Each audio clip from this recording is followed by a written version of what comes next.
Hello, everyone. My name's Hank Setala. I'm the Sonic Shaman and the host today for the Emergence of Being a New World, a New Possibility. Thank you all for being here. This was an inspiration that hit me on Tuesday of this past week while I was having my morning coffee. And what turned into a fleeting thought turned into this amazing creation where we have spiritual leaders really from around the country, from literally coast to coast, that are all coming together to offer their words of peace, of possibility, of hope in the world. And the person that we're going to be starting with today on our journey is my teacher of the Peruvian tradition, Don Zane Curfman, the author of Inca Mountain Magic. And Zane also has the organization called the Sukumunai Ayu, which is a company that, or an organization that is committed to preserving the original medicine ways of a lot of the different traditions. So without further ado, let me go ahead and bring on my teacher and my friend Zane Curfman to do a little opening ceremony and talk on possibility for us. Absolutely. Hello, everyone, and welcome to this early morning opening ceremony. And this whole thing is about embracing the possibilities of what is possible at this time. And of course, this time is kind of rife with anger and frustration and people being not so happy with their lot in life. So we're going to try to do something to help change that. And of course, that's not something that's easy to do because life has its own predestined course, and every choice we make sets us off on a predestined course. So we really want to ask for the help of the spirits of the world. And in our tradition, we work with what we call the global or Texeapus. And what they are is they are nature spirits that everyone knows, the earth, the wind, the sun, the moon and the oceans, the mother waters. And by connecting with that greater metasphere, if you will, we have more influence in our work. And when we connect together as a human family, we can go from shifting things in a small way to making miraculous change. So that's what we're going to do today. So I'm going to do just a little opening. I'm going to ask all of you who are tuning in to help with this. And in this way, we're connecting our energy fields together. We're connecting our fields of free will and our fields of goodwill together to create a lasting change, to try to shift this paradigm that we're in. As I was saying, life and the circumstances that we live in, they have their own momentum. They have their own force, like a wave on the ocean. And what we're trying to do is to lessen that momentum a little bit, take a little bit of that inertia off of it so that we can shift to a new possibility. We can shift paradigms. We can shift the way we think. And when we shift the way we think, we truly shift the world. We change the world. So please all join with me as we call in these global Apus. And the first one we're going to call in is Pachamama. And Pachamama is the Mother Earth, but she's much more than that. She's the mother of all creation.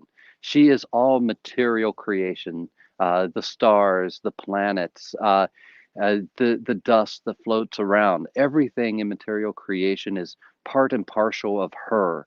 And so we want to call her, this divine feminine aspect, to be here with us, to help us, to embrace us like a mother, to listen to our worries and our prayers, and to help us to shift things on a global level, on a natural level. So to do that, all I want you to do is to think about beautiful experiences you've had with Pachamama or with the earth, walks in nature, walks in the woods, times on the mountains, wherever you have connected deeply with the earth and felt one with all of creation. That's where we're trying to go from. And we're trying to add that to our collective sphere here, our collective bubble.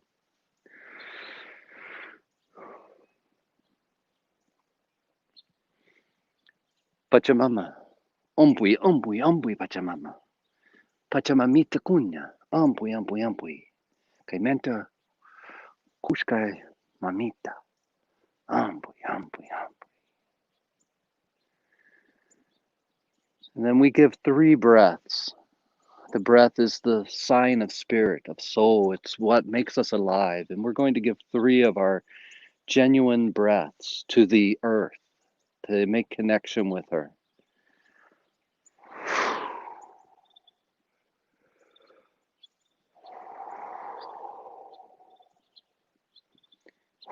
sending our love to her, and just send that for a moment. Your love and your want to connect with Earth as a being, as a mother. And then open up to feeling her presence all around you. She's everything. She's the house, the chair, the carpets, the floor, the room you're in. She's all material creation. And you've invited her highest aspect to come and sit with you in this little party.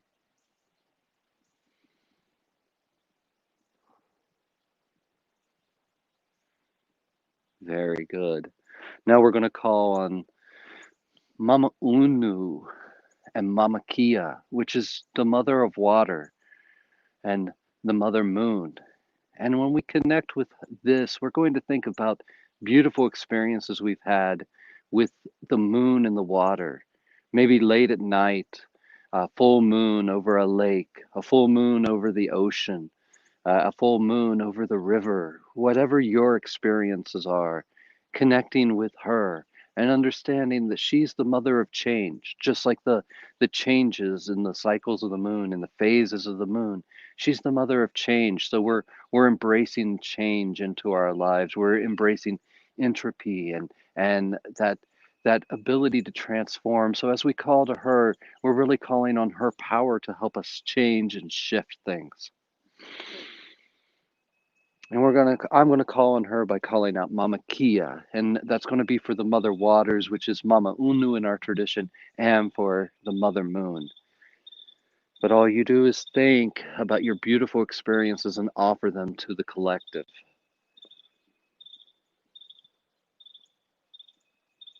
Mama Kia, umpui umpui umpui. Mama Unu, umpui umpui umpui.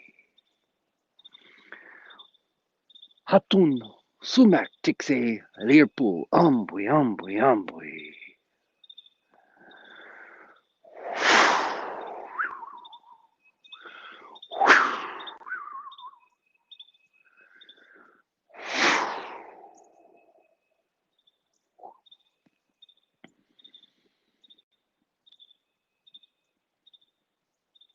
Connecting with the moon, with the waters all around us. If you have snow falling, you're connecting with the snow, the riti, or if rain, the rain, or if the river, the mayu, connecting with whatever water source is near you and connecting with the celestial power of water, the moon.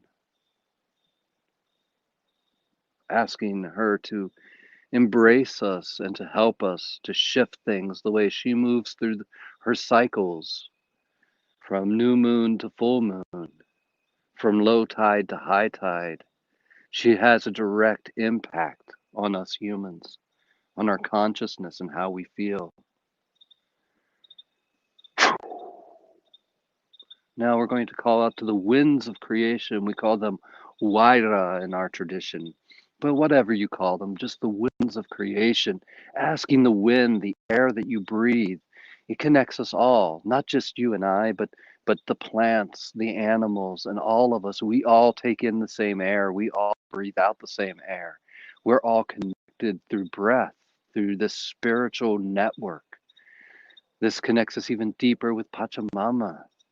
So as we call out to the Wairas to bring in the power of the wind and to ask the wind to be here with us, I just want you to think of beautiful experiences you've had with the wind, a hot summer day with a cool breeze, beautiful snowflakes floating around like ghosts in the wind.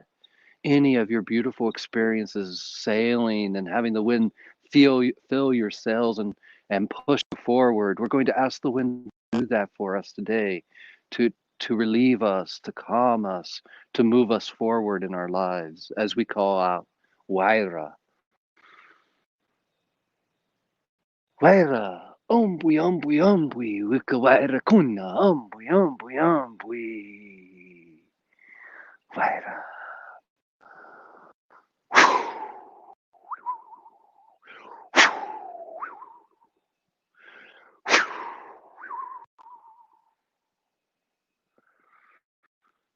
The wind, and understanding the wind is also our ability to communicate strongly, intelligently, and fully with our intent with one another, and calling in that beautiful power now. Next, we're going to call in the sun, Inti, who is right back here with the clouds behind him. But we're going to call in the sun, and the sun is the power of sacred fire. It's the power of rapid transformation, but it's also our father. It's this beautiful being that embraces us with radiation so we can grow, so that we can live here, so that we can have this moment, so that we can view ourselves, our shadows, and our highest aspects. And we're going to ask the sun, the sumac, hatun nina, the sacred fire, to help us transform things in our lives and the things on the planet right now, the turmoil we're in. We're going to ask the sun to help us with that, as we call Inti. Inti, ampui, Inti taya, ampui.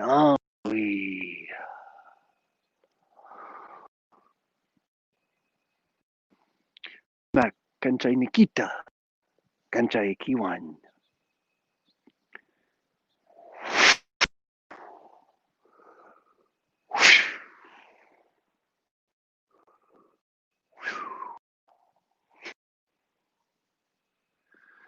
Now we're going to call on the rainbow, a beautiful, beautiful spirit in our tradition. Sometimes misunderstood, is one of the spirits of creation. It's the spirits of movement, like the rainbow bridge. And in this way, we're going to call our ancestors, all of our spiritual teachers, all of the spiritual masters from the other side. But we're also going to call everything of this world, what we call the Apus, which are the masculine nature spirits like mountains, what we call the Nustas, which are feminine nature spirits that make up all of this creation that we're in, and our spiritual teachers in this world and the next. And we're going to honor all of that. And we're going to honor it through the word Quichi. And Quichi means rainbow.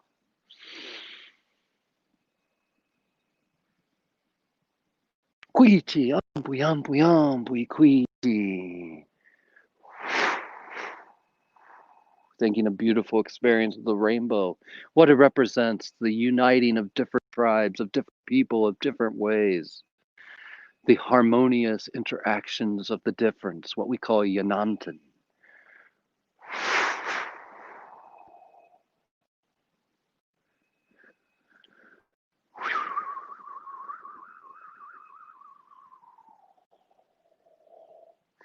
And we're going to think of our teachers in this world, in this life, that have helped us so much, and calling them to us in a whisper and feeling their presence, their gifts that they brought to us. Don Juanes del Prado, Don Elizabeth Jenkins, Don Maria Apazes Gauli, Don Abraham Albert Fernando Santa Cruz, Don Clemisio Coendero, Don Ricardo Apaza, Don Alberto, Don Marcus Apaza, Don Ilipo Kispi, Don Vermin Flores,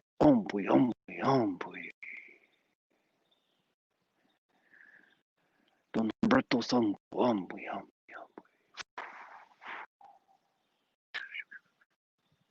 Now we're going to call all the teachers that passed, of our past teachers.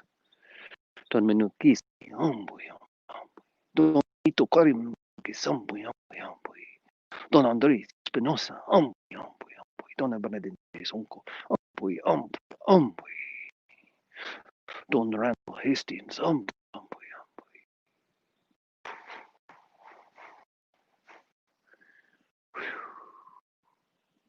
Now we're going to call those special lands that we live on, that are sacred to us, where we have gone to recharge our mountains, our lakes, our rivers, our creeks, streams, our springs. We're going to call them here to bear witness, help us to empower, strengthen our work today. Apukuna, umpui, nukuna, umpui, and just this whole thought of them to us.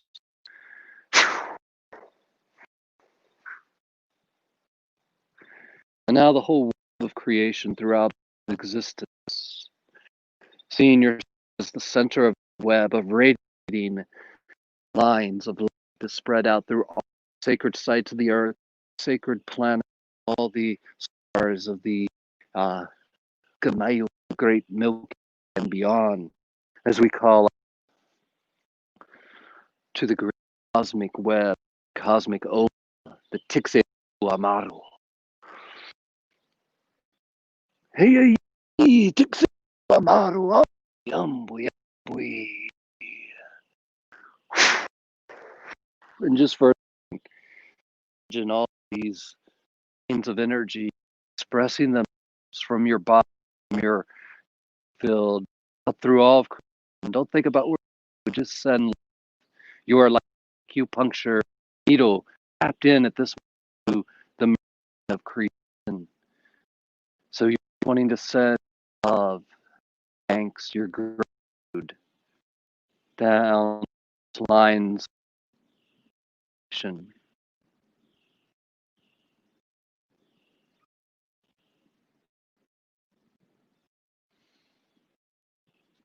And last, great originate. See it, whatever, give it. We give it the name. Just repeating what Zane's saying since we're having some audio issues. Or which means the power of harmonization, to bring water and oil into perfect harmony with one another. So let us call Vitakocha. So calling out your name of God. Vitakocha, umpui, Vitakocha, hanikpacha, umpui. Iraiwe, Vitakocha, Iraiwe. Kichai, Sonko Kuta, Tiaka.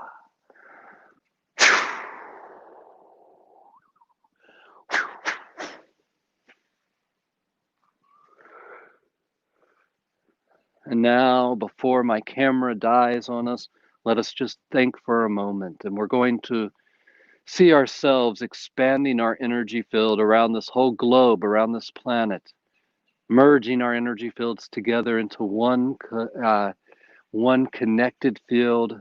And we're going to together pray for a beautiful day, pray for peaceful transitions, pray that every person gets more of what they need in this world, that there can be less anger, less frustration, that we can more adequately express our concerns with one another, and that we can compassionately work with one another to change this momentum tunnel, to change this wave of energy that has been building, to move us toward a bright and glorious future.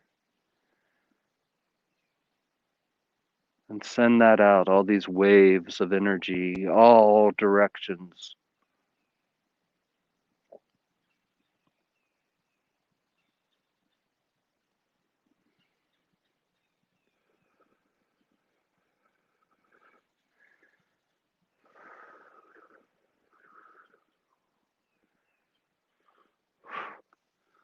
Yoksi mui, yoksi pui. No sawaira. Yoksi mui, yoksi pui, iskaiwara pachamama. Hucha mikui. Saiwa apukuna manta. Saiwa anik pachamanta. Saiwa pachamanta.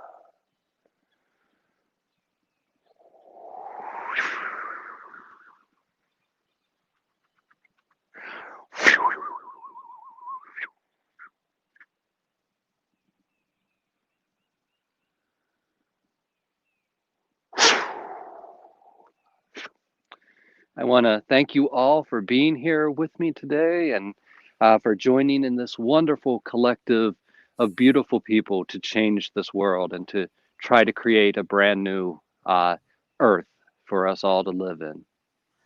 Thank you so much, Zane. That was beautiful. And I'm sure Zane had his phone and everything completely charged. It doesn't matter when he gets into that space. Sometimes we have those little technological issues. That's why I finally broke silence, and I just had to say something to ground him a little bit. So you would notice that right after that, everything was fine. So besides, well, thank you so much for the opening. If there was any one thing you could leave people with today to really carry forward and propel them into peace and possibility through 2021, what would that be? It's really about wanting to work on yourself and changing your paradigms to understand that the world is actually manifested. And he froze. So we will go ahead and we'll let Zane go. Thank you so much, Zane, whenever you come back. Perfect. Well, thank you so much for tuning in with us and for attending that beautiful opening ceremony. And to kind of echo what Zane was about to say, is the desire to really refine your own inner light and to take care of the things in yourself that need healing. And that's what today is all about. All the presenters are offering tools and techniques to help us refine our inner voice in this world and to gain the confidence and the courage to express that unique voice in this world into the world around us. And that in this tradition is called your katari, your unique voice in this world. So what would it take for you to be able to express the highest vision you ever had about yourself in 2021?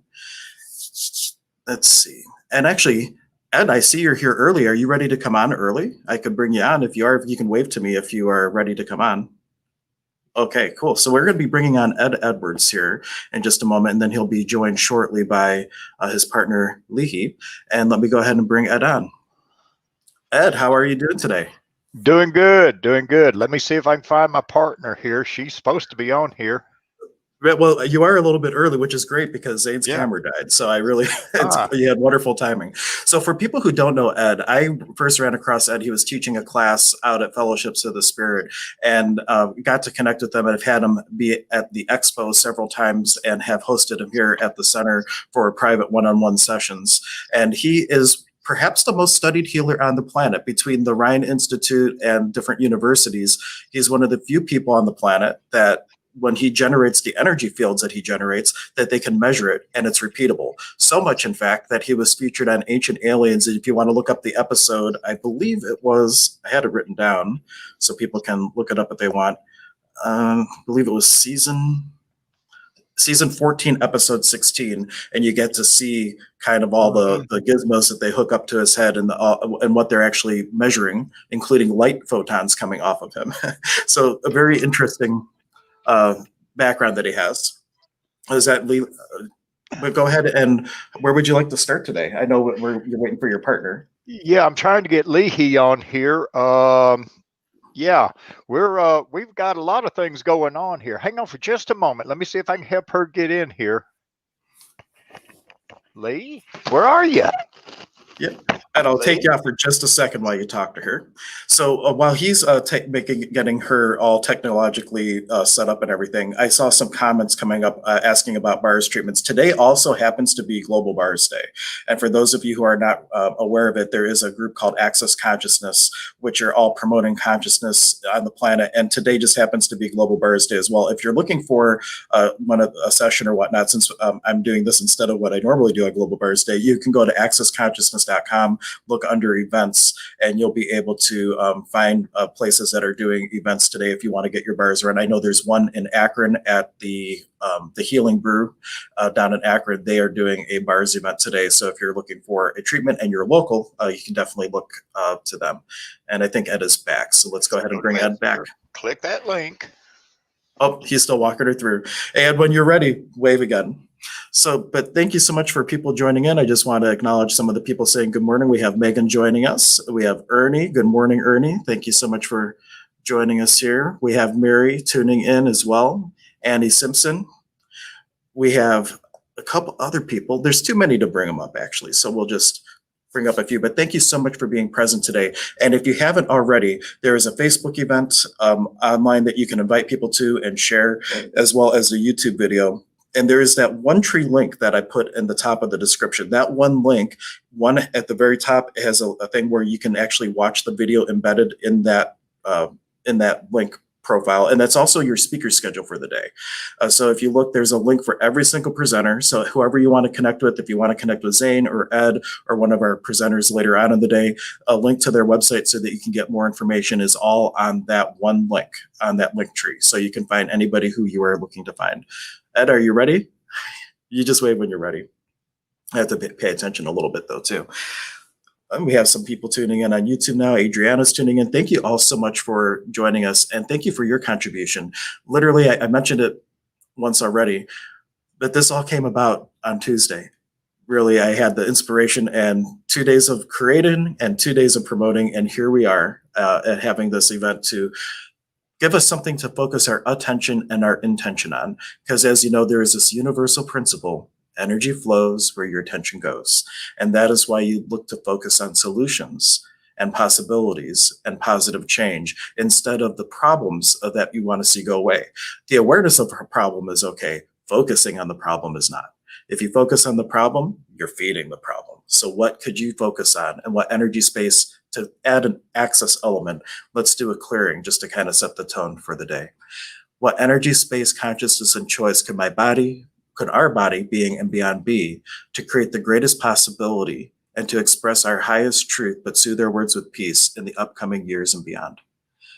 And allow that energy to come up inside of you, and know that that is the energy that is going to propel change and possibility in the world. And then let's ask the question: every place where you wouldn't allow yourself to be that. And to that energy that would stop you from being able to express your unique voice in this world, we destroy and uncreate it.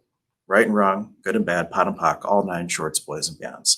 And that is one of the great tools of access to clearing statement: the ability to identify the energy that is needed for change or that you don't want showing up in your life, and identifying the energy that's preventing it from showing up or preventing it from going away.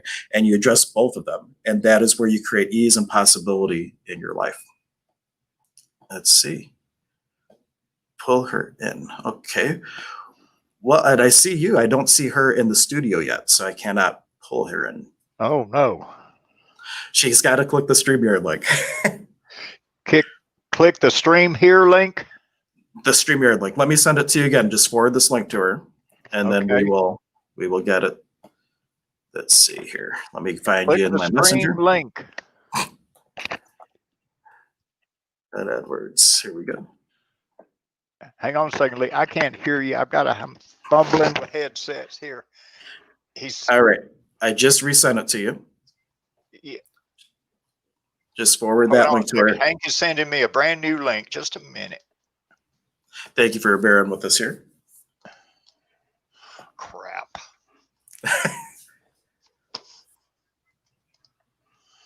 Oh, I blew my whole self off of there. Oh, I still see you, Ed. No, I didn't. I hear you. Just a second. Copy link, putting it in yours. Paste. There it is. Click that, and then hit the stream in link. I'm off here. All right. All right, Hank. We got Ed back. I'm back. I've lost my video screen, so I don't know where it went. So we just wing it here. So there it is. All right. Hey, everybody. That is back, and I'm sure that Lihi will be on in just a moment. But Ed, I know that a lot of things have changed for you since being on Ancient Aliens, and now there is a whole nother round of research kind of slowed up a little bit about COVID. But while we wait for Lihi to join in, why don't you give people just a taste of what's been going on in your world, and more importantly, people with your gifts and everything, a lot of people might keep that to themselves or not want to teach other people. But Ed has graciously shared and taught classes on teaching people how to develop the same energy technique that he's being studied for. So can you give us a little bit of his, she's here. So she's about to go away. Do you need to go do something first? You can. Yep.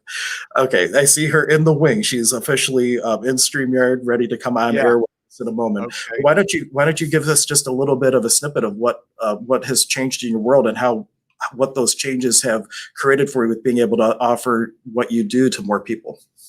Well, we're because of the COVID, and we were already doing it before the COVID, was able to teach what we're doing and using Zoom and other platforms to present this data. We're teaching people how to unlock all those hidden powers in their brains. Like in my studies there with Ross Dunseith at the University of Virginia, where they do the advanced EEG studies on me, they found out, you know, that when I'm resonating this energy up, my brain is simultaneously resonating on all frequencies between alpha and theta. That's what's really blowing them away. So in our classes, I'm teaching people how to awaken their higher brain functions. And now working with Lihi, we bring in the feminine side of my masculine side of these energies. And so we're able to bring a resonating masculine and feminine effect and bringing it into where we can increase the energies to where we cause people to start healing themselves, you know, basically. So we're working it all in that manner. And so we're putting together event rooms. We do things like on Monday nights, we have a hour-long show that we do with everyone all over the world.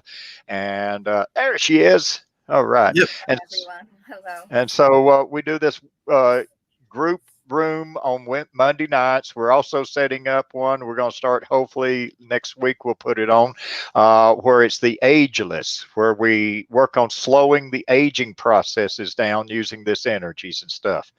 And so we've gotten really good at doing this, resonating it together and causing an effect that is just mind-boggling for everybody out there.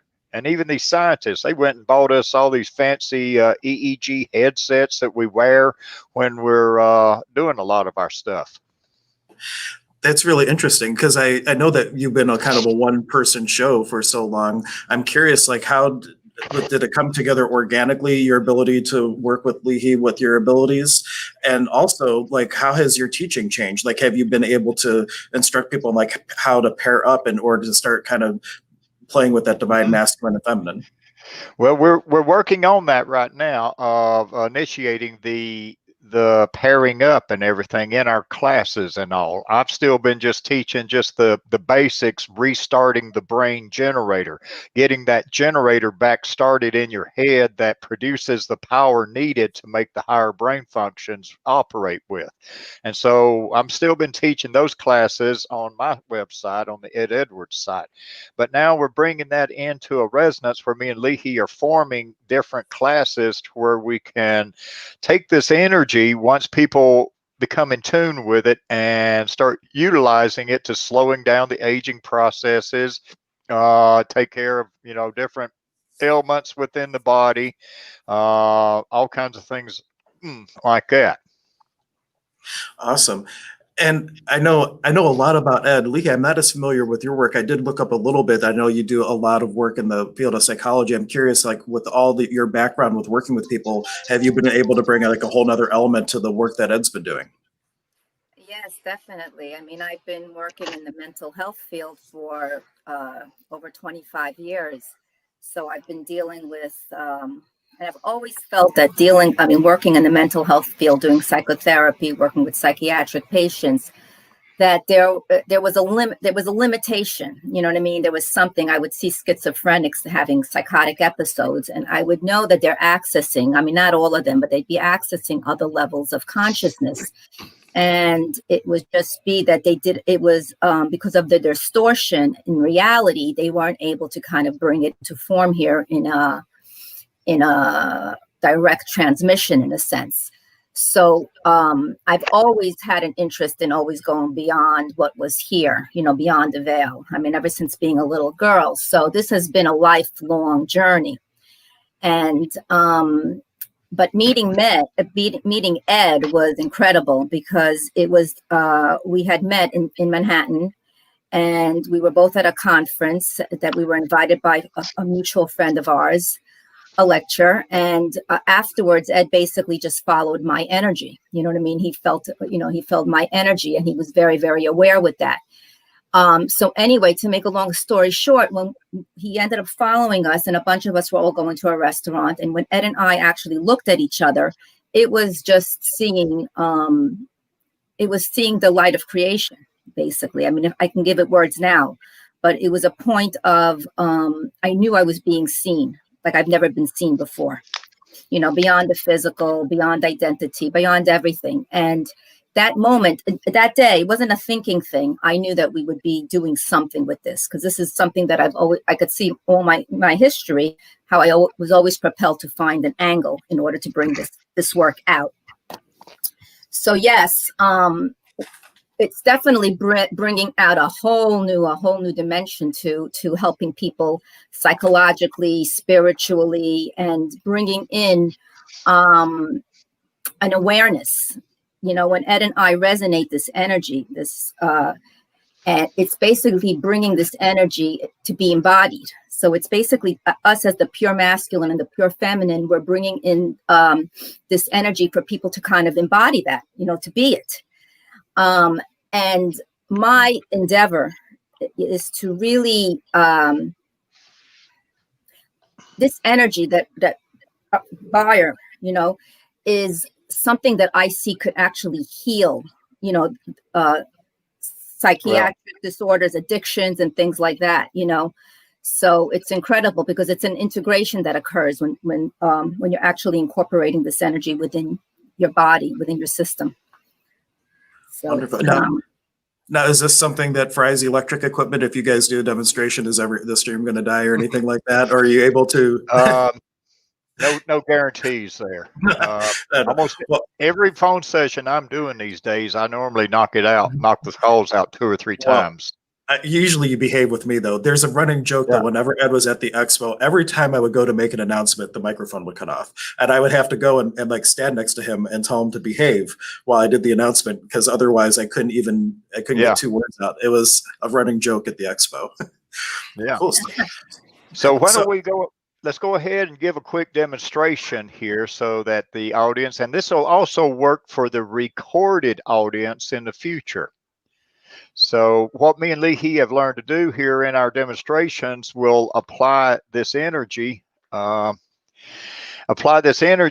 the recording so that it works in the future. So Lihi, let's start resonating. I'm just going to stand up where I can project this energy out, and everybody here in the present and then in the future that'll be watching this video, please stand up for us right now. Stand up there while you're watching this. Okay, I'm locking on this energy with Lihi and resonating it up, and so we can mentally connect thousands of miles apart and then bring it into a resonance where it aims out on everybody. So everybody stand there, and anybody that's got any aches and pains or anything like that, you should notice some things.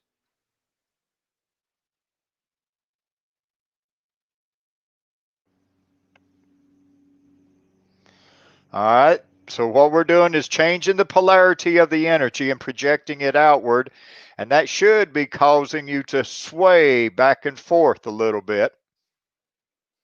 It'll increase your fingers, they'll start tingling, and any aches and pains in your bodies will start fading away. They'll tingle and get warm. Now, this is just a short demonstration of what we do long versions of on Monday nights and stuff, and then in our private sessions or so. Lihi, of course, she works more on the consciousness, and I work more on the physical, which is a great combination. That way we get all aspects of the human life. All right, let's pull them. In. Yeah, bring it in, Lee. Mm-hmm. So let's pull on them. This is a hard pull. Everybody should notice a going forward sensation, being pulled forwards. All right, we're letting off. We're reversing the electrical polarity and repelling. And see, this can be shown in those labs there at the Ryan Research Center, at the Monroe Institute, and at the UVA lab there, where they do the research on us. When we do these different electrical effects, it shows up in the instrumentation and in the EEG research they do on us. Okay, that's good for a quick little short one there. Y'all come join us there on our events there. You can get a lot longer version of that. I'm going to back it off now. Okay. And so that's just kind of a demonstration, long range, of how this energy of Bayer. And see, for me to be able to transmit this energy worldwide like we're doing and locking on to Lihi, my brain is PKing in all frequencies from alpha to theta simultaneously. That's what they found so unique about the way we do this energy. And they're writing us up in the peer-reviewed papers as this being a brand new form of energy. We got a whole new way and a whole new concept, and it's just a matter of getting the brain generator started to be able to supply the electrical power for the other parts of the higher brain functions to utilize. I'm curious, is there something that people can start to do? Like, I know you have a whole class in your workshop or on your website or whatnot, but is there any sort of exercise or things people can do to kind of start priming the pump, if you will, to start getting into the space where they can start to have access to that type of energy? I kind of recommend that beginner class that I have on my eddedwards.com, and I'll get it transferred over onto the Lihi and Ed webpage. And we're also in the process now that we've kind of come together and figured ourselves out and things like that, and we've got a crew now helping us. We're getting ready to start a brand new website that'll be more orientated straight to this energy here, but it'll all be hyperlinked or redirect linked through all our websites. But if you'll start on my website, eddedwards.com, with the Bayer beginner class, is video on demand, and get that class under your belt and practice that gets the brain generator, the generator started back to where you can cause effects. So you can stand up and you can mentally cause yourself to be drawn forward, or mentally you'll feel that force field. You'll push against that force field and push yourself backwards and forwards. You practice that a lot. That's kind of like doing push-ups with the muscles in the brain.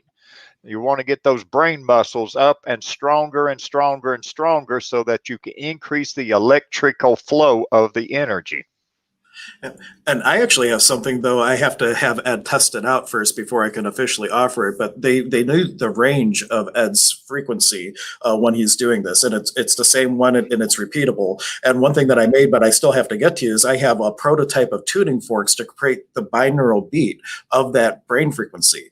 So once Ed checks them out, there may be a way that you can do it with binaural beats, but I don't want to roll it out and then have it not work for people. So I want Ed to check it out. But because in the sound healing, we do that all the time. You can be able to take someone into theta or beta or anything like that just from creating a binaural beat. And just from today, everyone has kind of gotten a little bit of an attunement. Just like, I don't want to compare it to Reiki, it's totally different, but you've had the experience of that energy. And once you've had that, you can anchor that energy and just kind of let it,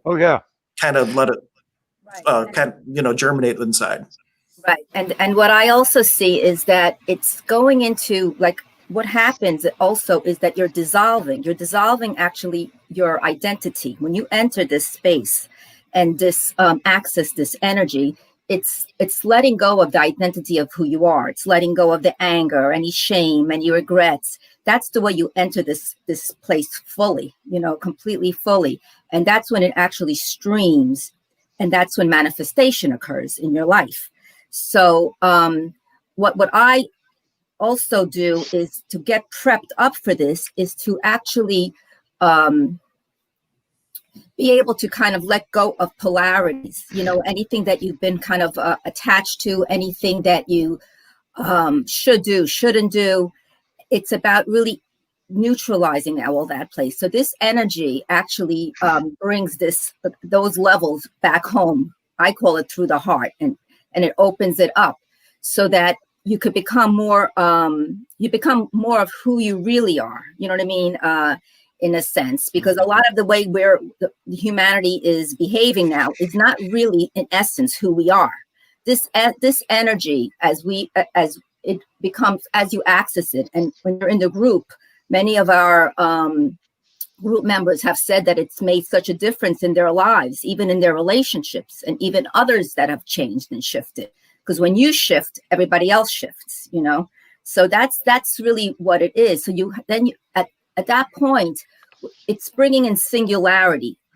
This bio-intrinsic resonant energy is actually bringing the unseen into the seen without all those disturbances that we have. So we could be more in presence. You know what I mean? Everything here, we're bringing the internal to become the external, not just feeding in from the external. I like that. I love little rhymes like that, making the internal become external. And I thought, well, my whole new company, I actually call Emergence of Being. And with the idea that, especially with COVID and the whole world being put on pause, humanity as a species, we're going from being human doings to human beings and really start to get in touch with who we really are. Just being able to express that out into the world. That is a great little saying. I love it. Yeah. And so we're also providing the knowledge. If you don't have the knowledge, how can you be? You know, so that's really, I really, we have no choice as a humanity, you know, we have no choice. And so with all the research we got going on, they've got us, they're doing dual research studies on Lihi and I. They, like I said, they bought us these real fancy EEG wireless systems. I'll show it to you here. I'm not going to put it on, but we wear these things and it sends the data of what's going on in our brains. Right there it is. That's the little contraption we put on our heads, and it picks up 14 channels EEG signals out of our heads. So it registers everything from alpha all the way to theta and stuff. And so we're wearing these things and they're wireless back to our computers. And then that data is being transmitted back to Ross Dunseith at the Monroe or UVA labs in real time.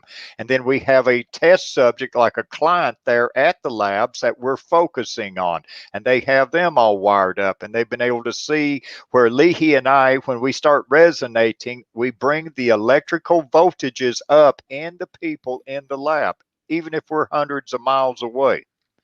And so we just focus this energy in, and we elevate the electricity in the client's bodies, and then they do the healings. Me and Lihi don't heal nothing. All we do is activate the healing systems through this buyer energy.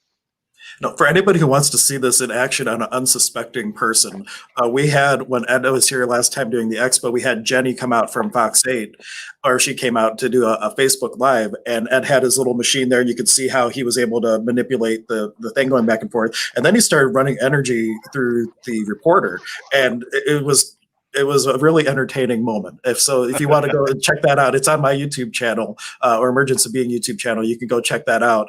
It was just really funny because she had no idea what she was getting in for. She thought, I'm going to just show up and report. And the next thing, she's getting knocked over and she's feeling all these sensations going through her body. It was a really cool experience to see someone that had no idea about the work having an actual experience with the energy itself. And I also want to bring up, Ed has a Facebook group. If you want to connect with Ed on social media, probably one of the best places is to go through the facebook.com/groups/energy Ed. And he posts a lot of he does live streams when he's hooked up to the EKG thing, and you can see all the bells and whistles going and all that. So that's a wonderful way to connect with them. It's a little bit more interactive. And we have a joint thing now, also a group there called Universal Love on Facebook too, that we do the same kind of thing.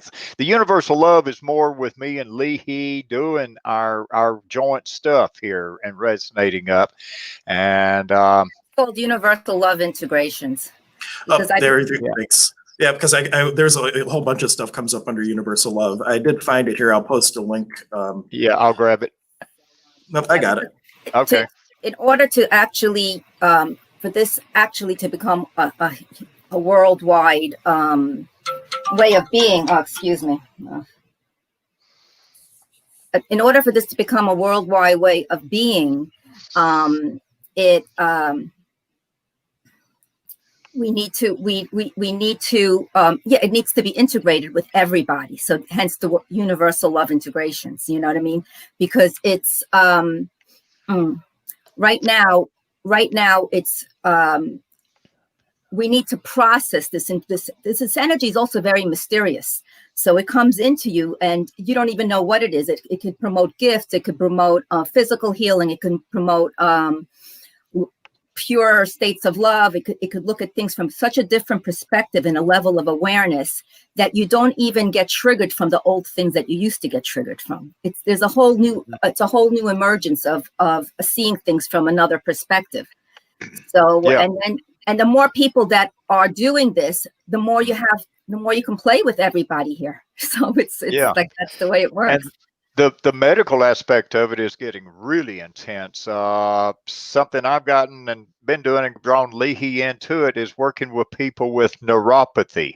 And I'm having a phenomenal effect of causing neuropathy to clear up in 8 out of 10 people in about 5 minutes. And that's another reason for the EEG studies is that's one of the things we're going to be working on is stroke and neuropathy in the research there, because the electricity that Lihi and I are producing is causing nerve endings to repair themselves when we project the energy on people with neuropathy or stroke or paralyzed limbs and all kinds of things. I've got a few videos on my YouTube channel where we're working on people and getting the effects.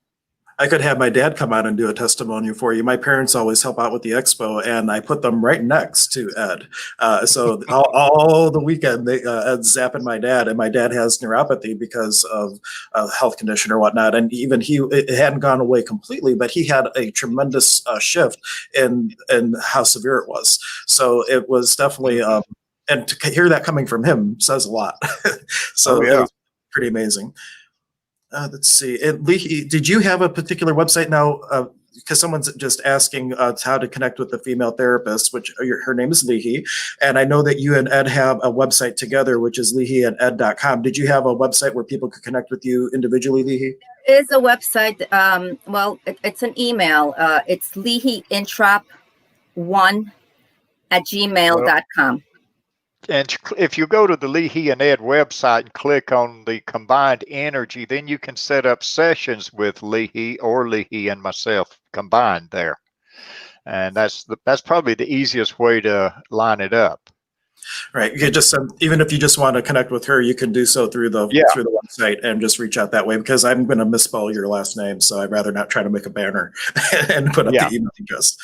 But Megan says, thank you. You're very welcome, Megan. Thank you for tuning in today. And, I won't be able to bring up all comments, but if you do have comments or anything, feel free to make them. If it is timely and relevant, I'll bring them up. And if you are going to make a comment, make it an all-encompassing comment. The reason I say that is if I get to it 10 minutes afterwards, and now it's not in context anymore, it might not make sense and I can't bring it up. So if you make it encompassing, hey, Ed was talking about this, here's my question, then we'll be able to answer questions like that. Mm-hmm. And Lihi is spelled Lihi. Megan was asking. That one I knew because I asked Ed, and I wanted to make sure I pronounced it right. I heard a couple interviews that you had done, and I knew that they were butchering her name or not even comfortable trying it. So I'm Hi, Lihi. It's only a name. Yeah, the link again, and if you go to, there is one link in the description of all the videos. It's for it's called a link tree. And in that, there are links to everybody's website. So any presenter you want to connect with today, like Ed and Lehi or Tom Cratsley, who's going to be on next, the links to their personal pages are all in that one link tree. So you'll have everything. And that's also, I have all the times posted there where people are speaking. So that could also act as everyone's presenter schedule. So you have all that available to you in that one link. Great. Yeah. And like I say, just come find us. And if you're hurting, we'll get rid of your pain. If you're stressed and your mental is just back, Lihi has fantastic ways of just mellowing out that stress out of the brain there. And then if you're hurting, we join our forces and we can take your pains out. It's all kinds of things just in minutes. And the neat thing is, like our Monday night thing there, we're just getting people in such relaxed states of mind. I mean, we got people coming back 20, 30 times now. And it's all building. It just keeps building, and it's just putting everybody in the perfect state of resonance. Fairly new, considering, you know what I mean? There's such a vastness to this because it's coming from totally the unseen, totally pure, totally, I mean, I call it also, it's buyer, you know, it's, and I also find with clients that I've been, you know, that have had real pains in their heartache that they can't resolve, unresolved stuff like, you know, like losing a child and never finding the child and having no closure, you know, you can, you know, so there, this energy is, and this knowledge and this awareness brings solace. You know what I mean? It's, you don't have to go around with a broken heart. You know what I mean? It's about, you know, penetrating it. You know, that's what the beauty of this energy is. It's who we are. It's really who we are. And I have to say, I've known Ed many, many years, and I've seen him talk many, many times. And having you on Lihi with Ed creates a wonderful balance of information instead of some other things I might talk about if he were on his own. So I really love this energy dynamic, and it's wonderful. And in shamanism, the type of that I practice, we have a concept called Yanantin or Yanatin, depending on the pronunciation, and it means sacred pair. And it is an idea that we all have this person that will have mastered the divine masculine or divine feminine. And when you come together with your Yanantin, it creates a space where you can really start to integrate the other and create even more possibility and opportunity for yourself and for everyone. So I just have you know, it's wonderful to see you two come together and be able to offer a whole nother level of this BIRE energy, this bio-intrinsic resonant energy for people who didn't know what BIRE stands for. Mm-hmm. And it brings in relationships, union. You know what I mean? It's you could be with your partner and have a unified field together, and learn how to move through your differences by accessing this energy. Just by having that awareness and embodying it, it changes the whole entire way of your being, the way you think, your nervous system, and your perspective on everything. So all of a sudden, you're seeing why you know when you see couples, they met, you know, when in the beginning it was the honeymoon period. Because they saw each other's beauty, someone's essence, their wholesomeness, their innocence. They brought out the best in each other. And then it's like it gets eroded and eroded and eroded. Doesn't have to be that way. This is kind of bringing that all back and being and living that, you know. And just brings everything back into resonance. It just makes you whole again. Makes you whole again. That's, I think, what everybody really is looking for, is to be able to just be them in this world and not feel to be judged for it or be uncomfortable being it. And it sounds like this is a great way to start stepping into that. Absolutely. We just have about a minute or so left. Did you have, before I transition to the next guest, who's going to be Tom Cratsley, everyone, did you have a final, if you could leave everybody with one takeaway today of something they can kind of hang their hat on to propel them into peace and possibility for 2021, what would you leave them with? Well, I just want everybody to understand that they have everything in them they need to create a healthy living life for them and their families and all around them. It's just a matter of learning about yourself and then activating yourself. And when you activate yourself, you activate all around you in a great resonance. Amazing. How about you, Lihi? Yeah, it's about having this being who you are, being the pure you, and becoming aware of it and moving, actioning love, actioning movement, not actioning the past. It's bringing in the presence and moving forward with it, even into the transition of death, which is a whole other story. You know what I mean? But it's about being human, not human beings, being human. Mm-hmm. That's amazing. Well, I want to thank both of you so much for coming on. I hope that we can have you on again to have a little bit more of a deeper dive into how you two met and your backstory and all that, and I'll give people a little bit of context of how you two came together to offer such an amazing offering to the world. But thank you so much for being here, and thank you for being part of this event. Glad we could join you. All right. Take care. Mm-hmm. Bye.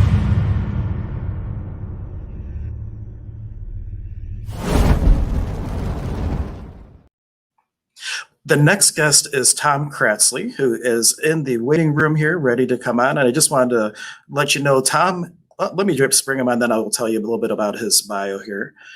Tom, thank you so much for joining the event today. Well, I'm happy to be here with you. My first experience with Tom, for people who don't know my story, I have been intuitive from birth. And then when I became a legal age of drinking, I medicated my gift by drinking as much alcohol as I possibly could. Once I got sober, I found Fellowships of the Spirit, and it started to give me, it's a school in Millerdale, New York. And Tom is the director of healing at that place. And I do so much in my healing work because of Tom. And he's been doing the work for over 30 years. He's the creator and developer of Restructuring, which is a method of accessing, releasing, and transforming unconscious resistance patterns. And he's also, of course, an ordained minister with Fellowships of the Spirit. But enough about me introducing Tom. Tom, thank you for being here. And where would you like to start our conversation today, offering peace and possibility to the world? I just want to talk a little bit about, my perception of what's going on and how I see it as an opportunity. And it's not a pleasant opportunity, that we all know this, right? But it certainly is an opportunity for us to own our place in this world. And by that, what I mean is recognizing that we are at the top of the food chain, and we, as a species, have been destroying the environment in which we live. I really believe that COVID is a very gentle way that Mother Nature has of bringing us back into proper relationship with her, and as gentle as could possibly be. When we think of this, that here we are at the top of the food chain. We're considered to be the apex of life here, right? And yet, the smallest bit of life that we can describe, a virus, is what's taking us down, right? And it's forcing us to recognize that we are the problem. When you mentioned that, is extraordinary. Yeah. When you mentioned that's an imbalance of nature, I find it interesting that they discovered there's a correlation between vitamin D and how severe that someone might experience COVID, and that people who have a high level of vitamin D might not get as sick or whatnot. And I find it interesting because those are the people that are probably out in nature that have a better balance potentially with our Earth Mother and all that. So I find it's a really interesting correlation you make. Yes, and well, there's a second one too, and here's what I find very interesting is how much we have been divorced from nature by our so-called scientific mindset, right? There was a wonderful study done in Canada, and they took a population, split it in two, gave half the population the flu vaccine. They gave the other half of the population vitamin D, as you just recommended, and a probiotic. Now, a year and a half later, they checked with these populations. 30 to 40% of, I think it was 40% of those who got the vaccine also had contracted the flu. Right? No one who had the probiotic and the vitamin D got the flu. Isn't that fascinating? Yeah. So this is another thing that we're not told. We're not told, how important it is to boost your immune system, is to have a good, healthy immune system. And how do we do that? Just like you say, be out in nature a little bit more. Take care of yourself in a variety of ways, whether it's diet, exercise, and the third component, stress reduction. So that we don't spend enough time on that one. Yeah. Oh, and for those who have stress, later on today at 2:00, I'm going to have a lady on named Joy, and she has come up with a 3-minute way to eliminate all stress. She had to. She was hit by a drunk driver, and every time she got stressed, the blood flow to her brain would shut off, and she would black out, and they thought she'd be brain dead by 30. So she came up with an amazing thing. So stay tuned later today, everyone, and there's going to be a whole segment on stress and stress reduction. Tom, one of the things that I really love about the way that you work and things that I personally refer to about when I teach is to think out of the box. Like, so many of the things that can really change our lives are really the things that we don't even know that we don't know. And like the green pepper incident or the healing is what makes me think of this. Sometimes when I'm doing healing work or I'm working with someone and I get something that seems totally out of the blue from spirit, but that turns out to be the exact right thing for that person, that we have to be comfortable being uncomfortable with our knowing, if that makes sense. Yes. And in fact, just recognizing that what you know is a tiny bit of all knowledge. It's only to me, it's like maintaining a state of awe is very important when it comes to doing your spiritual work or following your spiritual path. All right. So as long as you're able to maintain a state of awe, you can allow to come into you what you're unaware of. You know, you can say, "Oh, wow, I've never observed that before. I've never seen that before," and then be grateful for the fact that you've been offered a view of reality that you didn't know existed. Absolutely. Do you have any advice for people that, a lot of times, because ego, an acronym I like to say for ego is edging God out, and ego operates all based on past data and past experience, where the intuitive mind operates out of chaos, out of possibility, out of the unknown, and the two clash, and they sometimes can feel that they're in a war, perhaps. Do you have advice for people on how to start shifting out of the ego and more into being able to operate in that space of awe and possibility?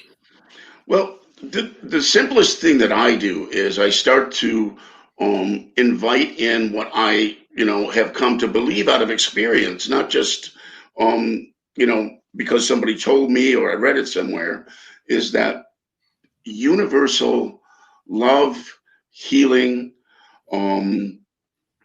goodness, if you will, is ever present and ever available. And I just have to take a little bit of time to make myself aware of it. And that's what puts me into a state of openness and receptivity. So, and I use a very simple, technique, which, you're aware of. And basically it's not just me. I think that it's there in almost every shamanic culture. You start to become aware of that infinite source of love and healing entering your body, and for me, I let it enter my body everywhere, not just from above, not just from Mother Earth, but from all directions. I take time to experience that. And then I feel like I move myself into that zone of receptivity where, and at that point, two things happen. I feel grateful for the opportunity to be with it.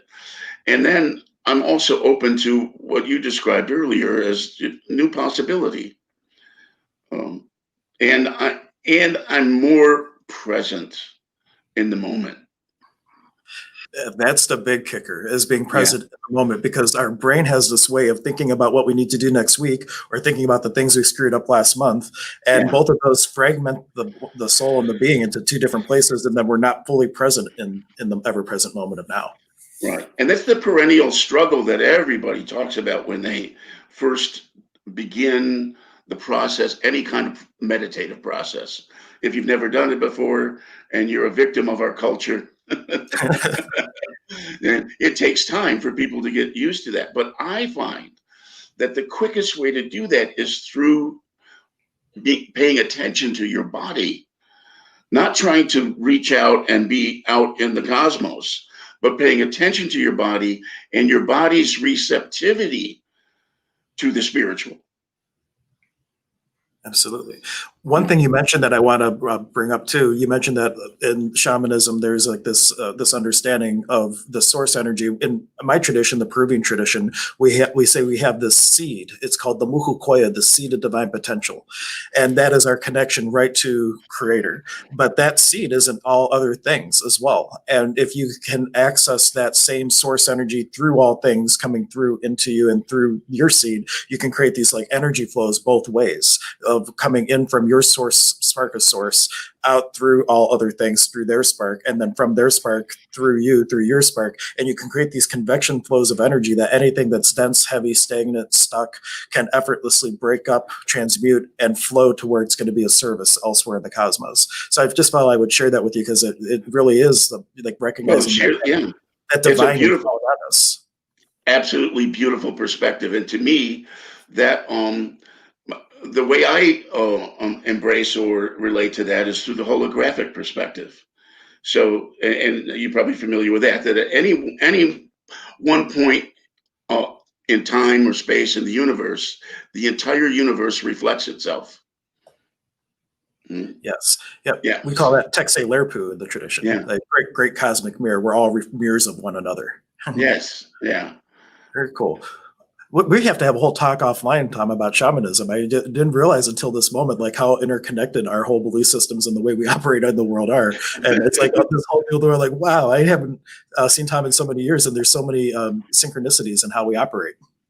Yes. Yeah. Well, I find it's true that ultimately, people who are on a spiritual path have to have some measure of shamanic understanding. You know, if you're serious and sincere, it will find you.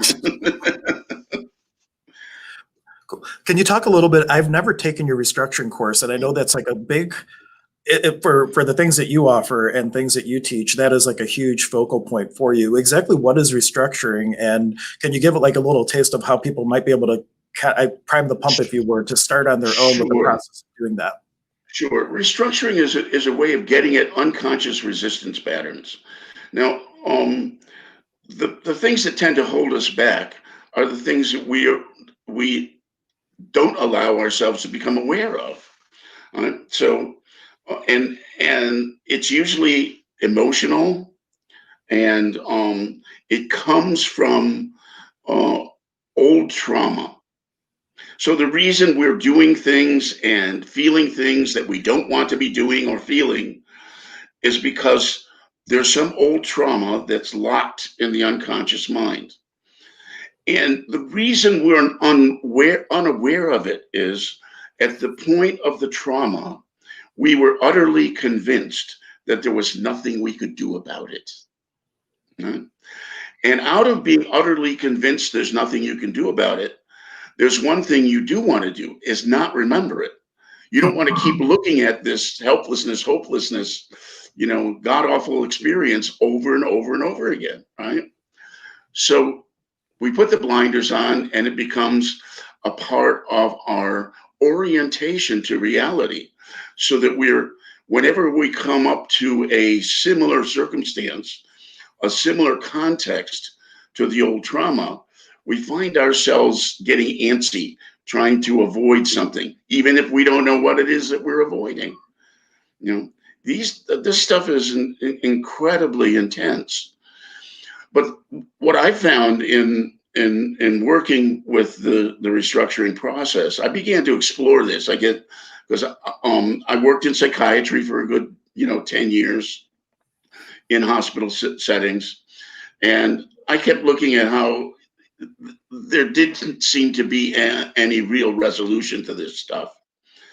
And I kept asking myself questions for myself as well, because I knew that this stuff plagued me as much as it plagued other people. And I kept asking questions about it. Okay. And then I found a couple of answers. I enjoyed the work of a man by the name of Roberto Assagioli. He's an Italian psychiatrist, contemporary of Carl Jung, and also transpersonal in his orientation. So he had self-conscious, subconscious, and superconscious. But the one brilliant thing he said, and I totally agree with this, is that the way to the superconscious is through the subconscious. And I didn't want to believe it, by the way. I wanted to be able to bypass all that stuff and go direct, right? But it turns out that as a human being, that's not in the cards for us. We must first own stuff to be able to move past it and through it, right? So it's like being able to acknowledge that it's there first in order to get through it and past. So, and I had a few personal lessons that really instilled that in me. And so that was my one. And his methodologies, though, didn't seem to get to core as much as I wanted. They were somewhat helpful, but they didn't get. Basically, he used metaphor in the counseling techniques, although I'm sure that that system has moved way beyond where it was when I first looked into it like 30, 40 years ago. But anyway, they used metaphors and working with these metaphors to deal with fear. And I found it useful to some degree and somewhat incomplete and not able to get to. Then I also studied under a man by the name of Robert Fritz, who was an expert in the creative process. And he talked about the structure of creativity. And so there's a structural piece that's tied into how we hold these things in the unconscious mind. And Andrew Jackson Davis, the philosophical father of modern spiritualism, he talked a lot about the unconscious and being able to be in touch with it, not only in touch with that, but to honor it and move past it and so on.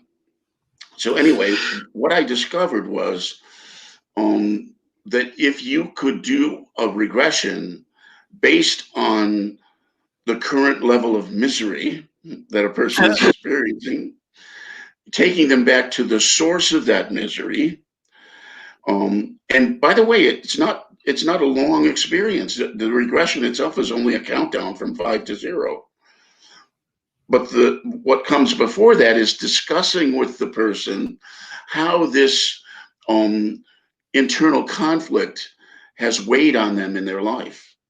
And so they get them to have experience it as deeply as they can emotionally and physiologically. Because when you're experiencing something that's holding you back, there's always some sort of physiological component. You know, some place where you're holding tension, where you feel actually physically unbalanced as well. So by focusing on those and going deeper into the discomfort until it pops you into where it came from. And by the reason I use this method is because I realized that a manifestation must always be connected to its source. So following it back to its source, people would pop into a memory of extreme trauma, typically. You know, trauma sometimes the trauma is in this lifetime, and very often the trauma is in a past life.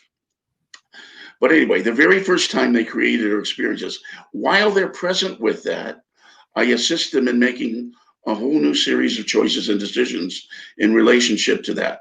So things like I release my fear of, my anger at, my decision to do this, I promise. And I actually have people verbalize these statements and follow them with a breath so that they're engaging the physiology with it as well.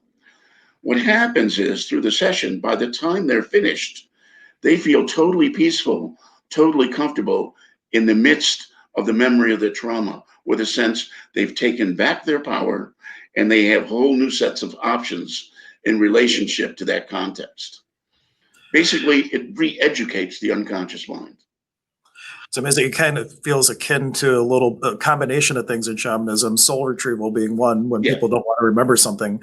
But then also we have the idea in shamanism, where's the original wound? Something might be showing up in your life, like your boss being a jerk, that's really frustrating. But why is it resonating so strongly with you? Where have you felt like that before? What is the original wound? And you do that deep dive to get to that original spot where maybe you were bullied on the bus and you didn't stand up for yourself. And there's this original trauma that now is causing all these other experiences to show up in your life because you never dealt with it. And getting to that root. Or NLP, I think the tool would be, when have I felt like this before, to start getting back to where that original impact was that's causing something to show up. And you know, the neat thing about it is this whole process takes an hour. And it's core. It gets to core stuff. And I have so often with clients, if they said to me, well, and I find out like 6 months later, they can barely remember what the problem was 6 months afterwards, you know. Not because it's traumatic still, but because it just doesn't matter anymore. That doesn't matter anymore. No, it's all, you know, they've integrated something else. You know, resources. They found their resources, you know. Now, we may have people that are on the stream today watching from all corners of the world. Not everybody has a Tom Cratsley in their backyard. What would you recommend? Like if someone doesn't have access or they're not financially able to go to a healer like yourself or me or whatnot, where would you tell someone to start on their path of inner work and healing to start refining themselves and getting to these core? I sometimes work. Oh, here's one thing I do to working with myself. I will go internal. First of all, it's like if I'm miserable, if I'm feeling some kind of physical and emotional discomfort, I will go internal and sit down and focus in on it. But I don't focus in on it from the sense of belaboring the pain or whatever's. I focus in on it in a way that I try to examine it from a third person perspective. So if I have a physical discomfort associated with a emotional discomfort, I will go into my body, in kind of a meditative state and say, oh, this thing is causing a discomfort in the body. It's about 2 inches to the right of the sternum, just below the rib cage. It has a feature that seems to be spongy in nature. It goes into the body, but etc. A really thorough examination of it from the third person perspective. And I find that when I allow myself to do that, I uncover something about it that I can deal with. And these things always affect your posture in some form. So I let myself exaggerate the posture that it's causing, and it's like, what feeling is this? What's the emotion connected to this? And then when I discover the emotion, I consciously breathe it out. So it's identify it. Yeah, identify it and breathe it out. And you're engaging all the senses in it too, because you're Yes. being aware of it mentally, you're engaging spiritually, and you're doing something with your physiology. Because it's really, we sometimes forget about the body. We got to remember to bring the body with us. It's a whole separate thing.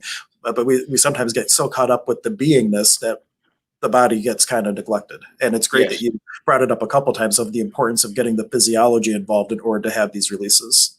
I agree. Absolutely. Yep. Absolutely. Mm-hmm. Yeah. So, I also want to talk about, about where we at, that we and I don't know how difficult it's been for you, but my life has been actually very easy during this process for the planet. I don't work in a necessary field where I have to be working every day and wearing masks constantly. But I still feel the weight of this COVID problem on the entire species, on the entire planet. It's like you can kind of feel like the atmosphere is like getting through molasses, if you will. And if you go out to a store, you can kind of feel, even though you're wearing your mask, you can kind of feel the energies around and the fear energy, et cetera, et cetera. It's all over the place. Anger. There are all kinds of emotions now. People are that are coming out sideways in people. I don't know if you've noticed that anywhere. But there's been some interesting experiences, yes. Yes. But it's coming out sideways, and we just need to be. I think we need to be understanding of that. That we are being we're being called to honor this stuff and kind of find ways to let it go, find ways to get it out of ourselves, wherever it is in each and every one of us. I've noticed that, and one of the things that I've been doing is my own house clearing, and that's literally, we've gone through our basement, our attic, our everything, and anything that is of no use to us but might be of use to somebody else, we've cleared out everything. Taking it to here we have a place called the Rural Ministries, and stuff gets repurposed. That's like it great. should be. Yeah. And another thing that people might not be aware of is you're very aware of energies and surroundings. There's some people that haven't been aware of energies, and they sometimes misidentify that feeling of molasses and thickness and things, that it's really they're picking up on other people's energies, and they might be misidentifying it as their own. So another great thing for people to walk away with today is really ask yourself, is it even yours to begin with? Or are you just aware of it? And that could be you could shed 90% of that molasses just from letting the energy just be and not claiming it. Yeah, well said. Yeah. That's good. Yeah. So, yeah, it's a good. This is wonderful what you're doing, and you're having many different healers and spiritual practitioners on to share their views on things, their resources as well. You know, that people will understand that they're not all alone, and there's other support for them, even just by listening to you and what you have to share with other people, which is a good thing. Absolutely. And another thing that while I was going through the 2-year program at Fellowships, something that you had described that made a huge impact on me that I think would be a wonderful thing to share with everyone is your definition and talking a little bit about the word grace. Oh yeah. It's kind of been a key to my entire life. I can remember being inspired by it, you know, as a very young man, but inspired by something more than what was told to me from the Christian tradition. I knew it was bigger. I don't know how. And that's another, this is going back to what we started out at the beginning. I don't know how I knew it was bigger. I just knew it was bigger. And then I kept pursuing, but I also could feel a gratitude associated with it all through my life.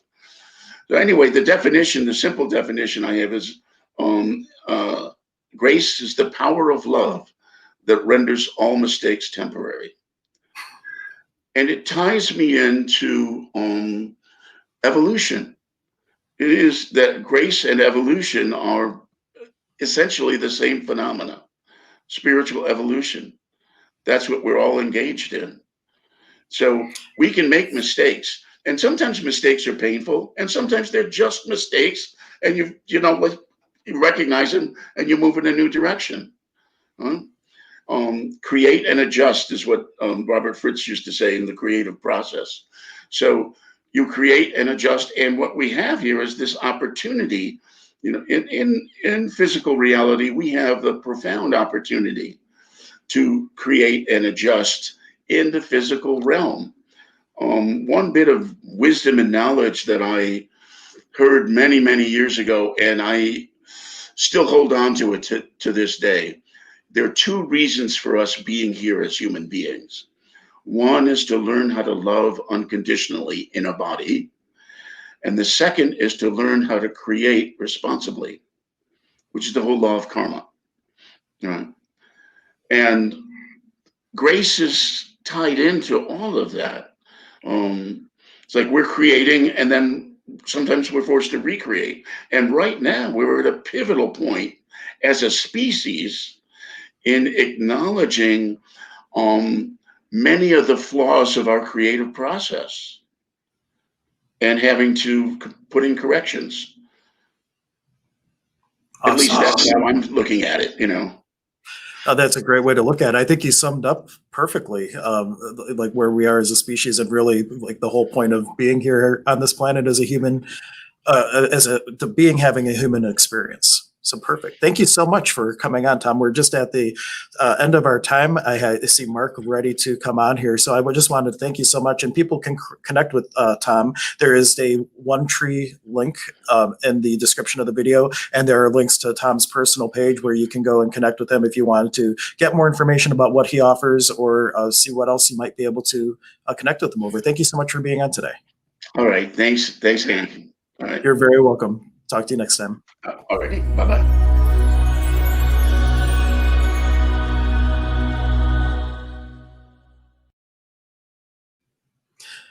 Thank you, everyone, for being with me today. I do want to just take a moment before I bring Mark on to remind you that if you're getting value out of the stream, I would love it if you could be a contribution for the day and just take a moment to share it either on Facebook or share the YouTube link, whatever social media you have. You could be a contribution to today. It is not just the energy flowing one way. We are creating this event together as we continue to have the guests on throughout the day.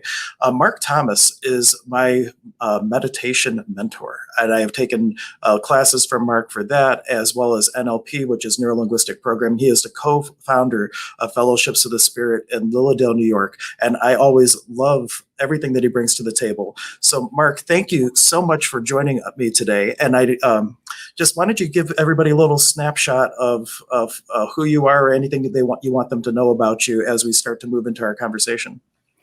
Well, I am Mark Thomas, as Hank just introduced me, and I thank you for those kind words, Hank. I grew up in the Midwest in Rockford, Illinois, and came to New York State in 1975 and began.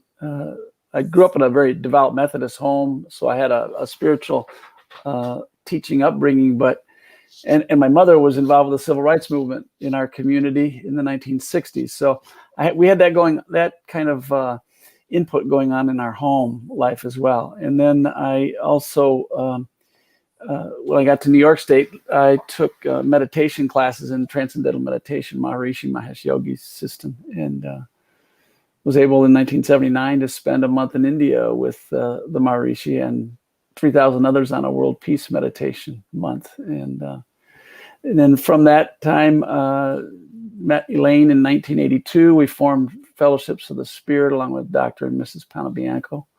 And our School of Spiritual Healing and Prophecy is going now over 32 years. So it's Tom Cratsley has come in and become the co-director of the school with Elaine, and I teach. I'm still on the faculty. My focus, as you said, is more in the meditative areas, and my instructions are related to that. So I cannot speak highly enough about Fellowships of the Spirit. When I was kind of in chaos with my addiction and I've got sober, I had no container to really start stepping into my gifts. And it was through your school that kind of gave me these tools to be able to be in the world with these gifts and not be crazy. So thank you. Thank you. Definitely check that out in the links. You can connect more regarding fellowships. I appreciate your thoughts on that. Thank you. And thank you for sharing that too. Yeah. Now, I know today kind of the theme that we're going to be talking about is the power of prayer. And one thing is, like, people, because of however they were brought up, some people have this idea about prayer that it has to be fully around like a religious context and things, or that it has a limited value or no value. What are your thoughts, or how do you, when people are coming from these places of view based on how they've been conditioned through their life, how would you speak to that to start to shift the energy around that to be able to use prayer for potency, possibility, and creation? Yeah, it is a thing that you hear more and more, especially through media outlets and so forth. Well, your thoughts and prayers aren't good enough. They're not enough, and well, I think that's a false choice. And let me go into that a little bit. It's not an either or situation in my experience. Prayer and meditation specifically are crucial for establishing a very good, clear mindset. And that is essential to good, clear, well-grounded spiritual and worldly activity. So those things don't need to be thought of as separate. They go together. And it is so crucial that is the case. We have a world that we're living in right now where there's a massive amount of incoherence, forces going off in multiple directions, people lost, people in stir and turmoil and confusion. A lot of that's because there's a lot of change going on in the world and people are not sure with the old paradigms how to manage that. And I think one of the most important things we can do right now is get into the silence, that interior silence. It's always underneath all the busyness, all of the thought, all of the emotion, all the chaos, all of the confusion, all the stuff that's going on in our world. There's this silent core that sits underneath all of that our whole life springs from, quite frankly. And what we need to do is devote in a disciplined way the amount of time required so that we feel and know that central, still, silent core. And once we know that, then we operate in a very different way in the world. And things open up for us. We move towards things that are going to make the planet a better place to live, quite frankly. And, I can't stress enough that it's not an either or situation. That's the false choice of either you pray and have good thoughts about things, or you're an activist, right? Well, I think the highest level of activism is meditate, do the inner work, and then from that, get your guidance, your direction, and move out into the world and take action as you are interiorly led. So that's my take on it. I think people sell prayer short quite often these days, and it's not helpful. There was one analogy that you gave us in a class that I probably use on a weekly basis to help people reframe or to look to get in touch with that silence. It was the movie theater analogy. If that is something you might be willing to just share briefly. Yeah. One of the things that I when I teach meditation with children is, if you go into a movie theater and there's that blank screen, before they put up any of the popcorn ads or all of the quizzes or all the stuff that they do nowadays while you're waiting for the movie to start, but there's this blank screen. And while you're observing that blank screen, there's nothing going on there, right? And then they turn the movie on, and what you see is a reflection off of that blank screen. If there was no blank screen there, there'd be nothing for that image from the projectors to reflect off of. So in a sense, it's a good analogy for understanding how that underneath core of silence, stillness is there all the time. And that the busyness of the world plays off of that, or we wouldn't have the busyness of the world to play off of in the first place. And the other thing about that stillness is what that reflection is just an illusion. It's a mirage, if you will, and we get all wrapped up in it, just like we do with the movies. We get all wrapped up in the storyline and the beautiful imagery and the soundtracks and all the things that movies do to entertain us. We do with our minds all the time. We create all kinds of entertainment and busyness and all the stuff we create. But in the backdrop behind that is the screen that all that plays off of that is totally still.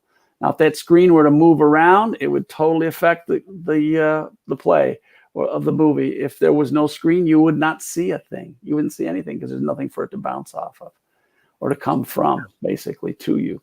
So it's that's the other thing. And then the other thing I like to do with kids is take them out for walks in the woods and say, okay, now I talk to them about that story. And then I say, so imagine we're out in the woods here and that there's this blank screen behind all of the sound of the wind in the trees and the noise of the water in the creek and all of that you hear going on around you. But behind that is that silent, like the silent screen at the movie theater. And I love to watch children because they're so close to that silence. They're not as consumed as we get with the busyness of our minds in the world and our sophistication with all of that.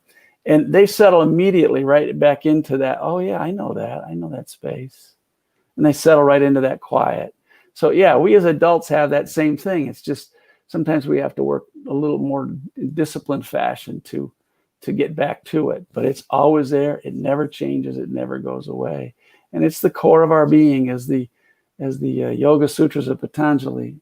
And the first four ones is the first four sutras of Patanjali's Yoga Sutras are very clear about that. That's one of the clearest definitions in sacred texts anywhere in the world. Yoga or samadhi, that silence is underneath all activity, and it's our essential nature. It's a wonderful reminder, and I do literally use that at least once a week with my clients, and it has made such a shift. And it was a lifesaver as I became a parent to be able to hear the silence amongst the chaos of children. So you mentioned that you had been in India and you did the world peace thing, and I know that you were a student of Gandhi as well. What has his life example given you regarding peace in the world, or peace for yourself too? Gandhi's work is also oftentimes mischaracterized in our Western media as passive resistance. And there was nothing passive about what Gandhi did. There was resistance, but there was not passivity to it. And he would challenge that. He would take that on a regular basis, as the British and also the rest of the media would like to portray what he was doing. The thing is he called it satyagraha. And satya means truth, and graha means insistence upon, or standing firmly within. So it's standing firmly within the truth. And lots of times when that occurs, you're pushing against things where there is falsehood, where there is a lack of coherence. And Gandhi's work was pretty profound, and if you look at what he was able to accomplish with that method. But he combined that with another one of the aspects of the Yoga Sutras called ahimsa, which is translated as nonviolence. He felt that violence breeds more violence. Eye for an eye, tooth for tooth, he would say, leads to everybody being blind and toothless. And the bottom line is we live in a Western world, which really is enamored with violence, more so than we'd like to admit. And I think one of the things that we all need to appreciate is that Gandhi's whole method, Dr. King used Gandhi's methods in his work, is violence cures nothing but the force and power of truth coming forward, standing in the truth, standing for that in a strong way where you are obstinate with the truth and operate from that, or that moral high ground of that. Then what ends up happening is you're able to move mountains, and you're able to do it with a peaceful means versus with violent means. So Gandhi was a huge role model for me. I've studied him over the years. My mother first introduced me to Gandhi's work when I was in junior high school and high school, and her work with Dr. King's civil rights movement work that he was doing. She was very much on that. My mother lived the first 6 years of her life in India while Gandhi was doing his work there. Her parents were Methodist missionaries, and my grandfather had met Gandhi and had very strong affection for him. So my mother, of course, took that on as a child and that connection.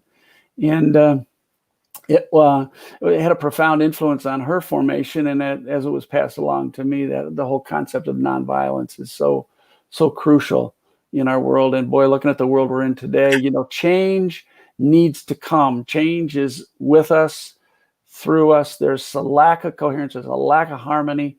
There's all kinds of forces going on. But violence only breeds more violence. And we need to change how we're doing, how we're living, that sort of thing. And the foundation of that, of course, from my perspective, is meditation and prayer. And then out of that, take your guidance and take your action that you're led to do, that you can make the difference in the world out into the world.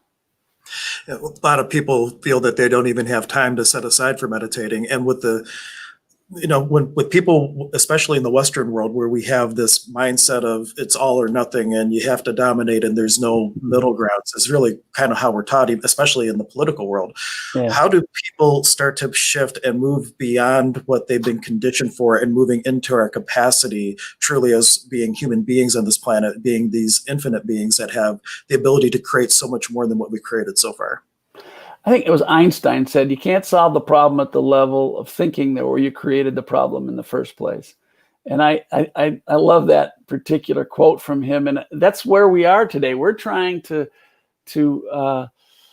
put, and Jesus would say, in his words, he would say, putting new wine in old wineskins that were already stretched out, so that you put the new wine and yeast in, and they would just blow out the wineskins and you wouldn't be able to make wine. You'd have juice all over the ground once it started to ferment. So we have to come at life through new means, new expressions, new structures, new things that address our fundamental problems of imbalances in the world. When you look at the world where there's so much poverty, there is incredible, in our country, especially in the United States, there's major issues in healthcare, which this pandemic has accentuated.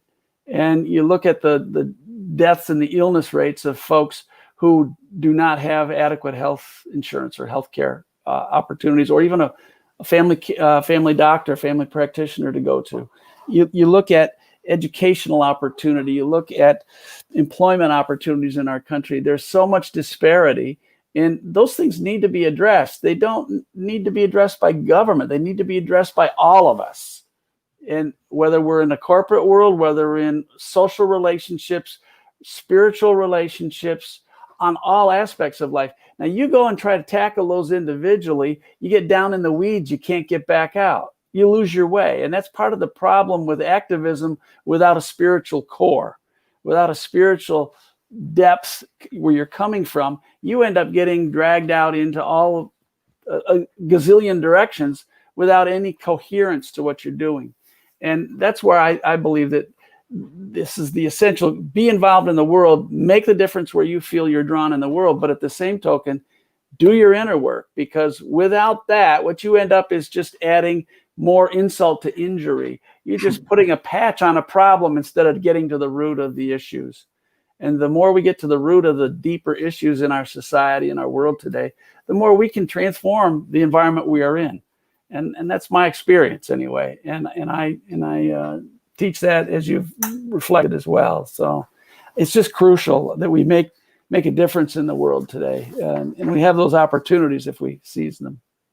And that kind of leads me to my next point, is that as we start to step into these things, one of the things that is essential for people to embrace is the belief or the faith that something will change. And sometimes people feel faithless or feel that it's not going to happen. What would you speak to the role of faith and belief into us making the choices to start making these changes in the world? Yeah. One of my favorite passages from scripture is the very quick definition of faith in Hebrews 11:1 of the New Testament, one of the letters to one of the congregations. And it's 11:1, and it's faith is the substance of things hoped for, as it was the substance of things that have come to pass. And it is the evidence of things not seen. I'll do that again because it's deep. Faith is the substance of things hoped for, just as it was the substance of things that have already come to pass. And it is the evidence of things not seen. Now, I think people read past this passage because it's very trancy. It starts with faith is the substance of things hoped for, that we're saying that faith is what underpins, or the underpinning of what we're hoping for. It's underneath all that we hope for. Faith is the force and the energy that's going to bring that about. And then it flips around and goes, as it was the things in the past. So we're talking about the future and we're talking about the past. And then as it pops into the moment of the present, and it speaks of, and it is as it is the evidence of things not seen. Oh, evidence that's not seen. We have in our mindset, in our Western world, which is highly scientific, highly rational mind, that evidence has to be seen, tasted, touched, smelled, heard. You've got to have sensory input or it's not evidence at all. And this isn't talking about that kind of evidence, obviously. It's talking about an evidence that is behind the senses, before the senses, and it is informing all that we are right this moment. And faith is this incredibly powerful force. I like to use the analogy of Star Wars. Use the Force, Luke. Use the Force. It's an elegant way in a modern way to say use the faith, Luke. Use the faith, because faith is a very profound, powerful force. It is substantial, as this passage says. It is substance in nature. Just because we can't use our senses to perceive it makes it no less important or powerful. And I am so, my experience with healing work, my experience with all the various aspects of the work that I did professionally, both in the administration of a park system that I did for a lot of years of my career work, just seeing how faith can move mountains. And it is something that people need to draw on, because it is there, and it is something that you use all the time to make whatever has happened in your past happen, whatever is going on right now, and also what you will create in the future. Faith is that underlying force, if you will, the matrix of force that's underneath and supporting all that was, all that is, and all that will be there for you. And I think that should be helpful to people. because it is such a necessary understanding to have and to relate to. Our culture also reduces faith to, I hear the question, so what's your faith? In other words, what's your religion, right? We're not talking about religion here. We're talking about the force that's underneath that all religions have basically sprung up out of. They're like the icing on a cake, the religions that we all know of on the planet. But underneath all those religions is some very powerful forces, and faith being the one that makes manifest, because it is the power to manifest things. You kind of led into a question I was going to ask, because I can see how many people are watching on the stream, and the moment a Bible verse was read, it dropped significantly. And what that shows me is people are hungry for spirituality, but from wounds, from past experiences with religions, they may not be willing to receive some of the amazing things that diving into some of these spiritual texts can give us. Do you have any words to people? Because everyone who stayed are people who are willing to hear the message and everything. My question to be, how do we look at bringing the people that have those wounds with us in the spiritual world to soften a bit their points of view and unwillingness to receive things because of the filter of religion? I think one of the things that I did, I mean, I went through a period of time in my life too, where I became very cynical about religion. I had to grow through that. It's a growth process, but I was not willing to camp out there. In other words, if you really want to develop your spirituality, it's not about leaving something behind. It's all about adding on. And that's the good, the bad, and the ugly. You know, there's things about my religious path that I in the past that I would go, it wasn't working for me. I've moved on, but I do not devalue what I was given that was of substance, of what was important and what was of value. And I've just added on to that as I've continued my study and my search and my growth and development over time. And so I value the spiritual texts and sacred texts from around the world pretty much equally in terms of, hey, there's value added in that. It's up to me to allow the spirit of what those teachings are about to make manifest in a way that I understand. And quite frankly, if you aren't doing the inner work, you'll never get to the deeper meanings of those texts. You'll just get the surface stuff. And the surface is, quite frankly, not terribly fulfilling for most people. I get that. You know, that kind of, in a sense, reminds me of something Elaine will always say, who's going to be on next. She would always say, take the best and leave the rest. Leave the rest, correct. Always value add. And don't get caught up with judging the stuff that might not feel as light as others.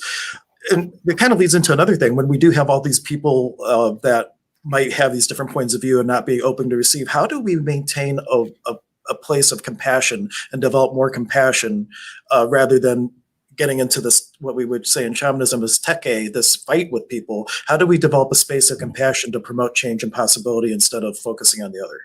One of my favorite lessons I've learned in compassion was back in the early 2000s. The Dalai Lama came to the University of Buffalo and spoke at the big football stadium, outdoor stadium. And I was not in the space there, but I was listening to it on public radio.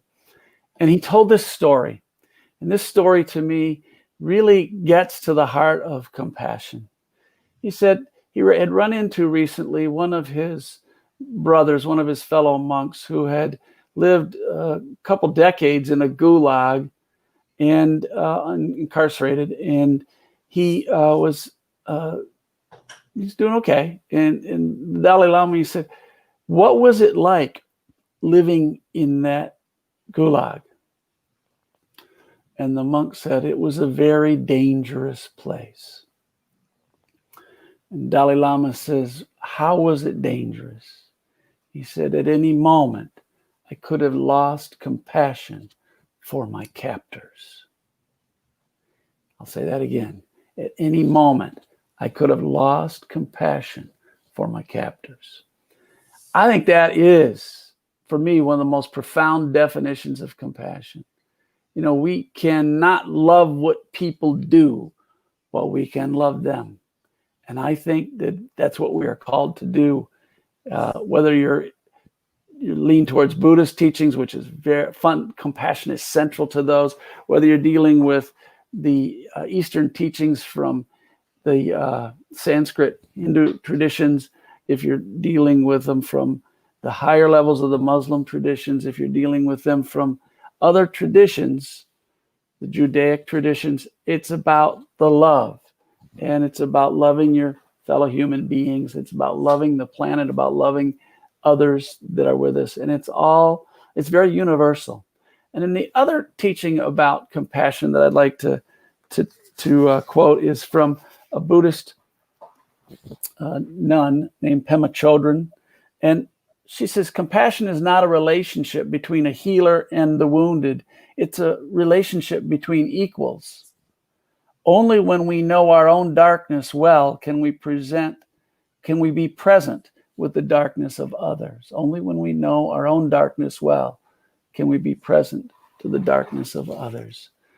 Those two quotes, both from Buddhist tradition, are two that inform an awful lot how I feel about compassion and how important I think that is, and also how difficult that is when people are different than us. It's real easy to have compassion and love for people who are like us, that think in the same way we do, experience life the way we do.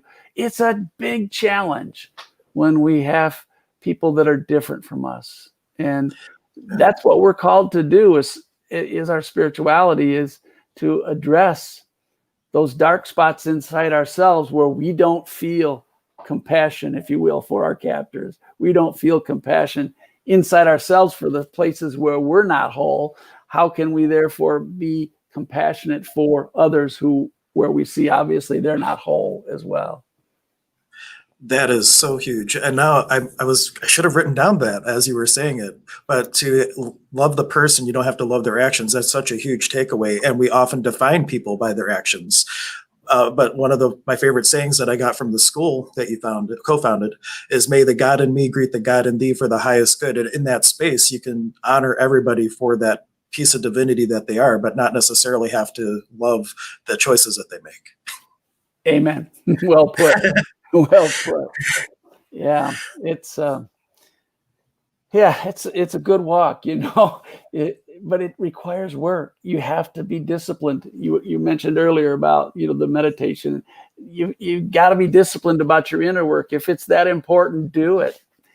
Carve a space in your day where you get into the silence, get into the meditation, do the spiritual practices that get you to that silent core, that blank movie screen, if you will, it's underneath all of activity, so that you're enriching all aspects of your life holistically, body, mind, and spirit.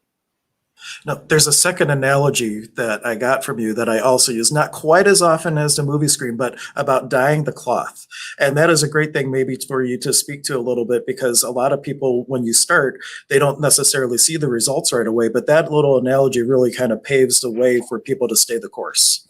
There is an analogy that comes out of India. That's where that source is of what you're referencing, is where people will dye cloth still in dye. They take a linen and they'll put it into dye, and you pull it out and they make it color fast by putting it in the sun. But as it comes out of the dye, it's very deep color.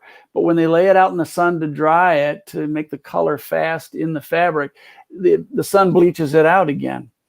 And then, so they take and after it dries, they dip it in again, and the fabric, the linen, absorbs the dye again, and then it comes out. It's even brighter color, and then you lay it out to dry, and it fades. You do that process, dyeing and drying, dyeing and drying, and you allow that energy of that color to come into the cloth. Eventually, get to the point where that color is so fixed into the linen, it's into the fabric, deep into the fabric itself. It's part of the fabric.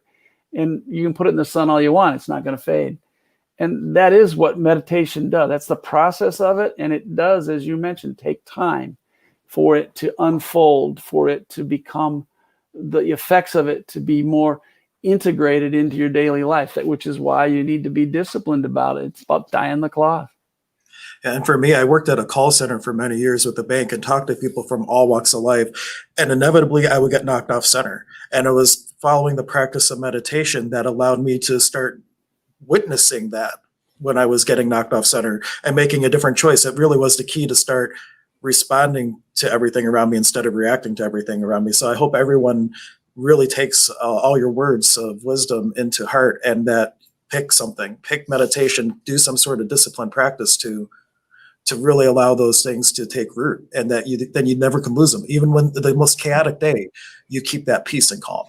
That's right. It doesn't go away. It absolutely does not go away. Once there's a point where it's fixed, that die is fixed in the cloth. That silence that underlies activity is always walking with you. And it's a remarkable thing. And the benefits of that are tremendous. What do you end up doing? You end up being in the right place at the right time with the right words, with the right action to make the biggest impact you can make in this world. And that's the value added that comes. It enriches life on all levels, body, mind, and spirit. Well, Mark, I want to thank you so much for being with me today. I look forward to, maybe if people like this, we will create other events like this. And I hope that you had a good experience. And then if we do another event like this, that you can come and join us again. I will do that. And thank you for doing this, Hank. It's an important time in our world for us to all take some moments to really focus on our inner life and about making that primary in our lives as well. Thank you. Perfect. And thank you so much. Have a good day.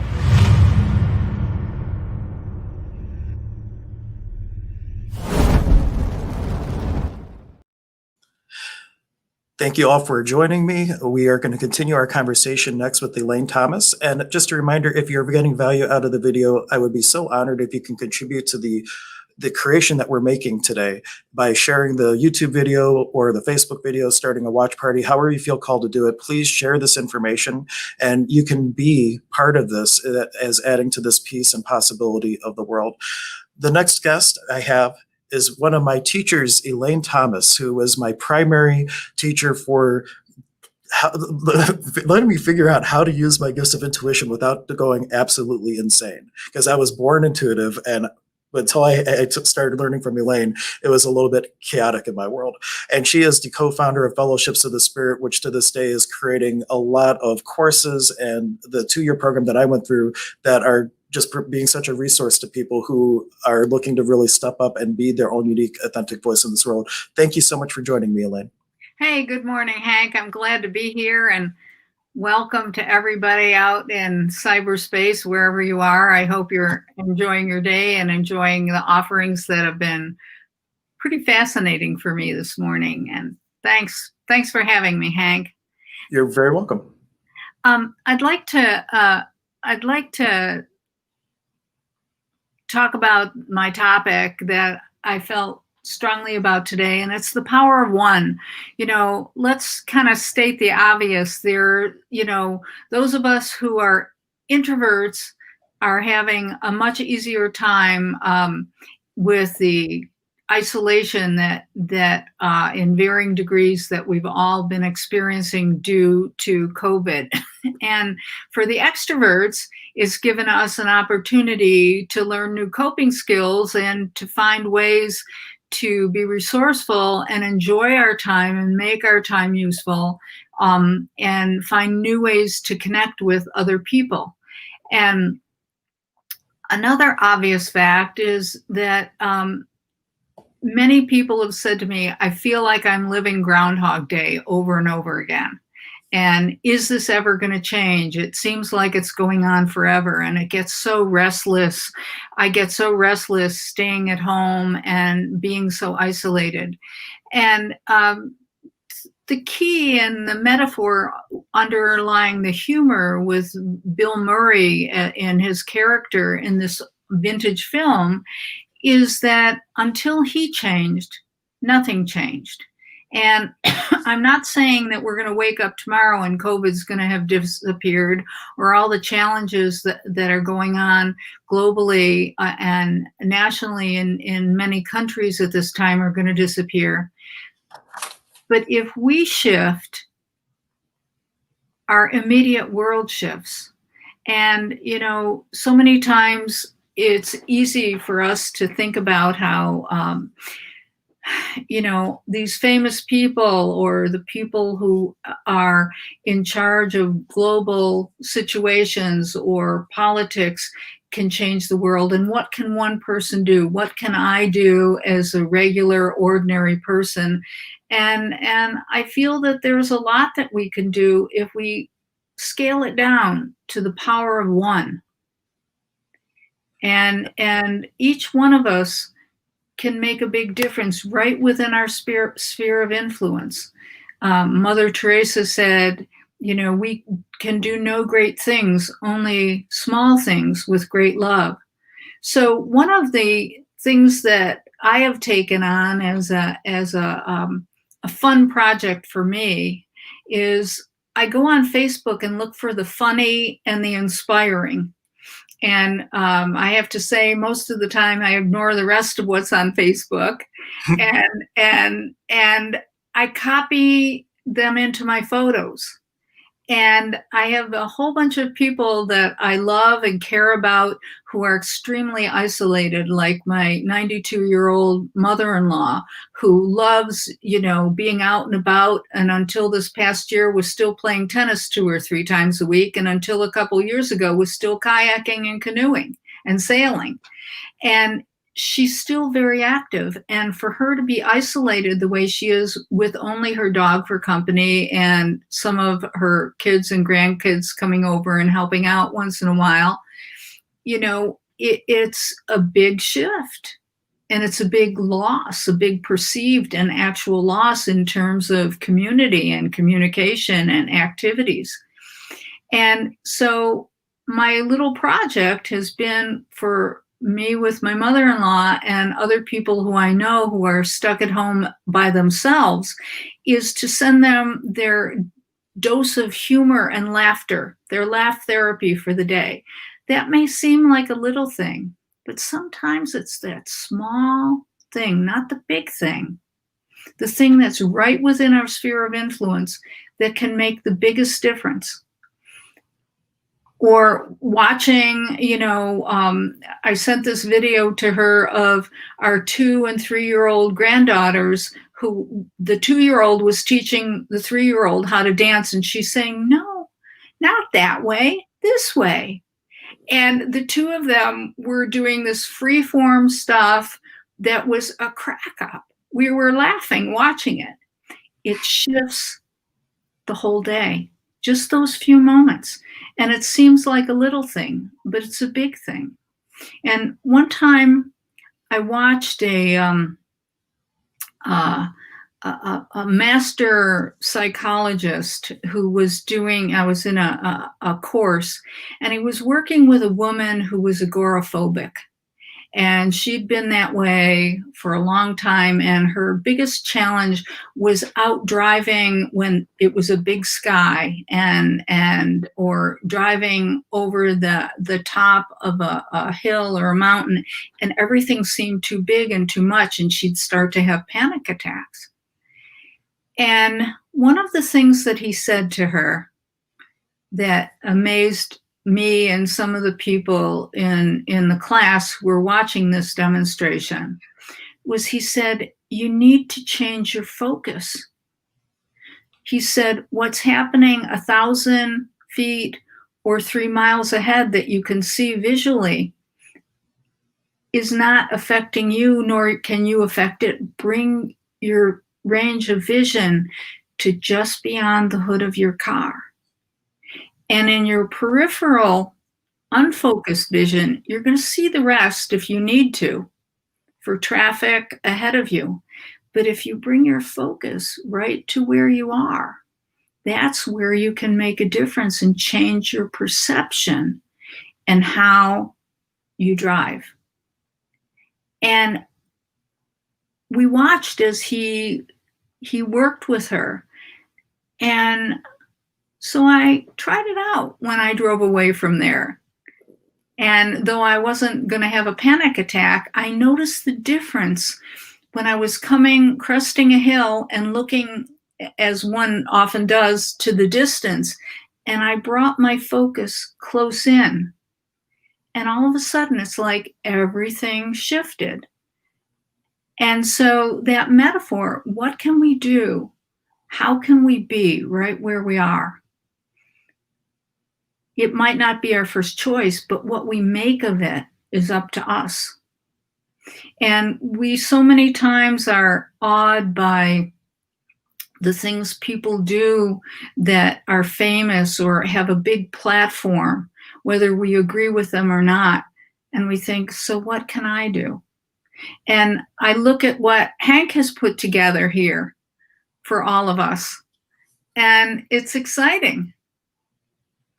In the course of very short time, Hank, could you share how this all came together? And, you know, you didn't have some big corporation coming, or you didn't have a political platform. Could you share that? Because it inspired me. I was just got the kids ready for school, their virtual learning, and was having my coffee and had saw some of the headlines about some anticipated trauma and drama today. And I thought, well, what if I went to the center and I set up my mesa and I just did a live stream and people could tune in and they could just sit with my mesa, which is my shamanic altar, and they could just come in and meditate with it. And then I thought, well, I could set that up at the center and then I could go home and I could just hop on every hour and maybe just do a little talk. And then I thought, well, what if I was asking questions. What if I asked other people to be on? And it turned into this 12-hour stream with guests from coast to coast that are all considered, at least in my view, as spiritual leaders and people that are looking to create change and possibility. And I organized it in 2 days, and then we had 2 days to promote it. And so this was all of an inspiration, but that is what I really feel COVID has done for us. I have an acronym for COVID: create opportunities via intuiting divinity. And COVID was the way of the earth putting pause to humanity, saying, hey, you're a spiritual being having human experience, wake up and start really showing up and creating with the divine. And that is what, when we start to do that and we follow these inspirations, look what was created in just a few days, virtually effortlessly.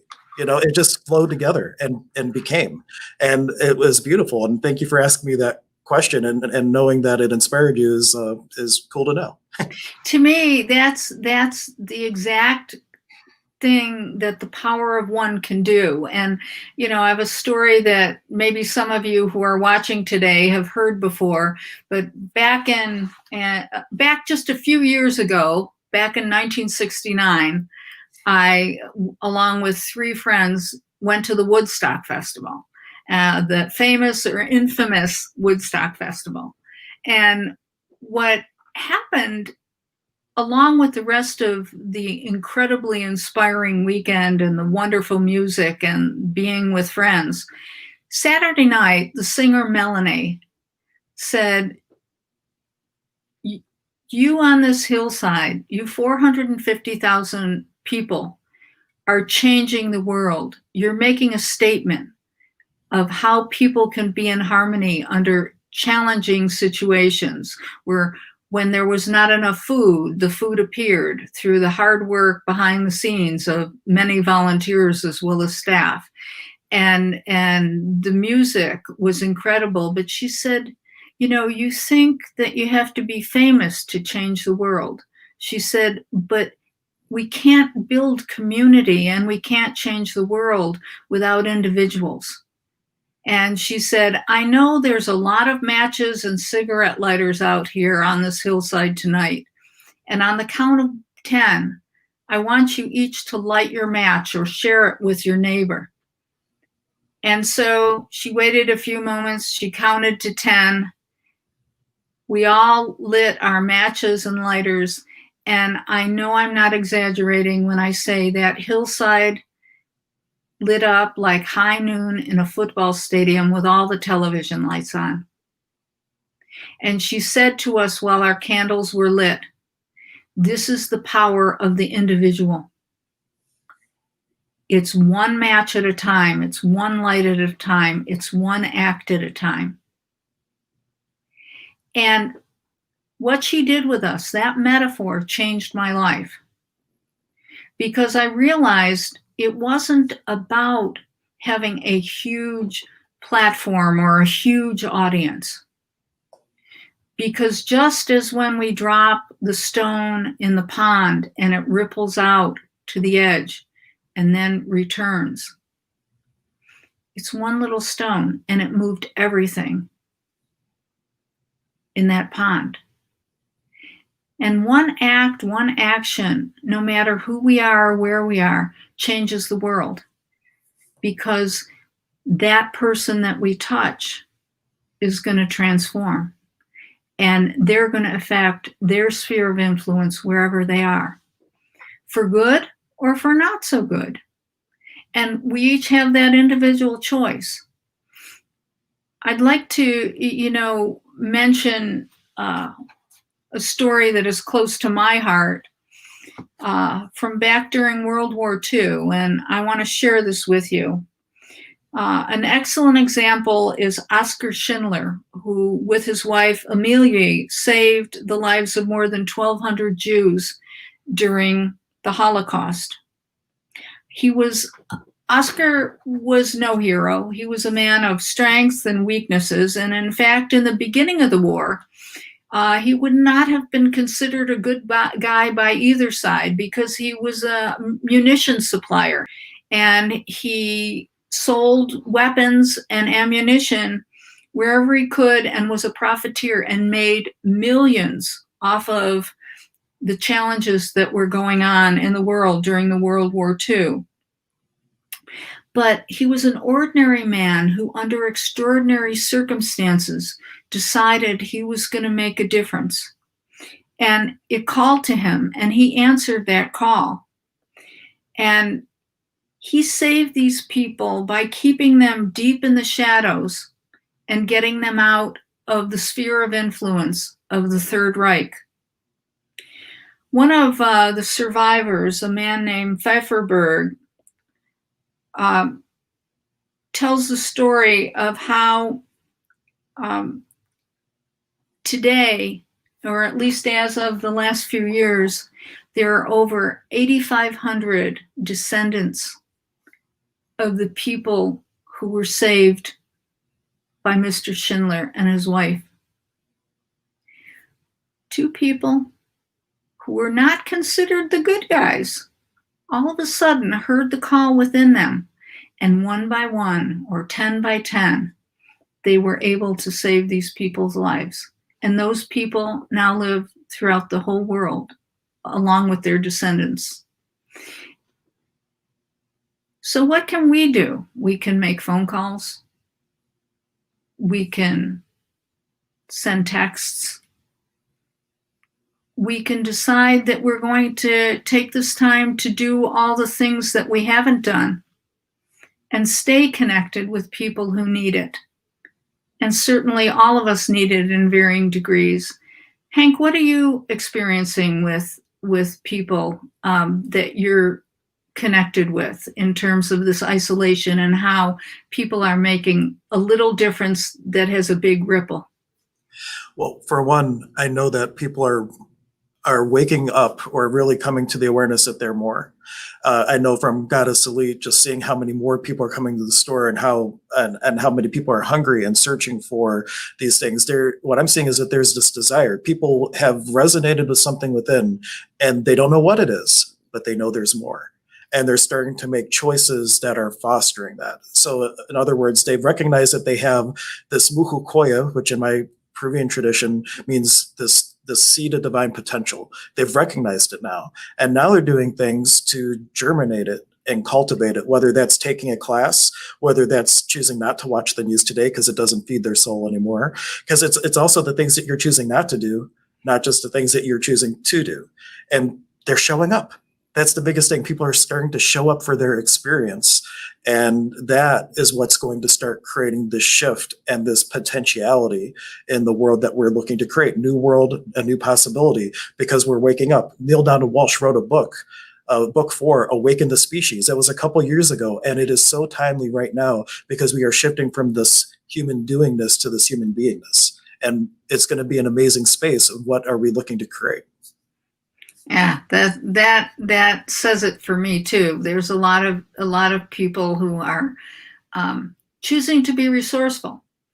You know, there's the old story about the psychologists who were looking through the one-way mirrored glass at they were doing a twin study, and these two young kids couldn't see them, but the twins were in two separate rooms, and both rooms were filled with beautifully wrapped presents. And one of the identical twins, this young boy started crying, and he sat there and he cried and he said, "Oh, look at all these presents, and none of them are for me. None of them have my name on them."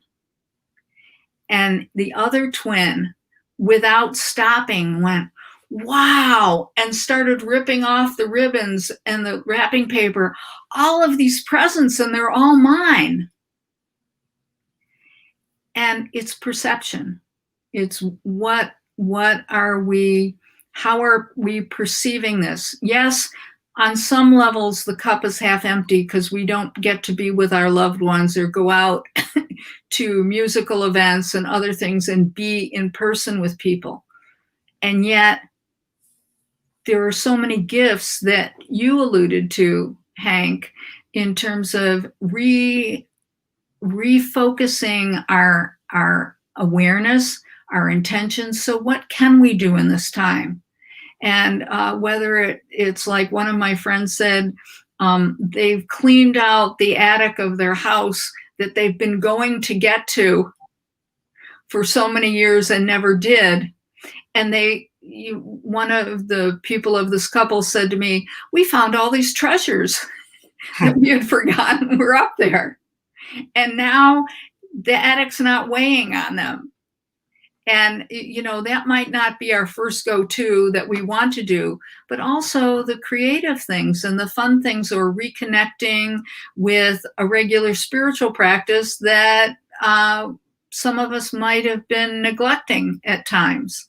Or one of my friends has been taking a drawing course online that she has an artistic ability, but she never made the time for it.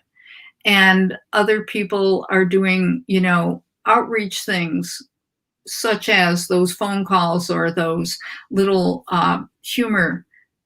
And other people are reaching out to set an example, like the captain in England who at 100 years old did 100 laps and raised over 40 million pounds sterling for the health service. And he was just a regular guy, retired, and what can a 99-year-old man who's turning 100 do? But he changed the world by inspiring us. And it's that inspiration, that light going on with, well, if they can do it, maybe I can do something too.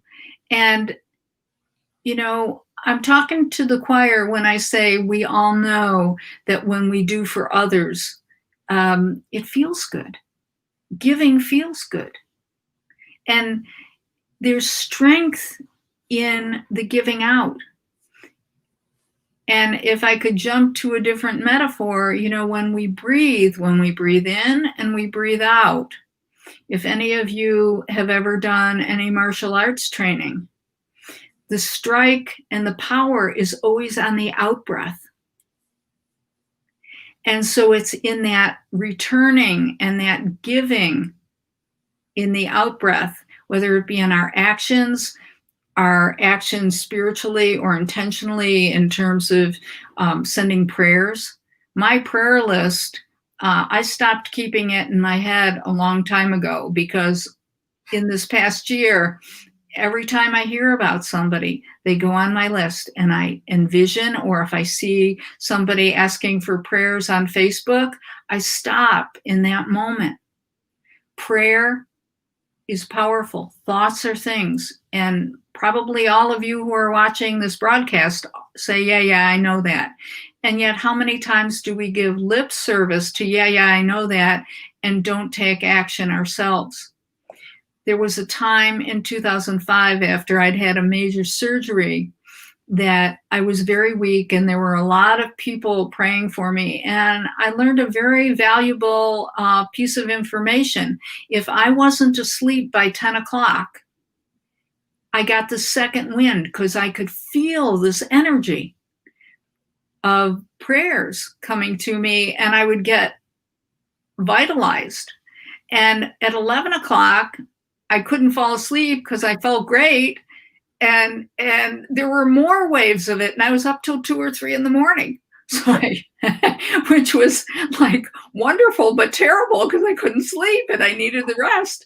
So I thought, well, Elaine, this validates on whole new levels the power of prayer and intention and sending that spiritual energy and asking that the divine and the angelic beings to intercede, to send prayer.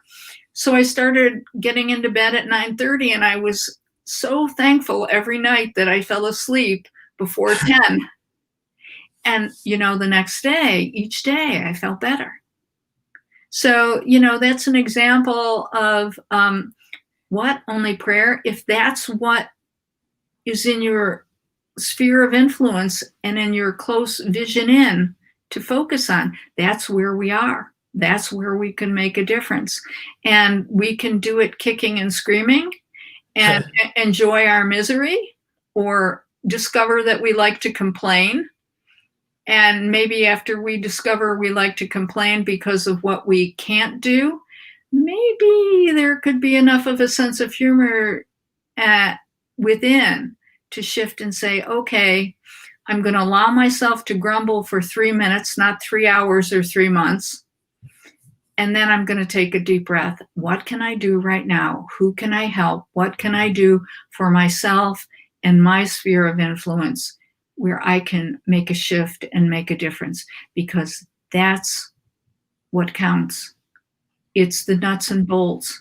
And I'm paraphrasing from the Talmud, but there's a place there where it says, if everyone individual were to live the essence of the Sabbath for one day, all on the same day, the Messiah would come within each one of us. And it's that internal shift, one-on-one, that multiplies and radiates out. And so it always starts with us. It starts with me, it starts with Hank, and it starts with each one of you. If we're willing to take that step, whether we truly believe initially that we're going to make a difference or not, first start and then judge the fruits by what happens. But it's got to start with us. And so I invite you, when you get in a mood that's unresourceful or a little bit depressed, which is understandable, or a little bit angry, take 3 minutes, and at the most 30 minutes, to stay there until you can find your sense of humor about your bemoaning your situation. And then even if you don't fully feel it, pull yourself up by your bootstraps and say, wait a minute, I expect better of myself. I need to find one way and one thing today that I can celebrate, that I can help with, that I can make a difference right where I am with the people that I know and the people that I love. And that's, to me, one of the most important gifts that we can bring both to ourselves, the people we know and love, and those who will be affected by the radiant energy of if you will, an army of spiritual warriors that their only vehicle is one of peace, love, and resourceful activity, where is what I'm doing adding to the healing, or is it taking away from the healing? And that's an inside job for all of us. And that's a big takeaway for everyone too. One of the things I wrote in the description of this stream today is energy flows where the attention goes. And are we wanting to focus on the solution or the problem? And that is a really binary choice each day in everything that we do. Can we focus ourselves on something that will create possibility in the world instead of trauma or drama in the world? I should say perceived trauma and drama. But we all have that space and choice to choose what energy we're going to be and how we're going to express that being through doing, and keeping all of that on course for us to create the world that we would all love to live in. Very true. Yeah, you said it perfectly. For me, anyway. Well, great. Well, Elaine, thank you so much for coming on. Do you have a final thought, or if you could leave somebody with one takeaway, something that they really ought to embrace as they move forward into 2021, what would you leave them with? I'd leave you with a song from Sesame Street.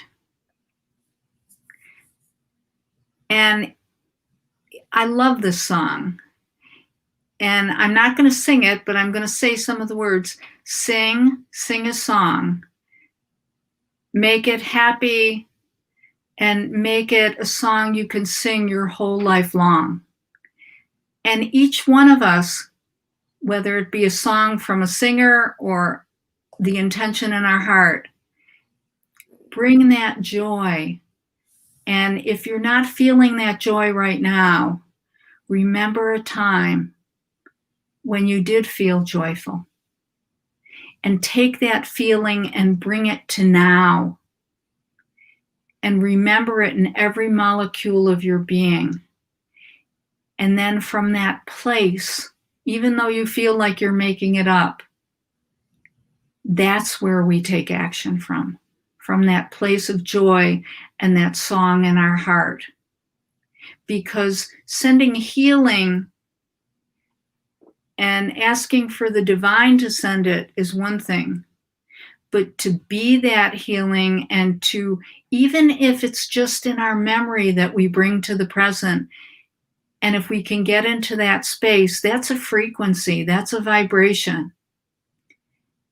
And practice remembering what it feels like within you. And then from that place, take your action. It's a challenge. And it's a creative process, but you'll find it'll be, if you will, a shortcut that you already know how to do if you remember it. So that would be my parting gift. Well, and there are people who are really resonating with that. They love that song. So yeah, you're definitely striking the chords of some people and resonating well. But thank you so much, Elaine, for coming on and being part of this creation that we're creating. And hopefully we will do more things like this and continue to be a positive change in the world. Well, thanks, Hank. I had a great time doing it, and bless you to everyone, and to the best and safe and healthy and positively transformational growth to each one of us. Take care, Hank. Thank you so much for putting this together and for allowing me to be a part of it. No problem. Thank you for being here. Bye, Elaine. Bye-bye.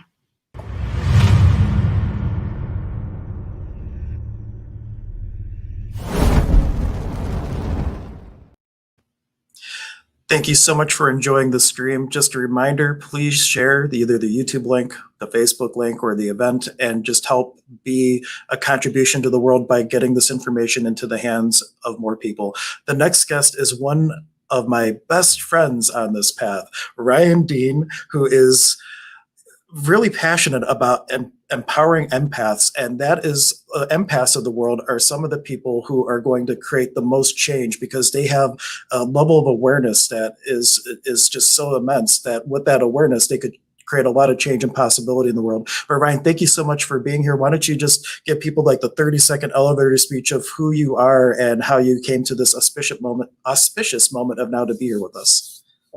Well, thank you very much for having me be part of this today, Hank. This was exciting. I've really enjoyed listening to the people, leading up to my presentation.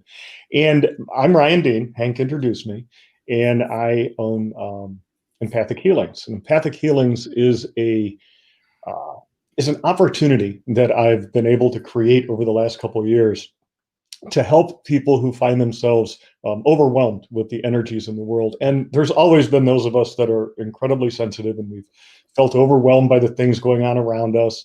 And that's always been the case. So the empath is a way of being in the world that simply makes you more aware of what it is your body is receiving from your environment, from the world around you.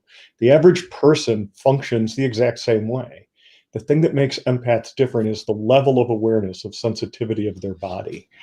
And we have always been a people, a part of our society that has been tremendously affected by what's going on.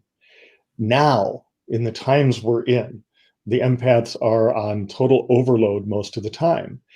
And I wanted to talk about that today because this whole thing is about creating new possibilities, choosing peace. This is what kind of the theme for today was, to my understanding. And this is the perfect opportunity to be talking about that. Because as we look around us and what's going on in the world, peace and choosing possibility doesn't on the surface seem to be what many people are choosing. And as empaths, as those most sensitive, that intensity of energy has ramped up tremendously over the last few years and over the last few months, specifically. Now, what if what was occurring is maybe a little bit different than some of the stories we've created to explain our current times? We've talked about being in an energetic shift and enlightenment and expansion and awakening. There's all sorts of terms that people have used as if we're going from one place to another place.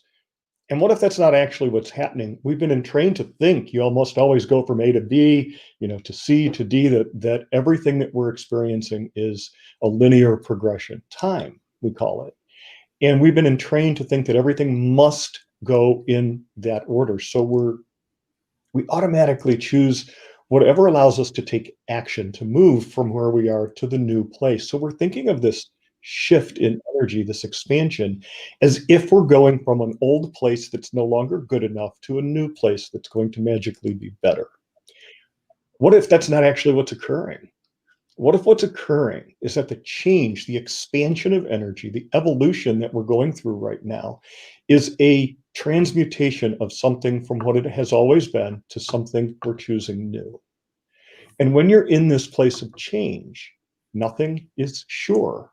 You don't always have what you've had before to depend on, so you fight to get it back, to keep things the way they were, or you reject the way things are, so you fight for something new so you can exclude the way things used to be. What if that's the way things used to be? They don't have to be that way going forward. What if what was actually occurring is that every energy is evolving? That this expansion that's occurring isn't just through a unique, tiny subset of people that are becoming awakened or woke or enlightened. What if that expansion is occurring across the board? That changes the way that we view the world. And as empaths, we're still going to have that increased level of awareness. So everybody in the world is becoming more aware of the energies around them. And most of us don't have a language to describe that. I've gone past that 30-second thing, haven't I? It's okay. You were on a roll. I didn't want to pull you out of it. It's all good content. It just happened. Well, that's the thing. People are really starting to move into the flow of things. And when you're in the flow, that's the type of thing that happens. We get these, Tim Brainard, which I'll be playing later, a recording that he did. He said that we used to do channeling back in the day. And now we get these downloads, these little packets of energy that as we unpack it, then all these words flow out of your mouth that are creating, all these wonderful. Where'd that come from? Oh, it was good. It's funny. Since you invited me a few days ago, I've been trying to figure out what I wanted to speak to. And there's all sorts of stuff that came up. So I didn't make any plans, which is how I always end up doing these things anyhow. And this is what popped as soon as I started talking and listening to the people that were talking before me. It's obvious there's a huge, huge shift going on. But if everybody is becoming more sensitive, and the bulk of the people in our past, through all of the lives we've been entrained with, never had the awareness that they're now having. They have no tools with which to use it. They have no way to describe it. So they have to look at this greater awareness of what is, not what should be or what we wish was, but people are becoming aware of what is in this moment. And they're trying to filter that through a worldview, a paradigm that no longer is valid. So you're going to get people who have to either be right and choose a certain way or make someone else wrong so they can be right. One of your presenters earlier talked about the way we filter our perceptions. And I often tell the people I'm working with that you cannot give a truth to someone that they cannot hold. If they're not able to see it, there's nothing we say that's going to change what a person is judging about what they're experiencing. Well, now the whole world's becoming more sensitive. rapidly. This isn't a slow transition. We're in the midst of a chrysalis event. We're changing from one thing to another. And this is the process. As we expand, as all of us expand, you're going to start to see people have the awarenesses that we've described as a 5D existence, a way of being different than we are now. It's not different. What if it's always been that way, but our awareness of it is what's increasing now? So those of us who have a vocabulary, who have always experienced an excess of sensitivity compared to everybody else, we already have a way of coping. We've learned, for good or bad, how to cope with our world.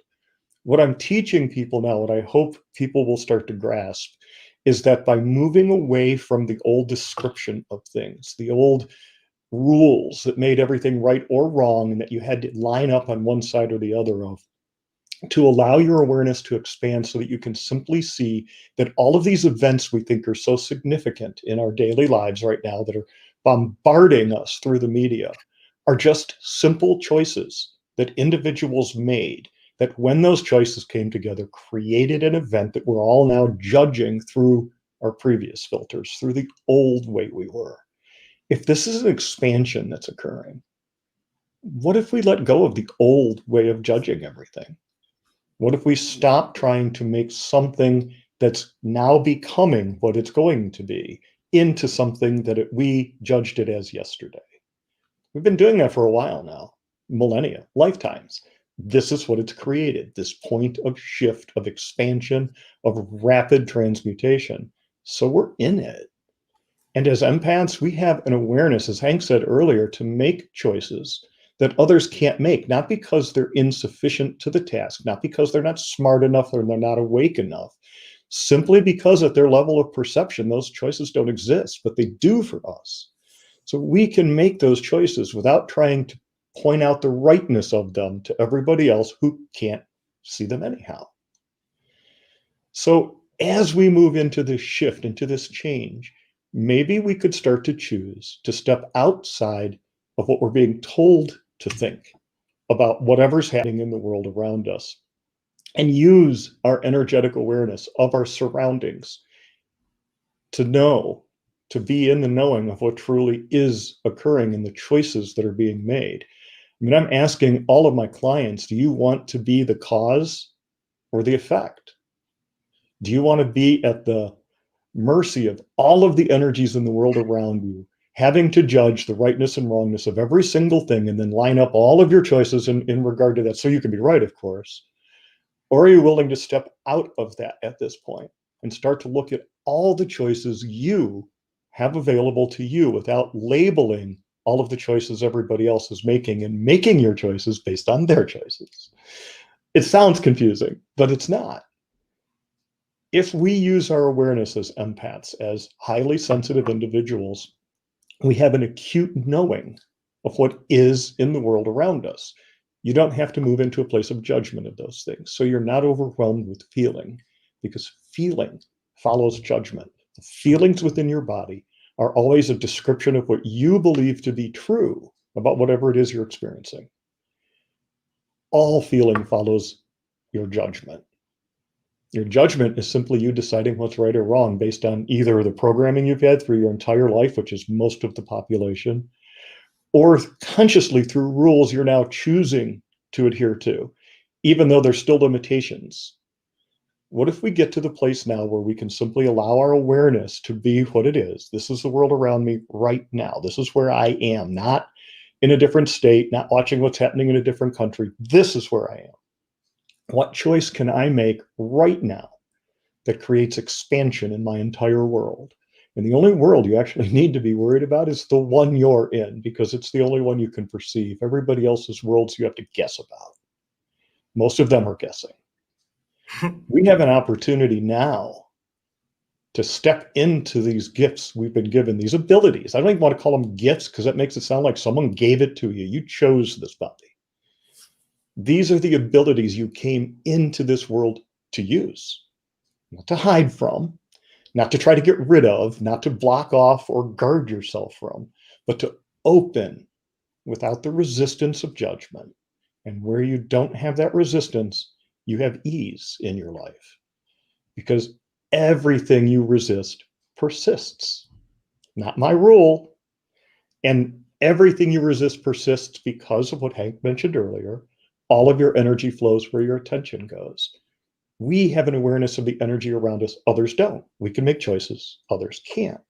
How can you choose to create ease with that energy in your life instead of the need to be right or wrong? So, easy, right? In theory, it's easy. You know, though there is a concept that I had from a boot camp class that I did recently. They said that the place to start with that, if things feel overwhelming and you're really looking to desire change, they call it the rule of 51%. You simply have to desire it more than you don't. And that is enough to start tipping the scale. And then as you start to do the work and you start to step out of this judgment, it tips faster and faster and faster, and you grab this momentum of creating ease and possibility. So it might seem hard, but you just need to start. Like that's the thing, start to choose, right? Well, and it does. And when you have such an extensive sensitivity like the people in our circle that the empaths have, it's really difficult sometimes to step outside of all of that because you're feeling it with your body. And the way we've been trained is if we feel it in our body, then it must be ours. It's happening to us.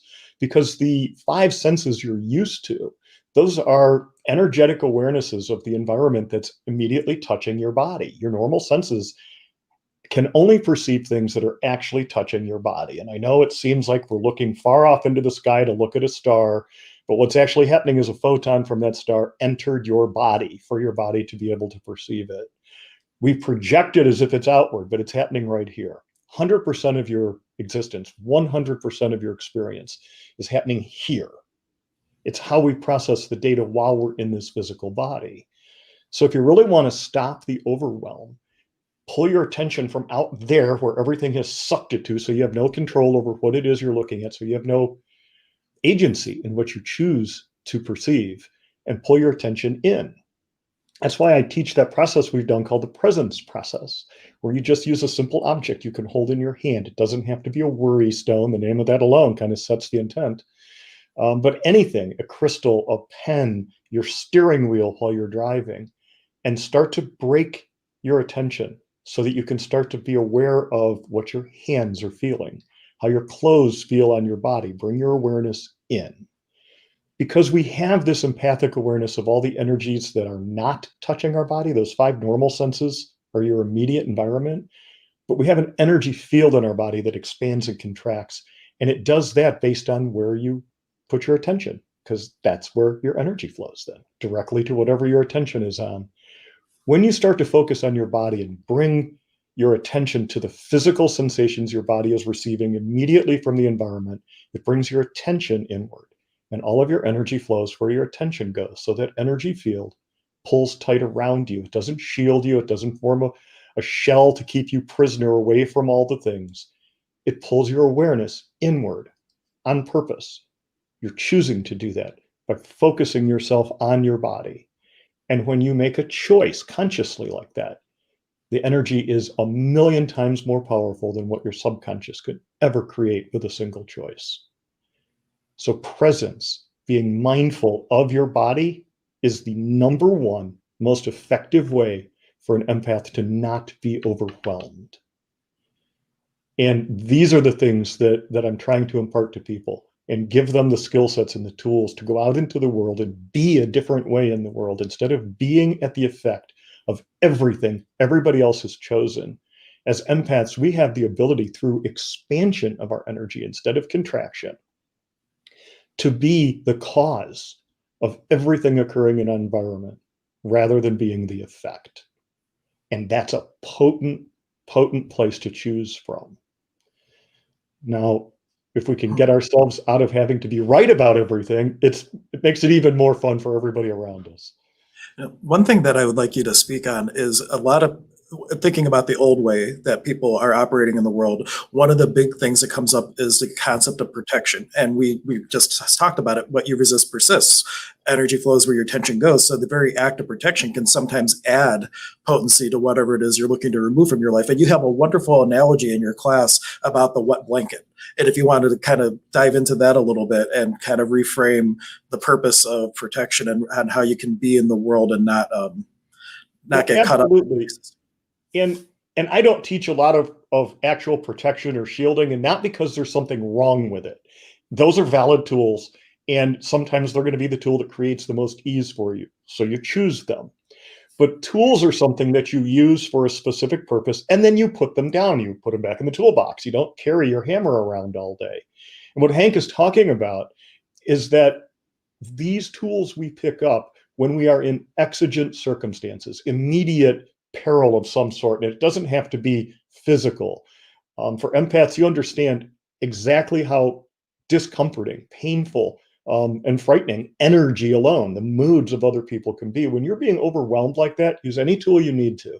If you need to use shielding, if you need to, somehow energetically barricade yourself, use those tools. I'm not judging them, but I teach a different way of dealing with those energies because of the universal laws we were talking about, such as all of your energy flows where your attention goes. If you were in a house fire, you suddenly woke up and everything's on fire around you, it makes sense to use a tool. You often grab a drape, a blanket, you soak it with water, you wrap it around yourself, and you exit the room that's on fire. That tool helps protect you from the heat of the flames. But once you get outside the house, you don't re-wet the blanket and walk around with this soaked blanket now the rest of your life to protect you in case there's a fire. Once the tool has served its purpose, you take it off, get into some dry clothes, and go on creating new possibilities in your life. If you need to use shielding of some sort, if it's been taught to you and it helps you, use it. If you use it as the way to exist, then what you're going to do is create a box around yourself that stops you from interacting with the world. And it may keep you safe. And it keeps you safe by keeping you small, by keeping you contracted, by you trying to fit yourself into a box much smaller than you be. So it becomes difficult for us to use these tools as a lifestyle going forward. But use whatever works. And sometimes shooting for the highest, loftiest goals of ultimate enlightenment doesn't serve you to create the greatest good in your life, the greatest expansion in your life, when you're in a place that you're perceiving as suffering or painful. Sometimes being angry is a more expansive energy than feeling pathetic and without hope. So choose what creates expansion. Just keep choosing expansion. And even if what you have to choose initially is anger or resentment as a greater expression of expansion than whatever you were feeling, keep choosing greater than that. It will not take you long to be choosing joy instead of all those other things. Does that help, Hank? That's perfect. And I did a stream the other day called The Protection Paradox, and I used your example a little bit. And it really is, the tool example is perfect. You use it for its time and its use, and then you put it away. And the big thing is you're keeping your awareness up as what tool would serve me the best right now, and be willing to change that as you continue to move through, and not just keep carrying every single tool you've ever used on. You use it, you put it away, you use it, you put it away. And what new tools can you discover to start using that are going to create even more possibility? Because we don't know what we don't know. And being willing to receive what we don't know can sometimes create the greatest shifts. Well, and I have found out that the bigger my toolbox gets, the more projects I'm looking at so I can use those tools I bought. And if you buy into the tools as the answer, you're going to carry around every tool you've ever learned, and you are going to look for opportunities to use them. Nobody puts the time and the effort in the old paradigm of investing in something and then not using it. That doesn't make any sense. That's like buying insurance, right? You pay for it forever, hoping to never need it. Well, we carry these tools around with us energetically, and we carry them with us because we worked hard, we suffered, we learned, we earned those tools. So we carry them with us. And as long as you're carrying a tool with you, you will always look for the opportunity to use it. We have people right now whose daily dress is combat gear and body armor and all the accessories. They are going to look for a way to use those tools. And they're going to find it. What tools are you choosing to carry with you? And what will you create by your choice to have those tools? If you don't take them with you and simply allow them to be part of who you are, then they're going to be there whenever you need them, whenever there's a requirement for it to create expansion. You're not going to not have them available. But if you make your choices looking for what ease can I create with this choice? What expansion create? What contribution may I be to my entire world with ease? Asking yourself these questions as you move forward, you're going to start choosing the things that answer those questions. All of your energy flows where your attention goes. I am not a pie in the sky, sparkle, unicorn, just think about the good stuff guy. You know, sometimes you're in a place that sucks in your life, and it doesn't do you any good to deny that. And I'm just going to positively focus on everything, because if something is happening in your life right now that you do not enjoy, I guarantee you it is because of a choice you've made in something you believe to be true. So denying its existence will take you further and further away from the reason you chose it. You don't have to wallow in the knowledge of it either. Once you see you've made a choice that created contraction, discomfort, or pain in your life, don't choose it again. You don't need to spend a moment of time figuring out why you suck so bad you chose it to begin with. That's just going to keep you focused on all the things you don't want to be, and you will be all of those things as long as you're focused on them. Choose greater, choose expansion, choose ease. That's how we create peace and possibility. That's something that you said in your class that my wife took Ryan's class. That's how good it is. My wife doesn't take many classes, but she took Ryan's class. But one of the things that you'd say is we have this this habit as humans that we will judge our past experience based on current data, and then we torture ourselves because of that, and instead of just choosing different. Absolutely. And all your current data is based on what you knew yesterday. All your logic is based on what you already know to be true. So that's always old data where you're trying to create a new possibility, and it doesn't work out that way. You just get a different shirt on and the same being, different day. Oh, see, I know that there's a lot of people resonating with what you're saying. Annie was just saying that it was a great, useful exercise. I believe she's taken your class too. We have Luna saying, gratitude, Rian Dean, your wisdom echoes across time in my perspective, one among many who appreciate the generous, wise Ohio empath guide, a gift to global empath community choice. I saw that comment. I'm like, I have to put that one up for you. And Mary-Li is offering blessings. And thank you, everybody, for tuning in for Ryan. And you kind of gave me a great segue when you say sometimes you're in a place where it sucks. And I don't know if you realize, but the person speaking after you is Param. I saw that, which is why I'm not leaving when you take me off. And well, he hasn't shown up yet, so we'll see. He's sometimes on a different time schedule or whatnot. But Param, who's going to be the next guest, he has the seminar called Why Life Sucks, a global voyage to overcome the misery of everyday living.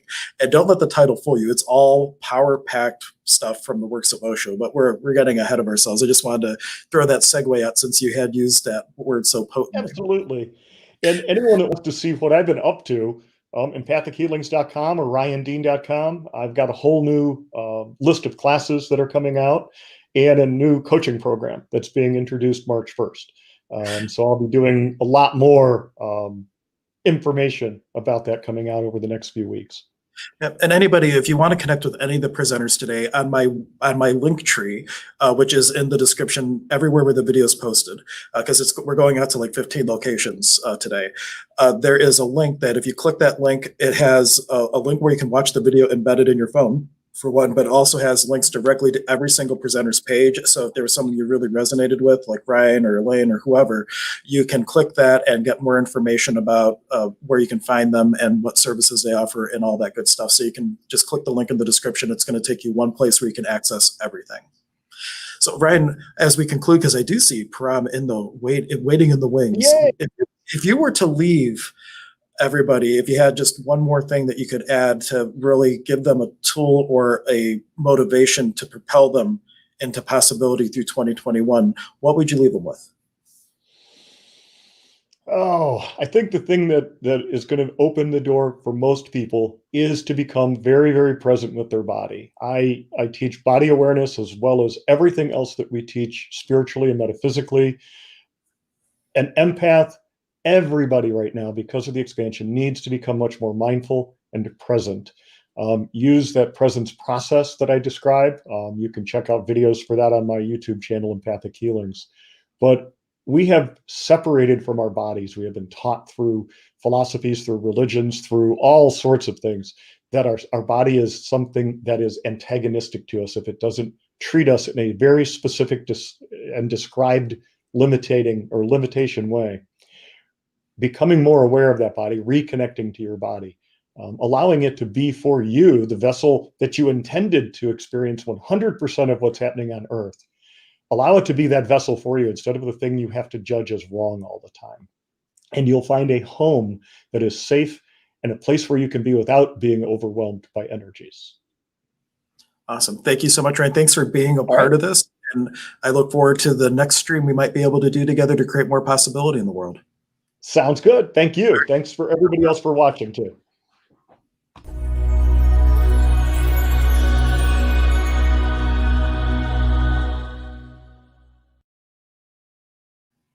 Thank you for continuing to stay with us. I encourage you to please take a moment to share the stream, the videos, and also take a moment to subscribe if you haven't already to Emergence of Being. The next guest, Param, who is a person who I met through a colleague of mine at Bank of America when I was in the House of Finance, named John Cronin. And John said, you have to meet Param. And I ended up going to Param's workshop at Baldwin Wallace. He's a professor there. And he created this amazing program called Why Life Sucks.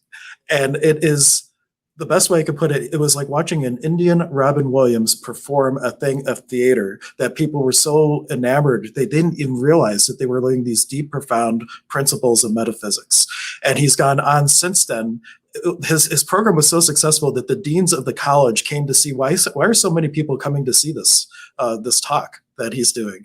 And then he was asked to travel all over the country doing presentations for corporations, being a motivational speaker, and was even featured on TED Talks. So I'm very honored that you found time to be here on the stream with us. I hope I did the introduction justice for you. Are you with me, Param? Yes, I'm having a little bit of a problem because I'm hearing the same thing that you said coming back to me again. I wonder if there's another stream I clicked on simultaneously, because everything that you said is now playing back to me now.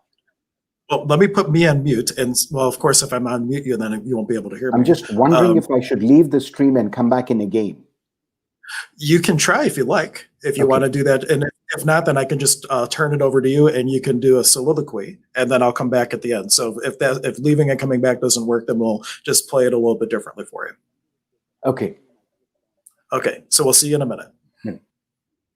All right, Param will be back in just a moment. So I'll take that opportunity again to say thank you, everybody, for showing up. This has been amazing that just came to as an idea on Tuesday, and then we have grown into this amazing community of people that are looking to promote peace and possibility in the world instead of lending energy to what is potentially perceived as trauma and drama. So thank you all for being part of the solution instead of the, I don't want to say the problem, but being part of the energy that's really going to create a different possibility in the world that we would like to create for ourselves. And while I'm mentioning this energy, I want to throw out a book for everybody to consider. One of my biggest spiritual mentors is Neil Donald Walsh. And when Param and I met, we actually traded books. He gave me one book of Osho, which is one of the big people that he follows. And I gave him a copy of Neil Donald Walsh. But anyhow, there's a new book. It's book 4 called Awaken the Species, and it was written a couple months ago. But it talks all about how humanity is in the space of evolving in consciousness and in the space of starting to really step into human beingness, and that we're all starting to follow the spark of the soul, and or he calls it the impulse of the soul. These little inspirations, like creating this whole day for us all, was inspiration, and I followed that through. And so, what would it take for all of us to create opportunities via intuiting divinity, COVID, right? What would it take for all of us to follow that divine impulse and to start having good orderly direction in creating and co-creating with the universe and in creationship with all the people around us? And notice I say creationship, because creationship is working with others in the awareness that we're all one, where relationship is working with others in the awareness that we're all separate. So two totally different things. And I see Param is back, so let me go ahead and bring him on the stream and see if he can you hear me without looping, or is it still looping? I can hear you clearly without looping. And are you able to hear me as well? I can hear you. Great. So Okay. problem. Sorry for having thrown in that additional element of last minute confusion, but without it, life wouldn't be exciting. Well, maybe I was meant to say the thing that I was just said, and it's all good. Because, I had to fill that with something. So I'm like, what's going to come through that will create a possibility for everyone while we wait for a Param to come back? And that's what goes through my head for all of you wondering, like when I'm with a guest or when I'm talking online, I'm constantly in this question of what energy could I be to create the next greatest possibility in this ever-present moment of now. That's kind of the space that I hold as we're moving through this day. And Param, thank you so much for being here with me. I already gave a little bit of an introduction. And where would you like to start our conversation? Or do you want me to kind of throw it to you? I know you can talk indefinitely on your own, or we can be more conversational.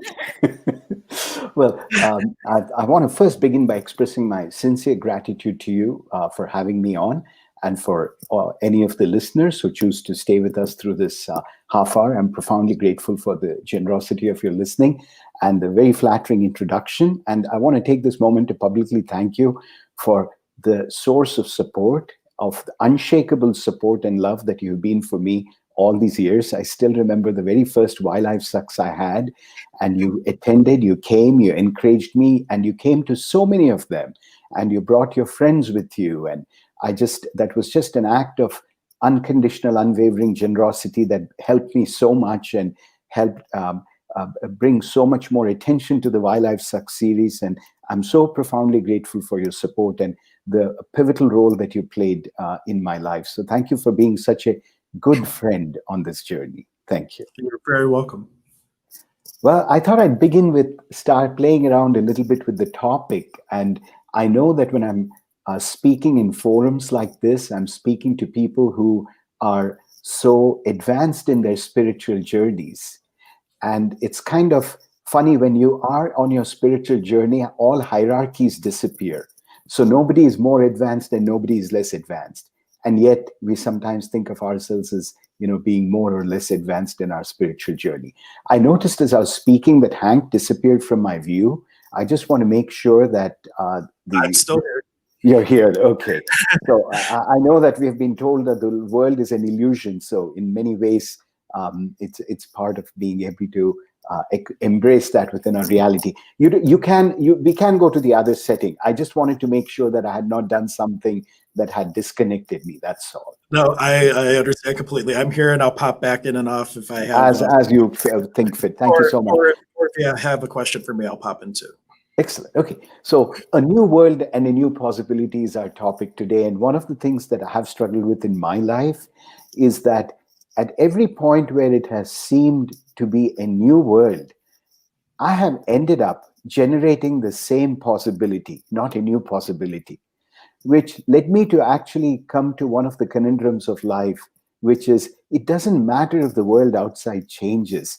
If there hasn't been a fundamental transformation within me, the quality of experience that I generate for myself is going to remain the same. So it brings us to the old spiritual adage that it's not the external circumstances that determine the quality of our experience. It is the quality of our inner experience that we are able to generate or not generate that makes everything possible. So in other words, often, regrettably, we ended up as with a new world, but generating the same set of possibilities because we have not transformed, and I'm a man who's been married 4 times. So you would imagine that I would have had a very deep and intimate experiential grasp of what it means, because when you get married so many times, or you change a number of different jobs, and you're generating very similar dynamics, you begin to confront the fact that the only thing common to all those experiences is you. So it's our way of being that is the source of the transformation. So it seems to me that what I would like to speak to is not so much the new world and a new possibility, but I want to take on the challenge of living in the same world with all of its problems, with all of its pain, suffering, agony, the polarization that we see currently in society, and how do we be with it in a different way. So as many of you have known me, know well about me, that I've been very inspired by the works of an Indian mystic called Osho, who left behind over 2,000 books on various aspects of the human condition and various existential challenges. So much of what I say is been inspired by Osho's works, his discourses, and his books. I want to begin by invoking first Osho's 4 contrasting orientations to life, or 4 paradigms by which we approach life. And he says, when we look around, let us take the rose flower, as representing life. Our orientation to the rose flower can show 4 different orientations to life. If I'm approaching the rose flower as a businessman or a businesswoman, I'm going to be looking at the rose flower, wondering, how much can I sell this rose flower for? And that'll be my principal concern. So I will be calculating how much can I sell it for, and my focus is on, the value that I'll be able to. The second orientation is, if I approach life as a scientist, not as a businessman, but as a scientist, I will probably be interested in an analysis and an intellectual understanding of the rose flower. So what would I do? I would probably dissect the rose flower, place it under a microscope, and try to label all of its parts and analyze it chemically and say, this is what the rose flower is. I've discovered the anatomy of the rose flower. Now, if I'm an artist, I would be horrified to see that the scientist has actually dissected such a beautiful flower, because artists generally tend to embrace the totality, to embrace the whole package. As an artist, I would probably try to get to establish a relationship with the rose flower and to know its beauty more deeply, not by dissecting it, not by selling it, but perhaps by writing a poem about it, perhaps by composing music, perhaps by taking a photo or painting it. That would be my way of accentuating the beauty of the rose flower. Now, these are the 3 common orientations we find. We find ourselves relating to life as if we are businessmen. So we are looking at life through the lens of inputs and outputs and cost-benefit analysis and all of that. Or we look at life very logically and analytically like scientists, and we are in a voyage of intellectual discovery. Or we approach life as artists, celebrating the beauty of life, the fragrance of the rose flower. We come to life like a chef, and then life becomes a festival of spices. So we have all of these orientations to life, but Osho's 4th approach to life, I think, is the one that is most likely to serve us with all the unsettledness. The word that is often used is VUCA. Many of you would have heard that we are living in a VUCA world, where it's volatile, it's uncertain, it's chaotic, and it's ambiguous. So in this VUCA world, which is volatile, uncertain, chaotic, and ambiguous, it appears to me that Osho's call to approach life as a mystic, not as a scientist, not as a businessman, not as an artist, but as a mystic, would be most helpful. Let's understand the approach of a mystic. A mystic is somebody who embraces mystery, who dances with mystery, who actually is inspired by mystery. So a mystic would look at the rose flower and be vastly moved by the mystery of the rose flower. Where did its red, bright red, luscious red color come from? Where was this rose flower a few days ago before it manifested its beauty in this world? And when it dries up in a few days and it crumbles to the ground, where will its beauty have gone? The mystic is not interested in scientific explanation. He or she does not seek to understand the world logically and analytically, but is interested in dancing with the mystery of life itself. And it almost seems that at these difficult times that we are going through, an orientation that enables us to enjoy the mystery, and to say, you know what, I really don't know the nature of the world that I will be waking up to tomorrow. It's almost like being in a movie where you don't know what the next scene would be. And that has been one of Osho's messages consistently, that often we go to a movie, perhaps a James Bond movie, perhaps Titanic, and then we're sitting there so identified with the characters in the movie that the movie no longer seems like a movie, it seems like it's real life.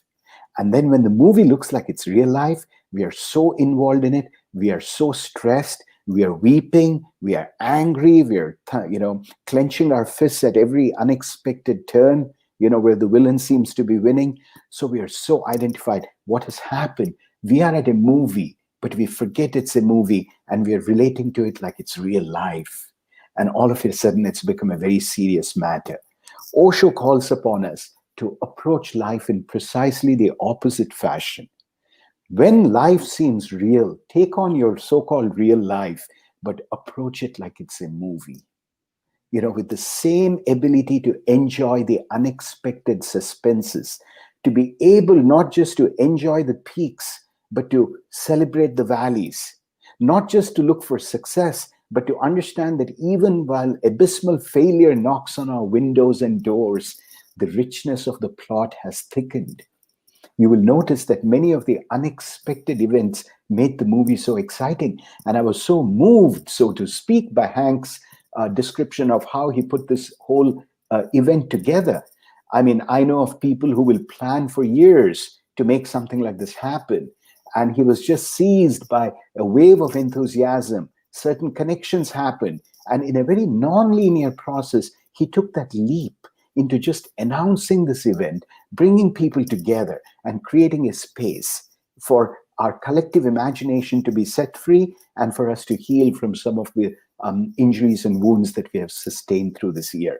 So it is about enjoying the peaks and the valleys, to recognize that the peaks and valleys exist as opposites in our mind only because of the mind. The mind has a tendency to create opposites, to create polarizations. If you look at the dictionary, it'll tell you the peak is the opposite of a valley.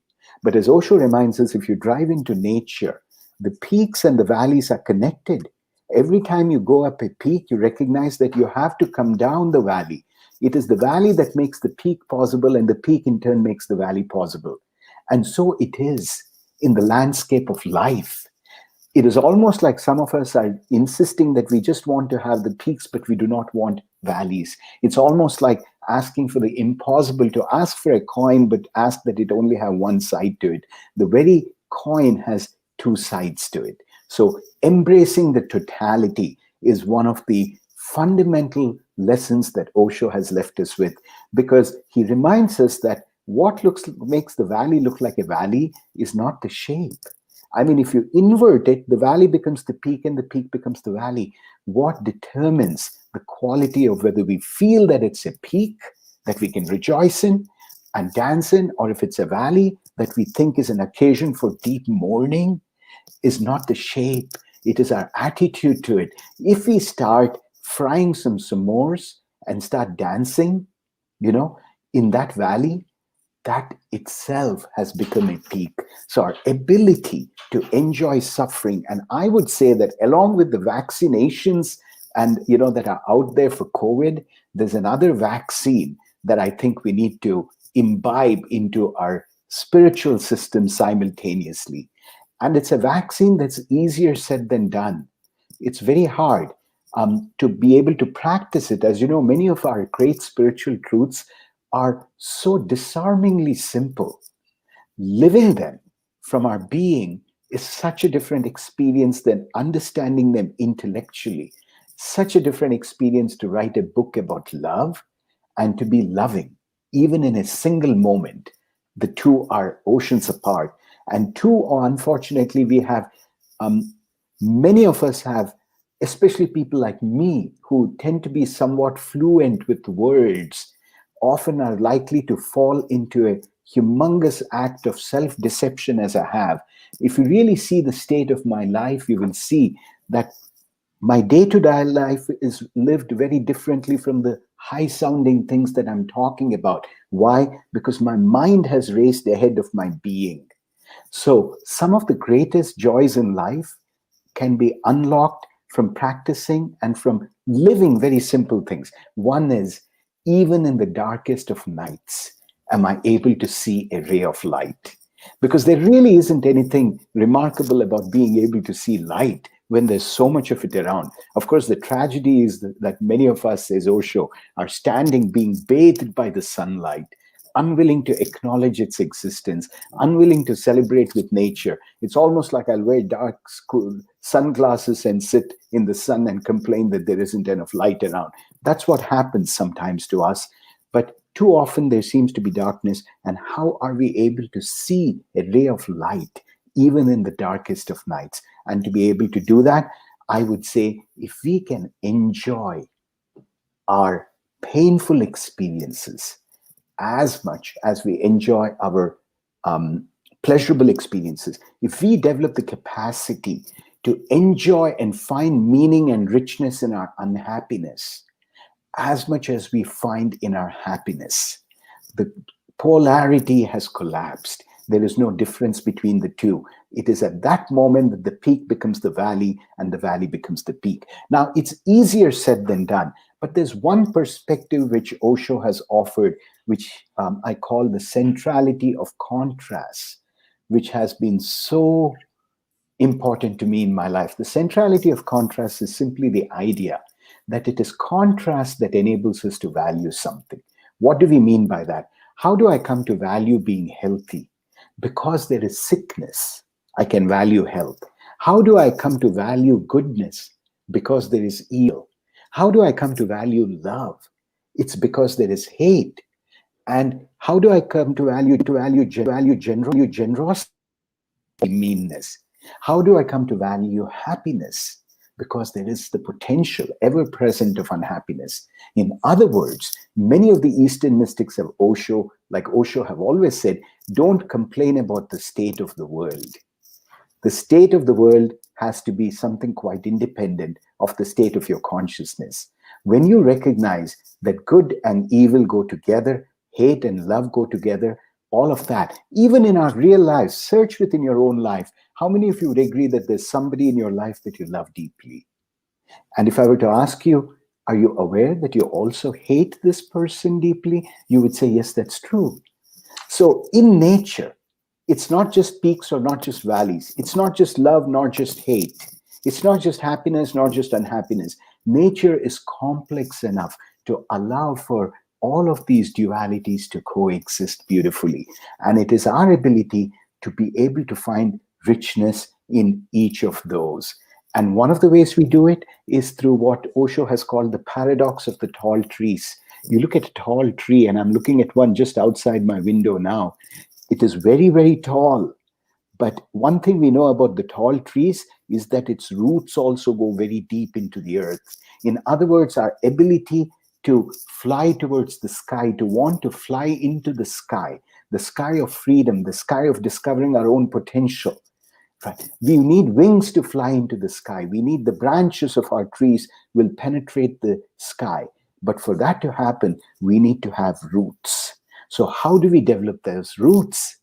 And that brings us to the duality of life, which Osho and other Eastern mystics have talked about, as understanding life through the metaphor of the circumference and the center. Life is like the circumference of a wheel. You know, you're driving down the highway at 70, 75 miles an hour based on the speed limit, and the wheel is rotating very fast and very quickly. Our everyday life seems like that, from one Zoom meeting to another, from one emotion to another, from one thought to another, from one task to another, you know, scratching out items on your to-do list. The circumference is called samsara, the everyday life. Now, the wheel of life is samsara. It is fueled by an endless set of activities. So the wheel keeps turning and turning and turning and turning and going round and round at breakneck speed at 75 miles an hour. How many of you can see that that's what our lives feel like? You know, a fast moving wheel. And we are like, you know, just it's all over the place. This is the visual effect I want to create. The fast moving wheel, the wheel is turning round and round, and that's what it feels like. But Osho reminds us that for in every wheel that is turning at 75 miles an hour, there is a center that is unmoving. That center ain't moving, it's still. And therefore, for each of us, in the fast-moving world of events, ambition, greed, desire, all of these things turning around and round, our challenge is to find the unmoving center within us. And how do we do that? A lot of the meditation exercises and all that the mystics have given us, the kinds of processes that Hank leads people through when you have sessions with him, all of those bring us to that unmoving center in this chaotic moving wheel of life. There is something very foundational that I want to touch upon, as I notice that we have just another 5 minutes left. And this was perhaps the most deeply transformative part of Osho's work for me. And as a disciple of Osho, as an admirer of Osho, I would, as somebody who loves Osho deeply, I would be remiss if I were not to share that with my audience today. So it deals with one of the conundrums of life, and I call it unsobbed tears.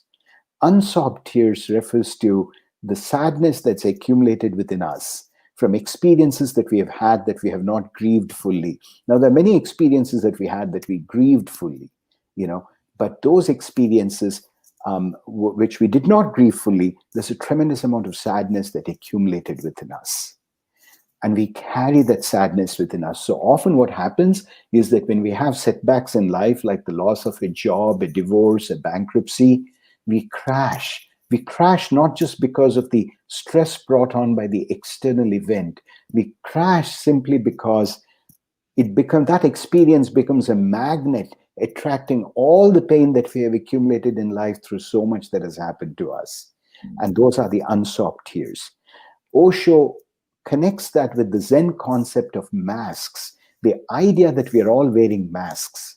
And often we start wearing masks in response to events that causes a lot of pain, shame, and humiliation. For example, when I was 9 years old, somebody commented in New Delhi when I was riding on the backseat of a car that I seemed to be mentally inadequate, that I never say anything smart or intelligent or interesting, and that they're worried that I would not be able to pass high school. An experience like that, one of humiliation and shame, led me to wear a mask or to develop a mask.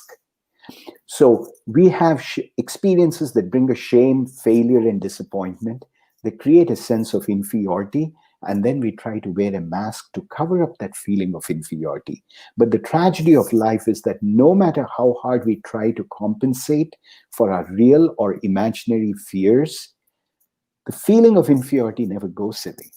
Now, you know, for example, that the actors and actresses in Hollywood that you think of as very beautiful, but they think of themselves as ugly. In the same vein, somebody said, I was stupid.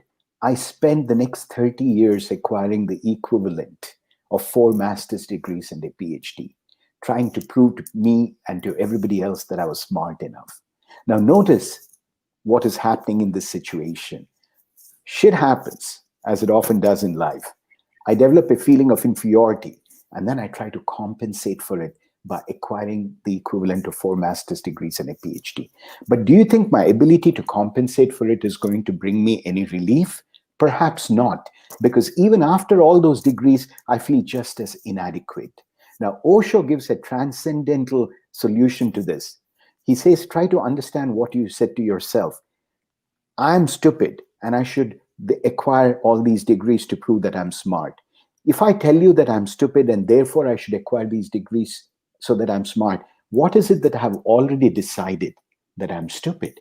If I've already decided that I'm stupid, no matter how many degrees I acquire, I will never feel smart inside because the decision has already been made. I've already judged myself. Excuse me. So it is with so many of our compensations. And instead, Osho gives us a very simple exercise, almost like an activity that you can complete in a couple of minutes that can lead to a deep realization.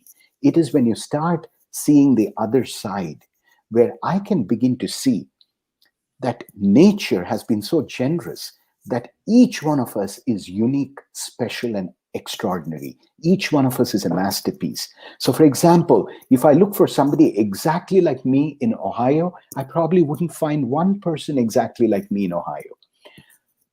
If you look for somebody exactly like you, let's say in Ohio or in all the 50 states of the US, you wouldn't find a person looking exactly like you. Perhaps in all the countries of the world, no. I can look everywhere in the planet and I won't find another Hank, somebody who's exactly like him. That's an amazing cosmic discovery, because I can then realize that there's nobody like Hank in the whole universe. Who he is unique, special, and extraordinary. I can also look at myself and say, wow, there's nobody exactly like Param in this entire universe. Who I am is unique, special, and extraordinary. Now, when we start noticing how each one of us is unique, special, and extraordinary, we start accepting ourselves unconditionally the way we are. And I would say, if there's only one thing I want you to take away from today's session as I conclude, or if Osho would have said, it is to fall in love with yourself just the way you are, and accept yourself just the way you are. Because in that small step lies a new world and a new possibility. Because then we are capable of loving others just the way they are. And our entire relationship to life changes. And in that self-acceptance, we can take on life, and there will be a tremendous lightness of being. Yes, in life there are problems, but they will seem so much easier because we appreciate and love ourselves for who we are. I would love to just hold up a couple of books that I found to be extremely inspiring by Osho. As I said, there are over 2,000 titles.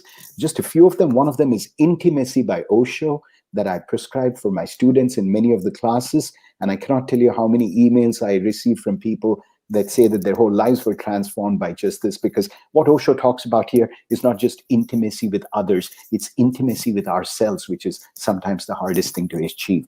Another one is called Joy by Osho. These are available on Amazon and other book suppliers like Viha Book Distributors and others. Joy, my son tells me, he says, Dad, you used to be such an asshole. The day you read this book, my whole life changed.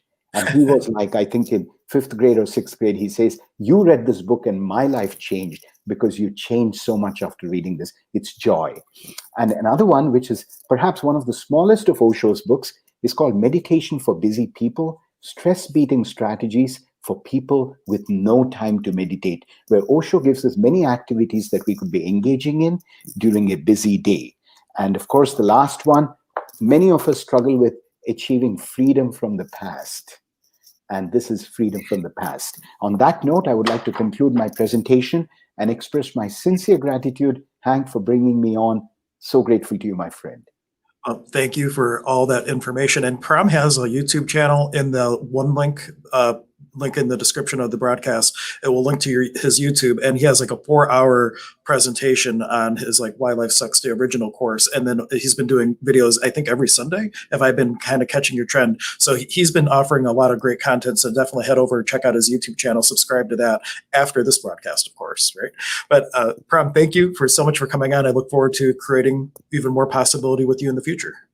I'm very grateful for that, and thank you so much. I wish you all the best, and this is amazing, and it's such a joy to hear you speak and the way you flow, and, the kind of positive energies and transcendental energy through your words. I've enjoyed just listening to you. Thank you. Thank you, Param.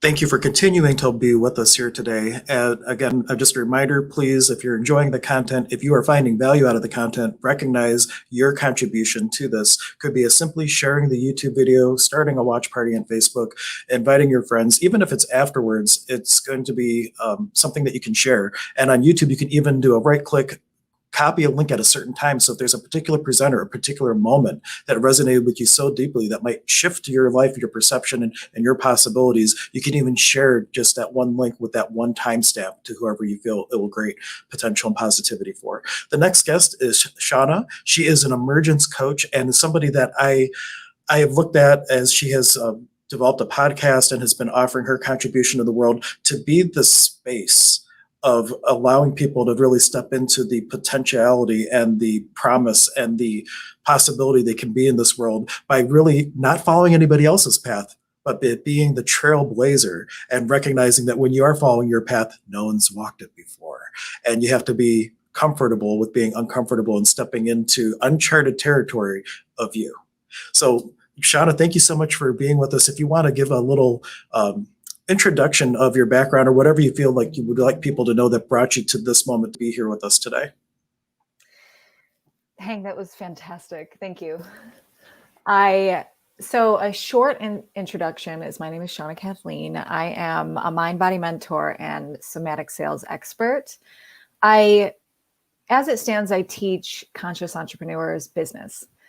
And I also just love teaching people how to build their vision, whatever that vision may be, whether it's business or not. And I've come to that through life experiences, mainly with disease, and seeing myself healing really allowed me to see the incredible technology that our human body is and the wisdom that we can gain when we tap into the body.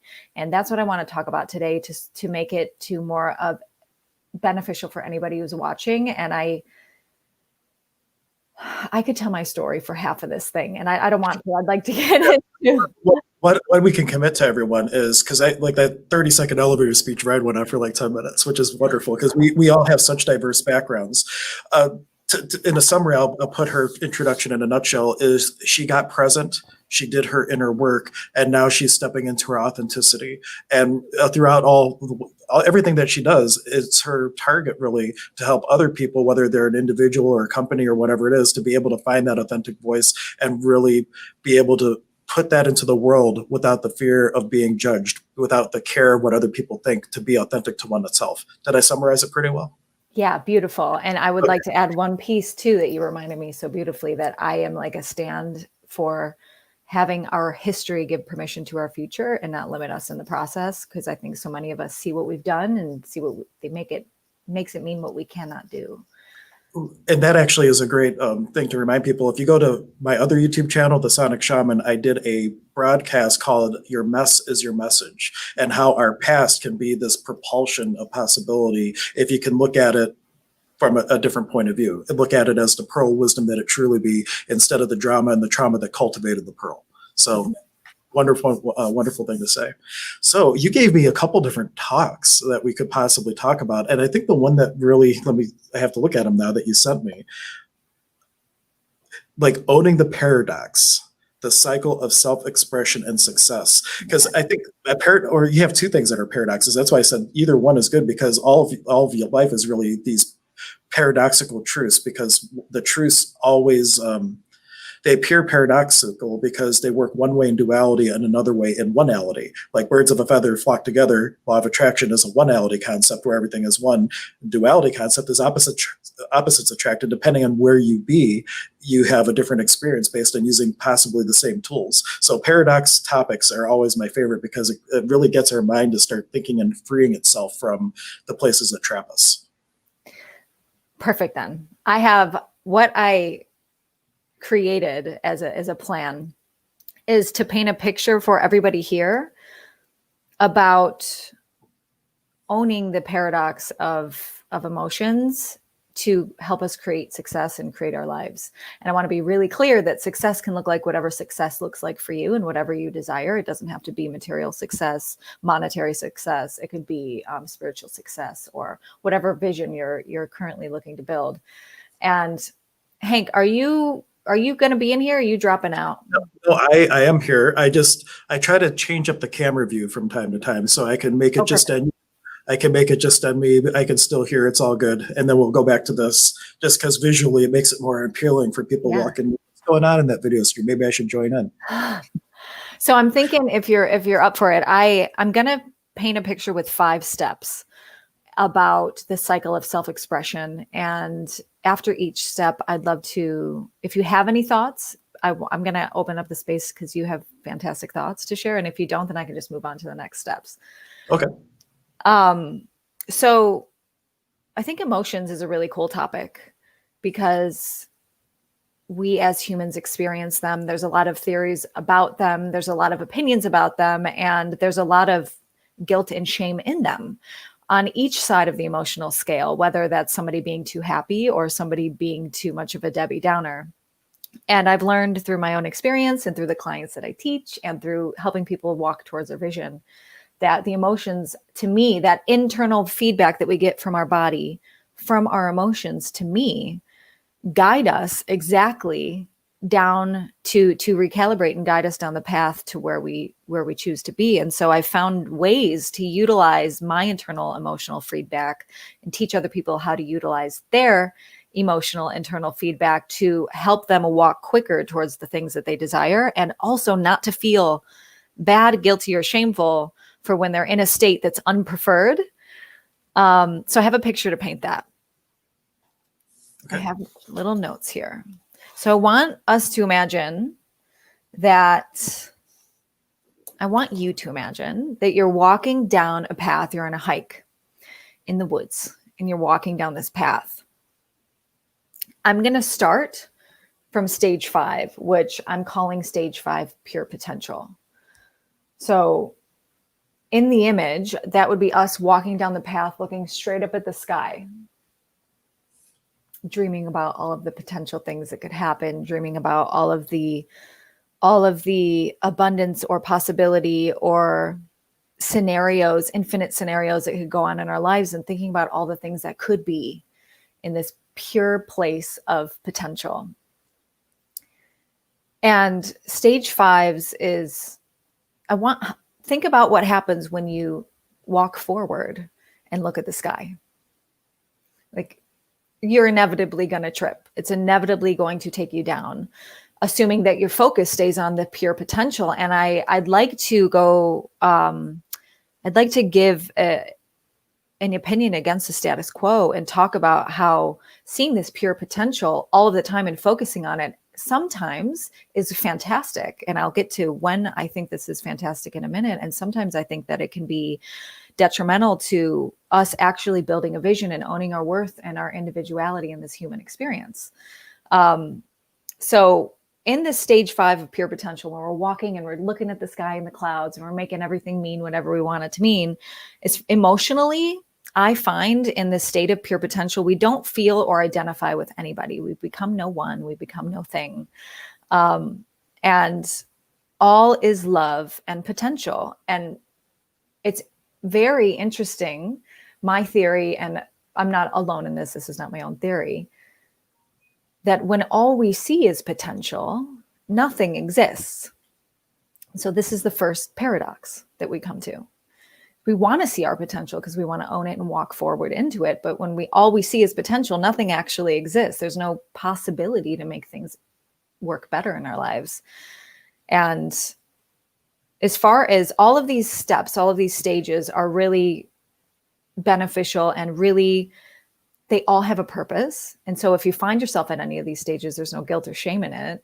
This stage specifically, the pure potential stage, this is so good. This is a great space for introspection. Think meditation, plant medicine ceremonies.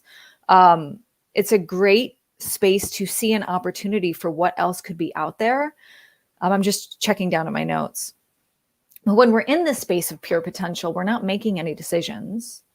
We're not moving forward. We're not an individual. We don't have a personality. So this, to me, is really a beautiful space to reset to what's possible. But it also is not as effective long term. So you start to notice if we're here for a really long time, because I've been there, and I'm not a good friend when I'm there to people because all I see is potential, and somebody's opening their heart to me. I want to be able to connect with them, and we can only do that from our perspective of being human.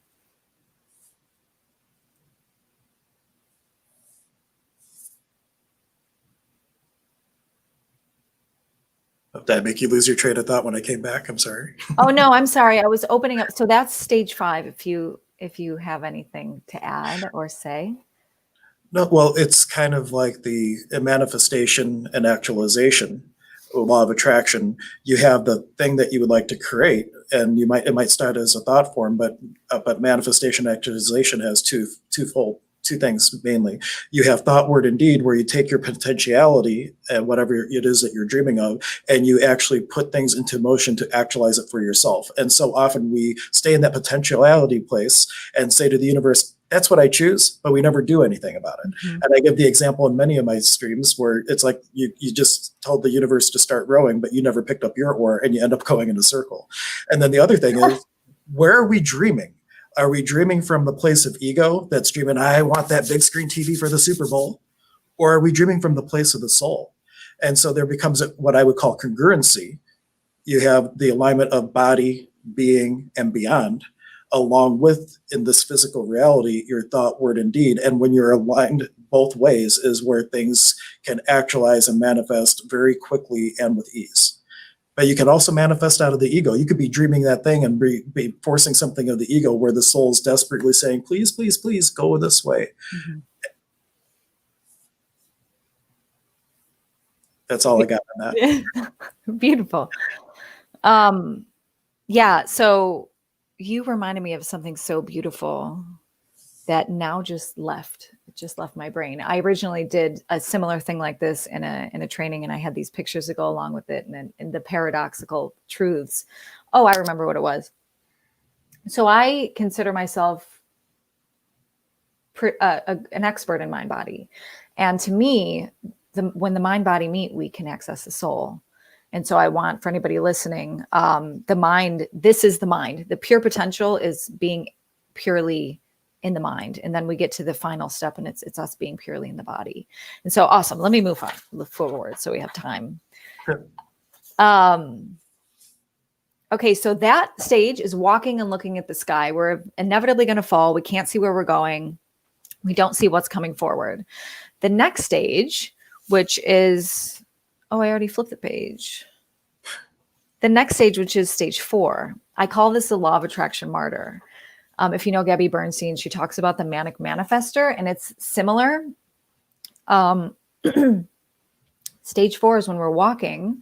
We're not quite looking up at the sky, but we're looking sort of up, but not straight ahead yet. We can sort of see what's down here, but we're still kind of looking up at into the trees. And here emotionally, when we're in this place, we're feeling and expressing out of hope and expectation. And I think that we find ourselves in this law of correspondence trip up, because I think a lot of you guys watching are going to know or have heard the phrase as above, so below, as below, so above. And I think we get caught up sometimes and tripped up in this because we know that what we think we become. And so then all we want to do is think and feel out of hope and expectation. And we don't actually allow ourselves to experience those unpreferred emotions and release them from our body. And this can become unpreferred and not effective. So when it comes to our emotions in stage 4, we notice the emotion without processing it. We notice it. We don't process it. And then we emotionally manage ourselves back up to a preferred state. So it's you're kind of conscious emotionally, not fully conscious emotionally. And when you're walking like this and looking at the tops of the trees, we can slip and then fall down that spiral of negative emotion really quickly and fall on our face because we're not actually we don't have that integrated perspective quite yet.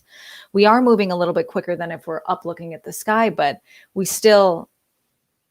this is giving us so much feedback that there are emotions to process, and we're not going to bring ourselves down to the depths of hell by processing and looking at these unpreferred emotions.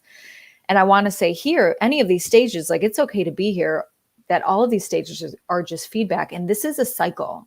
I called it a cycle for a reason. We go through this and we learn how to get through it better, and we learn how to recognize it easier and quicker. And for me, I find myself in the law of attraction martyr. A lot of times when I'm noticing anxiety, I'm like noticing it in the background, and then I go and avoid it for a week and a half, and then I have a big breakdown, and then I'm like, oh, I saw that, and I didn't actually see it. That's stage 4. Cool. A couple things that come to mind as you speak about that. I like that you're using the word preference, because I did a stream a little bit ago on my channel where I was talking about when we are looking to actualize and bring things into our life, we oftentimes are manifesting out of expectations. And expectations are a way of handcuffing the universe, saying, hey, universe, I'd like abundance, but I'm only willing to receive it this one way. If you manifest out of preference, you say, I will choose abundance. I'll take it any way I can get it. I'd like it to show up this way, but it's okay if it doesn't. And in that way, you open up to the unlimited possibilities of how the universe can bring things to you. And it's a really good distinction to make where we have expectations and preferences and where we're creating from. Yeah, that's a big thing to learn. I think everybody learns that in their own way. I like to think of it, it's the same but different. I like to think of it as expectation without attachment. And so it's like, if I'm expecting that this is going to happen, how am I going to act in that? And if it doesn't happen, I don't have attachment to that end piece. So it's sort of the same. Yeah, the energy intention is the same on that. Yeah. In my mind, because coming from a background of recovery, I used to be a professional drinker. They would say in AA that expectations are resentments waiting to occur. And that's expectation with attachment. Like you say, that you have the expectation, it doesn't happen. And now all of a sudden you're resentful because it didn't turn out the way you'd like it to be. And then a resentment is something that can poison oneself at the thinking and keep you in a not such a preferred place. So it's the energy behind the words. And we can get tripped up on that. Neil Donald Walsh has a wonderful quote. He says, language is the feeble attempt to put the words of the allness to the isness, meaning that the concepts of oneality and the absolute and source is so huge that any word to describe it is a limitation. And we need to give ourselves permission as human beings to not get caught up on the word choice and to get what's the energy underneath the words instead of getting caught up on, well, so-and-so is this, and I don't like that, so there. Yeah. Yeah, I feel that. Dang it, Hank, you always remind me of good stuff and then it falls away. So I'm looking at the time, and I'm chatting more about these stages than I thought I did. So if it's cool with you, I'd like to just sort of roll through the last 3 stages and then we can sort of connect. Cool. Okay, so stage 5 is looking at the clouds. Stage 4 is looking at the tops of the trees as we walk forward. Stage 3 is the preferred stage. This is the paradoxical stage. This is the embodied expression. This is stage 3 where we're walking across the path, we're walking down the path, and we're looking forward. And by looking forward, we can see not only the pure potential up here, but we can also see our experience in the actual physical things that we're walking on down there, and maybe the things that may be in our way that would help us trip along the way. And so this is embodied expression. And as far as creating success and creating your life, if you haven't gotten here already, I'm going to presume that the more you follow down this path of finding evidence that you can create your life, the more you're going to see it's that embodied expression of who you are becoming that is supporting you in creating your life and supporting you in creating those experiences and opportunities to create your life the way that you see fit. Now, in this stage 3, looking straight ahead, we are both emotionally managed, so we can guide our emotions where we want them to go, and emotionally free, where we don't feel bogged down by our emotions. We can express them freely and we don't feel like less of a person. And that includes the really good emotions, because some people don't feel safe expressing really good high emotions because it's unfamiliar. And so stage 3, we're both emotionally managed and emotionally free. And we honor the internal feedback. And so if we're on a path, Adam and I go barefoot hiking a lot. We're on a path looking forward. We're honoring not only the path ahead, but where we're stepping as we move forward. And that internal feedback emotionally happens in our body. So this is really important, that so long that we trust our perspective, we can move the quickest in this stage. So this is the preferred stage. This is the integrated stage. This is a stage everybody wants. And this is a stage that we will cycle in and out of, because I believe that we're consistently expanding and evolving. And so I want to remind you to not feel guilty or down or shameful if you're hearing me and you're not in this stage. This is just teaching you so you can see the evidence and maybe guide your way back to this stage, because we can get back to this stage quicker and quicker the more and more we've been here. And then really quickly, stage 2 is looking a little bit down. And so this is looking like 4 feet ahead in the path. I call this the nope stage. In my presentation, I had a middle finger up, and I'm reminded of the videos of the cats that the people place a cucumber behind the cats, and then they're like drinking or eating, and then they turn around and they hop and they're just like, nope. And then they go the other direction. Emotionally, this is what stage 2 is in my book. We're familiar enough with our emotional state to notice and start to feel. We start to feel it, to express it. And then we say no. And that internal battle will continue, because we have a fear at this stage. We're looking straight down 4 feet ahead. We have a fear at this stage that if we look at the emotion, we will become the emotion, and we'll fall into this internal anxiety we will fall into this infinite anxiety or infinite depression and not be able to get out. And so here, again, if you're thinking you're walking and you're looking 4 feet ahead on the trail, we'll probably trip more often here. And it's not any fun. It's not fun. You actually get kind of dizzy if you're just looking straight ahead, and you can kind of see some things that might be in the way, but it's not a fun process. You can get where you want to go. It's just not, it's going to take a lot longer, and it's not preferred. And I know I find myself here when something big is going to happen, something big is happening, and my soul wants to show me something. I'll find myself like half feeling what's going on in my body and avoiding the rest, because I'm scared of whatever the unknown might be. And then finally, the last stage, to wrap it up really quickly, is watching your feet walk. So this is where we identify with everything in our body. We have no imagination, no productive creativity. It takes forever to get where we want to. And this is when we can see all of the emotions, and we see anxiety and we think we are anxiety. We see anger and we think we are anger. We see even joy and we think we are joy. And then we feel sad if we drop out of joy and into anxiety because we thought we were joy. And so we're just identifying with everything here. There's no possibility. There's no imagination. And this takes the longest to get where you're going. You're like, have you ever tried to look at your feet and walk? And to wrap up the full thought, that our full embodied self-expression, when we become the person that we want to through our actions and our emotions, our full embodied self-expression is directly correlated to the safety we experience around our emotional state. And I'll leave you with the question of, like, when have you ever felt unsafe and fully expressed? And so it's up to us to find safety in our bodies so we can express the person that we want to become. Very beautifully put. One thing from the very beginning that you had mentioned about emotions, one thing that I would offer as a possibility is that emotion, one of the definitions is energy and motion.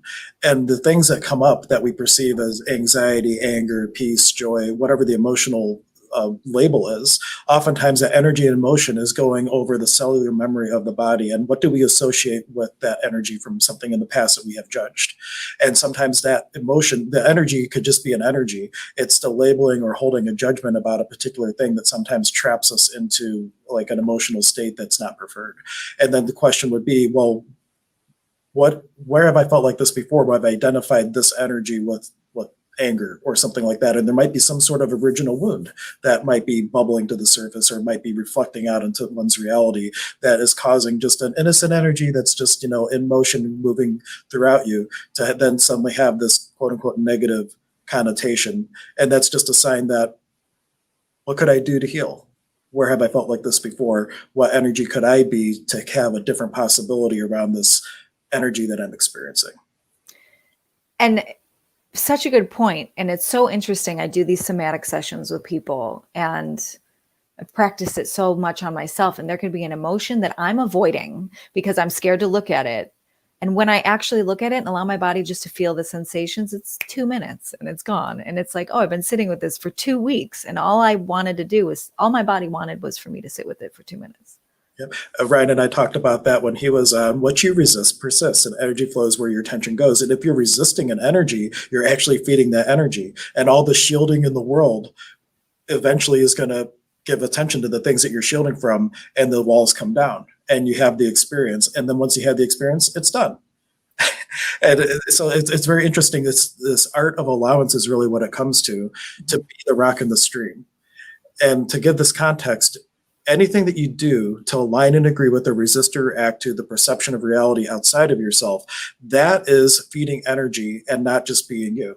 If you resist and react to things, the stone will eventually whittle down, become a piece of sand, and get washed away. If you're aligning and agreeing with the energies that are in your world, you get washed downstream. If you just simply be you, the energies of what's occurring in the world effortlessly flow around you, and you can simply be, because you're not in a place of judgment of any of those things. And that is where energy and motion really, it just is an energy that's an awareness. It's when we attach a judgment that all of a sudden we have this awareness of, oh, this is this, that, or the other thing. It's really awareness of an energy that we then label and attach a judgment to.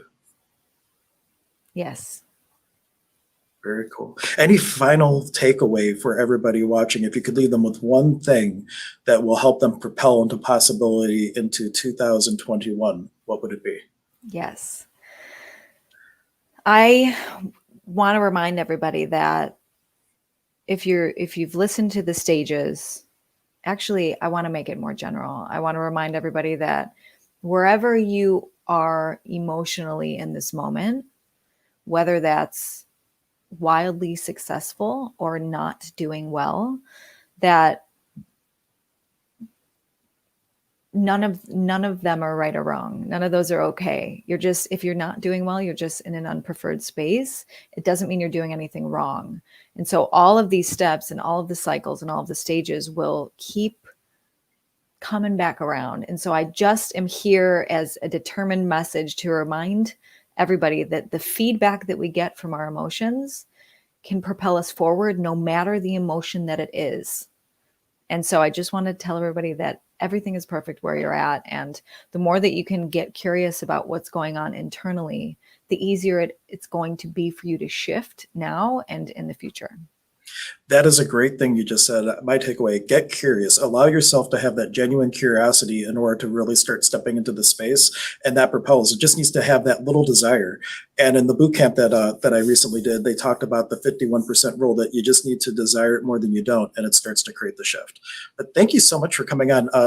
Shawna does have a podcast that she does regularly. It's on her website, which you can see there. There's also the One Tree link, which I found on your profile, by the way. I didn't even about that one tree thing. And then I saw, like, wow, this is great. This has all the links. And I basically made it my presenter schedule. If you go to that link, you can watch the video today. You'll find links to every single presenter, all the presenters coming up, and the times that they're speaking. So you can use that link as a resource to connect with people as you watch the video. But thank you so much for coming on. Thank you for throwing this together so quickly. It's fantastic. And you're so welcome.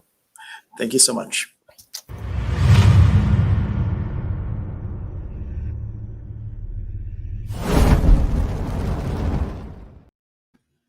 Thank you for continuing to enjoy this stream.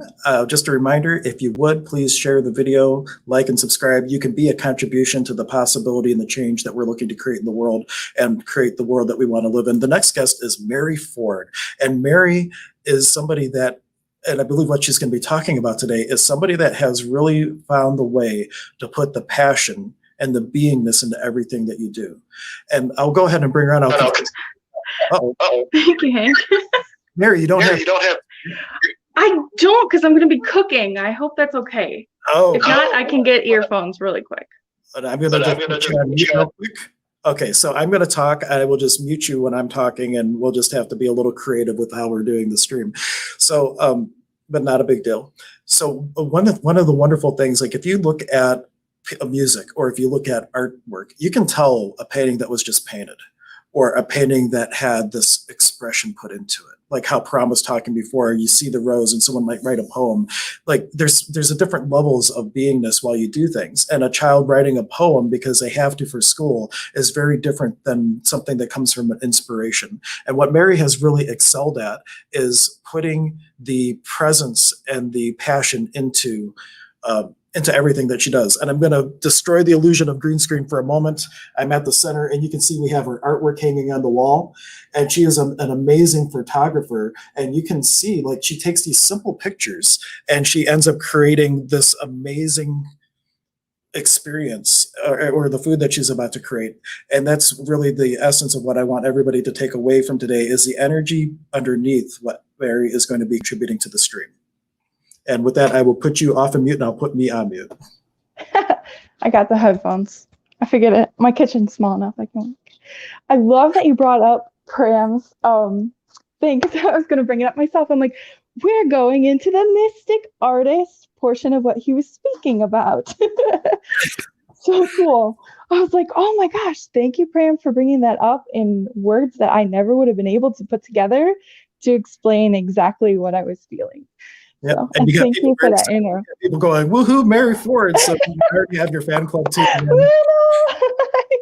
And everybody will know by the end of the stream, I say there's something about Mary, because there is this presence and this power and this thing that just comes from enjoying life. And that is, you know, you encapsulate something from a Disney movie that I recently watched. There's a movie called Soul.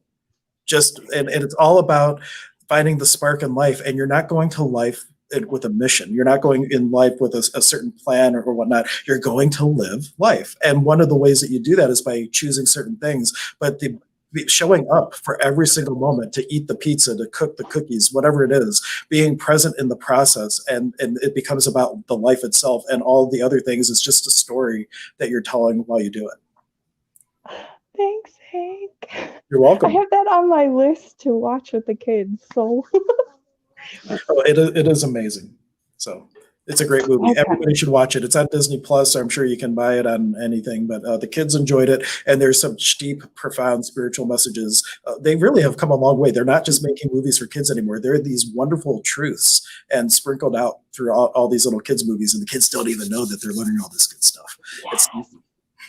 There's a movie we watched about mooncakes, and this little girl goes to the moon, and she finds out that this particular story about this lady was true, and her mom was teaching her all about mooncakes. That's the family business, is they're baking mooncakes, and it goes through all the energetics, just like we're going to kind of do here today. Cool for bringing that up, Hank. You have the magic way of doing that. Like the energy and the meaning behind the baking and what it actually does for you. So yep. Mary's literally baking cookies for us, literally. So literally making cookies.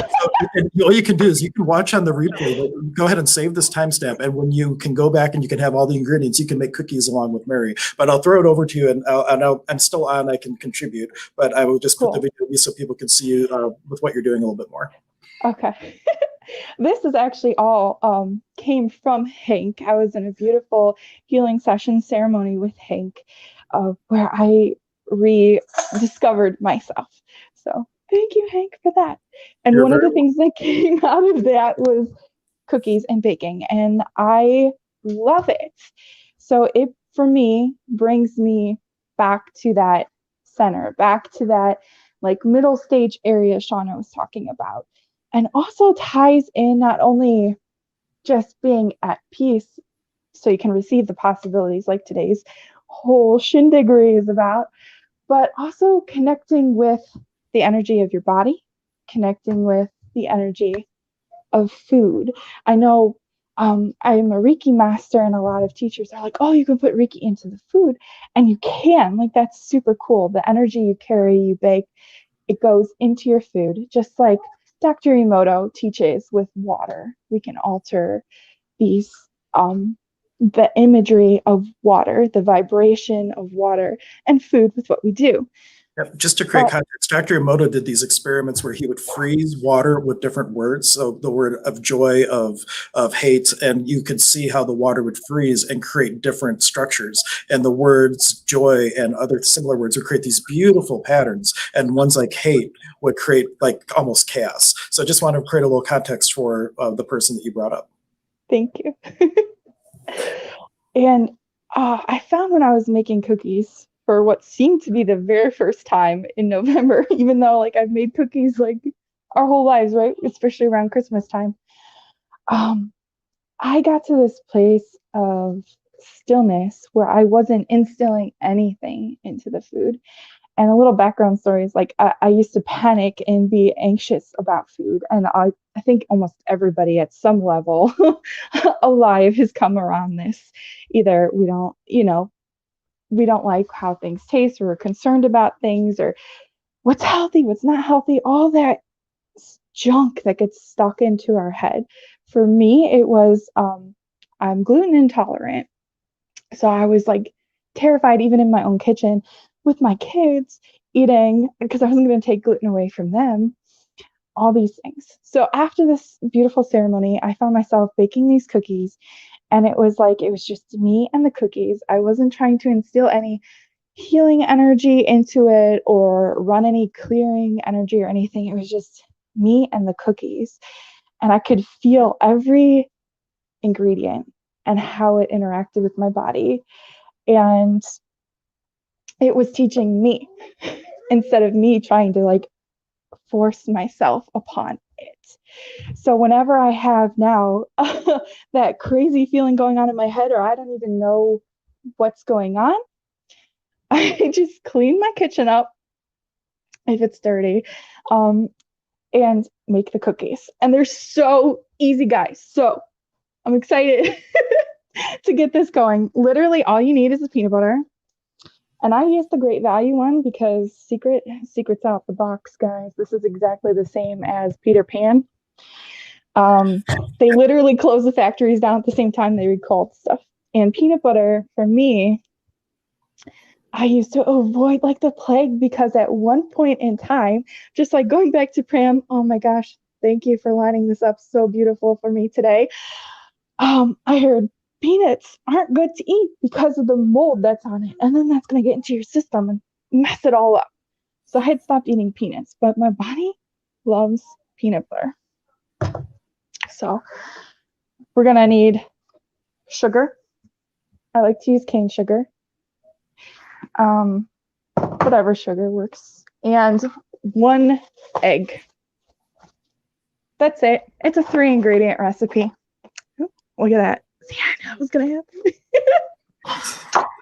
happen. So this is recipe for cookies of possibility.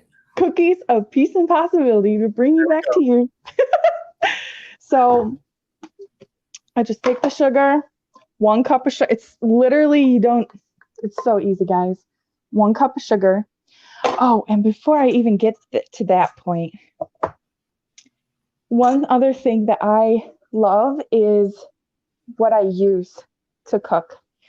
Use things that make you happy. If you have something in your house that you don't like to eat off of, like if you have plates that are just handed down and you kind of actually hate them, but you just have been using them because that's what you use, please donate them. Thank them, just like Marie Kondo style, thank them for being there. Plates are like $1. You can get something that you like, very nice, easy, just 1 plate that you like to eat off of that makes you super happy. Because if you think about it, it's all energy. Everything in the world is energy, right? And while you're sitting there eating, if you're eating off of something running in the back of your mind subconsciously, like, God, I hate this plate that was given to me by my aunt who I always fight with. And she's like, you have to eat off of this plate because it makes you feel better or whatever.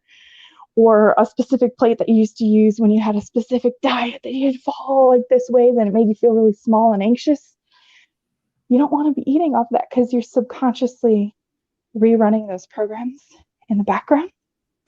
So that was another huge thing for me, was changing up some of my supplies. So this bowl makes me incredibly happy. It's stainless steel. It's so easy to clean. So when I'm finished making cookies, I don't mind going over to the dishwasher and washing it old school and wiping it out. I like the feel. It makes this cool sound. I don't know if you can hear it. And it's got this little loop for me to hold in my hands. That just makes me feel like I'm a badass boss.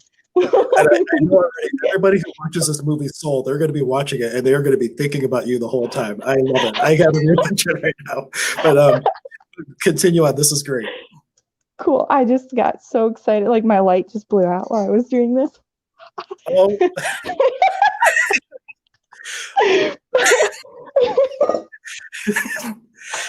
Oh, you gotta be mindful of your energy field there, Mary. Right? I was like, yes, guys. Just don't kill the stream. And this is a metal, it's Joanna Gaines thing, and it's like this really cool leather loop that you can like hang stuff up with, but you know, I don't know where mine went off to. So anyway, 1 cup of sugar. Boop, boop. And while you're pouring, let me see.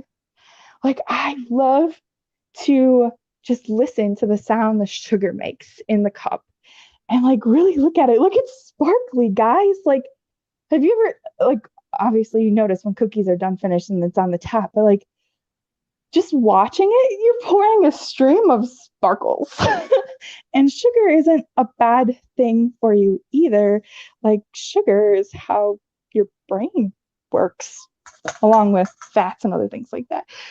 But so listen, be present, stop, you can breathe. When I first poured this sugar in, not the first time I was making it, but the second time I started pouring like the sugar, and I'm like, maybe I shouldn't be eating so much sugar. And when that happened, I stopped everything to like bring up like Shawna's somatics and just be with it. Feel, where is that anxiety or craziness coming from? And it could be in like weird spots too. Hank knows all about this. You guys know. Sometimes you feel it like in your foot or other places. It doesn't matter where it's at.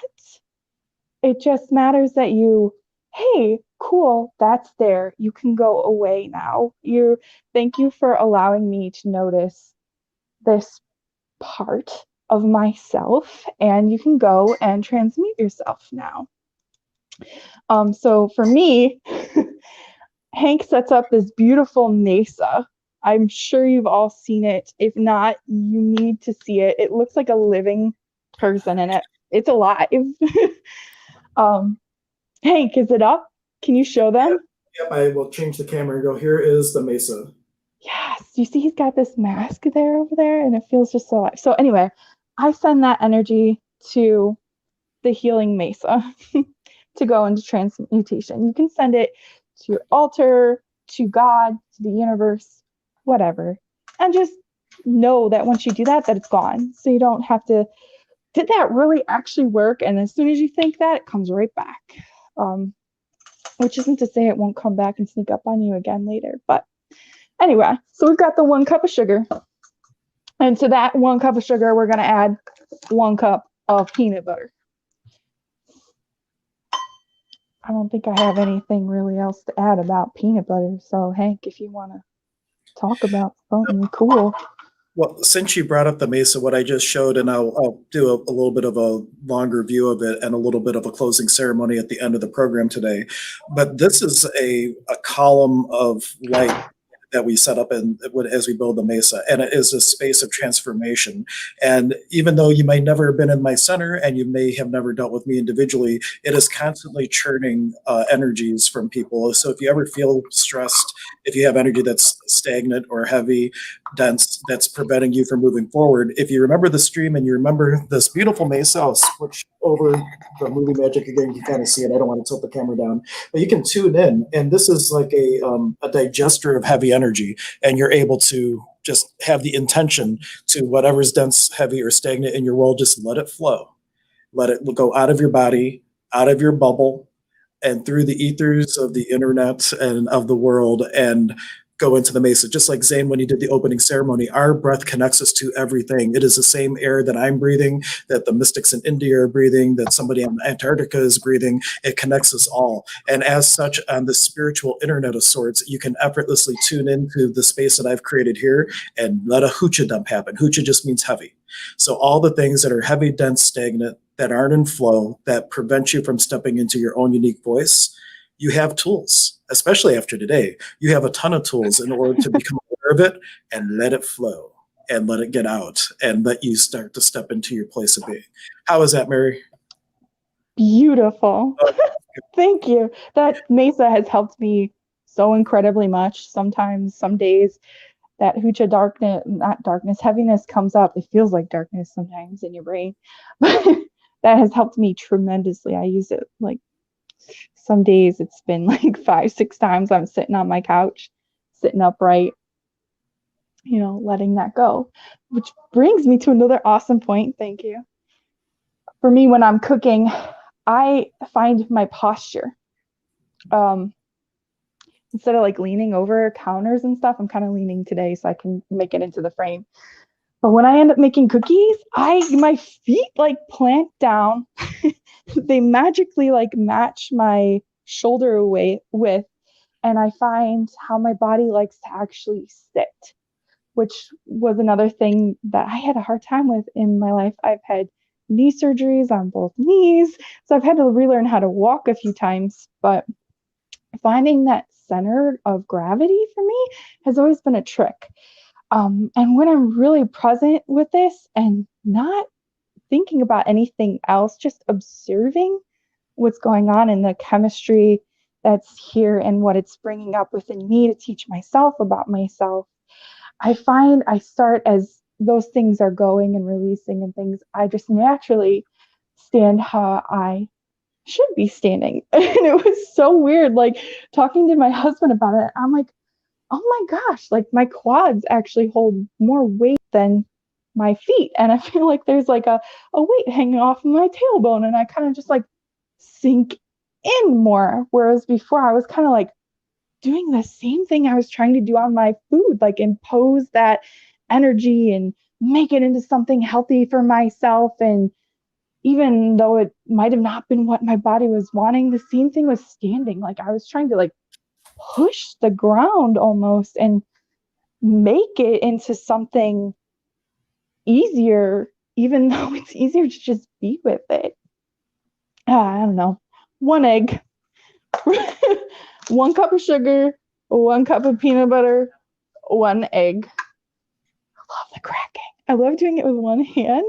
It just makes me feel like I'm like Julia Child or something, like shh, even though like I end up sometimes picking out eggshells, which is kind of fun in itself because then it's like hide and seek. So you just mix those ingredients together, and that's your cookie dough. That's simple. And I just like to, so like when I paint and things like that, I love swirling colors together. Like we love to watch those videos people do when they're painting, or like doing the marble cakes where they're pouring those different colors on top of cakes. Like we all love that, and we have that right in our own house. Like when you're watching this come together and you see the egg streaking and the sugar sparkling together and the peanut butter, like you get a free show. It's pretty cool to me anyway.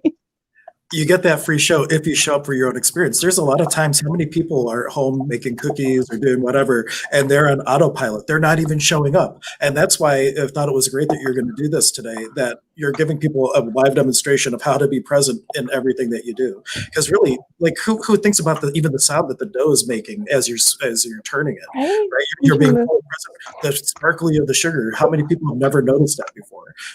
I'm trying to get that. This is one of my favorite parts. It's absolutely messy and I love it. So like rolling the cookie dough, so you take whatever amount you want. There's no rules in how big or small to make your cookies, but rolling it, the first time I was present rolling this, oh my god, I couldn't stop laughing. It tickles me.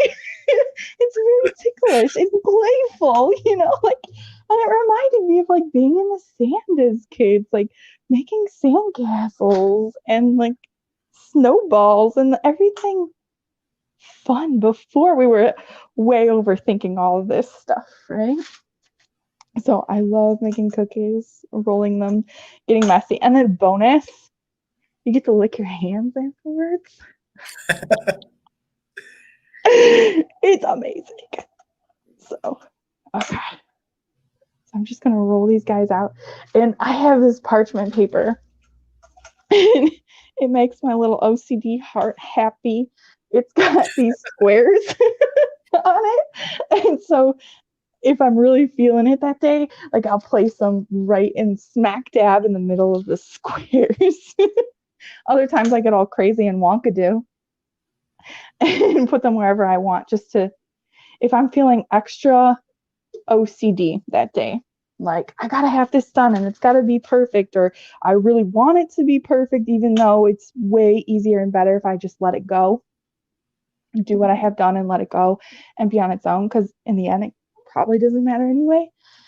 I place my cookies all crazy on the cookie sheet. Just let me know that it doesn't matter how it gets done, they're still going to come out cookies. They're still going to be delicious, and we're going to love them and eat them. So I do have my oven preheated to 350.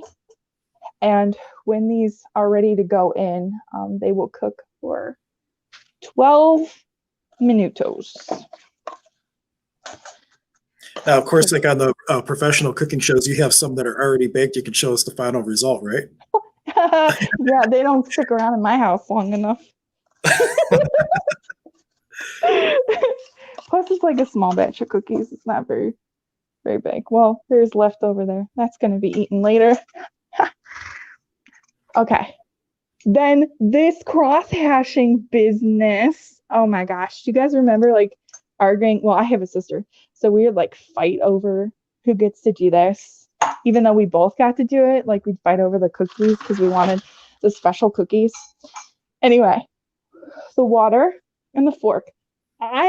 Look at this beautiful clear wine glass. You could use anything, but I like the wine glass because it makes me feel fancy and kind of like French, like I'm doing something extra. And I want to bring up this comment, Joseph, because people are loving this. But Joseph just offered this. He said, "Beautiful manifestation, essence of being, making cookies, amazing synchronicity of this eternal moment of now." Thank you so much, Joseph, for your contribution. Yeah, there's been comments throughout the whole thing, but I can't bring them all up. But everybody is. And Nanette was offering that she feels that cooking is very therapeutic. But you know, I feel that what Mary's doing is being therapeutic now. She is simply being. Though it can be therapeutic, if that is a way for you to get present in the moment, absolutely run with it. Yes. Yes. And I'm starting a YouTube channel with my kids too, doing this for fun. It's called From Tarot to Table, because we will be taking just reading energy of, like, we're being present, but we're also reading the energy of the food and everything that's going on. And I thought it would be cool to take the tarot cards energy and create a food that goes along with that energy, because you pick that card for a reason, right? Because your intuition, they're just tools that your intuition and you use because you already know everything that's on the card, but it's there as a present for you. Anyway, so the energy from that card to create a recipe with the energy of food that is the same as the card that your body's desiring at the moment. So that's the fun we're going to do over on the YouTube channel. This is the first time. And Mary does have a link to it in the link tree that I have posted. So if you go down, you'll see Mary Ford's name. If you click that, you can go over to her YouTube channel and subscribe there if that is something of interest to you. And we should talk offline. There's a lot of different shamanic components that you could be adding into that, like how we build the Kintu and the Kintu ceremony, and how you can put your prayers into the food. And then as you actually eat the food, you are actually helping to digest and actualize your own dreams. So there's a lot of spin-offs we could do energetically as you look to create that. I love you so much. That's why I was going with my fork. I know I've been like imposed, like putting energy into the food or anything, but like that's what I do with my fork. When I fork them down, I think of like just an intention, and then I'm pressing into it. And it doesn't have to be like make my body heal or anything like that. Like I'm usually just thinking like peace and joy or love and happiness as I'm sticking them in there. And I do different things for different cookies. And I kind of take the fork and my hands are all full. I don't want to get my phone all full of cookie. But sometimes I'll even like manipulate that cookie just a little bit and grab like the edges and drag the fork before I press it down, just to give it a different look. if like it's fun to ask the cookie what it wants to look like. That's how I ended up dragging some of the first cookies with the fork, is because it actually didn't want to look like a standard peanut butter cookie. It wanted something else. Some of them like to get sprinkled with sugar on top. Some of them don't.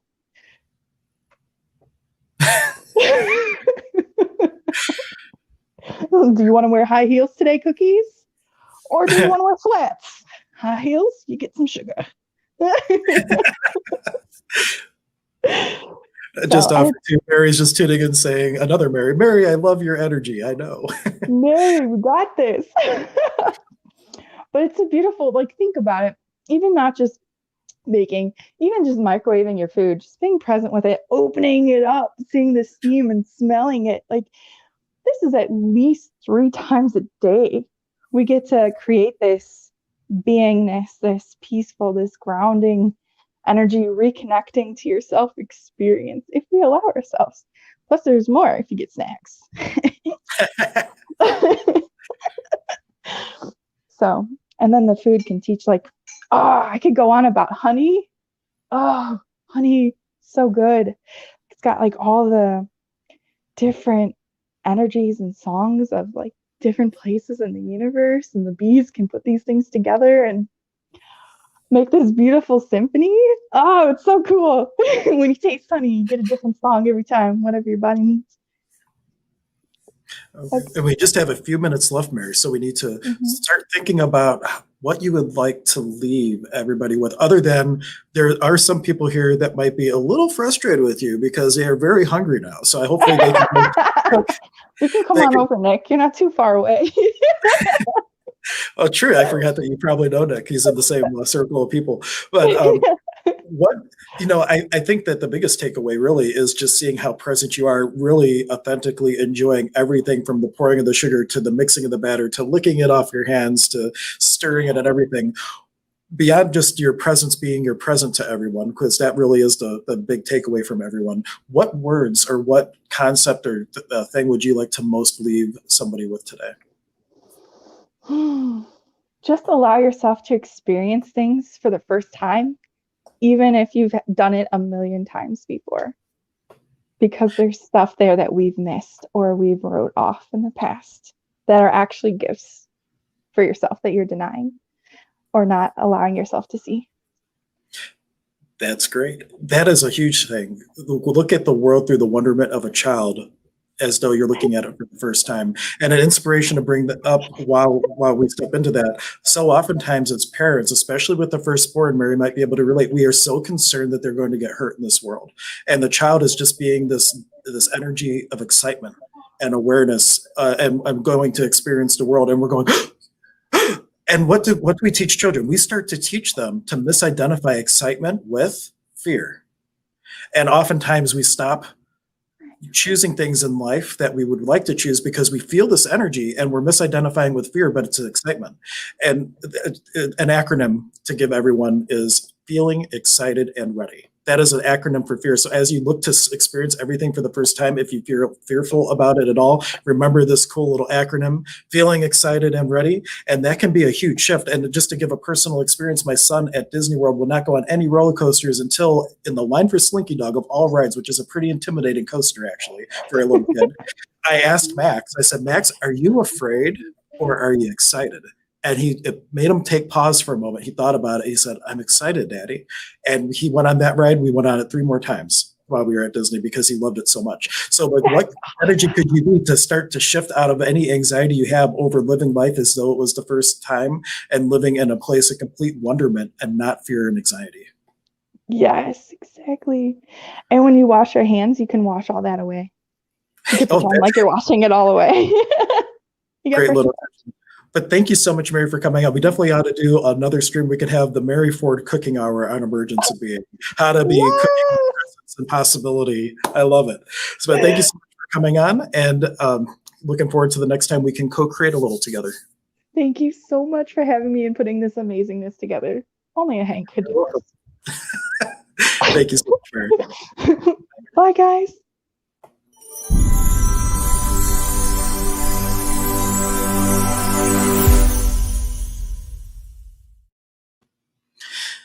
Now, the next guest is a dear friend of mine named Tim Brainard. And well, it's a good thing that we chose to record this in advance.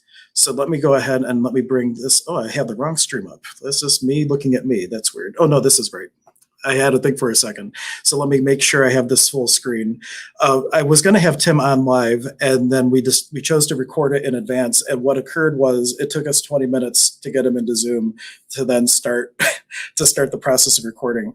And Tim is somebody that I've known locally. He's one of the most recognized mediums and psychics in the area of Northeast Ohio. He hosted a radio show for 15 years where people would call in and he would interact with guests. And he is the longest visiting medium record at Lilydale. So he carries a wealth of information and wisdom, and he knocked this out of the park with the words that he shared with us. So I'm going to go ahead and play this for you.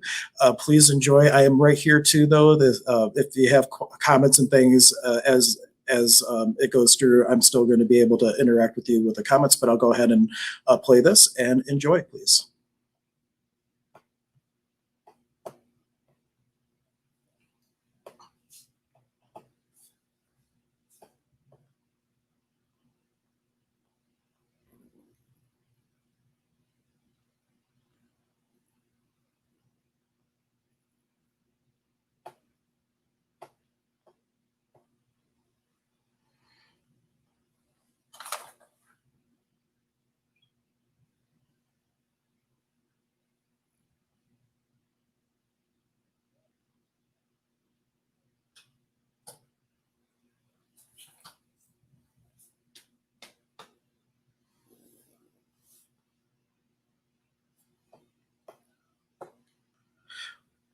Oh,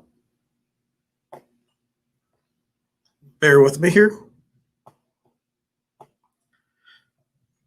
Thank you for letting me know there's no audio. I will reshare this here. There's a little button I have to click that will share with audio, and I forgot to click it. So let's do that. Take two. Let me bring him up again. Thank you for letting me know, Shana and everyone. And comment and let me know as soon as I start this again, and let me know that it's good. I took the Gateway program with Robert Monroe, and I graduated from the Morris Pratt Institute in Lilydale, and I'm an ordained spiritualist minister. And I've been doing this for over 50 years, and you never stop. I remember Dr. Wayne Dyer on the front porch. He said to me one day, you never graduate from anything because you never stop learning. There's always something you don't know. You have to find out. And you do that by looking at yourself. And this is a wonderful time in the beginning of the new year to set ourselves up with the kind of year we're going to have. And during this pandemic, it's been a wonderful time for me to meditate, get out all my books, to journal. And also, in the old days, we used to call it channeling. Now we call it downloading. And it's quite phenomenal. When you master meditation, you could actually hear a voice talk to you, especially when you relax and get real quiet. And I was meditating on the new year, and I heard an audible voice say to me, build up your momentum. Build up your momentum for 2021. And I studied numerology, and 2021 is very interesting because it comes out to a 5. And a 5 in sacred geometry is a 5-pointed star. If you look at a deck of tarot cards, you'll see the pentagram, the 5-pointed star with a circle.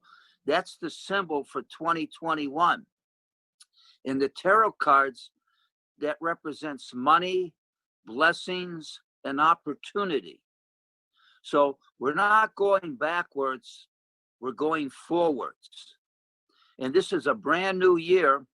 And one of the key factors is your attitude.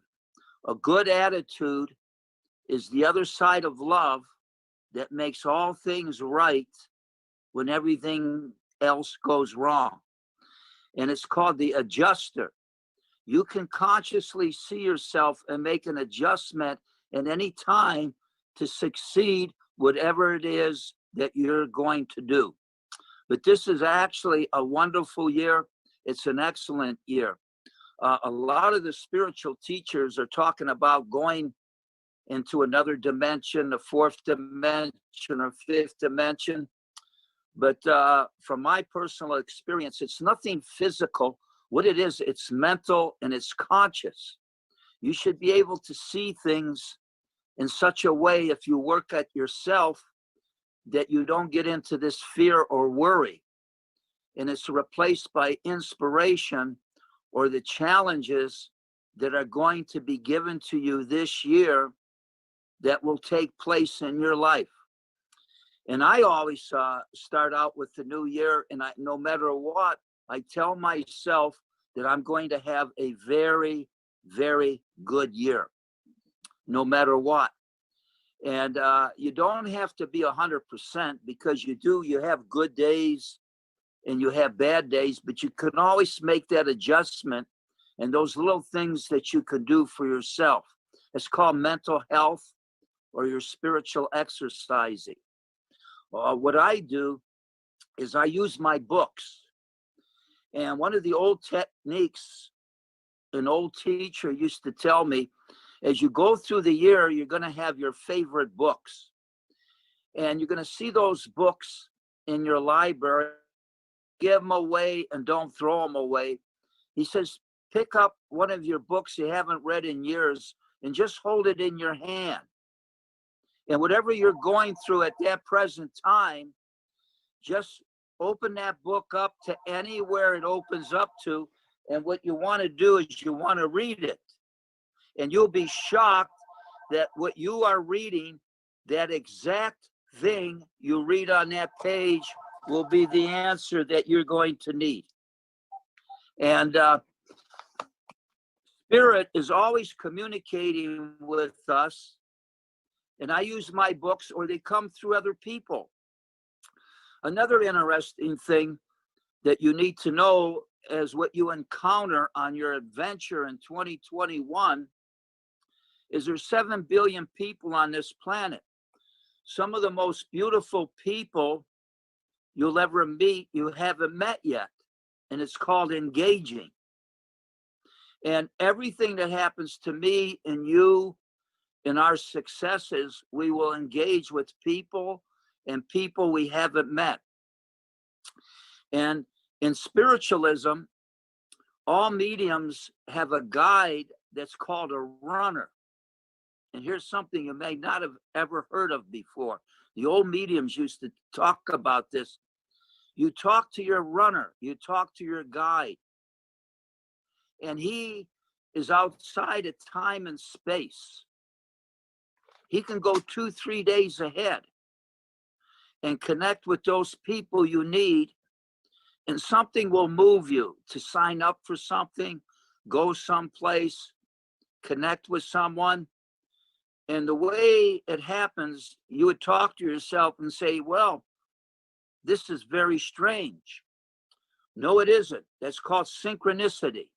And they have a lot of good books on synchronicity. David Wilcox has a book on synchronicity.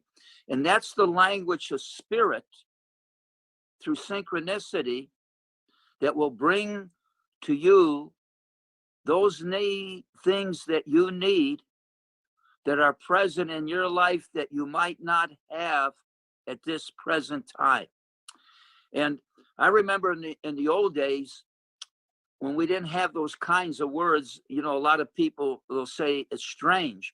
Well, in spirituality, strange is normal. And the definition of a coincidence is a miracle performed by God or performed by spirit who remains anonymous. They don't need any credit. Their ability to work through you and what you need in your life is always present. And a lot of you will know how it works through the law of attraction.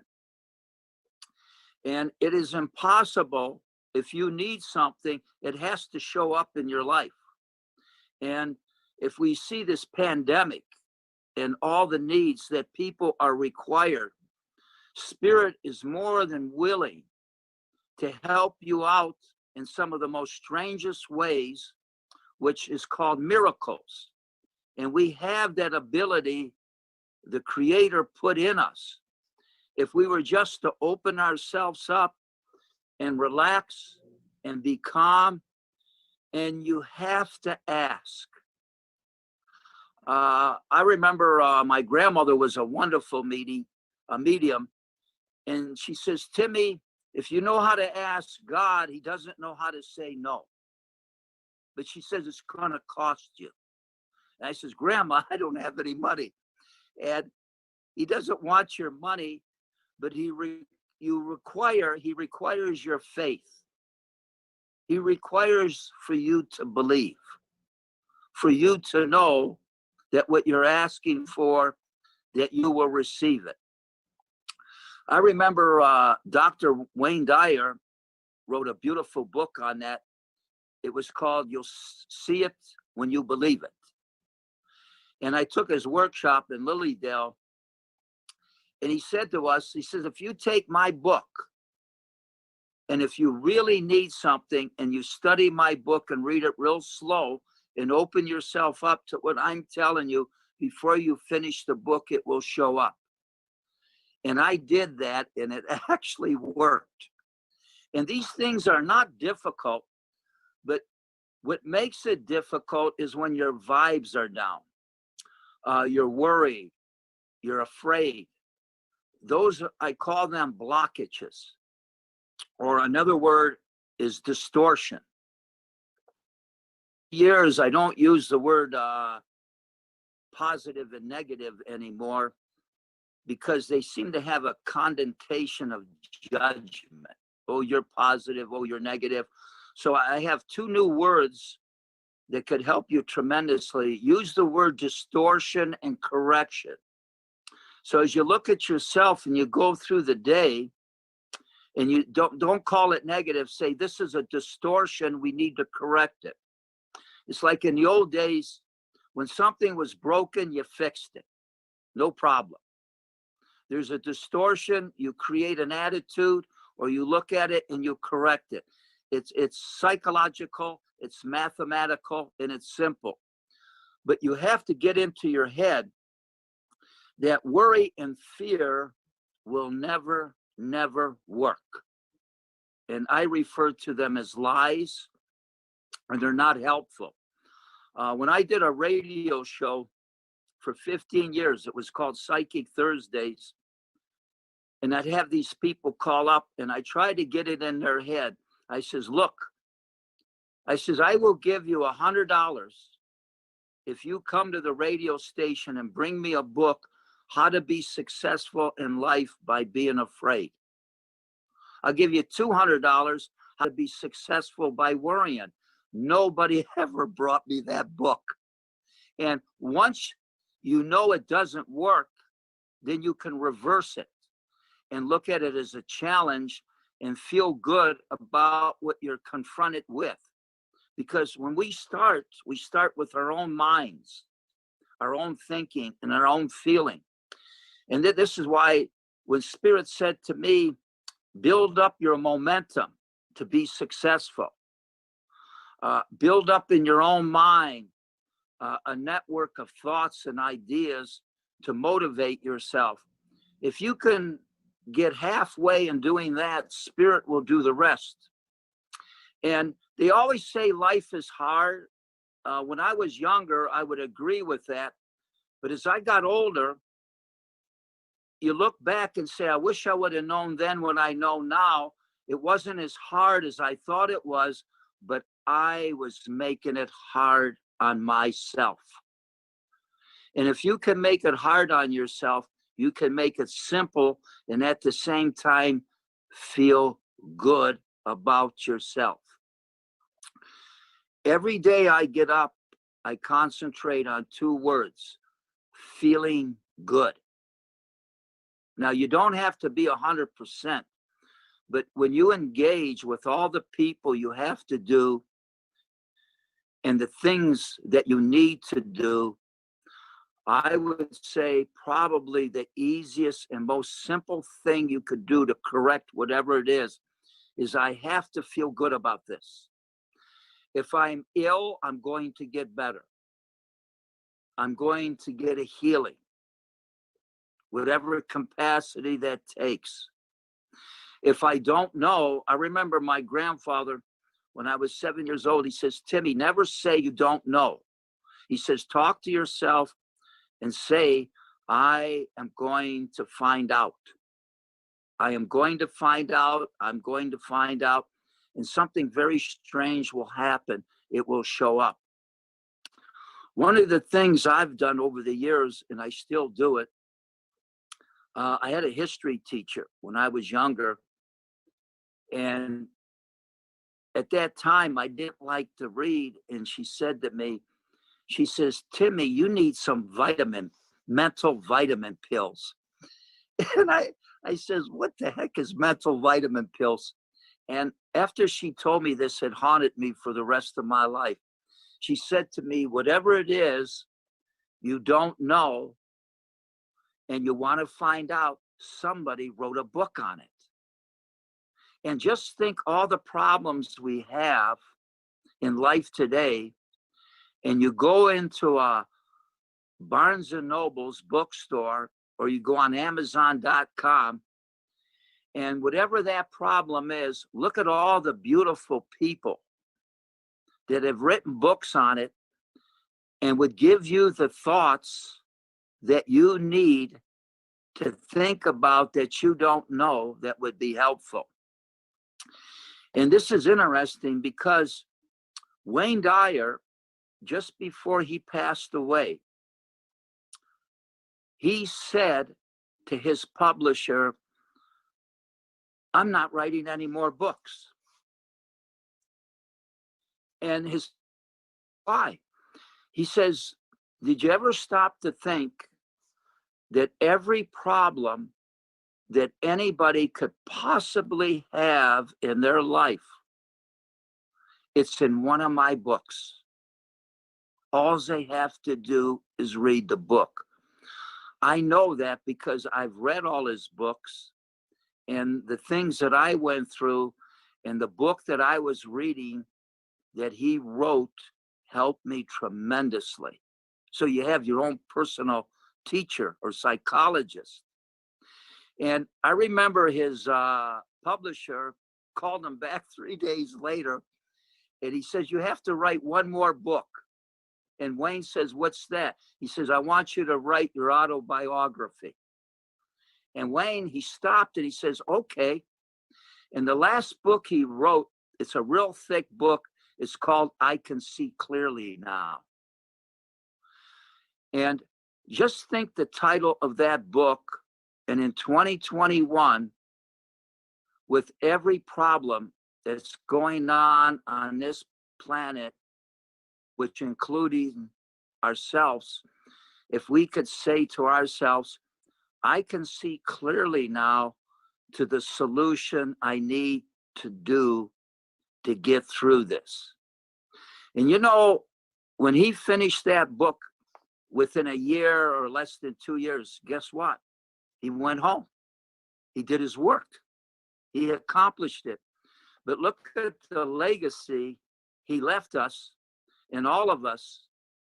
And this is just one person. You are one person out of billions and billions of people.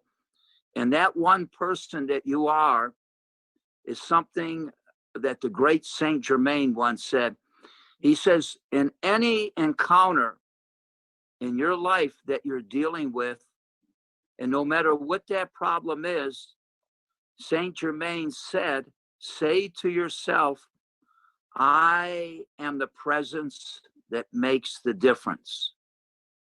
Wayne Dyer accomplished that, but at the same time, we could all do the same thing. Jesus once said, what I can do, you can do. I'm still looking for people to do that. But God put within us whatever it is that we need to succeed as an individual. And through our spirit, we can help so many people. And you are just one person, but that one person is all that we need. I am the presence that makes the difference in my life and everybody else that comes into my life. And that is very profound, because if you listen to people talk, it could be their dad, their grandparents, or somebody that touched their lives. And that was just one person. And because of that, they were never the same again. And we're still here active on a spiritual level. We can do that a little bit every single day. If we just become more aware and pay attention to those things that are going on. Like I said, you don't have to be 100%, but if you practice it, you'll get better and better and better. And then after a while, it's like you're on automatic pilot. You're not trying anymore. And it just flows through you. And then that presence, people see you and they light up. And once we all connect, we can elevate the consciousness of the planet. And this is what is called the light workers. They're going to elevate the consciousness on this planet. And whatever it is that we're going through and taking place at this present time, I just call it the History Channel.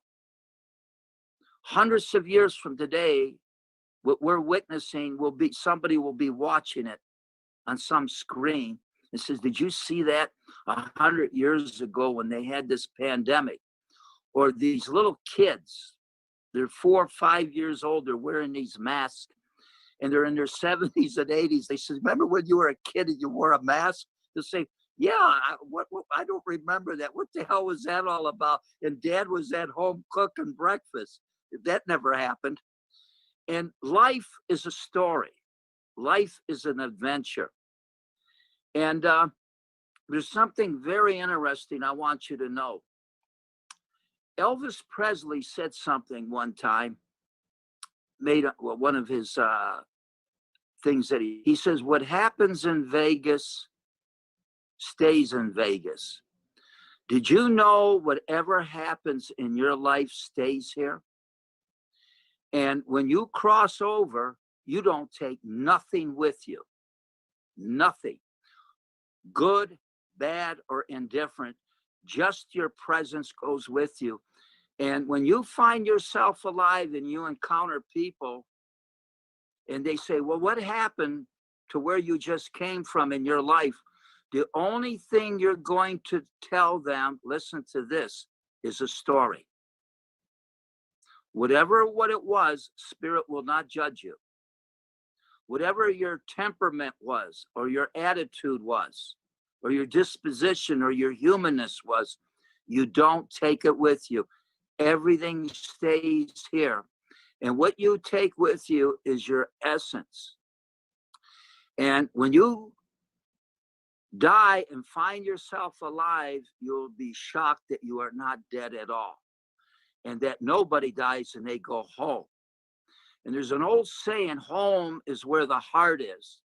If we could feel at home, whether we're on this side or the other side, then we could feel at peace. I think to be at peace, to be quiet, to feel good, it doesn't cost anything. And not to be stressed out. In the old days, I remember back in the 50s, there was no such word as stress. If you lost your job, you got another one. If you're sick, you're going to get better. And you just chucked it. And some psychologists invented that word. Now we put this burden upon us that we don't even need, when all you have to do when you're confronted is just drop it and build the momentum. That passage that Spirit gave me for the new year. Build the momentum within yourself that I am successful. I am going to have a good year. I'm going to have a wonderful year. And I can see clearly now exactly what I need to do to succeed. And like I said, you don't have to be 100%. Nobody is when you're human. But you can increase it.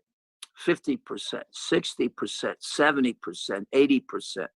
And just like when you went to school, if you got 65, what was it, a D plus or a C, you passed. You didn't have to get an A. And Saint Germain, somebody asked him one time, what do you need to transcend into a higher dimension? He says 51%.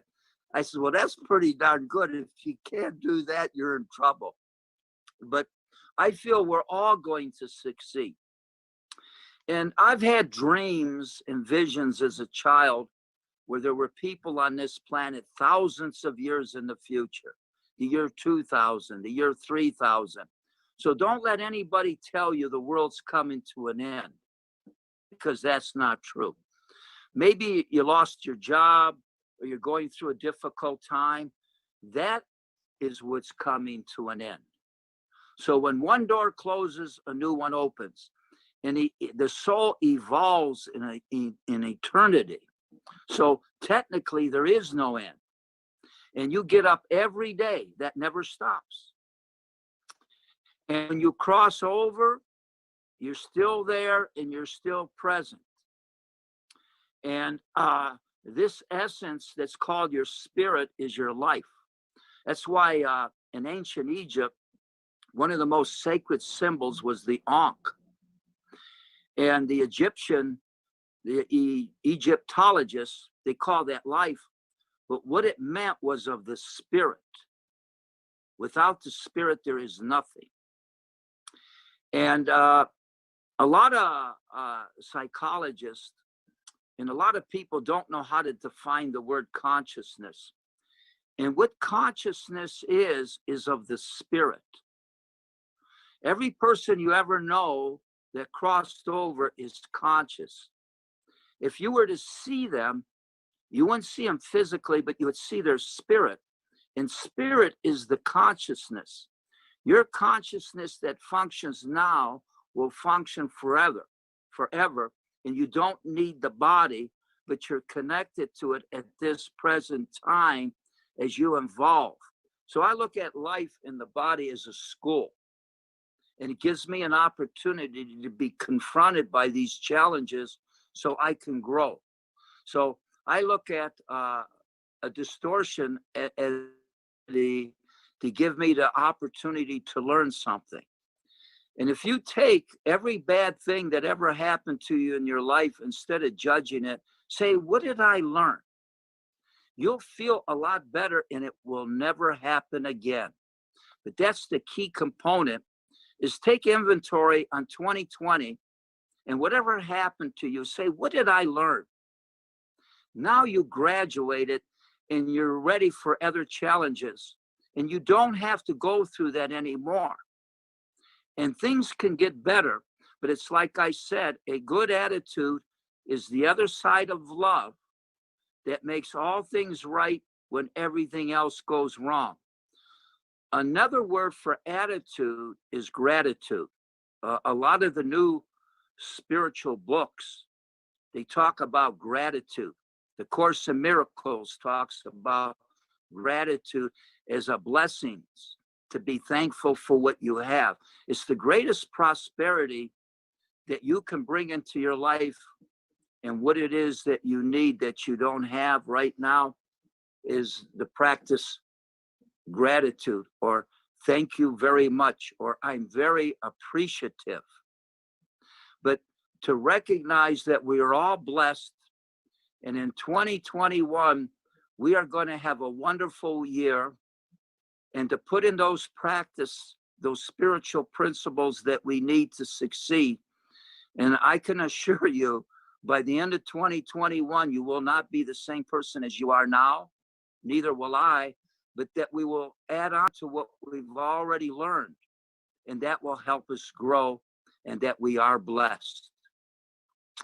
And blessings. In the old days, they never used the word money. If you say to yourself, I am blessed, or you meet somebody and you say, God bless you, what you're actually doing by saying that is you're bringing into that person's life something they don't have that they need.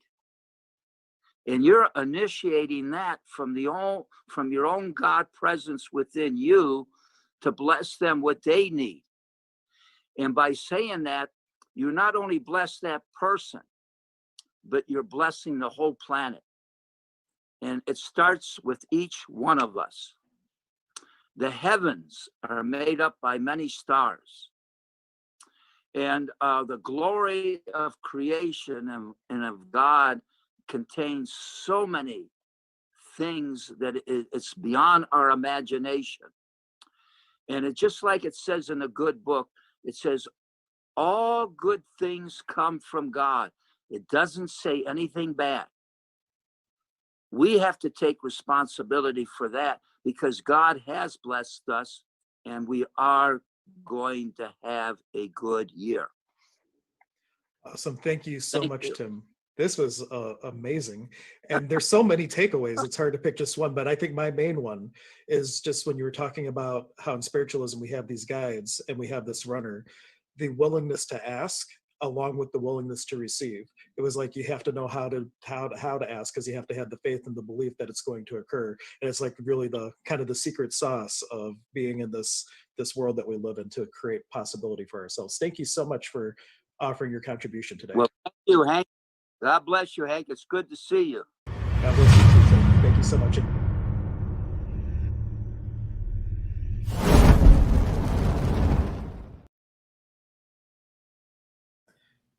I hope you all enjoyed Tim's message. He is one of my dearest friends, and he always has such an amazing contribution to offer. My next guest she goes by Joy, ! And I met her in a class that I was taking on how to get more out in the world and be comfortable doing things like this, like streaming and being in media and all that. And she has an amazing story as I add her to the stream here. And just to encapsulate kind of a short 30-second version of it, and then we'll get into the deep dive. She was forced by a circumstance, in a sense, or she chose to deal with what the circumstance she was given in a positive way, being hit by a drunk driver, having a brain injury that every time she experienced stress, it would cut off the blood flow to the head, and she would black out if she couldn't calm down in 3 minutes or less. And they predicted that she'd be brain dead by a certain age, and she used that as a motivation to propel herself into a whole different world of possibility. So she is a walking, talking example of the whole goal of this live stream today is to take the elements of your life, whatever you've been dealt, and look to shift and create new possibilities with that to create more joy and less stress. And for putting it in her saying in 3 minutes or less. Thank you so much, Joy, for joining me. Thank you for having me on here, Hank. It's a really good day to be creating and co-creating a new world because it's time and we can. Maybe a little overdue for the new world, but and I love their background. I always think that you have a green screen, but now I can see that you don't. It just has such an illumination about it. I was rushing on. I need forests. This is one of my secrets to staying sane in my crazy life. I live in Los Angeles. It's a desert, and I am a rainforest and waterfalls and creeks person. So my entire space is covered in rainforests and salt lamps and waterfalls, and basically I have reprogrammed my brain with a baseline of joy.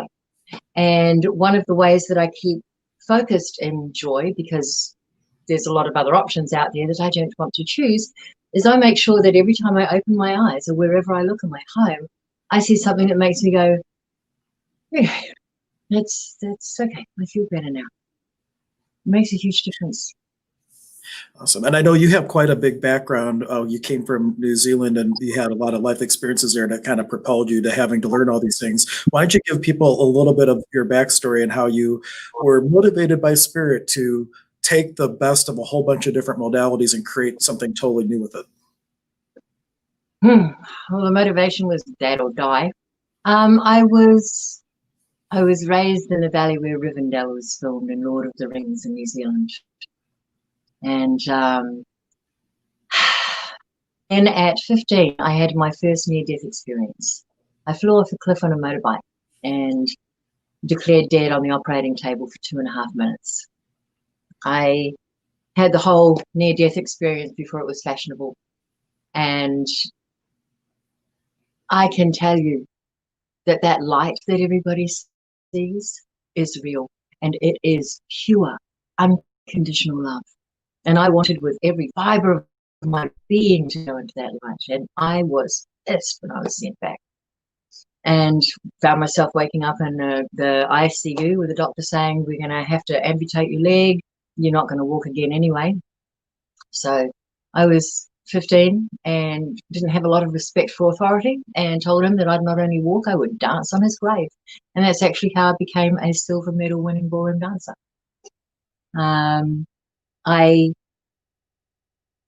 I did, however, what I wouldn't let the doctor do, and this is a gem I want to give you, my loves. I didn't know what to do with the pain, and so I did the only thing that I knew how to do, which was I put it aside and soldiered on. I had not yet learned that we cannot heal what we do not own. It was only when I stopped making that part of my body bad, my bad leg, and making it wrong for causing me pain, and actually held my leg. I am so sorry for every horrible thing I've said to you and about you. You are not bad. You are a wonderful leg. You reach all the way to the ground, despite all of the dreadful things that I've done to you. So I don't need you to yell at me anymore. I'm listening. Treat your pain like a crying child. Don't make it wrong. Don't make it bad. Don't lock it away. Ask it what it needs. Your body doesn't yell at us for no reason. What would be the point in that? When we treat pain as our friend, understanding that it's desperately trying to draw our attention to something that our body needs, everything changes. But we're not taught to do that. Instead, we're taught, oh, pain, here, have a pill, which is a whole lot like putting masking tape on the oil warning light in the car because you don't like the message that it's sending you. This is never long-term helpful. So I began to learn how to listen to my body.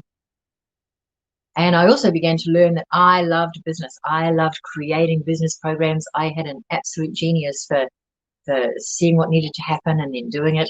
And fortunately, I also had a husband at that time that loved that about me and was a fantastic house husband. And so after I recovered, I just dove straight into business, making money and doing all of the things that Western civilization considers so important and that I loved. And after a while, I grew too big for my little country, and I persuaded my husband to hop across the pond and see how I did in Australia. And I did great. It was amazing. We had a gorgeous house in Elizabeth Bay overlooking the Sydney Harbour. We watched the Sydney to Harbour yacht races. Everything was so perfect until I was hit by a drunk driver at 24. And as you said, Hank, the biggest challenge that I had was any time I went into stress, the soft tissue would swell at the base of my neck because I'd smashed up my leg so bad in the accident at 15, nobody noticed 13 displaced vertebrae. And so these all came into play. And when I went into stress, the soft tissue would swell, blood would stop going to my forebrain, and I would have about 3 minutes before I blacked out. And I never knew if I would wake up from any of the blackouts. And I was blacking out multiple times a day because it was a very stressful time. And each blackout was causing an oxidative stress wall in my forebrain. So after a while, I no longer had reliable access to my frontal lobes, and doctors said I would be dead or brain dead by the time I was 30. So I started studying holistic medicine. I'm certified in more than a dozen different healing modalities. And as I journeyed through all of these different modalities, I uncovered these amazing tools and skills that I would have given my ITs for as an executive. Things like how to relax instantly, how to keep a clear head no matter what's going on, how to clear stress from your body. And in fact, these are so important tools. If you go to my website, experiencejoy.com, and pop your email and I will send you a 15-minute video that shows you how to do these things. And all I ask is that at the beginning, before you start the video, you measure your stress levels on a scale of 1 to 100, with 100 being and 0 being. And Then you do the simple tools with me, and at the end of the video, you measure your stress levels again. And when you find out how well this worked, share them. Everybody needs these tools. Stress is a far bigger pandemic than COVID and has been for decades. I think in the early 90s, Time magazine declared stress the pandemic of the world. And things have not gotten less stressful from there. But here's the thing. It is not stressful situations that cause long-term health problems. It is the fact that we are simply not taught how to deal with the stress that different situations create. Instead, we talk, work harder, work smarter, go to church, have sex, have a pill, have a drink, anything except actually deal with the stress. And so the stress has no option but to move further and further into the body, creating increasingly levels of pain and disease. Because ignoring the symptoms of stress, and if you just Google them, it creates absolute havoc in every single one of your body systems, mental, emotional, physical, spiritual, all of it. We need to have better ways to deal with our stress. And my tools are fantastic because it was that or not. So giving them to you, sharing them with you is my legacy. Yes, I'm best known for teaching people how to live more joyfully and less stress-free in 3 minutes or less. And knowing that you are doing that, that's my legacy. Otherwise, my cartoon-like life would make no sense at all. So I'm going to mute you just for a second. When you did that, like it started to make this chirping sound, and I wonder if we just have a little audio loop. So I'm going to mute you just for a second. No, I have crickets. Oh, there's crickets. Okay. Well, yeah. I'm glad it's not the audio itself then, and it's crickets in the background. It's a little nature experience, but it just coincidentally noticed it after you did your example what 100 sounded like. So I'm glad it's not the audio then. No, it's Jeremy and Floyd and Jiminy Cricket over there. They moved in when I moved in the portal. Excellent. I'm not kidding. And I do have your website up on the screen, and then there is in the description of the video, there are links to every single presenter today, so you can click that and go over. And I know I downloaded the video myself when we were in our little boot camp together that we were doing, and it is an amazing tools that you offer. One question that I asked you when we had our little play interview when we were doing that class is one gem is that you went through all of this having to do or die in a sense, and that means that we all don't have to, because you have gone and pulled all these amazing tools together. What would you say for people like that are like how you did? You took all the circumstances you were dealt and you created something different. A lot of people might feel victim to their circumstances in life. Where did you pull from, or what advice could you give for people to take the shit, spiritual human in transition? It's an acronym for fertilizer. For taking their shit and being able to turn it into something new and something beautiful. How did you dance with the universe in that way? And how can you help other people dance? Are we recording again? Because I really want to answer that. Oh, we are recording. Yeah, we never stopped recording. We never stopped. I thought you stopped for my crickets. No. Yeah. Well, I learned that, and I know you know this too. That we can't always control what happens to us, but we can choose. We can learn how to control how we're going to feel about it. And it's this choice that matters, because it's this choice that determines what happens next. I'm going to be vulnerable. After the doctors gave up on me, I tried to kill myself, because I now found myself in a body that could no longer support all of my hopes and dreams and everything that I was. My entire life was all about creating business, making money, building empires. I loved it. And now I can't stand or walk for more than a few minutes or lift a glass of water with my left hand, because there's 70% of the strength is gone on the left side of my body. I can't speak or without stuttering, and everything that I held dear is gone. My poor husband doesn't know what to do. He's never, I am now blacking out on the regular and can't leave the house anymore. So I tried to relieve us both of the burden of moi, but obviously God still has plans for me. So I did the only thing that I knew how to do. And I don't recommend this. I'm telling you this so that, as Hank says, you don't have to do it with death hovering over your shoulders. So I killed the person that I was inside and built a whole new person, one that could live inside the body that I'd inherited.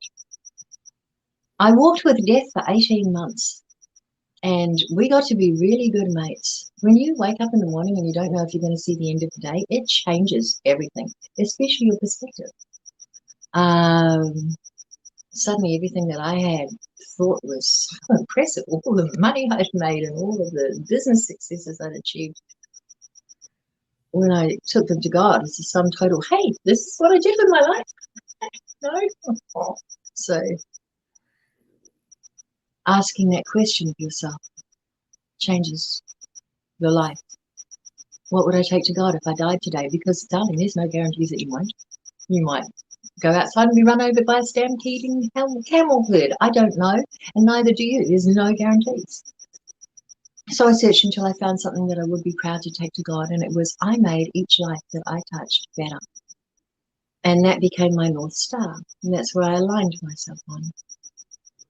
I learned along the way to take out good and bad as well, and right and wrong, because these were they became very confusing concepts to me. Like what was good in this situation was definitely not good in this one, and what was bad here is right over here, and wow. So I replaced it with, does this take me toward where I want to go or away from it? And I found this just so incredibly helpful.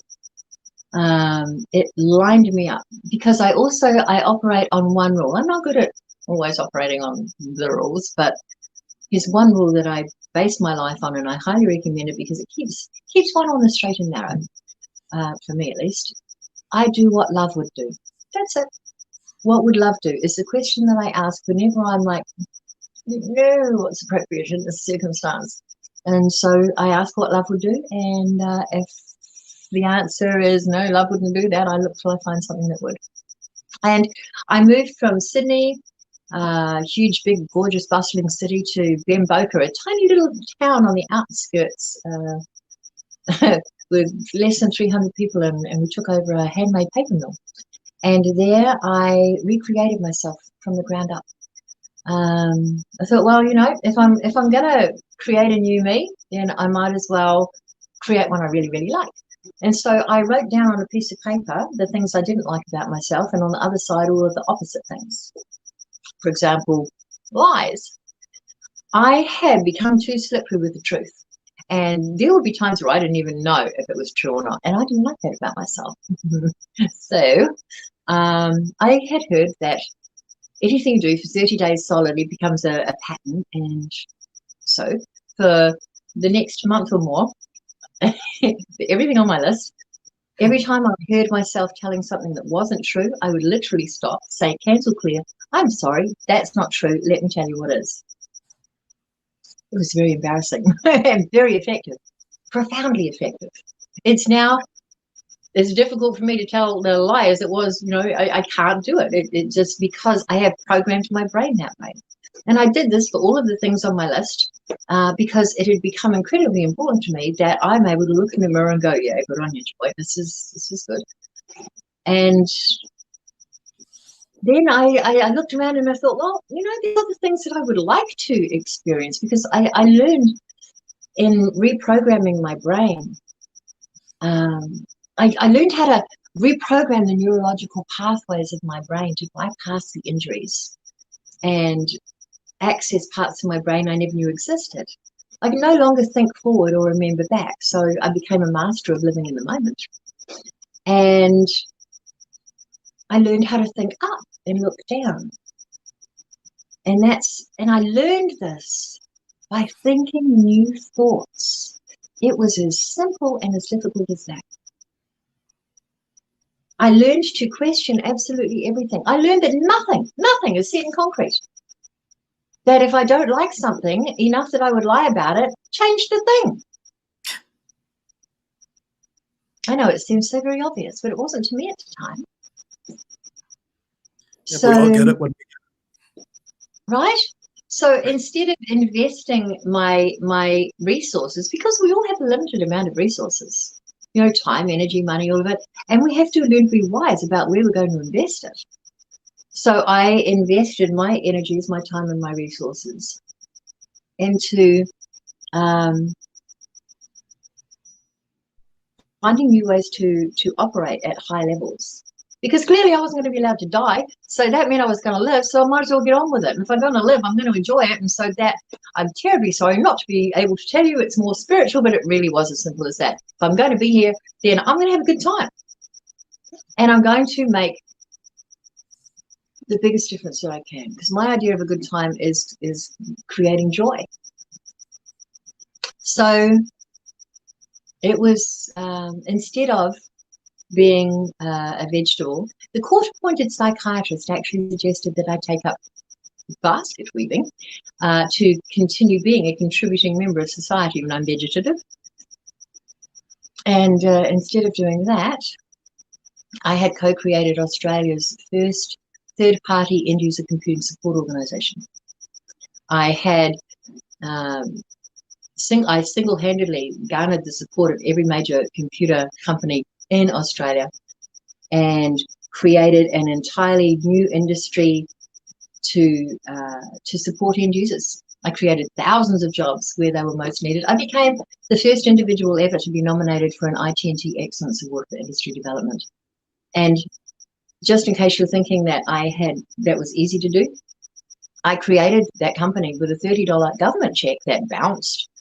My formal education, my formal education finished at 15 when I flew off the cliff on a motorbike. I've only ever stepped foot in the university to lecture. I was brain injured, and I know nothing at all about computers even to this day. So to be really blunt, the reason people find me so inspiring has got nothing to do with the letters after my name and the impressive bits of paper I've acquired, and everything to do with, oh my God, if she can do that, then I've got a chance. And that's absolutely true. Using the tools that I learned on my long journeys back to health on multiple, I've died 6 times. And each time I have been returned with different skills and uncommon abilities to help others and new perspective. So you only get to die when it's your time, my loves. You only get to die when it's your time. And I've also been given 6 incurable diagnoses, entirely unrelated, by the way, all different. So I'm living proof also that incurable means curable only from within. I like that. Curable. I want to repeat that back. Incurable only means incurable, or it means you have to cure it from within. Did I hear that correctly? Incurable means curable only from within. Incurable. Awesome. Love it. You are the living expert on you. Nobody knows your body better than your body. Yes, it's important to have doctors and therapists and specialists and all of the things, but they're not in your body. They don't know what you're capable of. I have made my body do impossible things. My heart couldn't beat for 15 seconds without stopping and then racing to catch up, because a broken heart caused me to close off my heart, which led to a huge blockage in the left ventricle. It was only when I healed the broken heart that the heart itself was able to return to normal. You understand how important this is? We are so focused on treating the symptoms. Now, it doesn't matter if it's the symptoms of our body or the symptoms of our world. As long as we're treating symptoms, we're screwed. Symptoms are there to draw our attention to an unresolved cause. Treat the cause. And the symptoms don't have to be there yelling anymore. Do you understand? This is how we build a new world, by deciding instead what does work and moving to a different state of mind to create a solution that addresses the cause. And that's for anything across the board. Great. And I want to mention to everyone, we have a little bit more time with Joy than previous guests. So if you do want to make comments, if you have a question that you have popped up, that's popped up as you've been listening to Joy share her story and her gifts, please go ahead and make a comment. I do want to bring up Joseph was, actually that was, is this, yep. Nope, this is the one I wanted. Andy Simpson was just saying, incurable means curable, owned from within. That is incredible. Go, Joy. So just someone recognizing how important that is. There was a book by, what was her name? Hay House lady, Louise Hay. Louise Hay, what a friggin' legend. That woman is such a badass. And she wrote a whole book on how, you know, heart attacks are hate attacks. Cancer could be resentment. And it's like when we looked at what's going on with the physical body, what's showing up, and we're so caught up on just the desire to not suffer versus the desire to actually get at the original wound. And we start treating symptoms instead of cause and staying anchored in old choices instead of new possibilities. That's where the real shift that is going to occur with humanity, because we're going to get sick and tired of being sick and tired, and we're going to start choosing joy instead of stress, especially if everybody goes to your website and gets that video. Yes, exactly. Start with the foundations at least. No, it is so hard to create a new world when you're not able to think or function, because all you can see is the world around you exploding and on fire, and that is stressful. And here's the thing, and here's why we're unable to function under stress. It's because 80% of the blood leaves our forebrain whenever we move into any kind of stress. Do you want to? Can I just show you how to keep a clear head no matter what's going on? Sure. Because this is crazy fascinating, and it's one of the tools. So here, your frontal eminences between your eyebrows and your hairline. Now, as I said, your brain doesn't know the difference between stresses. It just doesn't. And what happens when we go into stress is our primitive brain centers respond in exactly the same way that they would if there was a saber-toothed tiger chasing us through the jungle. 80% of the blood leaves the forebrain and goes straight into the adrenal system. Fight, flight, freeze is activated, and we're this, which is very helpful in that time. But now we don't get to sit and quietly eat saber-toothed tiger meat while the stresses go away. Every time we turn on the television or look at anything that's happening in the world, we are dropping into that stress. And so everybody I see is an adrenal overwhelm. Oh, my darlings. Well, the reason you're feeling like this is because there's no blood in your forebrain. So just for a minute, in fact, for the next 5 minutes, I want you to do this. I want you to hold your forehead and make yourself comfortable while you're doing it. No, you don't have to twist yourself into a pretzel. Just hold your forehead with a firm, slightly upward touch. And what this does, you are literally reprogramming the neurological pathways of your brain to have a composed response to stress instead of an automatic stress reaction. When you hold these points, these neurovascular holding points affect blood circulation. They keep blood in the forebrain. They will help you to think more clearly. Think about the statues of the thinker. What's he doing? He's doing this, isn't he? Because it will help you think. Think about what you do when somebody tells you something super stressful. Oh my God, these are your oh my God points, or your oh they points if you're Jewish. These points holding them will always help you feel calmer and clearer. You'll be able to visualize more clearly. You'll be able to think more clearly. You might even be noticing that just holding these points for this last little minute is helping you feel a bit calmer and clearer. The good news is it always will. Our bodies are amazing. They are filled with incredible buttons everywhere, all over the place. They do amazing things. But we have forgotten the miracle of our bodies. We don't know how to activate the buttons and what to do in order to bring ourselves back into our center. This is a super powerful thing that you can do, and it's free. And the resource is right at the end of your arm. Doesn't get any easier than that. Yeah. The experts at Brain Gym call these positive points because just holding them for 5 minutes will help you feel more positive. And even if you're not doing anything else, even if you're not like clearing the stress or whatever, it will help you to clear the stress around a situation if you're doing it while thinking about the stress, because chances are it'll be the first time that you've thought about the stress with actual blood in your forebrain.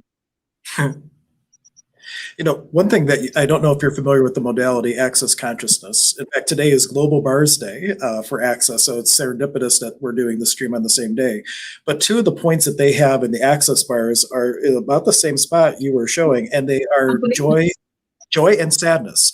And the idea in bars is that you run this energy that helps to take away all the points of view, considerations, judgments, conclusions, expectations, and projections you have around what's sad and what's joy. And if you didn't have any judgment about what creates sadness in your life or what creates joy in your life, it leaves you in a place of no point of view. What could you possibly be stressed about? So I just thought it was an amazing correlation of where you're telling people to go. And there's this other parallel and a modality that I happen to practice. That is so cool. I love learning new things and new modalities. I am familiar, but it's not one of my modalities. I didn't know that about joy and sadness.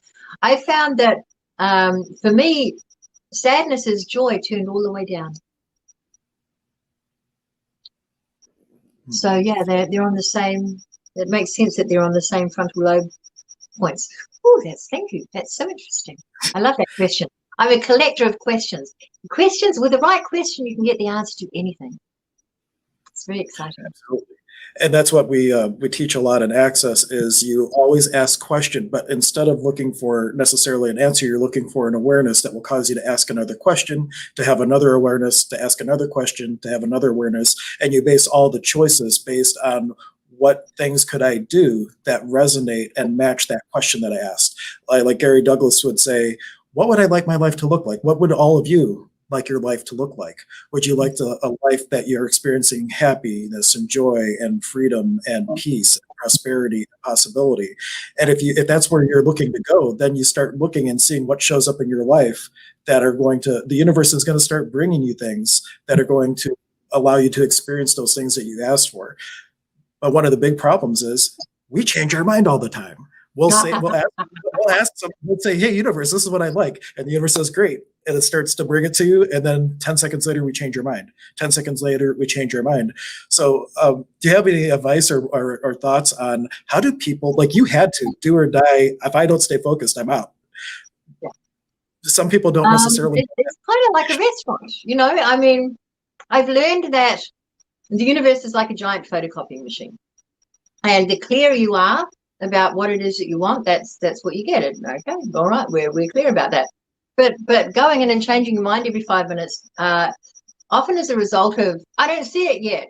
Where is it? I think it's like, but it's like going into a restaurant. For a start, you have to make a choice. You can't order everything on the menu. You have to decide, okay, what feels good to me? What will nourish me most right now? What do I want? Then you make the order and then you wait for the order to be delivered. And sometimes it will come back and you go, oh no, I don't like that. I'm going to send it back. And so it comes back with something else. You refine it. No, I'm actually allergic to that sauce. Can you please make it without that sauce? And you submit a new invoice and the new thing comes.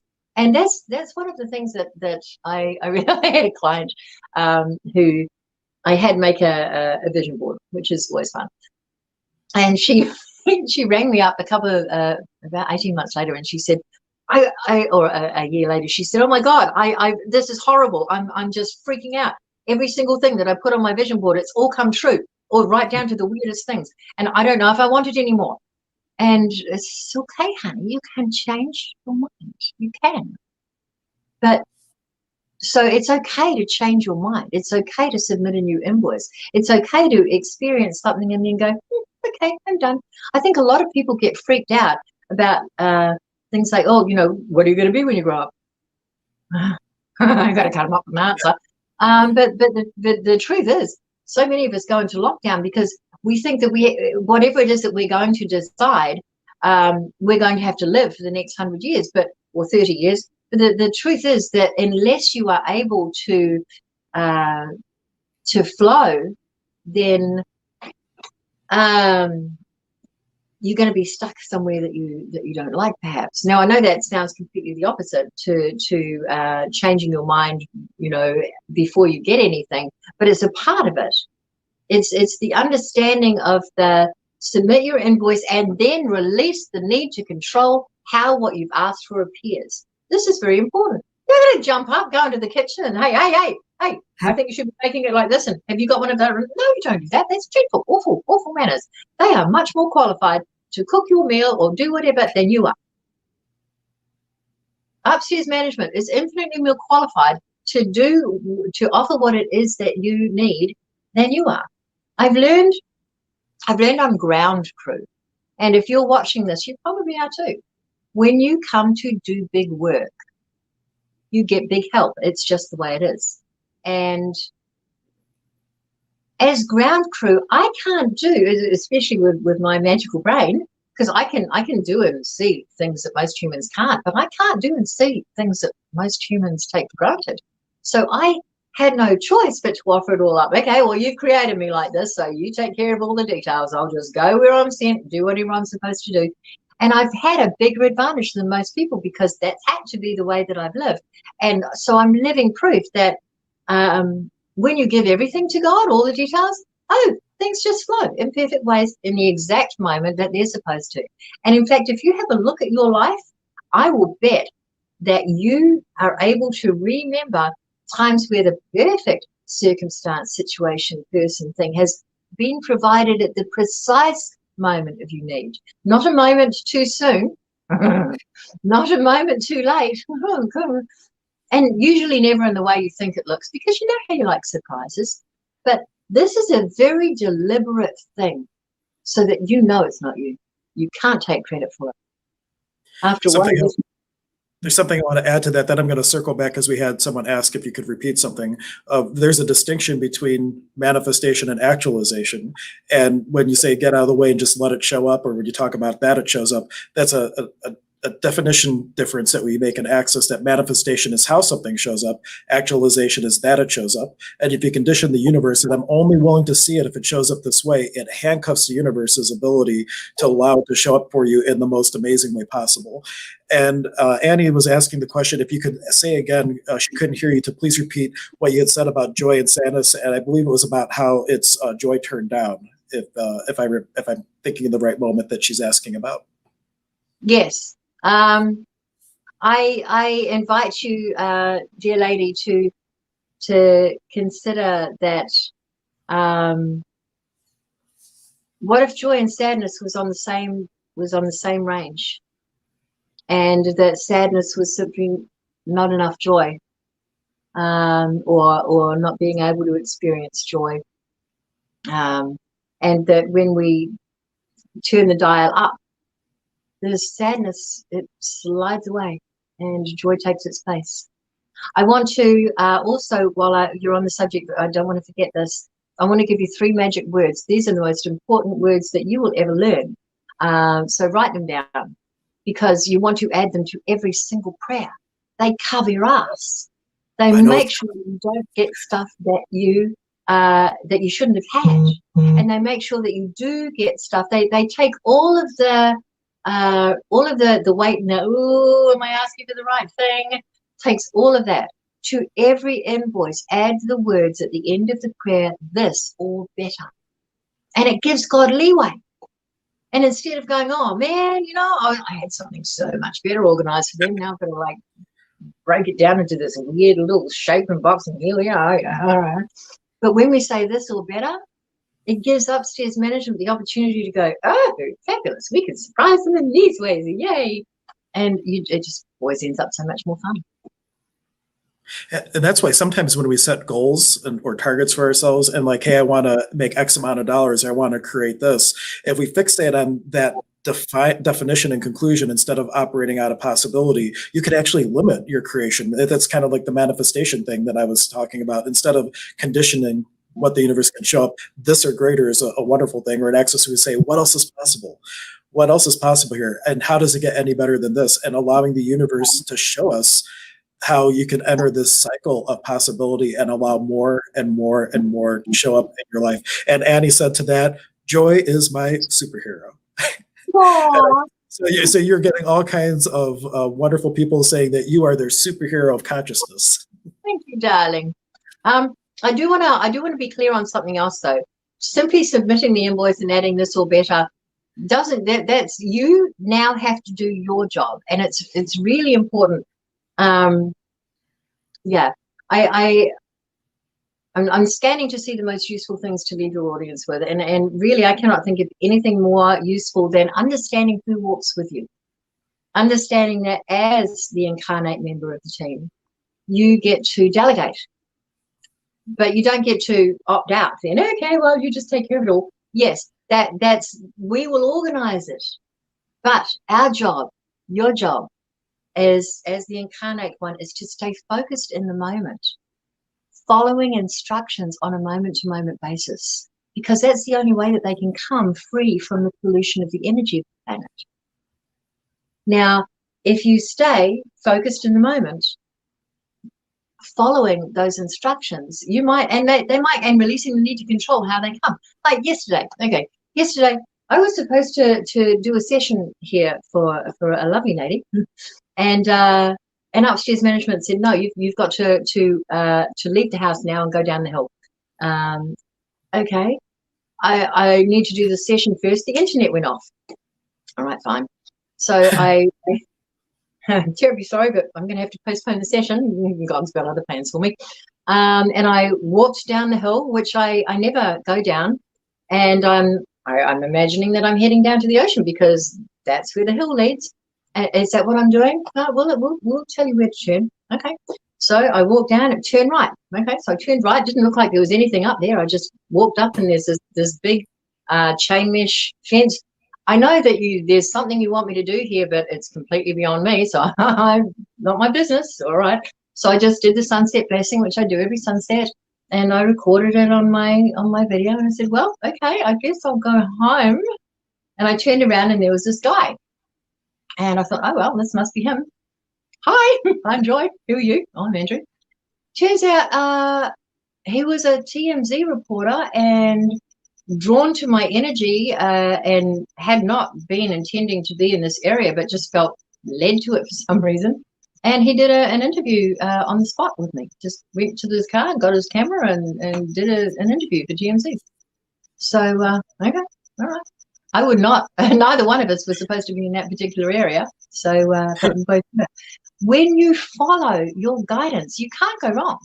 So your joy scription, should you decide to accept it for the next 30 days, because that's how long it takes to create a habit, go with your first thought, not the yeah, but thought that comes racing afterwards going, yeah, but I've got this other thing, yeah, but I don't know, yeah, but no.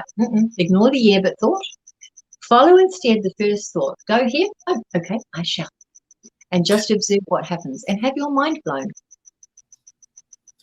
I would call that following the energy. And just to say it in a different way, using your restaurant analogy, you go to the restaurant because you're choosing to create something.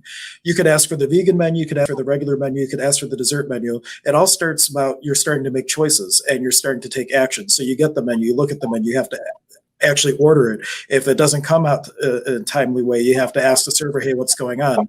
It's all about that good orderly direction and you getting involved with the experience, because if you never order the meal will never come. It's the actions that you take that you are taking in league with the universe that start to allow these things to show up. And if you follow the energy, it's always going to be something aligned because you're following the impulse of the soul. The ego's job is to freak out when that happens because it says, I don't know the outcome of that.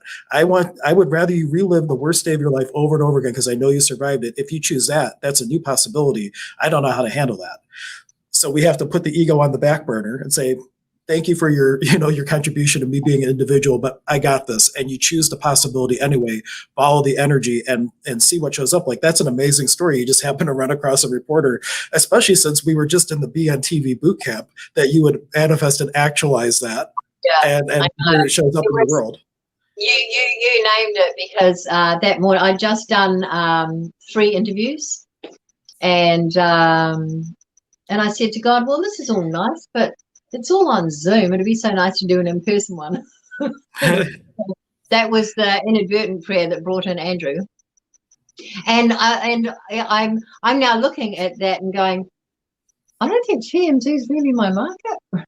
I empower the people who empower other people. And I looked at it last night, and I don't, it's like, I'm not that kind of celebrity. So I looked and thought, well, what else should we did we meet for? And then he told me he used to work for Hugh Hefner, doing all of his filming and you know, all of that kind of thing. And I have been asking to upgrade the video on clearing stress and relaxing and giving a clear head. So I think I'm going to get him to do that, because of course he wants to work with me. Or you could choose to come out to Cleveland. So, we could film some stuff here for you.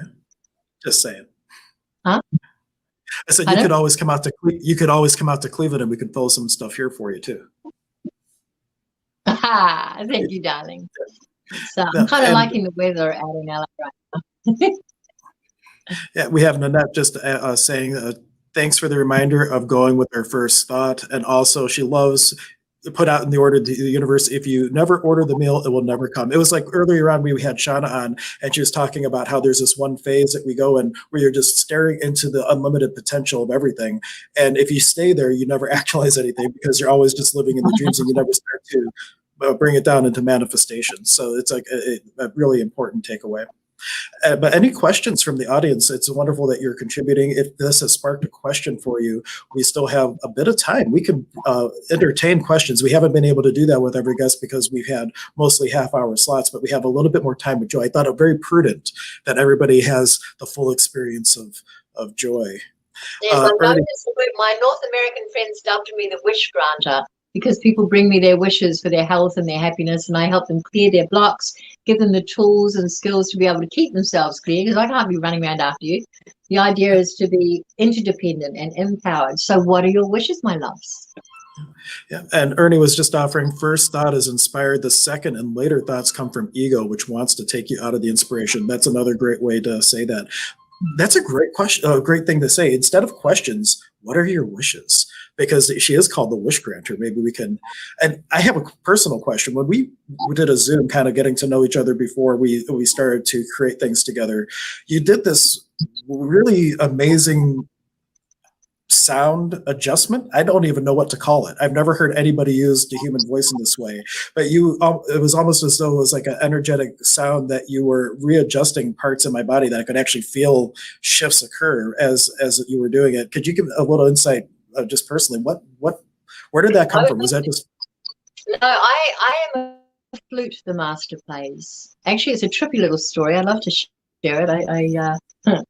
So you know how some days you just are so filled with gratitude you got to sing really loud or dance really big or you'll implode. I was having one of those days a few decades back, and I said to God, look, this just isn't working for me.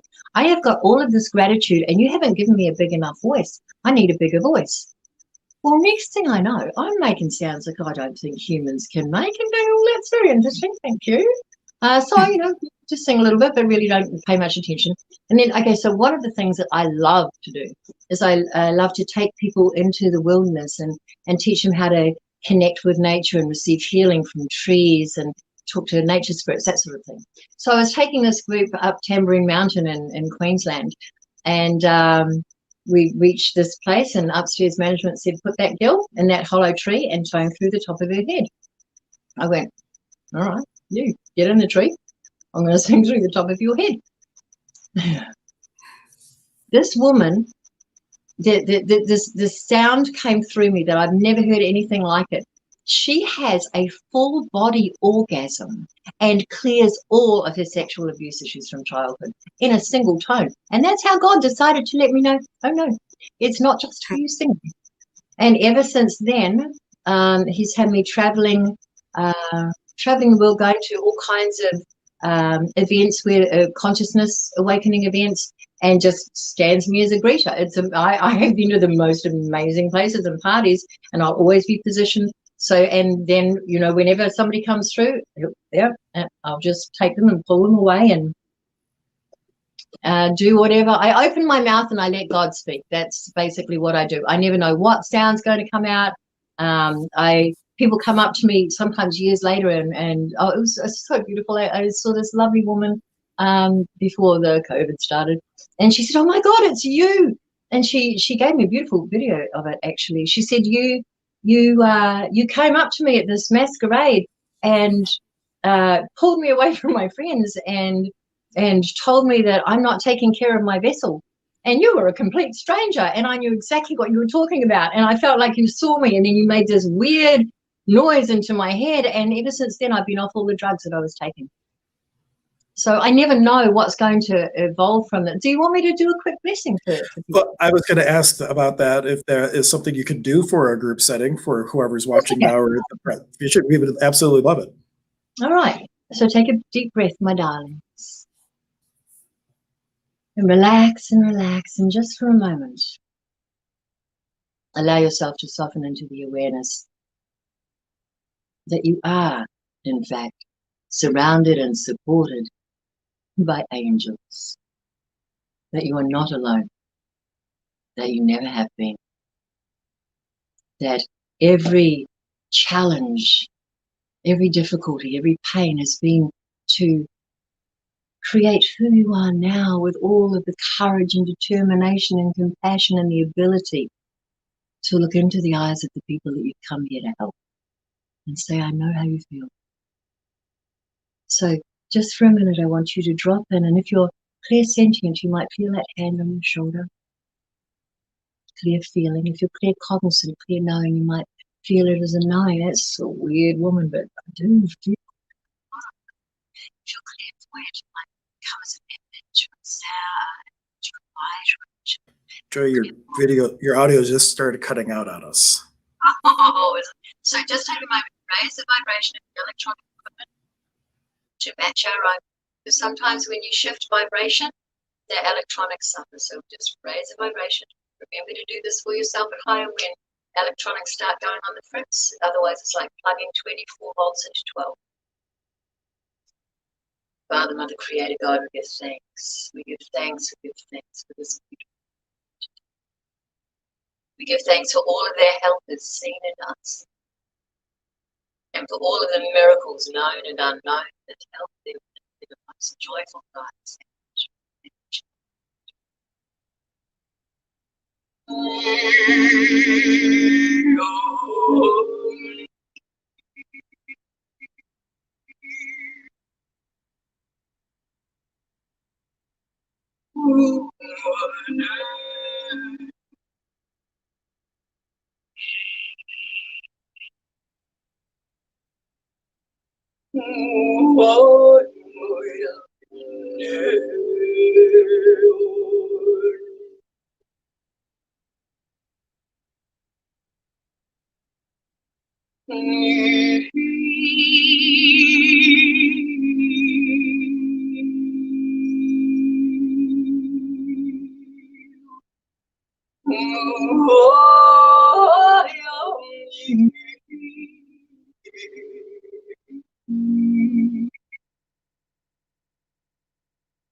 Breathing light into your body.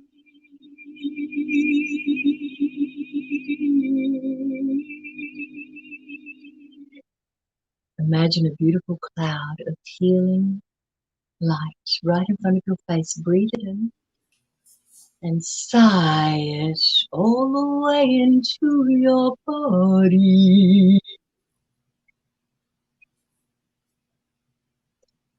Bringing light to every part of you that needs more light right now.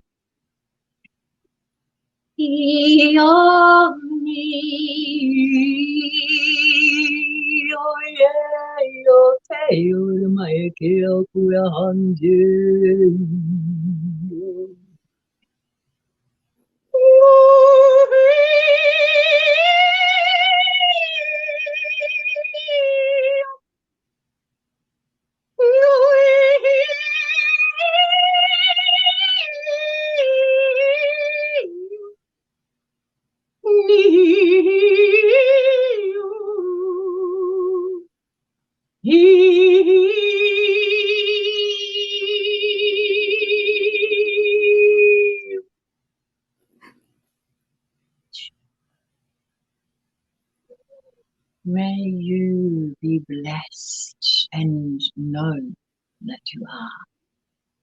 Let your consciousness rest in how safe you truly are.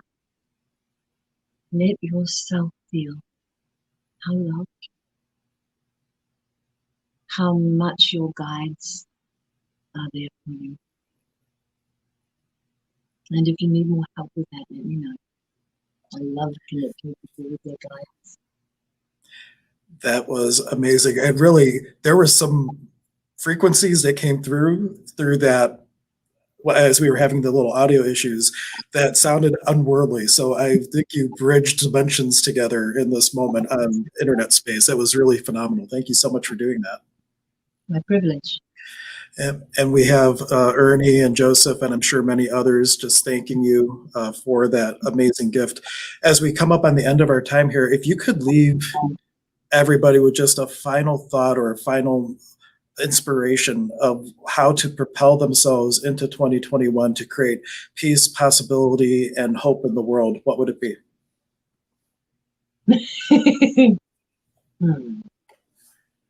No pressure. When you are creating yourself anew, choose only those thoughts that portray you as the divine being you really are. And get to know your team. When you remember who walks with you, you'll never be afraid. Listen to the still, small, quiet voice inside of you that every master has ever told you. And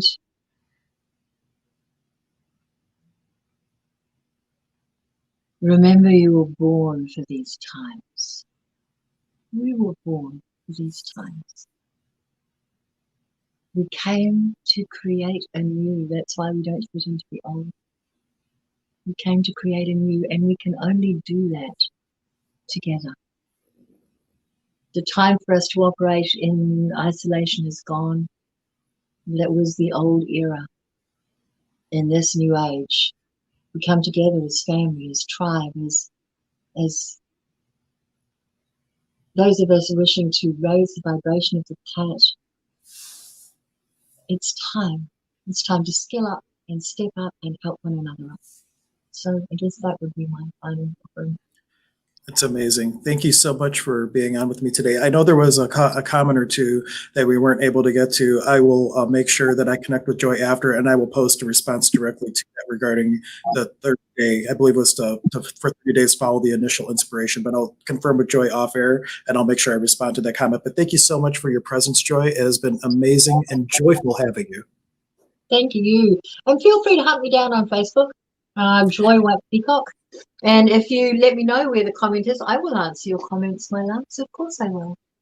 And remember to go over to experiencejoy.com. I've got your back as far as clearing stress and living more joyfully and all of those things. So let's do this. And if you're on a mobile device and you can't just type things in, if you go to the one link in the description wherever this video is showing, you will see this Linktree link, and it has links to every single presenter or their YouTube channel, wherever they told me to put the link for you to be able to connect. So you can also go there and you can connect right over to Joy's website or look her up on Facebook too. Thank you so much. I really have I appreciate having you, and I can't look to see what else we are going to co-create together in the future. We will have grand adventures, Hank. There's no doubt about it. I know. This is just the beginning. Yes, it is. All right. Bye, darlings. Mwah. Bye.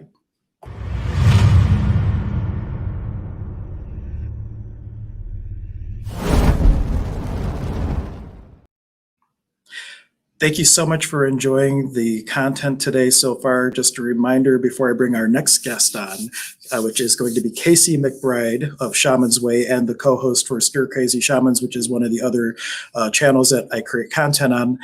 I asked that you take a moment and ask what contribution can you be for the day. And one of the greatest ways you can contribute is just sharing that YouTube stream, starting a watch party on Facebook, finding the moment on the YouTube stream that created such a shift and different awareness for you. You can save that link at that timestamp and send it to people to help make a difference in their life and bring this awareness to everyone. But let me go ahead. I will bring on Casey McBride, my Wilka Nunna Wakuchai, my sacred soul brother on this path of the Peruvian tradition of shamanism. How are you, dear brother?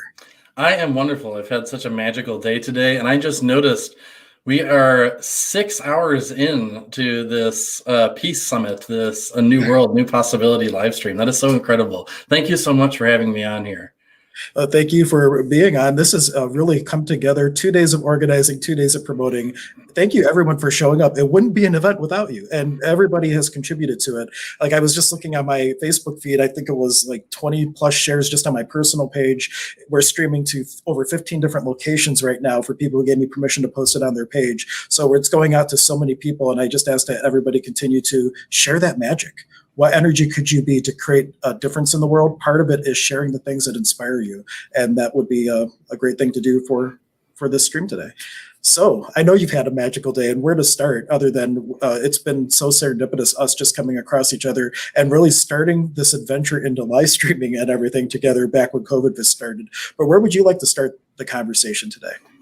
So actually, I kind of want to guide everyone through more of a direct experience. I want to jump into the experience first, make sure we have time for that. And then at the end, if there's time left over, I can kind of talk about what I've just led us through. But to give a little pretext to this, people often talk about, we use terms like consciousness and oneness, for example, and our true nature. And I don't think there are enough people out there giving practical exercises to really touch in with that. And so I am going to guide us through an experience to touch in with the vast ocean of peace that is always here. And when we're talking about this being like a global peace summit and creating a new world full of possibilities, remembering who we are and knowing that no matter what's happening in the world, no matter how chaotic it is in our external environment, that underneath that, we are all held within this vast ocean of consciousness, which is like the deepest, most powerful, vast ocean of peace. Knowing that in a direct experiential kind of way is, I think, such a powerful thing to always remember. So I'm just going to guide us through an experience, if that's cool. That's perfect. I will flip it over to you, and I'm here in the wings. If you need me, let me know. But I'll be participating along with everyone else. Very cool. So the way that this works is you're going to allow my voice, if you're willing to receive this, to guide you. However, I don't want you to get caught up on any of the words. And what I mean by that is if I say something and you go, that doesn't make sense to my logical mind. What does that mean? What was he saying? Don't get caught up on the individual words. Rather, let the words be an energy that guides you. Like my teacher says, let the words fall in the front of your head and effortlessly out the back, creating ripples throughout your body, throughout your consciousness, but not getting caught up on the individual words themselves. So if you're ready to follow along, find yourself in a comfortable, relaxed space, somewhere hopefully where you're supported, or at least where you can sit comfortably. And I want you to bring your attention to your breath. And just for a few breaths, we're going to switch from breathing however we would unconsciously breathe to a conscious breathing pattern to help to relax the body. So we're going to breathe in to a count of 4, and we're going to breathe out to a count of 8, just for a few breaths. And I want you to take note of however you feel right now. And then after we've done this, take note of how you feel afterward. But for now, just scan your body. Take note of any tension. If you do notice your shoulders are kind of contracted or tight, take a moment to consciously relax them. And we're going to breathe in for a count of 4, out for a count of 8, and I'll count along for us. So begin by breathing in, 2, 3, 4, out, 2, 3, 4, 5, 6, 7, 8. Breathe in, 2, 3, 4. Breathe out, 2, 3, 4, 5, 6, 7, 8. Breathe in, 2, 3, 4. Breathe out. 2, 3, 4, 5, 6, 7, 8. In. 2, 3, 4. Breathe out. 2, 3, 4, 5, 6, 7, 8. Breathe in. 2, 3, 4. Breathe out. 2, 3, 4, 5, 6, 7, 8. Last breath in. 3, 4. Out. 2, 3, 4, 5, 6, 7, 8. And allow your breathing to fall into whatever natural rhythm it wants to fall into. But I want you to keep your attention on the breath. However, I don't want you to pay attention to the inhale or the exhale, nor the sensation of the air as it passes inside of your body and exits on the exhale. Rather, I want you to place your attention on the space in between the breaths. Even if that space seems very small, just bring your attention to the space in between the breaths. And notice that each time you place your attention on the space in between the breaths, you notice more of the sensation of that space. And every time you notice it, allow yourself to sink just a little bit more deeply into that space. And allow the space that you're noticing in between the breaths to extend past the pause between the breaths. Allow that pause simply to be a reminder for you to focus on the sensation of space. And begin to sink deeper into that space. With every breath, letting go of the body more and more, and easing in, sinking in, the way you lay down in your bed after a long day when you're ready to finally relax and go to sleep, where there's that kind of sigh and you just relax down and your body just lets go. Melt into this space with that same kind of energy. Sink deeper into the space with your awareness until eventually all you begin to notice is the space.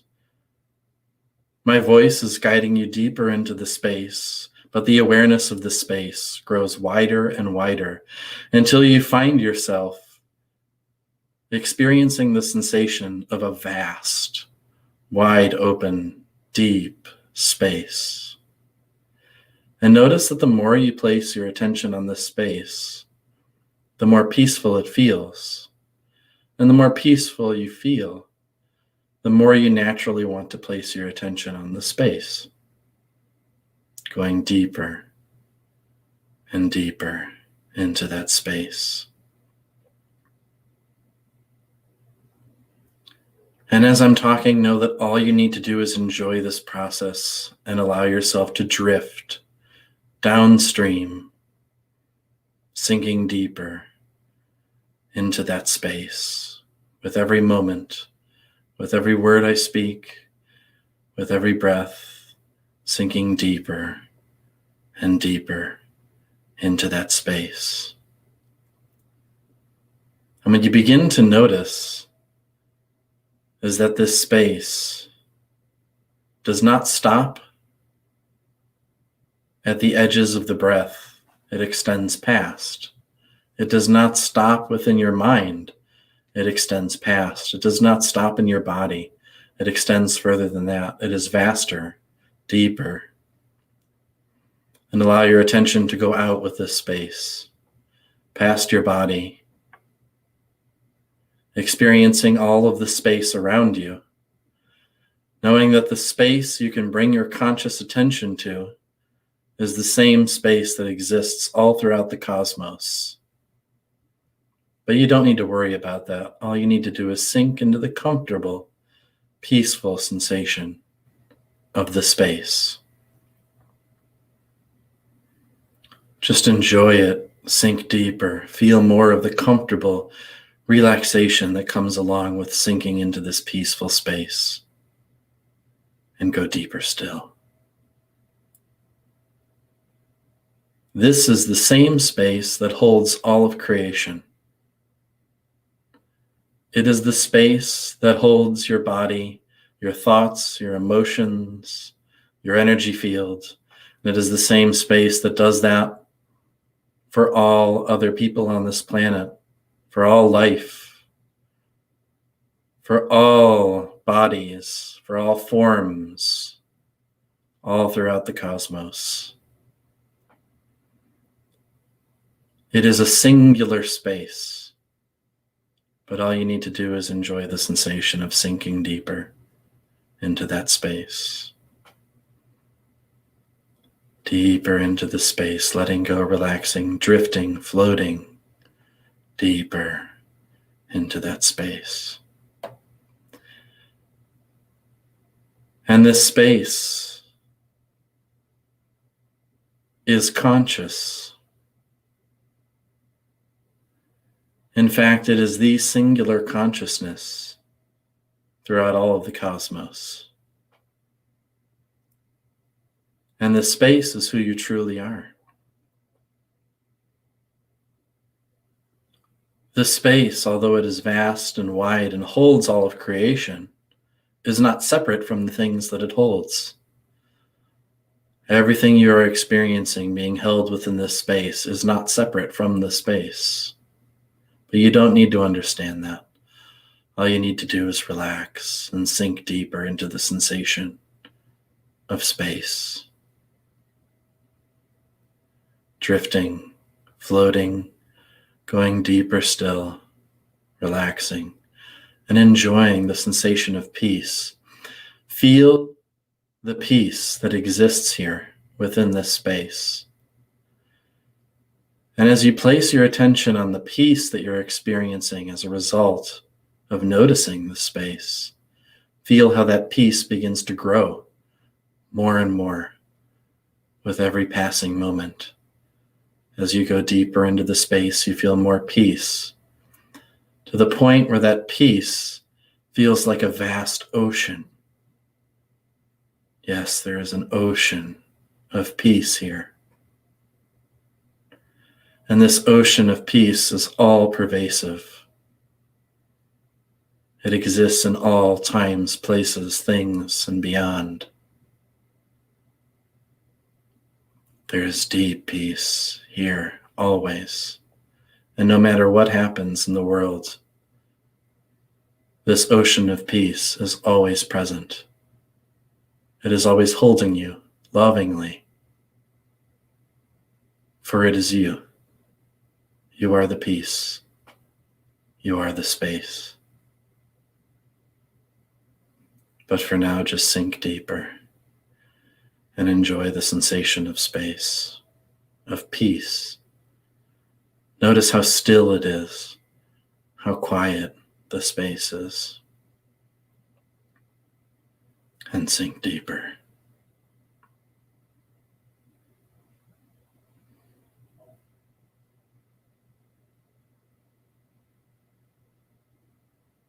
And as you enjoy the sensations of stillness, spaciousness, of deep, vast peace, know that this has always been. It was always here before you were born. It will be here after everything in the universe crumbles. Nothing can destroy it. And so it is always with you through your whole life, as it is you, the eternal space of consciousness, the deep ocean of peace. And so as you enjoy this experience of vast peace, become aware of how this space, which you are sinking deeper and deeper into, is the vessel, the container for you.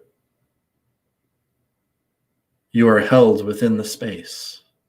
Your body right now is held in that space. Your breath is held in the space. All of the physical sensations you feel is always held in the space. Every emotion you have ever felt and will ever feel is held in the space.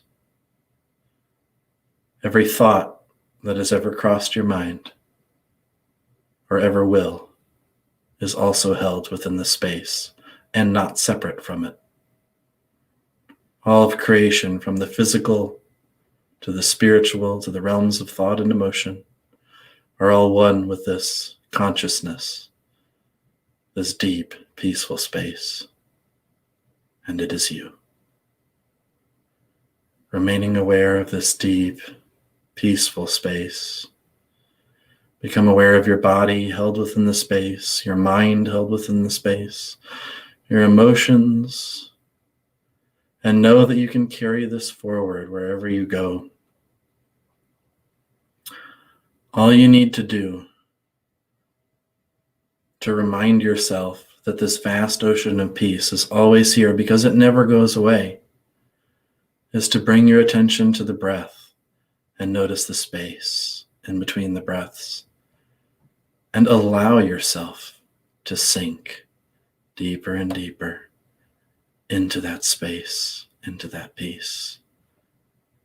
So as you go forward through your daily life, whatever arises, know that you are an unshakable, unmovable, untouchable, vast ocean of peace.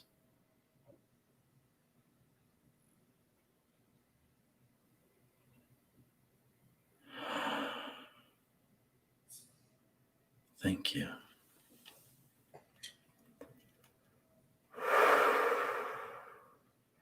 And allow yourself now, while retaining that awareness of the space, to slowly become more aware of the room around you. To slowly bring yourself back up, opening your eyes while retaining that peaceful, peaceful sensation. And thank you all for being open to experiencing that. Thank you so much for that, Casey. I think I titled it well. Even before you started going through it all, I said a guided process to be the space within the space. I love that. Beautiful. And even if your mind, well, part of it is the mind will never understand that, right? Within that space, you can't bring the mind there. The mind can never understand what you just experienced. So if you're trying to analytically understand how we are space and consciousness and all of that, know that that's not the way you experience that. It is through direct experience of yourself that you touch in with that ocean of peace that is you. And when you begin to realize that you are that vast space that holds all things, you realize that you are not separate from anything. And a real power and potency comes through here. Because realizing that you are the space that allows for all things to be, you can begin to consciously play with all of creation that is held within the space. Like it is all your dream that you're weaving into existence in every moment. So it starts out just by culminating peace for the sake of culminating peace. But a vast power lies there to make incredible change for yourself and the people around you. It's amazing and very, very well put. One of the things that that comes to mind to share with everybody too, one of our little tagline for Stir Crazy Shamans is changing the world through sacred play, through Wulka Pukliai. And to not give yourself such a hard time perhaps in judging things if you're getting them wrong and look at it more like play. Kids would have an amazing time of being able to settle into an exercise like this. So give yourself the innocence of a child and approach it like play. And we don't have to judge ourselves if we get it or don't get it. And we don't have to judge the mind for trying to figure it out. Yes, and it really should always be light and playful. Anytime we're doing spiritual work, sometimes I see people getting really serious, and they think that they have to really focus and really be just so in this such peaceful, respectful place that they can't allow any other thoughts into their mind and things. And And when you approach it from a different angle and you're just experiencing this for the joy of experiencing it and really playing with the energy, playing with the experience of consciousness, playing with the experience of self-healing and self-love, then the energy flows so much more freely. It's so much more light. And then the universe really starts to respond to you in a beautiful way. That's amazing. And for all those who are watching, if you have any questions or comments, feel free to make them. If you have ever watched Casey and my streams together, we're always very much about the audience and seeing if you want us to go anywhere in particular with our conversation and dialogue. That being said, we don't have a ton of time. There's like 9 minutes before the next it comes on. I'm glad you started with that, because I would hate for you to have to be thinking about, I need to wrap this up before, you know, the time is up. So it was a good call to start with the experience and then settle into more of the conversation. Yes, yeah, I'm definitely glad that I started with that. And know that the reason I brought our attention to the breath is it is something so beautiful. It's an unconscious process that we can take conscious control of. And when we bring our attention to it, there's deep power there. The breath is what drives the living energy. It brings life and life-giving energy into our body. And so when we focus on the space in between that, we're not just focusing on the idea of a pause in between the breath, but we're focusing on the space that holds all of the energy in the universe. So that's a beautiful way to access that space, but that space is always there. And another beautiful way to enter into that presence and that stillness is through nature appreciation. When you're out in the forest, when you're out at the beach or anywhere that you consider to be a beautiful natural location, it's really easy to slip into that space. For example, when we're watching a sunrise or a sunset, we're not sitting there being all analytical and thinking, oh, wow, this is a beautiful sunset because of the hydrogen molecules exploding and causing a thermonuclear reaction. No, none of that's happening in our mind. We're just there. We're fully present with it. And when we fully enjoy the experiences of life, the mind steps out of the way and we become that space, and we recognize the beauty in it because we recognize that it is us, that we are that thing that we're appreciating as being so beautiful and so perfect. And so really the love of the natural world that we can so easily experience is a love for ourselves. And in learning to love the natural world, it teaches us to love ourselves more and more. And the path of self-love and walking that path is one of the most beautiful and fulfilling paths that a person can walk. And one of the paths that I think is the most worth our time. Very well said. And one thing I don't know if I've ever shared with you in my training for Lomi Lomi, which is Hawaiian's hand healing, the Harry who was leading us through that workshop, he would say that in the healing process, it is in the point where you're neither breathing in or breathing out, in that null point, in that still point, that all the healing occurs. And you are simply a witness to whatever the experience or miracle is. And it just goes right in with what you were saying about it's the space in between. It's a space in between, and recognizing and really stepping into that creates a whole world of possibility and potential because there are no limits there. Yeah, and exactly. There's no limit there. And when you step out of the way fully and you consciously become that space. So really what is happening is that space is consciousness. So when I say you consciously become aware of that space, it's like consciousness is turning in on itself. So consciousness is becoming aware of consciousness. So at that point, all subject-object duality dissolves. And when that happens, the entirety of the power of the universe can flow through in that moment that you truly become that space. And when I do my healings, when I do shamanic healing work and experience and witness people almost instantaneously healing from severe chronic pain and other health conditions, it's when I step out of the way. I ask for help from the spirits, but then I step out of the way and I become that space. And that's where the power flows through, and that's when the healing happens. So absolutely what they're saying in Lomi Lomi, I couldn't agree with anymore. You know, you brought up another good point, which hasn't been, it's been hinted at throughout today, but not really talked about full on, is that we have these guides, teachers, angels, whatever you want to call them, these teammates, the importance of saying, hey, I'm willing to receive contribution from you. I'm willing to have you play a part in whatever reality is unfolding in front of me. And not one, being willing to ask, and two, being willing to receive their contribution is a huge thing that a lot of people maybe mislook at. And if you think about everything as one, if you're not willing to receive help from your guides, angels, and teachers, in a way you're not in a space where you're fully willing to be present and be all that you truly be, because they're all individualizations of you in a way. Yes, everything is us. Everything from our spirit guides to the other human beings that we interact with are us. And so whatever you cut yourself off from, if you close yourself off to something, you're closing yourself off to an aspect of yourself. So that creates dissonance, that we fall out of reciprocity with the natural world and with ourselves. And that generates heaviness within our bodies and causes all kinds of problems. And just like Hank said, it's about receiving and willingness to receive. So we can put out a request to the universe for something. For example, if you're a healer, you're doing healing work, you ask for your guides to help you to heal yourself or whoever you're working with.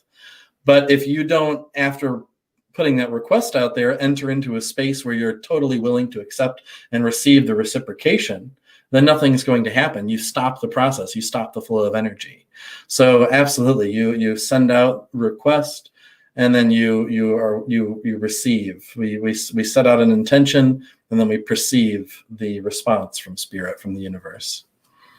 And for everybody today, I have Casey's website up. If you follow this link, because YouTube channel links are all long and stuff like that, but the link I have for Casey in the link tree goes over to his YouTube channel, which is Shaman's Way, and he offers content all the time. He does healing sessions live online and interacts with people through comments. And then Casey and I also, though we are going to choose to do it more frequently, our Stir Crazy Shaman channel, we interact like we are interacting right now all the time, and you never know what crazy things of inspiration and possibility come through. A lot of times we're like, wow, did I just say that? Did he just say that? And it's good that it's recorded, because we can go back and actually listen to, like, yeah, I did say that. That's a good point. Because sometimes when it's coming through you have no memory right afterwards of what you just said. Oh yeah, no, and it's so much fun. And yeah, and what I would say to people on a sort of a parting note would be to be open to experiencing this stuff. I have the YouTube channel where I have video demonstrations as well as live shamanic healing sessions. If you're suffering, if you have physical pain, if you're suffering emotionally, you have anxiety, depression, and let's face it, who on the planet today isn't suffering at least a little bit? Be open to the possibility of receiving healing for it, and that you can heal.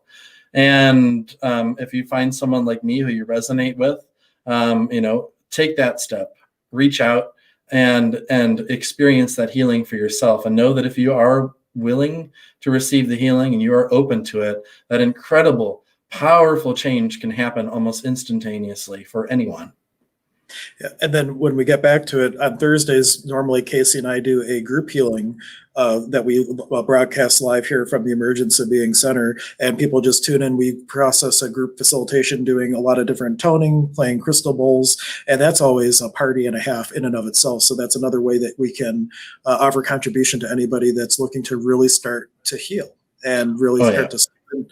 And one thing I want to reframe possibly for people too. Have you heard the saying, pain is an experience, suffering is a choice? A lot of the pain we experience is self-inflicted. Yes, there's pain. But ask yourself too, like, how much are we causing our own demise because of having judgments about things, or judgments of ourselves, as a lot of times what turns into this physical pain, because the body is holding all that judgment for us in cellular memory. So a lot of good things to keep in mind as you step into the path of healing.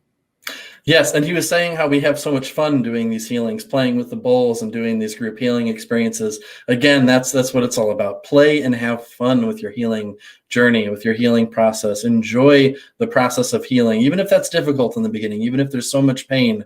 What can you enjoy in this moment? What one thing can I look at right now that is enjoyable, that I can enjoy, and be grateful for that, and watch that experience grow until you're just filled with that joy. Absolutely. Well, Wilka Nuna Wakuchai and Nike Arpi Chai Sapai, Nike. which means sacred soul brother. Thank you, thank you, thank you. A dove from my heart to you. It's just a really nice to say it in Quechua. And now you know all the Quechua, so I don't even have to tell you what it means. But it's really nice to be able to share that with you there. Thank you so much for being on, and I can't wait to see what magic we're going to continue to create in 2021. Yes, thank you so much, Hank. All right, bye, Casey. Bye.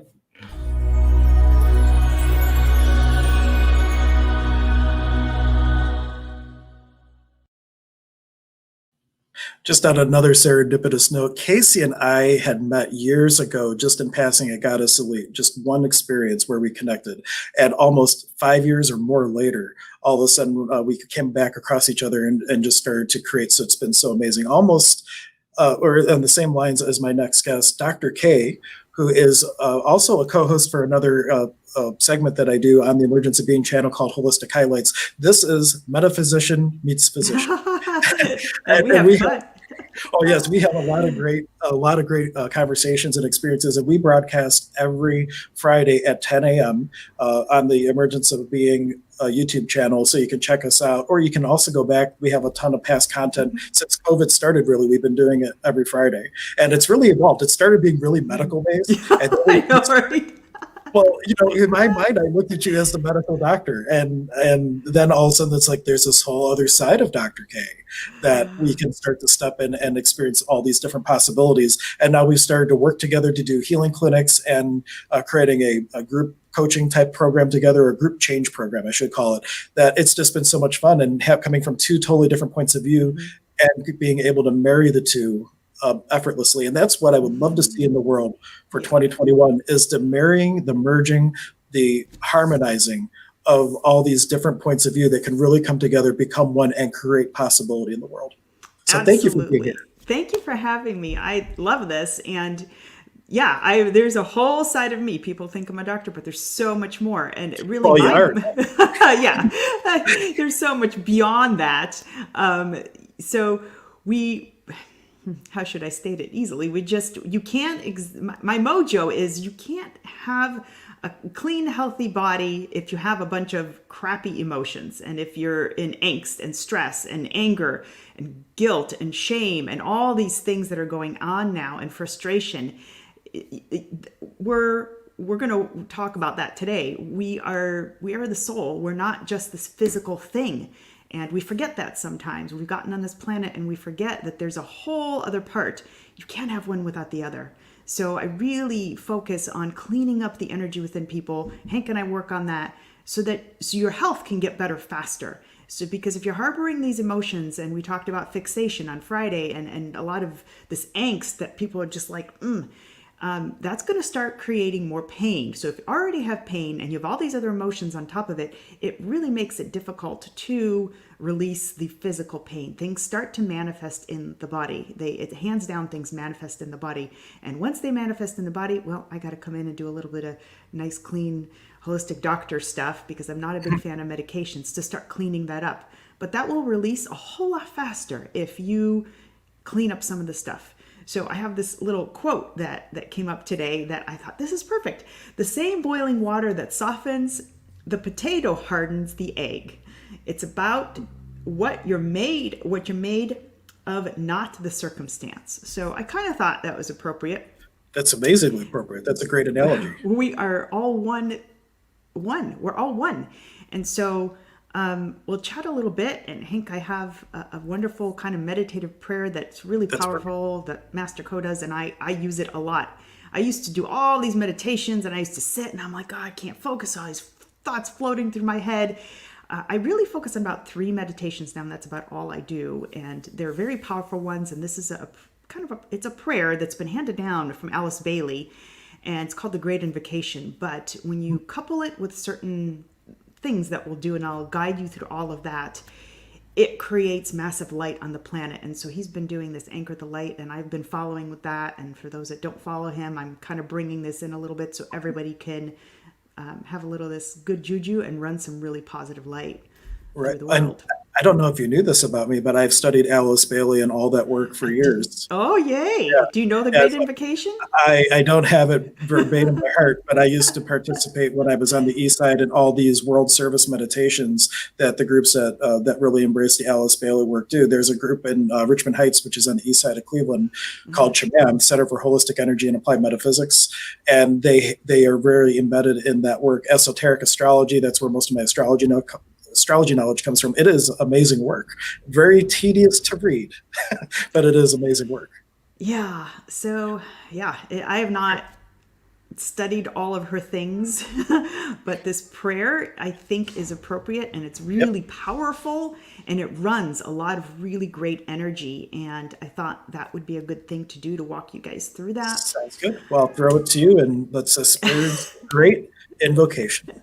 Yeah, we'll do that. So the first thing we'll do, we have to ask for divine blessings, because we want protection whenever we do anything. It's good to ask for protection.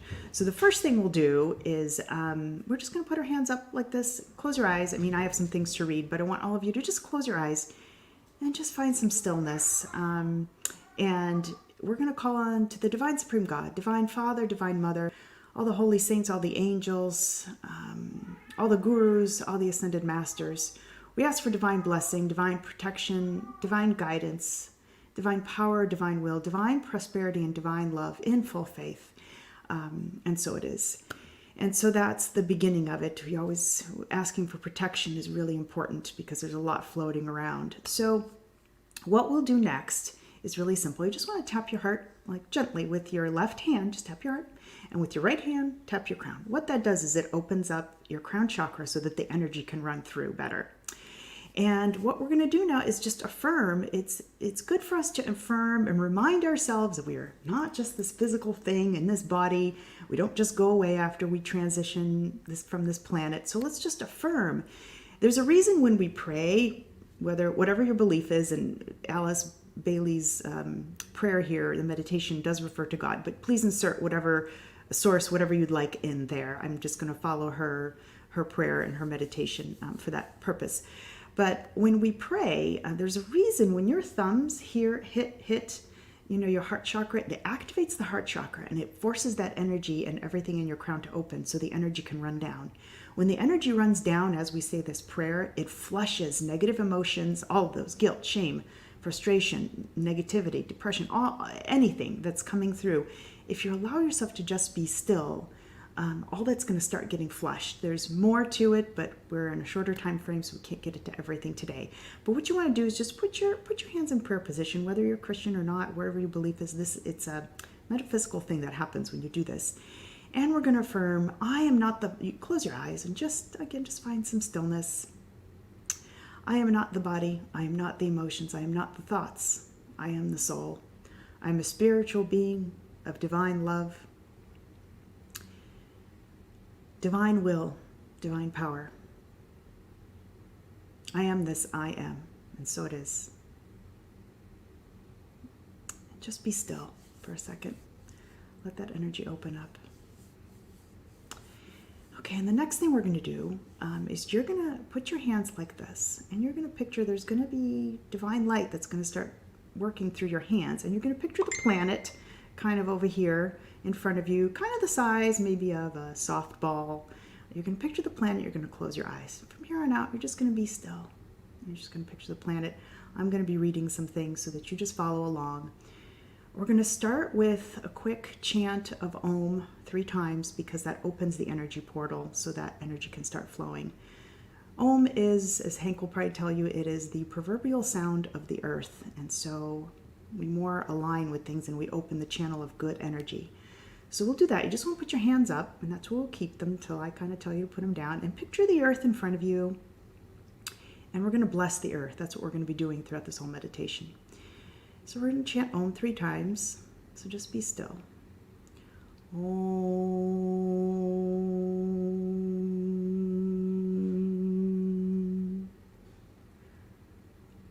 Om.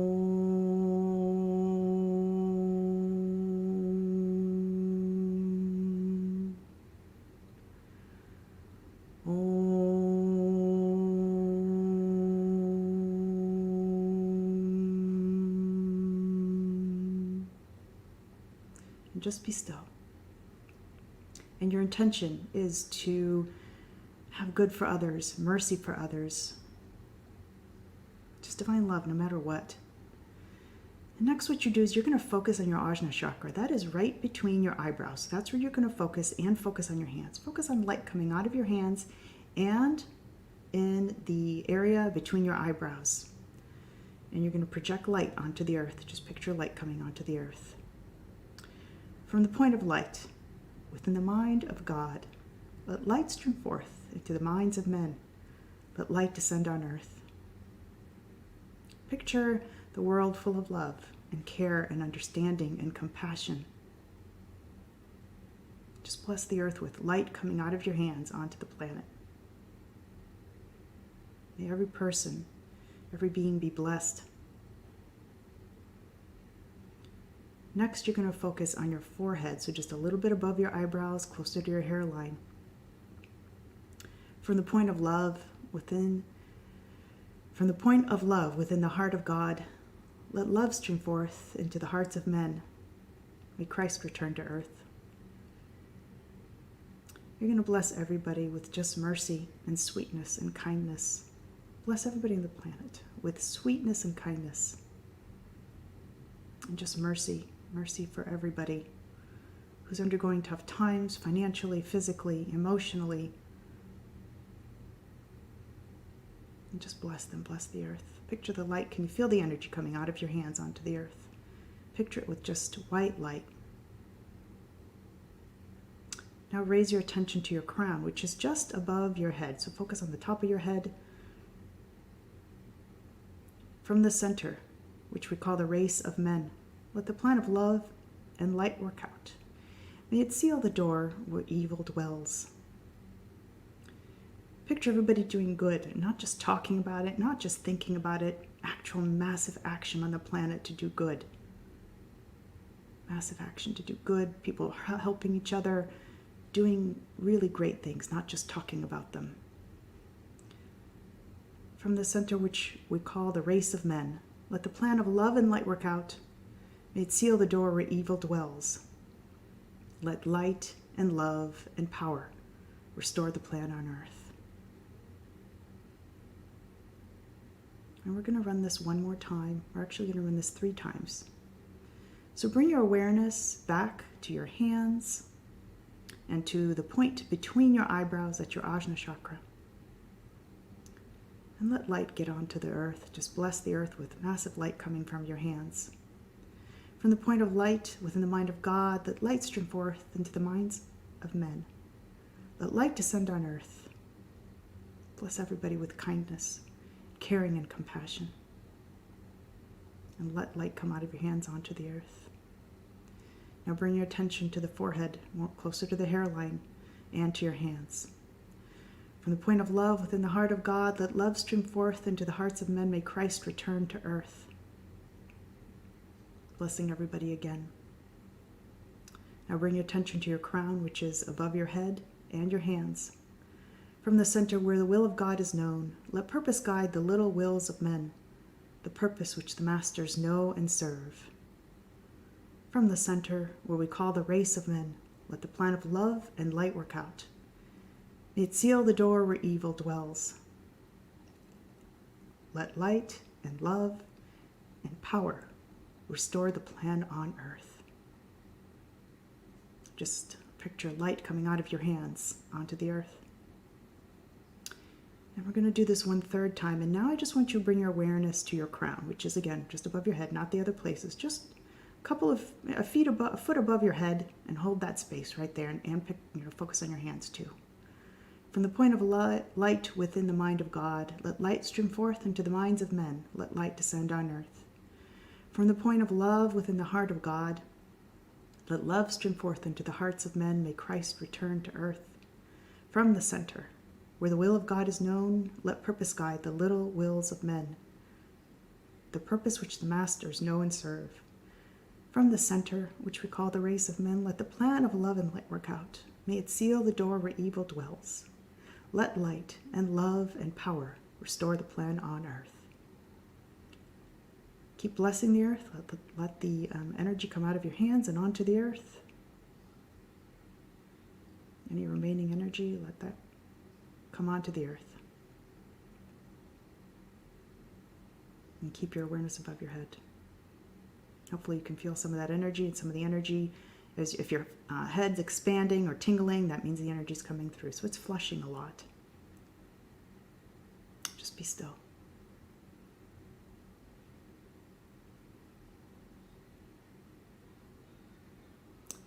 And we're going to close this just by 3 ohms so that it closes and anchors this light that's coming through. Om.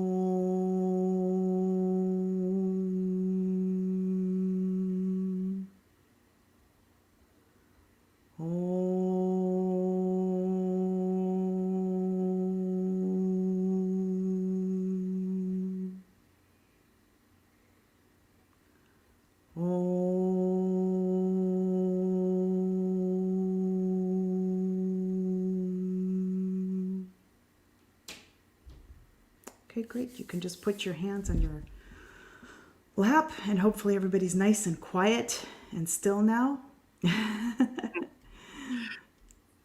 That was great. I've never heard it broken up in that way with the different visualizations. It really adds a lot of potency to the invocation. When you focus on certain chakras, it runs the energy a certain way. The energy will continue to.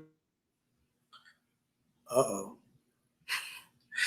Well, at least she got through the experience. Now she froze, unless I froze. Let me know in the comments if I'm frozen or Dr. K is frozen. We'll give her a moment. Hopefully she comes back.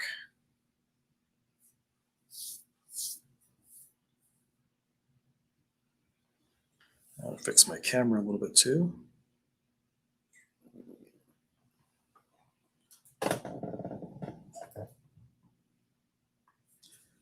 Nobody's commenting, so maybe I am frozen.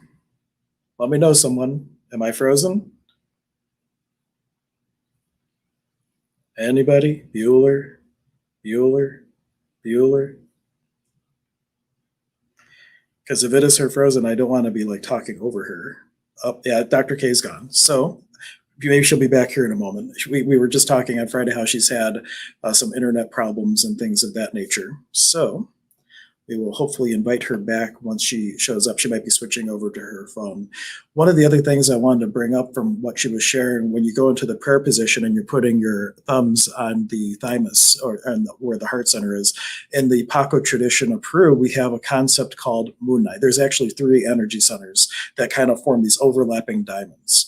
And you have the Lankai, which is the industrialness of the physical body, which is bridging up to the Munai, and that is bridging up to the Yachai.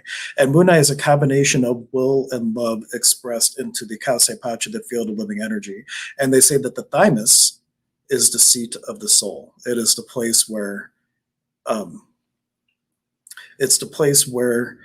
the body and the being and the totality of who we are integrate in order to have the experience that we're having.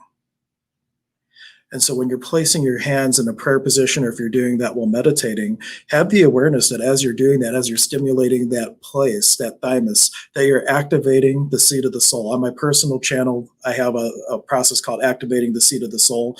It's on the Sonic Shaman YouTube channel, different than where I'm streaming to today. But I walk through a whole process of doing these energy flows to activate that. And that is the power of Munai, the combination of will and love expressed in the world. And Dr. K is back. Welcome back, Dr. K. Good old wow. At least I finished my meditation. You did. I was like, man, Spirit must have been just keeping you up and running until yes. the done. Look at that. Just sorry, guys. I'm just telling you all I have a terrible connection here with WoW, and it's just kind of how it is. But hey. Well, we'll just say the alleged internet service. We don't want any problems with, if somebody from there is watching the stream. Bless WoW. Well, I'm plugged in with an Ethernet connection, so if something happens to my internet, I have actually got a sleep right next to me. I can back up off of their Wi-Fi. But I was just sharing while you were gone that prayer position where we put our thumbs is also the place in my tradition where we have this place of Munai, this combination of will and love, how you express your beingness into the world. And it's also right where the thymus is, which is the seat of the soul. So the place that you are, where the organ that is responsible for integrating the totality of who we are so we can operate in this physical plane is all right here. So it makes a lot of sense that as you're looking to invoke things from the upper world or things from around you, that is an amazing place to be able to tap into and to start to activate.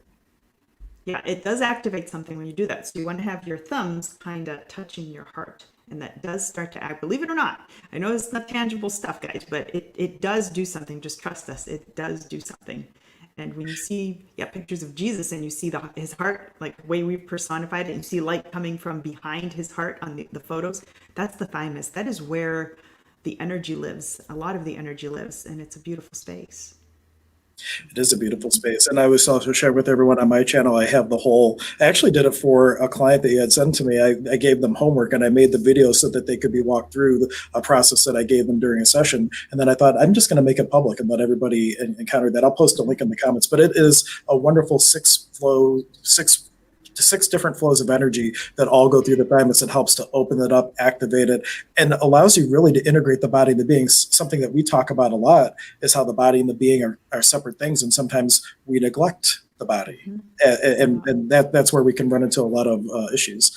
And I hear your little cat in the background. Yeah, It's very quiet I always during have meditation. friends. But during the meditation, the cat was quiet. I was amazed. And now you hear the cat. Please be quiet, guys. Just give me like 10 minutes.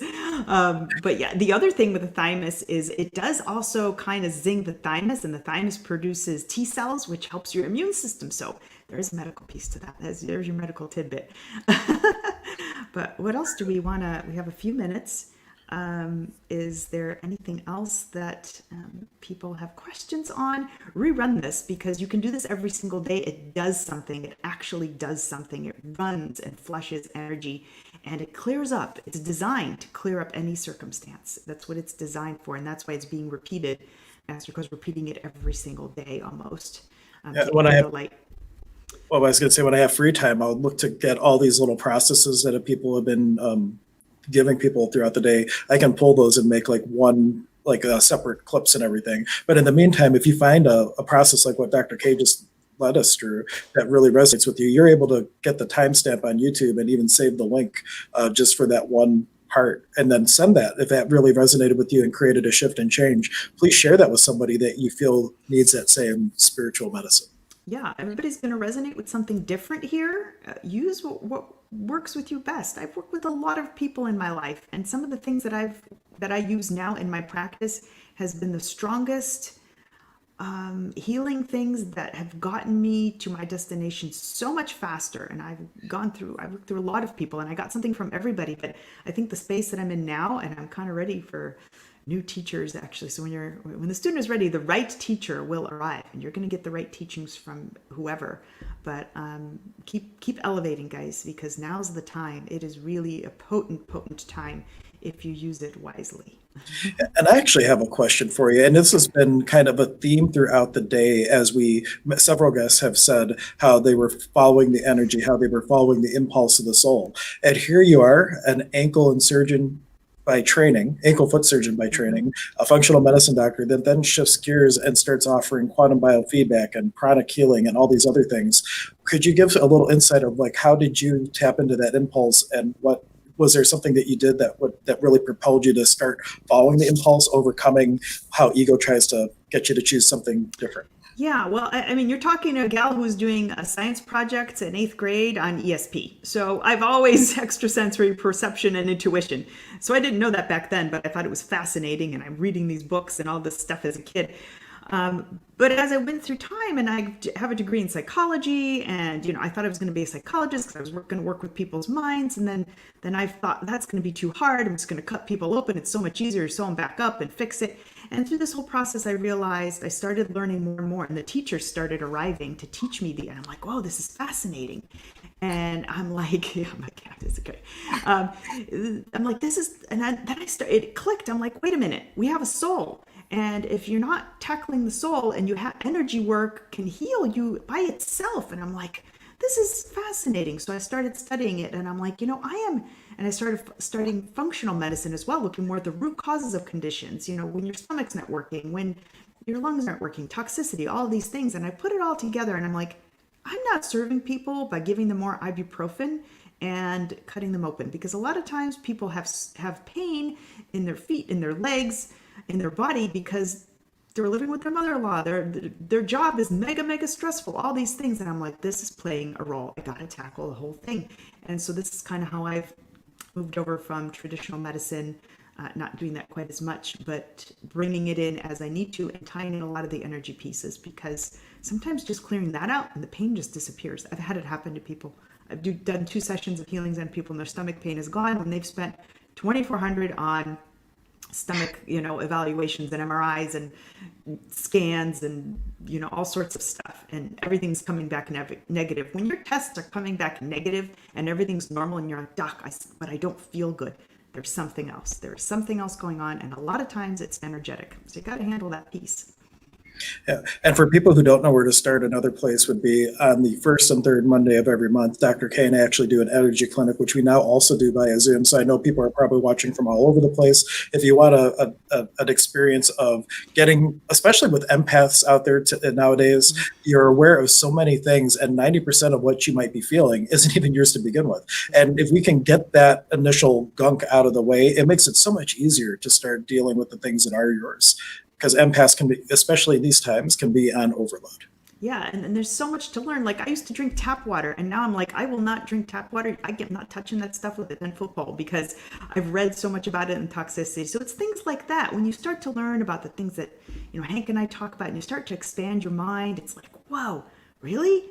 That really? And it starts to click, and it might take a little bit, but there's this whole other world. So this is a great place to start with the clinics. If you're like, this pranic healing stuff, I don't know. I'm not going to do a whole session because I don't know what it is. Let's just try it out and see how you feel. We've already had miracles. We've already had really great things happen to people.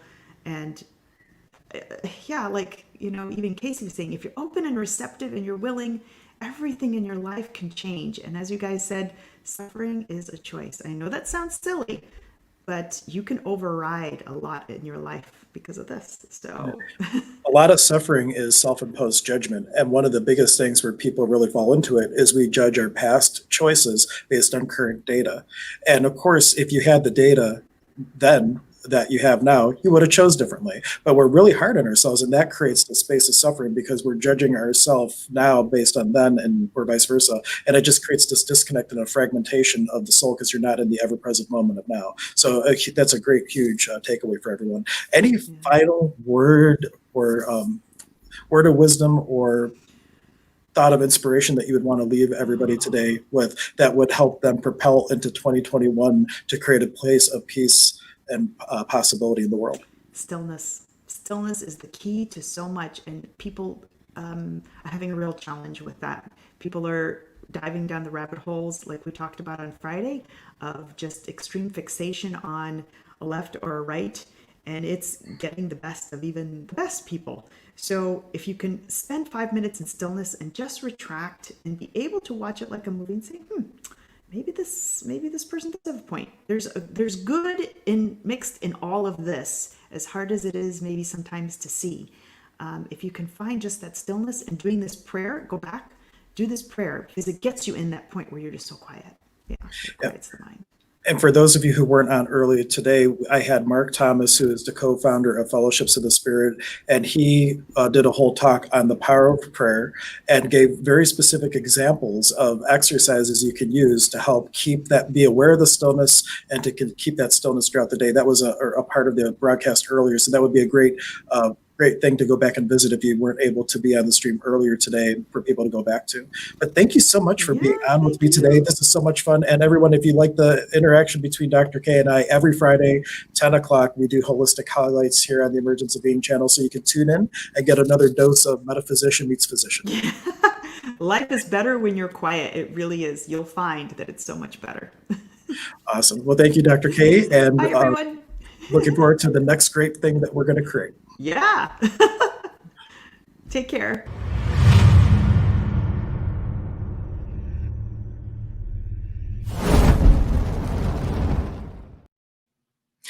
Thank you, everyone, for continuing to enjoy the content today. Just another reminder, every time I bring on a new guest, I'd like to ask that if you have been getting value out of this, the contribution that you can be back to the stream is to take a moment to share the YouTube video, to start a Facebook watch party, and even remember that if you're going to go back and watch something afterwards and kind of revisit things, that's another great time to share, and you can be a contribution to this change and possibility that we're looking to create in the world.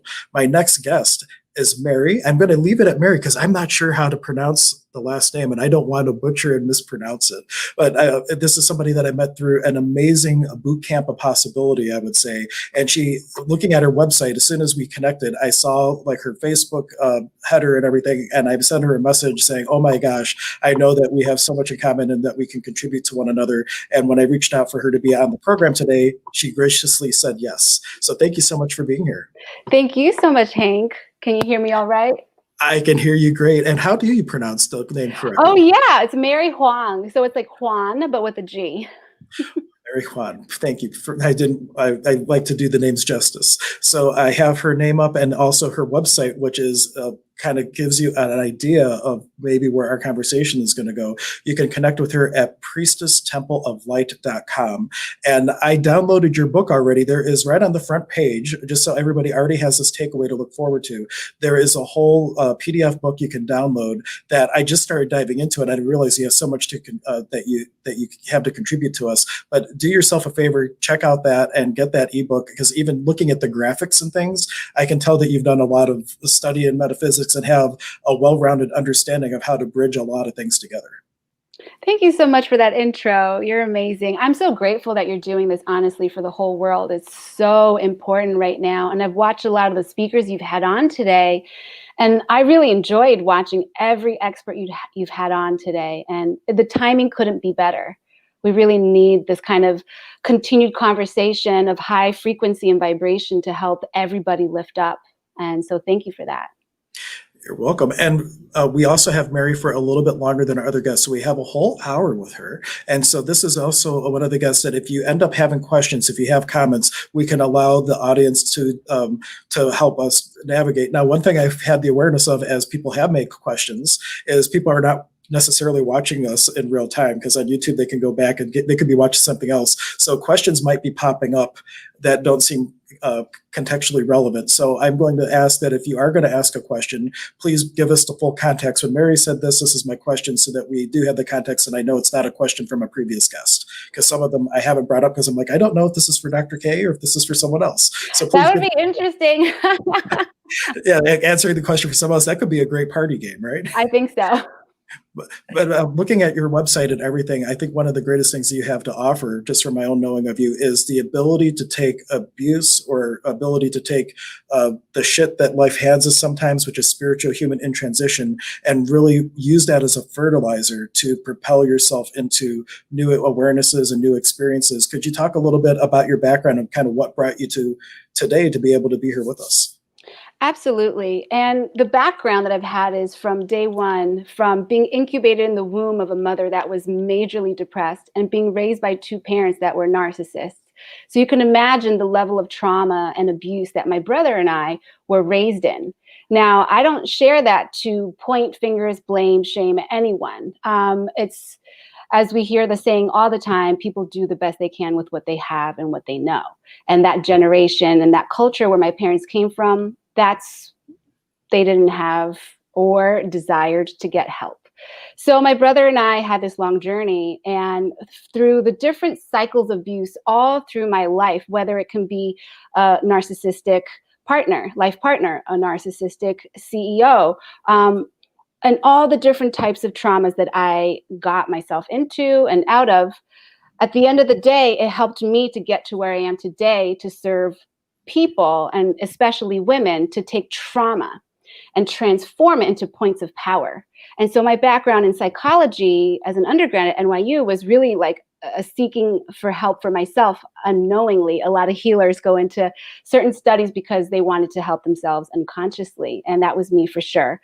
I went into Chinese medicine for a few years, and all different types of modalities like neurolinguistic programming, Akashic soul level healing, chakra work, sacred geometry, and a lot of downloaded information that in other lifetimes, when we master certain abilities, you can develop yourself in this lifetime, any lifetime, to tap into what you have mastered before. And so today, my passion is helping people connect the dots between current day situations that are traumatic or abusive situations, and connecting the dots with childhood trauma, because studies do show, the UN and the WHO have funded studies to prove that childhood abuse, trauma, and neglect is linked directly with adult experiences of abuse or perpetration of abuse. And that's really important to know, because the healing journey really becomes you having the awareness of there is a pattern going on in my life, and going back on that really courageous journey to pick up all those pieces and turn them into your points of power. That's amazing. And that one of the sayings that I believe when we were, How I Met You is through this class, they had your mess is your message, and to be able to take the trauma that you experienced or whatnot and have that be kind of a new possibility for yourself. Have you found that that is something that you're able to help your clients with, or do you go about it a different way for them to work through their trauma? Absolutely. Absolutely. I mean, that's everything. Is number one, being able to relate with almost any traumatic situation, and being because of that, you know, all these decades of you know, childhood sexual abuse, drug abuse from 13 to 23, like just too many things, having to go through, like rape by a best friend's brother. So these things I can speak of with from a whole standpoint as a person who's been healed, because I've gone back and retrieved all those pieces of myself that's been locked in the timeline before. And because of that experience, now I know how to take people back into these different parts that people don't usually know where to look for, how to pick themselves back up from those. You know, when we have trauma in the past, parts of us get shattered like a broken glass and get stuck out in time, and continuously like reliving the trauma. And we have to go back. I call it like a recon mission again and again, going back and getting ourselves so that piece by piece, we're piecing ourselves back to wholeness. Because if we don't, we're going to keep on repeating these cycles of abuse and neglect and just terrible situations without understanding the mechanism behind why it's happening. And really, that's the whole point, is to share with people to understand there's a mechanism behind why things are happening. It's not just happening to you. Right. And one of the things that we would call that in my tradition of Peruvian shamanism, that would be like a soul retrieval, like a part from a trauma.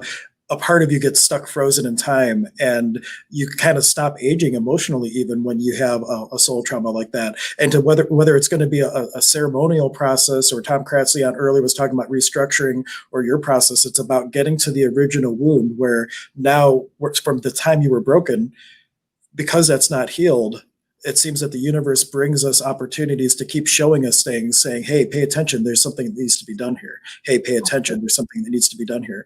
But one of the hardest things I think people have is to step out of the space of being a victim.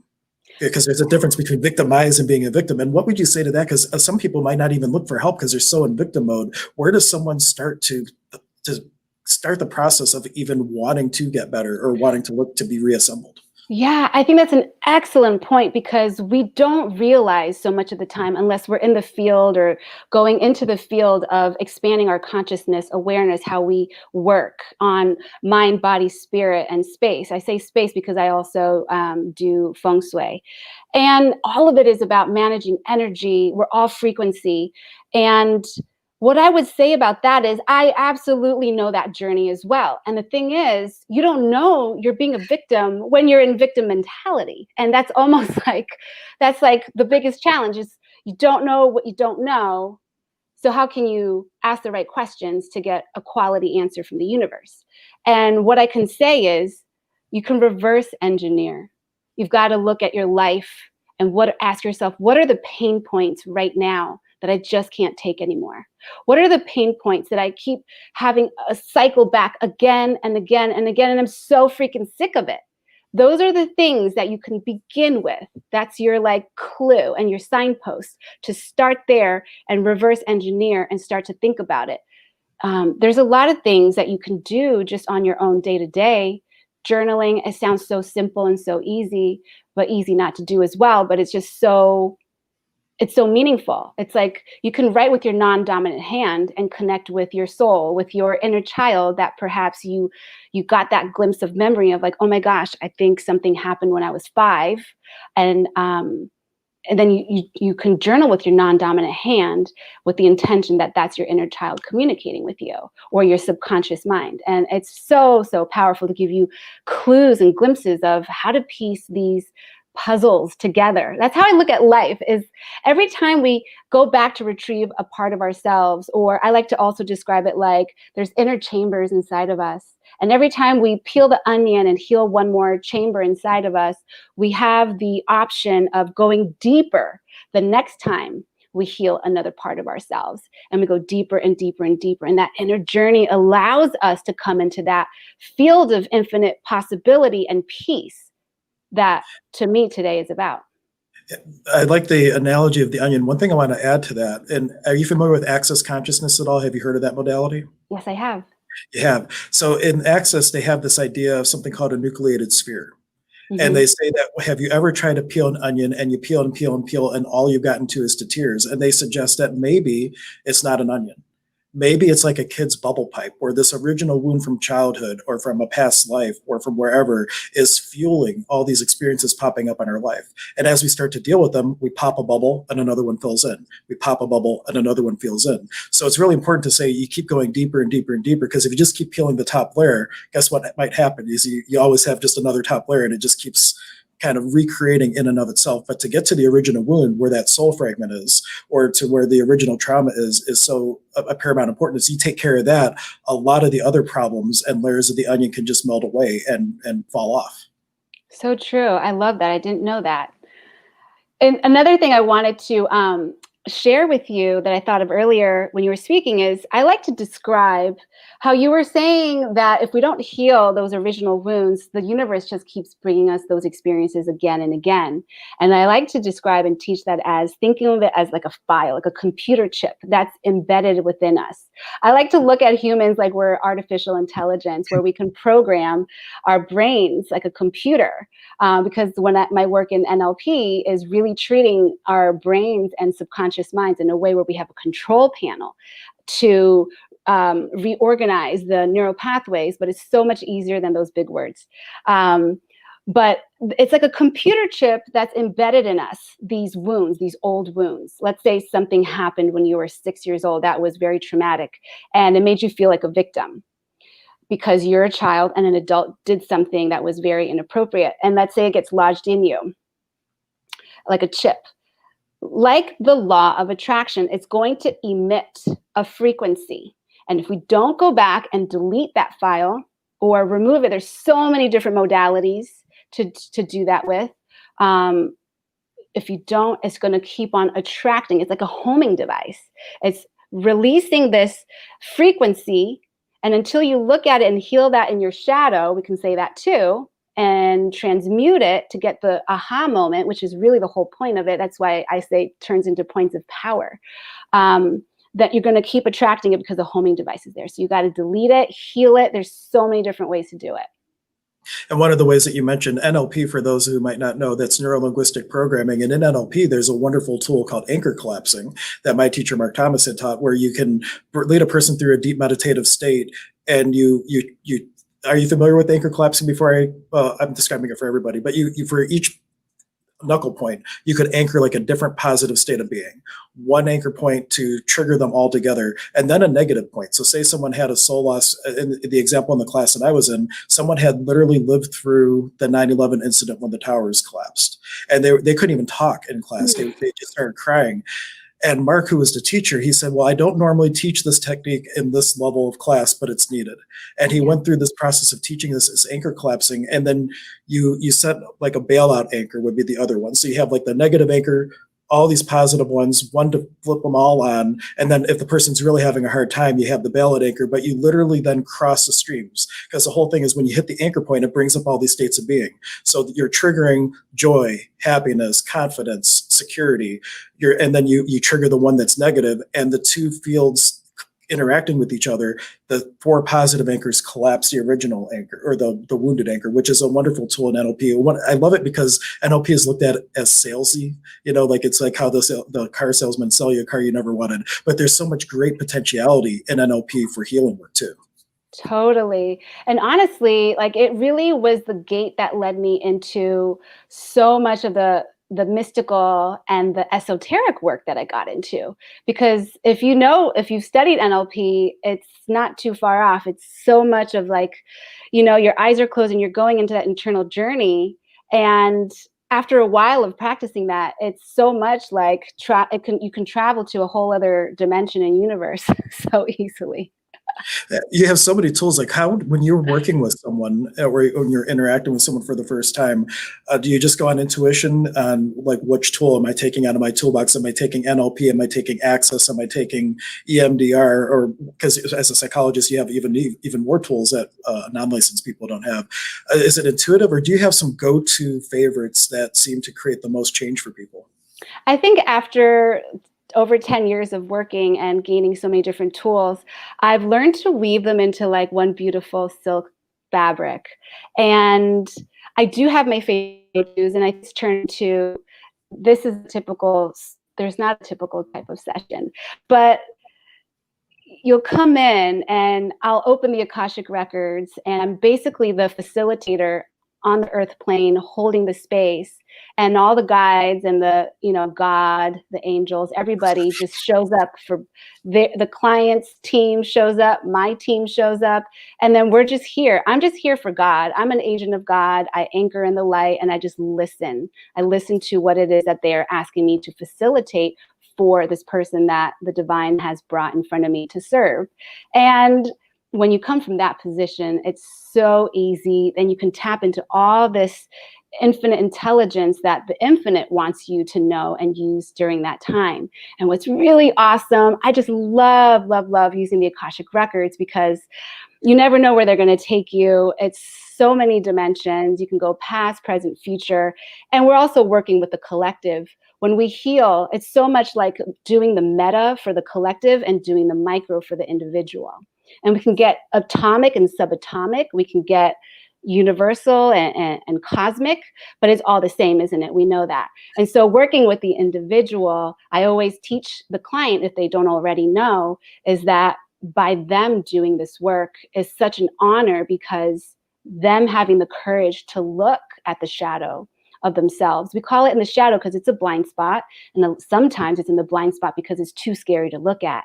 And so if it's too scary to look at and they have the courage to actually be with someone like me or you or any of the experts you've had, that takes courage. Most people will lift up the cover and be like, oh my God, I don't want to see that, and they're like, get that Pandora box out of here. And I understand. I do. I really do.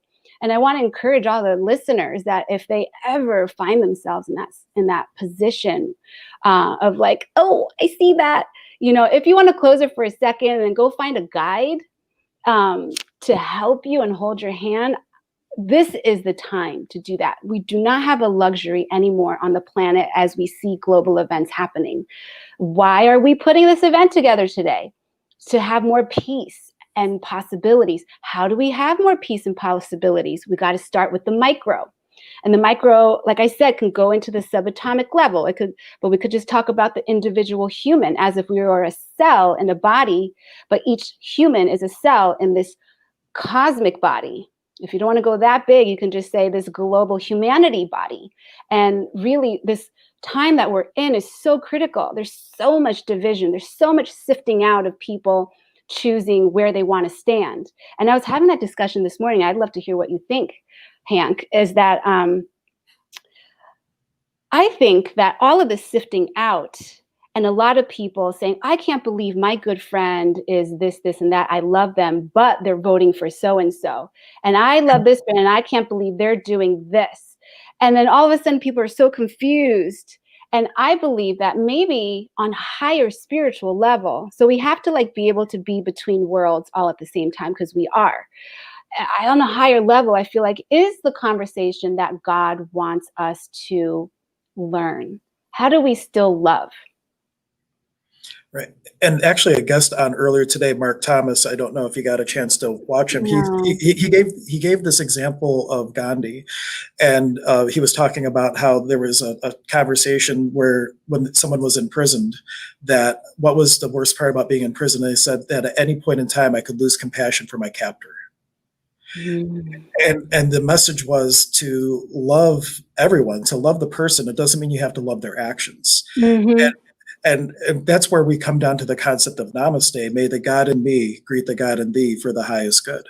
And it also is our shift of, up until now, humanity as a whole, we have been in full duality mode, and we have been in relationship with each other, thinking that we're all separate, where in fact we are all one. And the greatest truths are paradoxes. Birds of a feather flock together, oneality. Opposites attract, duality. And both rules operate at the same time in the space we're in. But if we can start being in the world but not of it, we will move from having relationships with everyone where we're separate to having creationships where we're recognizing the oneness in everyone. And that is what's going to shift humanity into this whole new dawn of possibility. Yes. Where it's not like, who am I in relation to this? Who am I in creationship to this? What possibility can I create with this awareness in front of me? And that's what's going to really shift everything. Yeah. All right, show's over. He said it all. But that's a great question and a great awareness. And I think COVID is a big part of this, because I shared with people earlier, I have this acronym for COVID that Spirit gifted me: creating opportunities via intuiting divinity. And when COVID occurred and we went on lockdown, everybody was just sitting at home, and it's just me, myself, and my soul. And all of a sudden, this divine spark within, which in my tradition we would call the muhu koya, the seed of divine potential, everybody's ability to become a divine being on this planet, to be a king or a queen. They recognize that there's something more. They might not know what it is, but there's this resonance now that they're searching. The store next door to me, where my center is, they have been like double with busyness since even before the lockdown. People were just flocking. It's a new age metaphysical gift shop, and they have people driving from out of state to come visit. And it's just one more testament that people are awake, people are hungry, people are choosing things that are starting to add lightness to their life instead of focusing on the problems of their life. I love it. I love it. I mean, we came to this planet specifically for this time, and it's just so exciting to be part of it. And I think that we're surrounded by people who are very like-minded, and I want to include some of the masses out there who may not realize that they're waking up, and the byproduct of their symptoms of what that awakening may feel or look like are challenges, whether it's mentally, spiritually, physically, emotionally, psychologically, or all of the above, right? Like the waking up symptoms and not knowing it. Because whether or not people are raising their hands and willing, saying, I want my spiritual awakening, it's happening on some level, because the earth itself is propelling through a band of energy in space that's vibrating faster than it's ever vibrated before. So we're all, the stars are aligned. It's time. Well, to play off the frequency thing, and then I did have two comments I'll bring up here in a moment. There's something called the Schumann resonance, which is a resonance between the earth and the ionosphere. And it is very important for us, because if without it, we get sick. It's our pulse and our connection to Mother Earth. And even on the space station, they were finding that the astronauts were getting sick. Why? Because they were not having the resonance with the earth, and they had to take the frequency of the Schumann resonance and play it on the space station so that the astronauts wouldn't get sick. So the Schumann resonance, as we have been approaching this point in time, has consistently been going off the scale compared to what it was, to the point where it's even audible in certain areas, because it used to fluctuate around 8 cycles per second, and it has doubled, tripled, quadrupled. And people are like thinking they have tinnitus because they're hearing this frequency, but no, it's this audible pulse of the earth that we are starting to hear. And as the earth's vibration is shifting and increasing, it's taking all of us with it. Because I know, it's Earthship, man. I love it. So two things. The first from Nanette, if you could speak a little bit more, she had never heard about journaling with the non-dominant hand. I found that very interesting also. Is it is it just because you're doing something different than you're used to, or is it something about the opposite hemisphere that you're used to using? What is it about the non-dominant hand that helps you kind of connect with the inner child? Yeah, I wish I had like a scientific answer, because I know that there is, or like a more official answer. But it was just something that I learned and that I did. And I think it's because it specifically has to be your non-dominant hand. And I think it's because it's the other hemisphere that you're not typically using for all of your dominant like ways of doing things.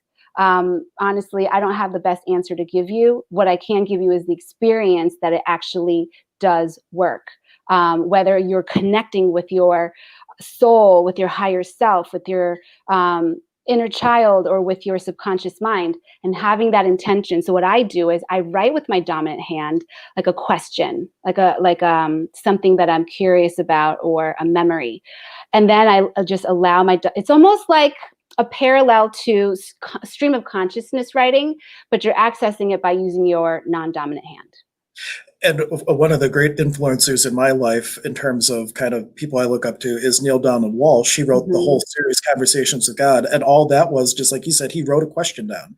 And then he got an answer that flowed through him, not from him. It flowed through him. And he wrote it out. And maybe switching the hands just takes us out of our right mind and lets us move into hands. Yeah, so that's I think that's a wonderful explanation. And then Ernie was wondering if you have ever encountered the Hawaiian technique. He's really posting this because he knows I could never pronounce this thing right. Oh, pono pono. I always butcher it.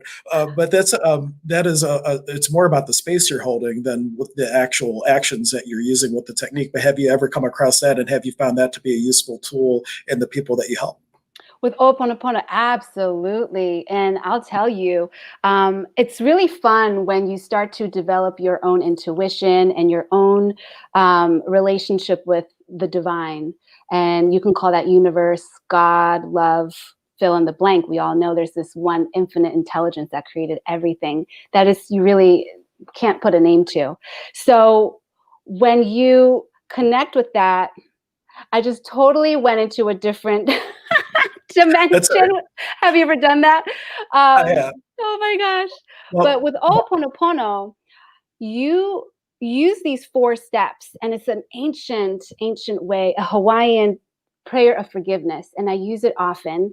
I use it myself, and I use it with clients. Absolutely. And I know now why I was talking about going to the other dimensions is that sometimes in my own work with myself, and of course I'm talking about myself because I only do teach what it is I know that works. And so you can use Ho'opono in different ways that you are guided to do so if you've developed your intuition to hear your guides and your masters and your teachers and ancestors to take you on a journey with tools is this. But just to use the way that mainstream knows, you start with, I'm sorry, please forgive me, thank you, I love you. And you could use it just those 4 phrases alone, or you could just elaborate a little bit. And the person may or may not be in front of you. They could be in front of you, and maybe somebody has already passed on, or maybe they're just not in your life.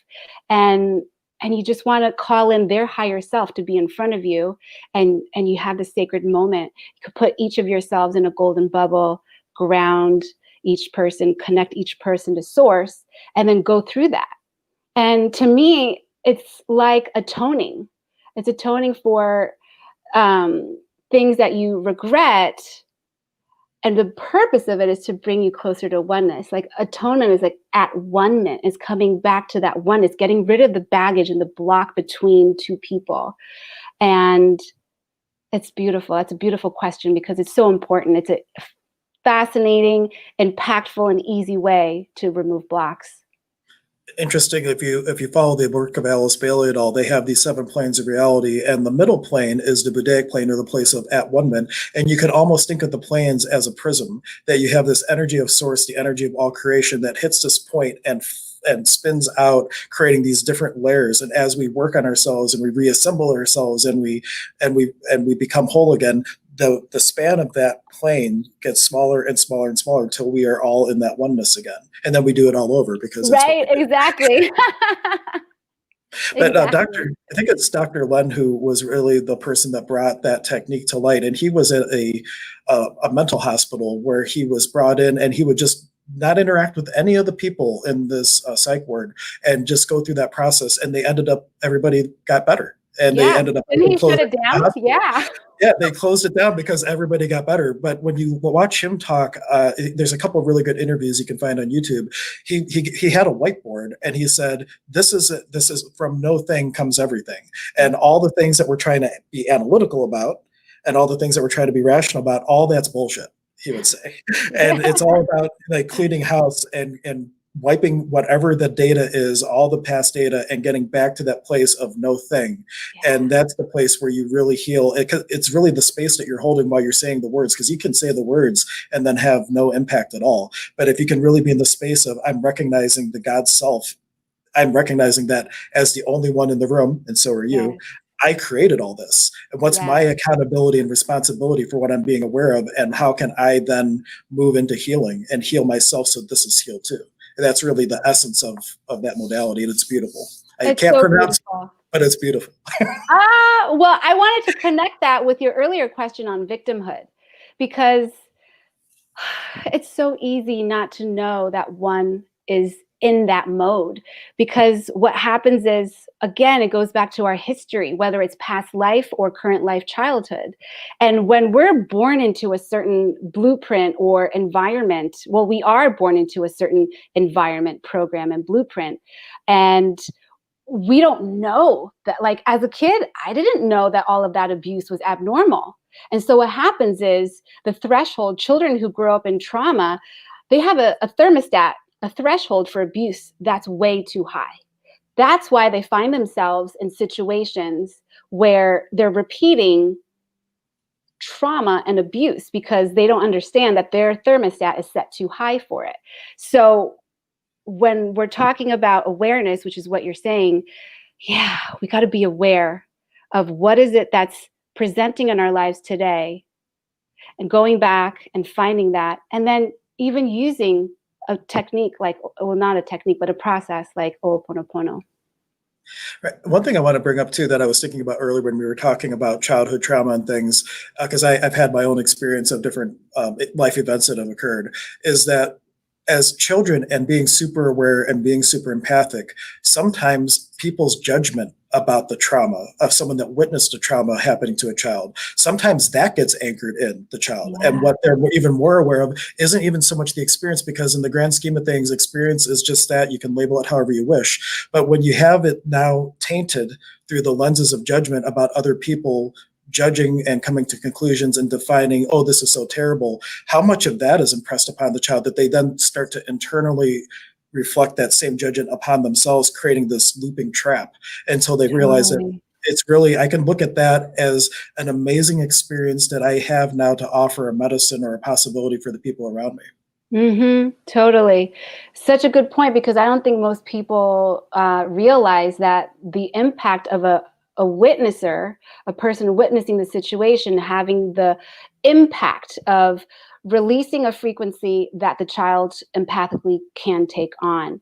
And again, I think that if a person is lucky enough to have a guide at a young age, to let them know what's happening, that's phenomenal. Actually, I owned a school called Light Warrior School for Children, and they were all empaths and psychics, and they were given the space to have the vocabulary. We would give them sound baths every week, and it was phenomenal to see these children who are so awake. But if we don't have that kind of guide by our side, there are processes in current day where you could go back to a different timeline in this lifetime to coach yourself from that time. Because there, in other dimensions, there is no time, and you can really make use and leverage that, and you can go back and be that coach to mentor yourself so that you actually can put that person in your life, even though you're here now. I know that's a little bit far out, but Well, it reminds me of a story of a client. I run a Conversations with God book discussion basically once a month. And this one lady was sharing at one of our gatherings that as a child, one of the biggest impactful moments of her life is she had been just subject to some sort of huge abuse. And she was in the closet, kind of hiding. And it was like this bright light came and she felt this warm embrace and she felt loved. And it really gave her the tool that she needed moving forward. Now comes the paradox. 20, 30 years in the future, she's having this meditation experience and she sees herself having that experience and she goes and comforts herself. Yes. And she had the realization that it was her own self coming to comfort herself. And that is just a testament of how in this ever-present moment of now, we can think outside of time and space. That's all an illusion. That is more of a measurement of distance traveled. And if you have the willingness to be a comfort to yourself, you can heal anything. And go back and be that coach for yourself. You just have to suspend your disbelief that time is something. I love the way you put it because that's exactly how I experienced it. That's awesome. Oh man, we could probably do a whole bunch of streams together. I could already tell the way that the conversation's just naturally flowing. But if anybody watching has questions, comments, anything that you'd like us to kind of dive in and take the conversation in a different way, feel free to ask. I really like to have input, especially when we have these hour slots where we have a little bit more time to have a little bit of play with it, that we can have a little bit of flexibility with where we take the conversation. I love that you deal with children.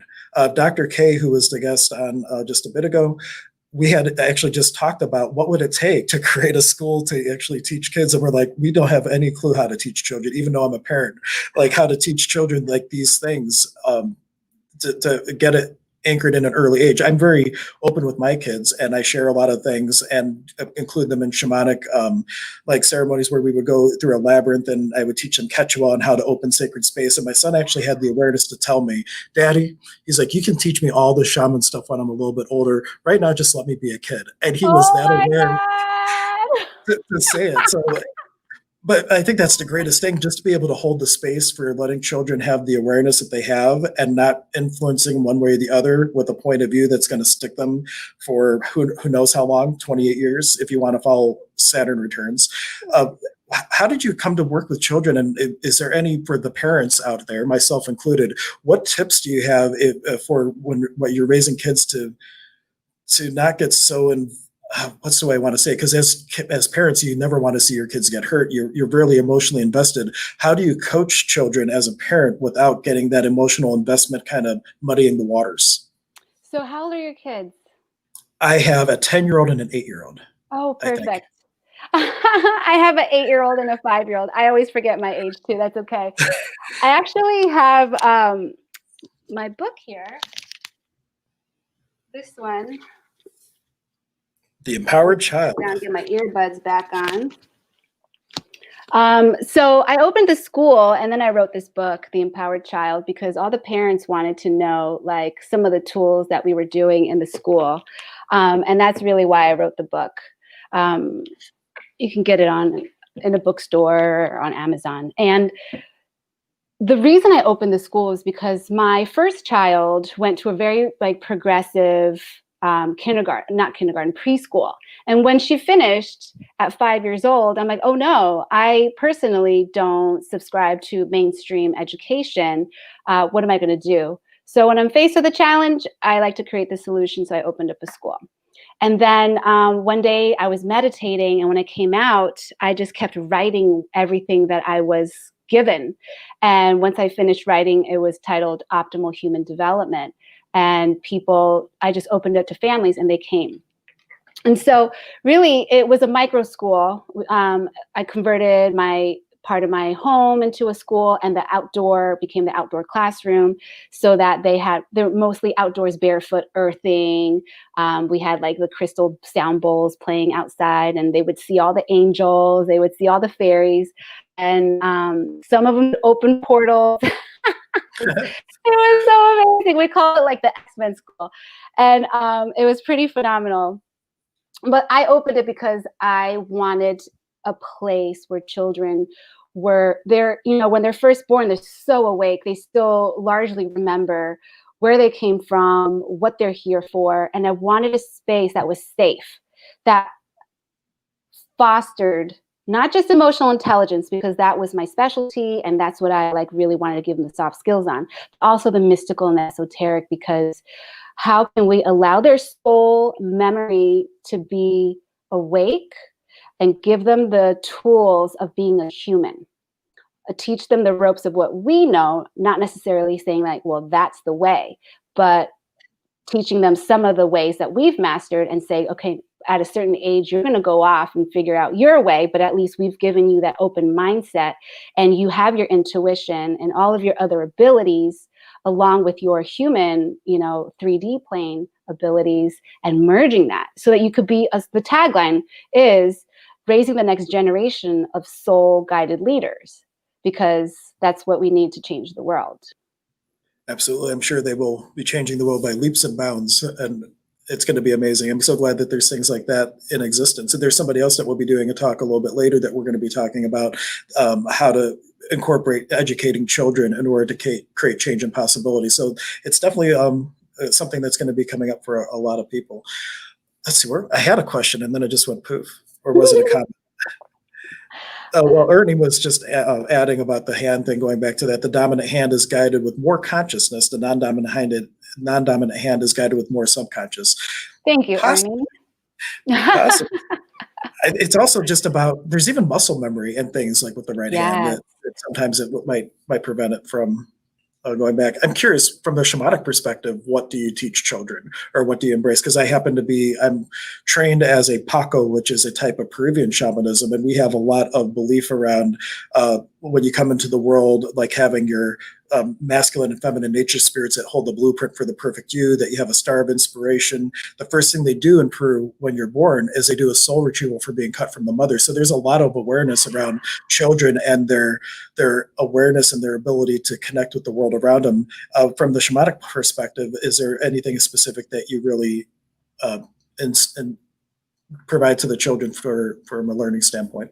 Yeah, no, well, I'm not shamanically trained, but I just got this vision how awesome it would be to do an event like this for children or for parents, since we have children and there's so much to give to not necessarily give to the next generation, but to foster and keep awake within the children. It's like it's blooming from them. They have it naturally.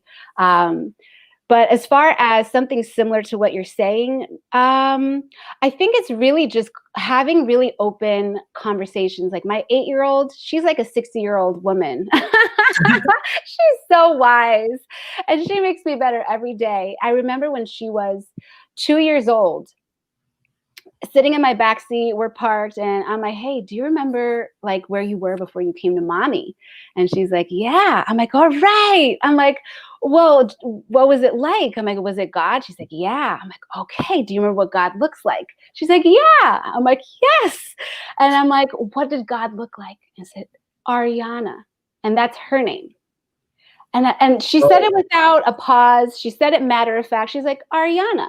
And I was like, right, of course, that's the correct answer. It's really amazing. Yeah. Now thinking about it, for anybody watching on Facebook, Facebook has a limitation of 8 hours on streaming, and we're coming up on 7 hours and 42 minutes. So if you're watching on any of the Facebook channels, know that in about 15 minutes, the stream is going to end, but we are still broadcasting. I will restart the stream on the Emergence of Being Facebook and my personal page, but if you're watching, because we're going to 15 different Facebook pages, so if you're watching anywhere else, please make the transition maybe over to the YouTube channel now so that you don't have any interruption in watching the stream. Because I want to mention it now because I'll forget, and then people will think it was just over and it's not. So if you're watching on Facebook, please take a moment, go over to the YouTube channel and pick us up there so that you're not going to miss out on any of the conversation. Awesome. And any questions from the group, you can certainly continue to ask things.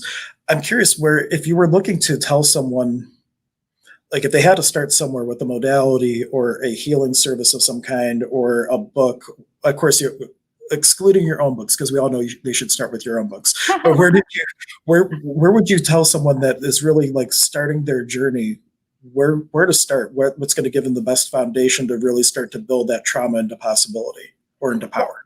As far as a book or any kind of resource?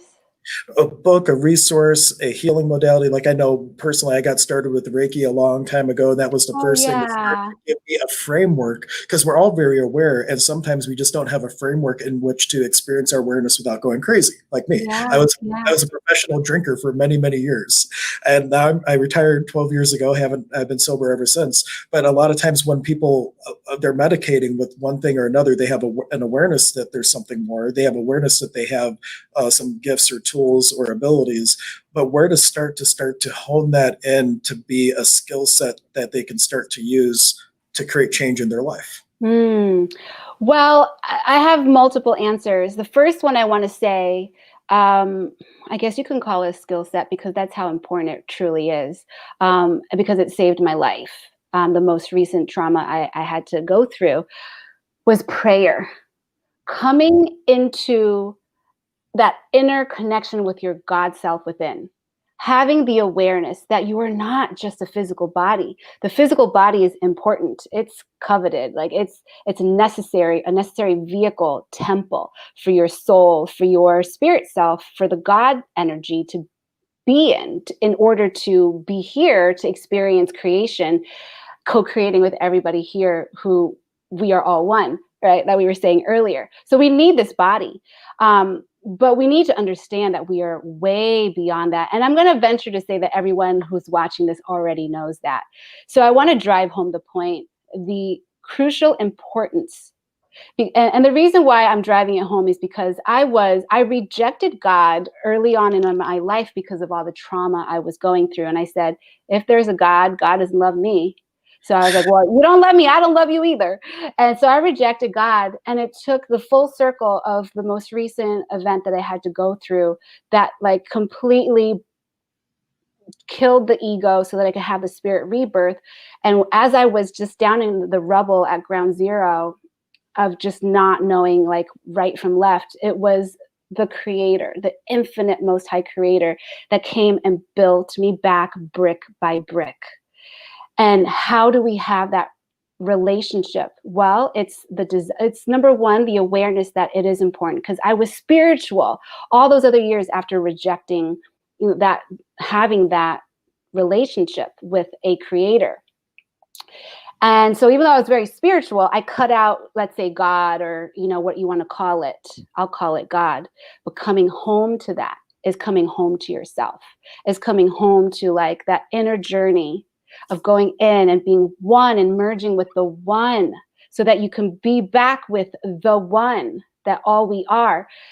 That is healing. So it touches everything that we talked about today, the division between people, the sifting out of which side do you want to stand on. It's all encompassing, and it's absolutely foundational to having a successful human experience, to know that we're so much beyond just the physical, and the importance of having that relationship every morning, having that connection, and every night having that, and teaching yourself to get to the point where you're walking through the world and not of the world, being of the world, in the world and not of the world. And that's how we can walk between the worlds, because what we're wanting to do on this very difficult time for a lot of people, the earth can seem very hellish. It could seem like a battleground, a training ground. And really it is like, how do we bring heaven onto earth through us as a temple? And I want to say that that is first and foremost the foundational thing that I teach all of my students. And then from there, you can build upon it. I got a wonderful, they call it a credo. There's a metaphysical school local here in the Cleveland area called Rishi's Metaphysical Institute. And at the beginning of every class, they have this little credo that we would say before we dive into a meditation. It is my desire to sit calmly upon the throne of the temple of my own body, between the two great pillars, a positive and negative vibration, balancing them to the point where I can radiate through my temple of light to all whom I contact the wonderful peace, poise, power, wisdom, love, and harmony of God. Being in the moment of it, being able to balance the the illusion of duality and polarity and to express divinity on the physical plane. Because the human body, the being, well, I like saying body, being, and beyond, from that divine spark that we have within, through all the filters of all of our experiences, comes this rainbow energy, our katari, our own unique voice in this world, to use the Andean term. And as we start to work with our shadow and we start to reassemble us and we start to become whole, that rainbow becomes that same white unmanifested light that we can express into the world. And so starting this journey is really about balancing all these things, healing all these things, so you can be in the world but not of it, and really create divinity to bring heaven on earth, as you said, onto the physical plane. Yes. That's just like, I could just like sit in silence and just like swim in that energy. That's so beautiful. I love that credo. I'm going to look it up. I love it. Yeah, it's a real small school. I don't know if you'll find it. Well, they do have a website. I can send it to you afterwards. After Sure. the stream is done today, I'll make sure to send you the website. They have a number of different books. You can't buy them online, though. You got to send them a check. Then they'll send the book. They're kind of old school in that respect. Awesome. But it is an amazing. I studied there for a couple of years, and they have 20 years worth of data. If you were to go every week and never miss a time, it would take you about 20 years to get through all the information that the school has to offer. It is really amazing. Amazing. Amazing that you have that there. Cool. So any other, because we still have a whole 10 minutes of Yeah. Well, possibility. Any questions coming to your mind to ask, or anything that we haven't covered that you kind of had in the back of your mind as it being something that you wanted to share today? yeah, let me see. I can totally, did you want me to take people through a quick little process? That would be wonderful. What's the process called, if it has a name? Oh, it probably has a name. I don't have a name today. Let me see. Well, I'll tell you what it does. It's, I'll take you through it without a title. All right. Okay. So I'll throw it to you. I'm still on the thing with you, but I will let you lead us through this amazing process, whatever it's called. It's the no limit process of possibility. Awesome. So everyone, I just want you to think about a time that, think about a pain point in your life right now. This is what we were talking about earlier. How do you reverse engineer a situation that has a root in the past? Okay. So what you do is think about something right now. You can make it something small, make it something big, might as well. Okay. First thing that comes to mind is perfect. A challenge that you're having right now. Maybe you're anxious about something. Maybe somebody's really pushing your button. So think about a specific situation, okay? And you know what? We'll just use that specific situation and it's all good. So go ahead and close your eyes and think about that situation right now. That's a current day pain point. And then I want you to imagine you can see the people that are involved. Maybe it's somebody that really triggers you and pushes your buttons. They make you so angry. And you just want to be the person that doesn't react, but you do. So this is how you can help yourself. You can see the person, and I want you to put a clown nose on that person's nose. And then I want you to imagine that their voice is that they're speaking like a chipmunk voice, a Mickey Mouse voice, or a Donald Duck voice. Then if you're looking through your own eyes, I want you to step out of the picture so that you're seeing the whole scene like a photograph. And if it's a movie, I want you to make it a still photograph. Then I want you to make it black and white. And then I want you to shrink it and push it out into the horizon. So like push it all the way out. And then it's so super tiny, it can fit on top of a pin, like a pin, on top of a pin. Okay, even though it's all the way out in the horizon, you can still see it's black and white and super tiny. And I want you to imagine that you can pick it up with your fingers. You're gonna pick it up and then you're gonna toss it behind your body and flick it as far as it can go as if there's zero gravity. And it's just gonna fall back into the history of time, wherever it belongs, and it'll just settle there. And that's just a quick little NLP technique that if you're in a current day pain point situation, maybe you have to go see and have a meeting with someone that you don't usually have a good time with, or whatever. It could be anything. Maybe it's a child. Sometimes my kids push my buttons because I have my own, stress. So what you do is you take the situation and you make it black and white. You shrink it, throw it out into the horizon so it's far, far away. And then you pick it up and you toss it behind you. Now, if you can relate it to something in the past, then you do one of those childhood wounds, and it's going to help you separate the trauma or the anxiety from the memory. It's a wonderful technique. And then as you were talking, I thought about one other thing that you mentioned that you do that we could probably dedicate a whole stream to. You mentioned that you also do feng shui, if I remember. Yes. Oh my gosh. Yes. So maybe with a little bit of the time left, the importance of beautifying the space, of arranging the space, recognizing that your home is a hub or your office is a hub. And we would say that it's kind of like Cusco in Peru. There's like all these lines of energy, all these Psique lines of connections that we've made. So the way that energy performs and flows in your home is very important. Mm-hmm. And maybe give people a little bit of a taste of what feng shui is and why they should care about it. Yeah, feng shui is so important, and people in the Western world, it is getting trendy, so that's great. But still, most people don't understand that in Asia, it's treated like a science. And there's a lot of different layers behind how it works. The best thing that I can give you as a tip today, so that you can actually walk away with something that you can utilize right away, are your front door to your space. Whether it's a plot of land, your home, your office, or a room, the door that comes into the space is the mouth, the portal that the universal life force energy is being invited. And I say invited because if your home is full of like a hoarder's house, cluttered, the energy has nowhere to come in. You're not inviting it in. And you want to invite it in because it's going to come in and you want it to, whole goal is to circulate around through your whole entire space to nurture and nourish all the 9 sectors of your home. And the 9 sectors go anywhere from career / life journey, self-knowledge, family, money, the whole gamut, health, children, creativity, travel, mentorship, all of it. It touches every part of your life. And the reason why it's so important is you spend most of your time at work, at home, especially these days. Yep. And so there's certain places where you need to have the power position in your office, in the kitchen, in your bedroom. And so I'll squeeze it in right now because it's that important.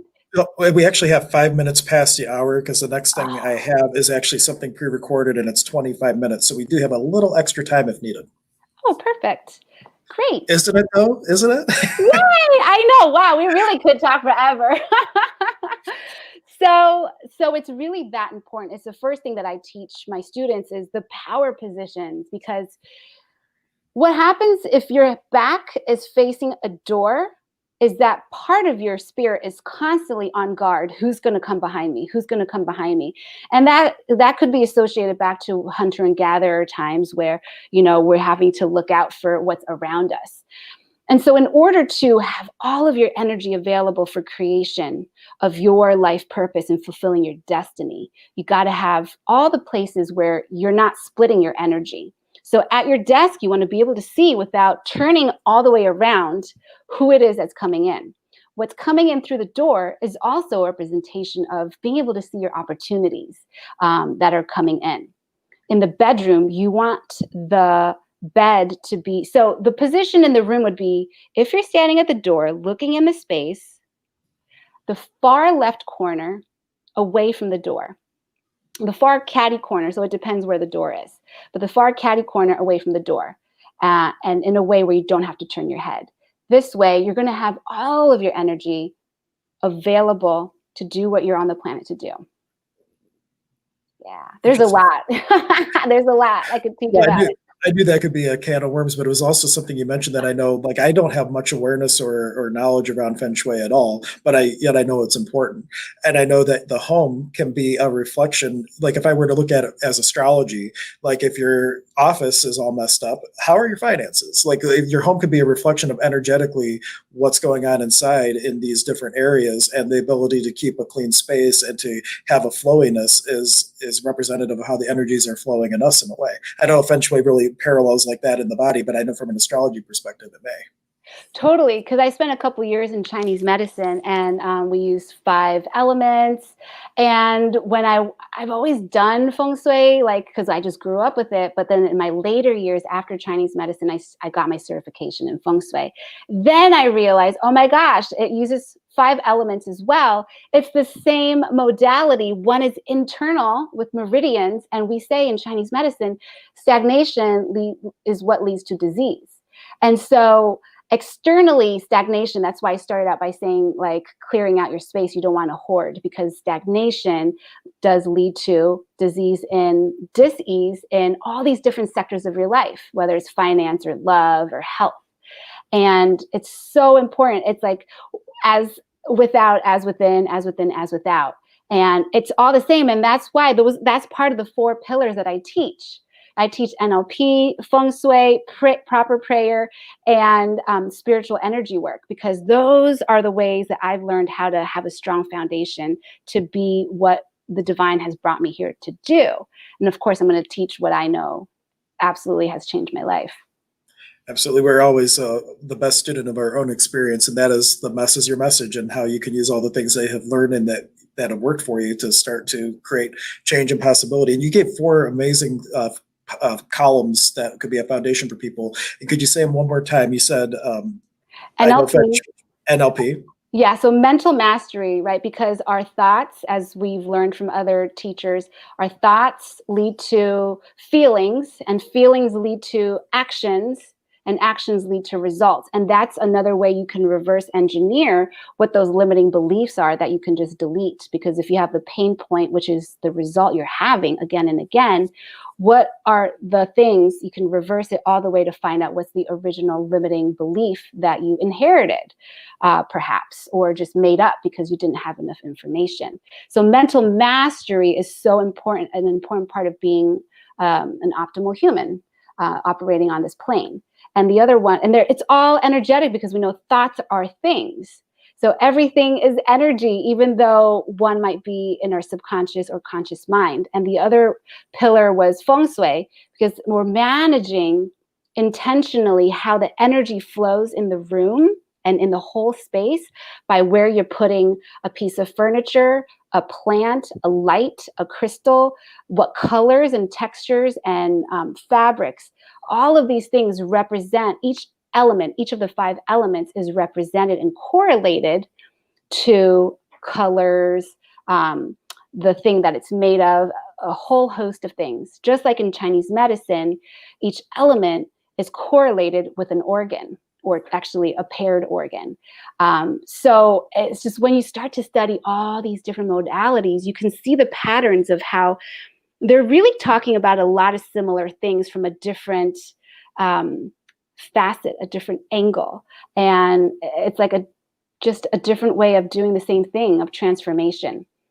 So the other that's the second pillar. The third pillar is like prayer. That's what I was saying earlier, that like proper prayer and connection with that divine creator. That's so important, because then we're knowing who we really are. We're not just a bunch of these projections that the adults around us had projected onto us, that we have to, like Don Luis Miguel says, that we have to just not agree to the lies and remove them and take them off. So that's part of it. And so what I say, and then energy work. And the energy work is a big category. It could be soul level healing. It could be chakra healing. It could be meditation, cleansing out of space. And all of these things help us be clean and clear so that we can hear and do the work we're here to do. Perfect. And that is a great, if people are looking for a place to start, look at whatever resonates with you with those 4 areas, like dive into a book or dive into a tool that's going to help foster that. And just wrapping up then, if you were to leave people just with one thing, either a recommendation, a technique, a inspiration to propel them in 2021 to create peace and prosperity and possibility for their individual world and our global world, what would it be? I think the most important thing that we can all do right now is to realize that the micro and the macro, the individual, it can be so easy to feel overwhelmed and hopeless sometimes. And we might go through these roller coasters of like, yay, this is a great week. Oh, it's so hopeless. And it can really be like that because for so many reasons that we've talked about today, you're empathic, you're picking up other people's things, so many layers. But how can we bring it back and ground it down so that we can release and come back to oneness? Is prayer and remembering who we really are, that we are an emanation of the Most High Creator. And the Most High Creator created us. Therefore, we are still connected and we are creator. And because of that, this goes back to namaste. The idea is like, well, that creator created everything and created Hank. So here, that's the reason why you and I are one. And that's the same for the whole globe. And so to remember that we're not helpless, we're not hopeless. And the way we can change the world is as simple as taking a breath, closing our eyes, going in and just diving in and into our heart space and feeling that. That's wonderful. Thank you so much for being on. I hope this is the first of many potential collaborations and conversations that we're going to have to create change and possibility in the world. Thank you so much for being here. Thank you so much.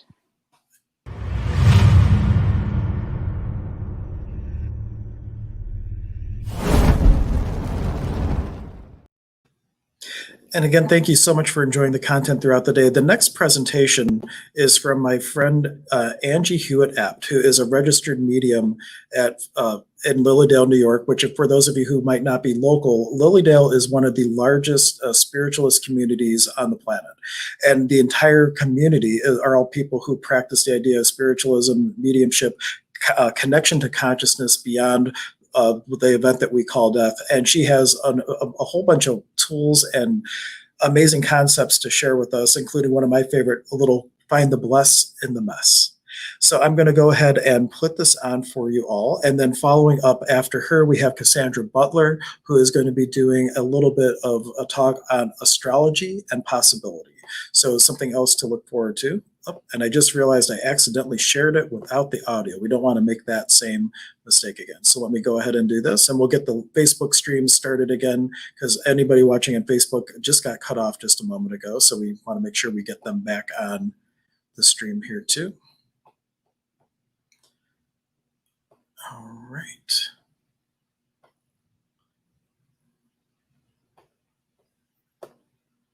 Good afternoon, everybody. My name is Angie Hewitt Abt. I am a registered Lilydale medium, a graduate of Fellowships of the Spirit, School of Healing and Prophecy, and I'm owner of Santosha Holistic Center in Williamsville, just so you know a little bit about me. Before I start talking, I want to thank Hank very, very much for putting this together, bringing us together to shift our awareness to one of faith, hope, love, and peace and possibility. And I believe that if we join our energies together, we can accomplish this. We really, really can. You know, it's all about energy, and it's all about coming from within. And if we do that and we shift, we can affect other people, and that can in turn affect the world. This really is a time in our world, I believe, to heal and shift and make that change to peace and possibility. I love that Hank called it that, possibility and peace, I think. And together we can accomplish this. I have to tell you a story. Years ago, I went to a class called 100th Monkey, okay? And this class was taught by somebody else, I believe, who was on speaking to you today, or will be, is Mark Thomas. And 100th Monkey, the 100th Monkey effect, you can call it monkey see, monkey do if you want, okay? But it's monkeys on an island years and years and years ago discovered that if they ate the bananas, they would have their food and they would have their nourishment. And as they realized that, the energy that they had went out to other islands, and other monkeys then in turn did the same thing, okay? When I took 100th Monkey, it was a lot of deep, deep meditation, and it really did shift your awareness and change things. Now, I would go home because no one in my family was meditating, and no one in my family was taking 100th Monkey. So I would feel different, okay? And what started to happen, all right, even though they didn't meditate, the energy I was bringing home and the energy for me shifting my awareness affected my family. and my family and my house actually became calmer, more balanced, and more centered. It was more peaceful, actually. So that's how I know this stuff works, okay? I want to read you something from one of my favorite books. It's called The Daily Om. Love that book by Madison Taylor. Look it up. It's got a lot of really good inspirational stories. But this one is called Raising Our Consciousness. From the peace at our center, we gain distance from our emotions to connect to intuitive wisdom, all right? And in it, it says, Albert Einstein said, no problem can be solved from the same consciousness that created it. We must learn to see the world anew. A Nobel Prize winner, Albert Einstein's scientific theories transformed the world's understanding of the universe and its workings. So we can believe that these words come from his personal experience and helped him to explore both science and life itself. When we apply this quote to our lives, we can see that we cannot create abundance by staying in a consciousness of poverty, nor can we gain a sense of power in our lives while identifying ourselves as a victim. Situations begun from anger or fear can have little chance of reaching a state of peace and trust unless someone involved can conceive of that possibility and act upon it. We need to find ways to step outside of our limited understanding in order to seek a bigger picture. And once we have opened our mind to greater possibilities, we can connect to our higher self for inspired solutions. From the peace at our center, we gain distance from our emotions to connect to intuitive wisdom that offers us understanding of the underlying causes and the inspiration needed to guide our steps in a new direction. Albert Einstein showed us the impact that can be made when we raise our consciousness and allow ourselves to imagine the possibilities. So one of the things you're going to hear me talk about in this talk today is we can do that. You know, we can all connect to our higher consciousness, okay, our intuitive abilities, if you will. We're all born with those. So how do we reconnect to those, into that place that allows us to see things and see the bigger picture, if you will, take ourselves out of what we're looking at directly and then see the bigger picture so we can do something different and we can see the possibilities. And meditation is one of those ways. In fact, I feel like it's probably one of the most important ones, okay? So we're going to talk more about that. But before we do, I want to talk about kindness, okay? A little kindness goes a long way, doesn't it? You know, when somebody does something nice for you and it's unexpected, you feel so good. Like for me, it makes my heart feel happy. I'll tell you a story. I went to the other day, I was rushing to get to work, and I had a lot to do and nothing was going well, you know, those kind of mornings. And I decided that I better really go get a cup of coffee. So I drove through the Tim Hortons, which is right by my house, and got myself my coffee. And then thinking I probably shouldn't have done that because the line was really long, you know, it was one of those days that things weren't going right. Well, don't you know, I get to the window and I get ready to pay. And the cashier says, "Oh, you don't have to pay. The person in front of you paid for you." Wow, you know, and it changed my whole perspective. It made me smile and I felt good. And so of course I paid for the person behind me, and I hoped it kept going on until maybe it finally got to the one person that was getting coffee but didn't have the money for donuts and then could also get donuts for her kids or something, you know. And honestly, that little thing, that couple dollars that person spent, made me feel so much better. Okay. Other kindnesses, you know, the guy who stopped to help me when my paper grocery bag broke and my groceries were all over the place and I'm trying to gather up the apples and the oranges that were rolling away. Okay. That made me feel good. Or sometimes when somebody holds the door, or when somebody smiles. You know, I think smiling is so important, and we can change things how we feel inside, and we can make others feel differently when we smile at them. You know, I know masks have made that a little harder, right? Because you can't see somebody smiling, but you can, because look at me, my eyes crinkle up. You can tell by looking at my eyes. I don't know if you can see my eyes behind my glasses, but they do, you know, or we can say hi to people. You know, that's kindness. Let's think about that, because again, we're talking about changing the you know, possibility and changing that higher consciousness and then sending it out to everybody else so they do it too. All right. And I know that there are some of you who are probably thinking, I'm being too positive and I'm not looking at the realities. And that's not true. I know the realities, and I know that things have been so hard for everybody. COVID has made things hard. Everything going on in our country has too. And I'm definitely aware of that. So I'm not, you know, the people that have lost their lives and things that have gone badly are terrible, terrible things. But I feel like the way for us to get to a solution is to find some positive and to change our perspective. We can't, if we all keep staying angry, then that's the energy we're sending out, and we're going to bring nothing back to us but more of that.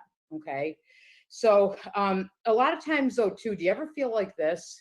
Like, gosh, it seems so big. Like, what can I do? Well, like, what can little old me do to make a difference, right? Well, you can, okay? It's the little things I've been telling you about, but I want to read you another story, all right? I love this one, and I bet some of you have heard it. It's called The Star Thrower by Lauren Isley. Once upon a time, there was an old man who used to go to the ocean to do his writing. He had a habit of walking on the beach every morning before he began his work. Early one morning, he was walking along the shore after a big storm had passed and found the vast beach littered with starfish as far as the eye could see, stretching in both directions. Off in the distance, the old man noticed a small boy approaching. As the boy walked, he paused every so often, and as he grew closer, the man could see that he was occasionally bending down to pick up an object and throwing it into the sea. The boy came closer still, and the man called out, "Good morning. May I ask what it is you're doing?" The young boy paused, looked up, and replied, "Throwing starfish into the ocean. The tide has washed them onto the beach and they can't return to the sea by themselves," the youth replied. "When the sun gets high, they will die unless I throw them back into the water." The old man replied, "But there must be tens of thousands of starfish on this beach. I'm afraid you won't really be able to make much of a difference." The boy bent down, picked up yet another starfish, and threw it as far as he could into the ocean. Then he turned and smiled, looked at the man, and said, "It made a difference to that one." So I love that story, because that's exactly what I'm saying, is it's one person at a time, one starfish at a time, and you make a difference. I'm sure he made an impact on that man's life, or on that man that he said that to, but he's also made an impact on all of us as we think about this now too. This is how we make the difference, okay? One act of kindness, or even compliments, okay? Those are so easy to give, and sometimes we don't give them because we don't know how somebody's gonna take them, so we hesitate. But have you ever, like, you give a compliment or you do that act of kindness and you change somebody's day a lot of times, and you change your own too, because you feel good and feel differently too. So here's another story of mine. I like telling my stories. But I went to the grocery store not too long ago, and I got to pay for my groceries, got to the cashier, and the cashier was so, like, definitely you could see had a bad attitude, wasn't real nice, seemed pretty grumpy, right? Which, you know, that annoyed me because I always try to say hello or what have you. But I'm meditating and I'm trying to stay in that higher consciousness. And that means I don't want to take it personally. I don't think it was about me, even though it felt like it wasn't. And I looked at her in her face and I could see like how stressed she was. She just looked stressed, or like she was having a terrible day. So I also noticed at the same time that she had the prettiest eyes ever. So I decided to give her a compliment, and I said, wow, you have the prettiest eyes. I love your eyes. They're the most beautiful color. And her face, just like I smiled, her whole face, she smiled, and yes, she had a mask on. Okay. But I could see her smiling, her eyes changed, her whole face lifted up, and it made a huge difference. And she said, thank you so much. I needed to hear that. And so I like to think that I made a difference for her, and I shifted her day. And then I'm thinking other people that came up in line, instead of her giving them, say, grumpy energy, she was giving them good energy. And maybe she even gave a couple compliments herself. But that's how we do it. Okay. It's one step at a time, one person at a time, one act of kindness at a time. Okay. We can make that difference. And so I want to read from the Daily Om again, my favorite book. And this is a little essay titled Peace. And I'm not going to read you the whole thing, just a couple paragraphs. If we are to have true peace in the world, we must first find it within ourselves. Most people agree that a more peaceful world would be an ideal situation for all living creatures, of course. However, we often seem stumped as to how to bring this ideal situation into being. If we are to have true peace in this world, each one of us must find it in ourselves. And how do we do that? We need to change the way we are thinking and shift our perspective. It's time to stop watching the news all day, okay, and allowing it to fill our energy with fear. Because if that's what we're doing and that's what we're focused on, that's the energy we're sending out. We can't come from a place of fear and expect that to bring peace. We need to do things that change our energy and therefore shift our perspective. I have to read you another quote, and this is one I saw this actually today on Facebook, and it said, empower yourself to create a healthy relationship with media. Dip your toe into the river to stay informed, but don't get swept away in the current. Okay, and that was written by Tamara Levitt, who does Daily Com every day. And I think that that's so true. We want to know what's happening, but if we sit and we focus, and honestly, I've been guilty of it. I've done it and sat and watched the news all day. And by the time I'm done, halfway through the day, I am not in a good place, So know what's going on, but then think about what can you do? It's about shifting the energy and the energy we put out there. So we want to put peaceful energy out, not fear. Okay. And honestly, sometimes you can't help it. There are days that I can't get to that place of peace, and I just look at it like that's one of those days, but the next day I try again. So do that too. So I mentioned meditation a few times, so let's talk about it. To me, meditation is so important. Going into the silence within connects us to that higher place of consciousness that we all have and we can all connect to. And when we go there, we can see the bigger picture. We don't take it personally. Like when the cashier wasn't very nice to me, I didn't take it personally. I went to that higher place and I made it about what can I do to help instead of taking it personally. Okay. And if we want to connect to that place, we will have the bigger view. We will be connected to our higher selves and to spirit. And from that perspective, we will be guided to what we can do to make a difference. I try really hard to meditate every day. And there are days that I wake up in the morning and I'm worried and I'm thinking about everything I have to do and how am I going to get it all done and so on and so on. And when I take that, even just 10 minutes to meditate, okay, and I'll go on YouTube sometimes or Daily Com or Oprah and Deepak have meditations all the time if you go on Deepak's app. And I'll notice that as I'm breathing and as I'm meditating, I start to feel better. And it just seems like on the days I meditate, everything goes better. And I know I've connected to that higher place, and that's the energy I'm sending out. And even if you think you don't know how to meditate, or you feel like you're not meditating because you can't stop your mind, that's all right. You're still connecting to that same space. So do it anyway. You know, listen to meditation music and let yourself imagine you're at the beach. Or if you can't meditate at all and you don't have time or what have you, do some deep breathing, because it takes you to that same place of calm inside. You can take a deep breath in and inhale into your belly, hold it up to the count of 4 and exhale, and do that for 5 minutes, and you'll calm down. And do it throughout your day. I do that too sometimes too. So, excuse me. This is from an article I found online titled, "What is Positive Energy?" And this is written by the ECO Institute. It has been said that really everything is a form of energy, whether you see it or you feel it. You navigate through all kinds of it as you go about your day. Positive, neutral, or negative, you create energy every moment of every day. Everything you think, everything you say, everything you do, and everything you don't do emit corresponding vibration that gets sent out to the world.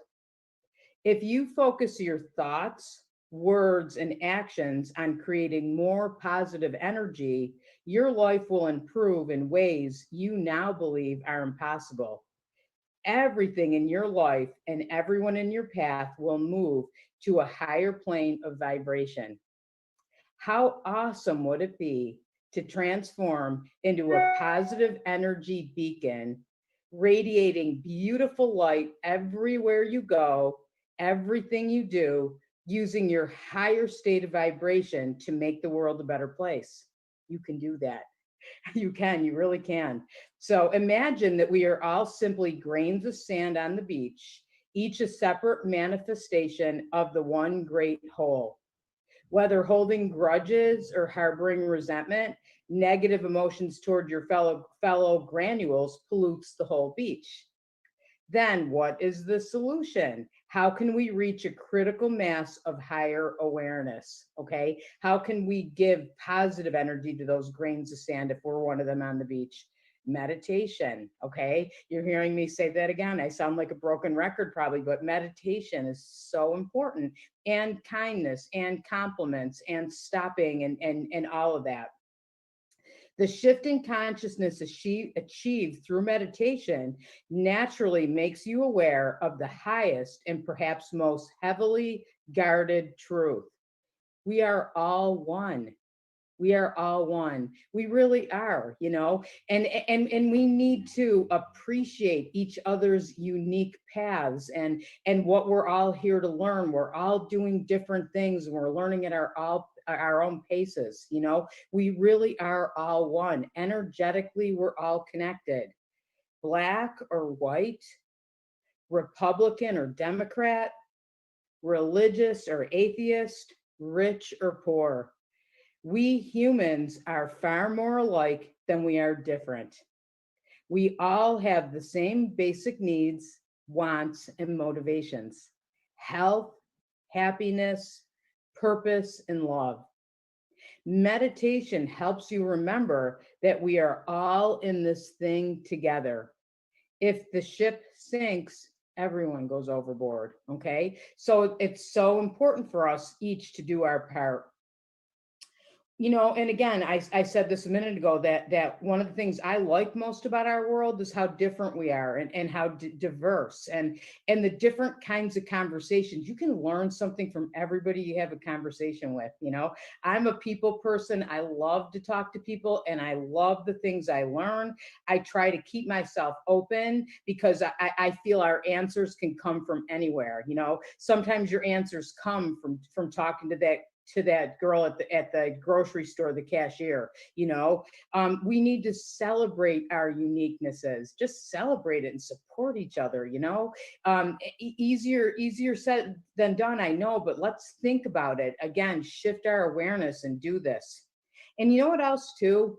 We need to love ourselves. Okay. Often there are times that we don't treat ourselves very well, right? Like I know sometimes when I know somebody is sick, I tell them to rest. When I'm sick, I tell myself, don't be a baby and get going, for goodness sakes. That's silly, right? We need to love ourselves. I remember my daughter telling me when she was a teenager that she watched something on TV and they told her that every day she should look in the mirror and she should say, just look straight at herself and look herself in the eyes and say, I love you, to herself.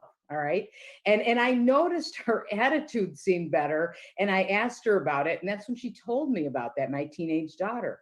And I thought, that's a good idea. Maybe we should all do that. Look in the mirror every day and faults. I mean, things that you think you didn't do or did do, or, what have you, looking deep into your eyes and just say, I love you, and then that's going to change how you're feeling inside.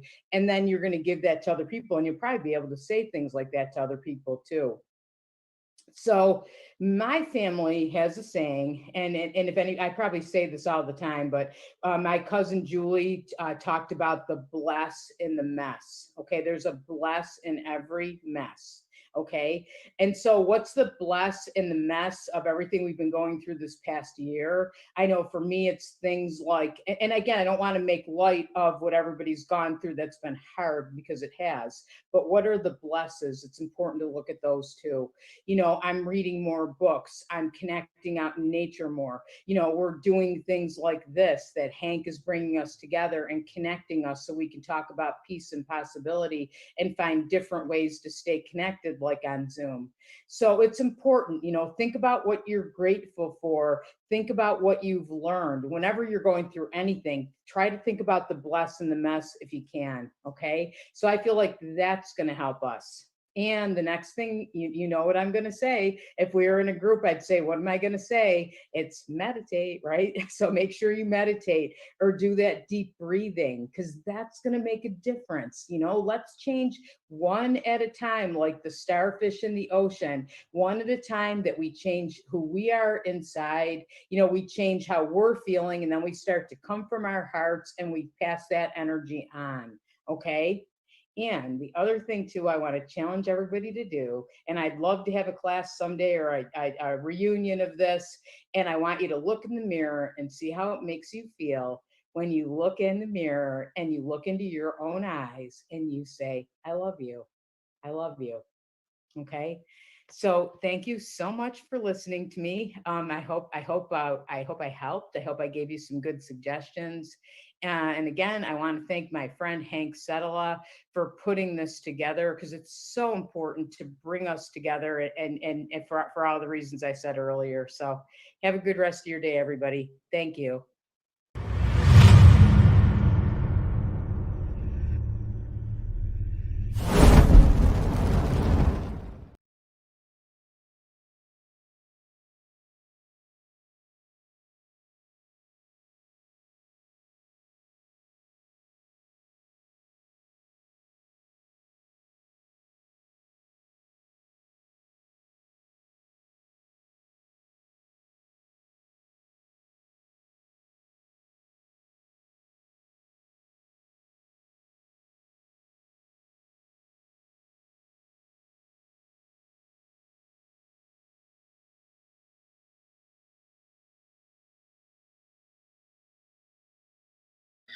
Thank you, Annie, for letting me know I'm not talking with sound.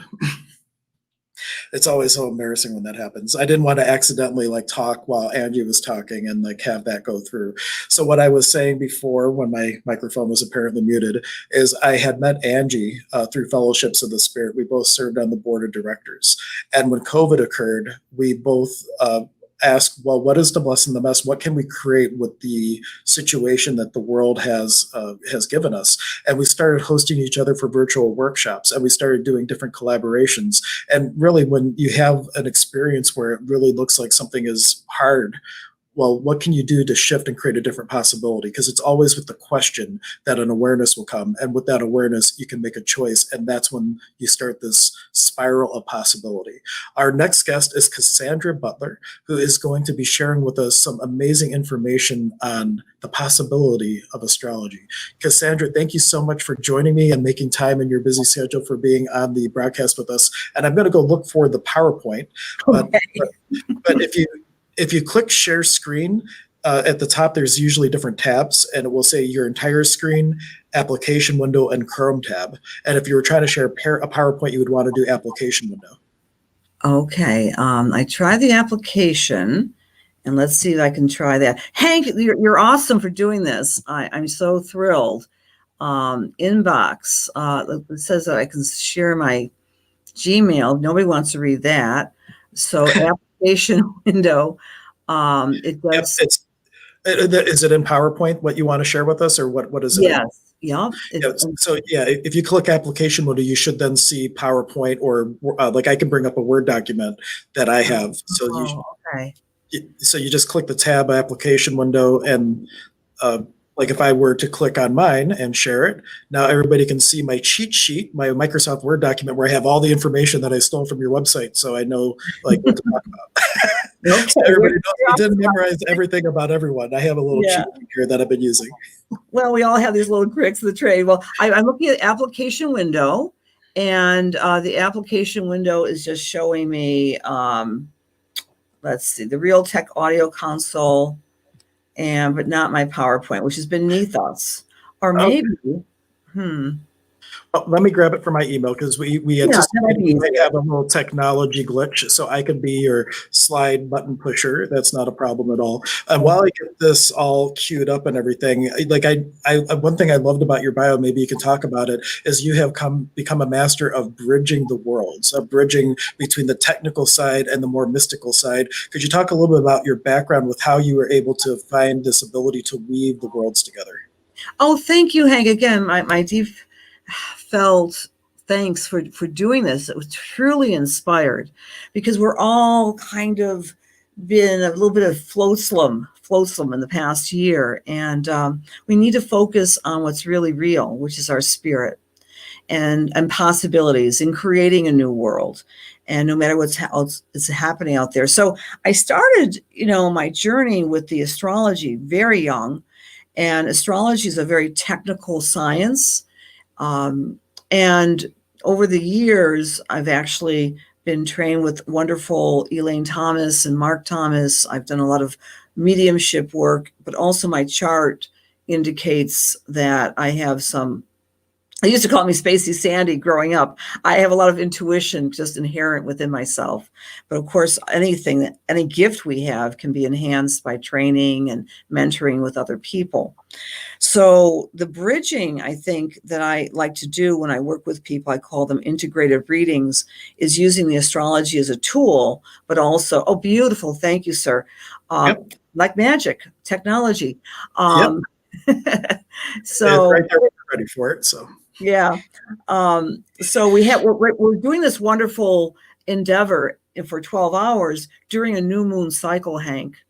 And new moons are our individual possibilities that happen each and every month, right? So astrology is a very spiritual science. A lot of people who are just peripherally interested in astrology see it as puppets on a string. Oh gosh, I'm a Virgo, so I have to be neat, clean, and pretty. And it's so much more than that. We have, go ahead. Oh, I was going to add, I don't know if you knew that I actually am certified as a basic astrology practitioner. Most of my roots were the Alice Bailey work, esoteric astrology, and that type of thing. No. Yeah, and one of my teachers described it just as that like astrology, he said, the more conscious you are, the less it matters, but it never doesn't matter. And he gave the example of Pinocchio being unconscious. And when you're unconscious, you're just going with the strings, you're going with the flows of energy that are created from the planets around us. But when you become conscious, you can be aware of the energy, yet choose a different action. But that being said, when you're aware of the energies, like we had this great conjunction just recently, it creates these waves that if you know what to look for, you can ride these waves of the planets and their influence to create with ease in your life, depending on what the focuses of the energy are. So it's a wonderful modality to kind of give a little bit of attention to, because it has a potential to really help create things with ease for people. Exactly. We're not puppets on a string. Astrology gives us a weather report, but we're still in charge of our own agency. So we can decide to, use an umbrella or wear, an outer coat. And that's very impressive, the esoteric Alice Bailey astrology. I did not know that about your background. Again, astrology can go in all the different layers. It can be, many people, when they get into it, they see it as just a Reader's Digest form, the newspaper form, which, believe it or not, sometimes it does have some credence, but it's a very deep mirror and map of each of us in our lives. And it's been an amazing gift for me to share with people. So happy new moon, everybody. We're creating new possibilities as we speak. Yeah, and I think the inspiration from that, I actually came on the new moon, and I did a talk on my other channel about new moon manifestation. So it is, if you don't pick up anything else about astrology, learn about the moon, because every 28 days it is cranking and bringing us opportunities to do inner work and all kinds of wonderful magic in our life. And if you don't trust the new moons, ask your local farmer. They always plant under the new moons. That's been going on since the beginning of this nation. Little Richard's Almanac was the #2 most read book at the beginning of this country, because all of our founding fathers and mothers would rely a little bit on astrology too. So it's the best kept secret in this culture of the West. Of course, there's different forms of astrology too. Of course, it makes my head spin. I took one class with Robert Hand, and afterwards, I don't know. I realized just how much I didn't know after that. About astrology. Oh, Robert Hand, man. Yeah, Robert Hand, he knows all the schools of thought of astrology. So you can look at a chart and say, well, in this school you would say this, in this school you'd say this, in this school you would say this, and here's what I think. And my head was just spinning after that. He's amazing. He is amazing. He's one of the deans of the profession for sure, and he is amazing. There's amazing minds in this field. So in any case, my friend, I am so excited to be here with you and with all these beautiful, stellar, spiritual inspirers. I love Angie. I was listening to her, and she's so down to earth and practical and loving. She just embodies those traits of giving us insight. And so I guess I would just say we're healing with the new moon right now, friends. We had the new moon at midnight on Wednesday, and it's going to be unfolding over the next 3.5 weeks. So we're really building a new possibility now, and to move away from fear, anxiety, grief, anger, loss, the 5 pernicious emotions that have been so regurgitating in the past year. We've all been feeling them, but the astrology is kind of mirroring this week with what was happening back in January of 2020. So I'm sure, Hank, you're aware of that great Capricorn lineup. Yeah. And we astrologers were looking at that last January of 2020, and it was holding our breath and saying, we know something big is going to happen. This only comes together every 500 years when Saturn, which is, Mr. Grimm structure, is kissing in the sky with Dr. Death Pluto in the sign of Capricorn. And Capricorn rules our social structures, businesses, governments, and all the power structures that represent the glue between nations.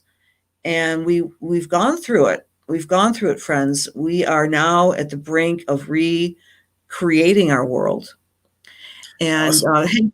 Hank, are you familiar? No, that's okay. Are you familiar with Sabian symbols? I use those a lot in my work. I am not. That's a new one on me.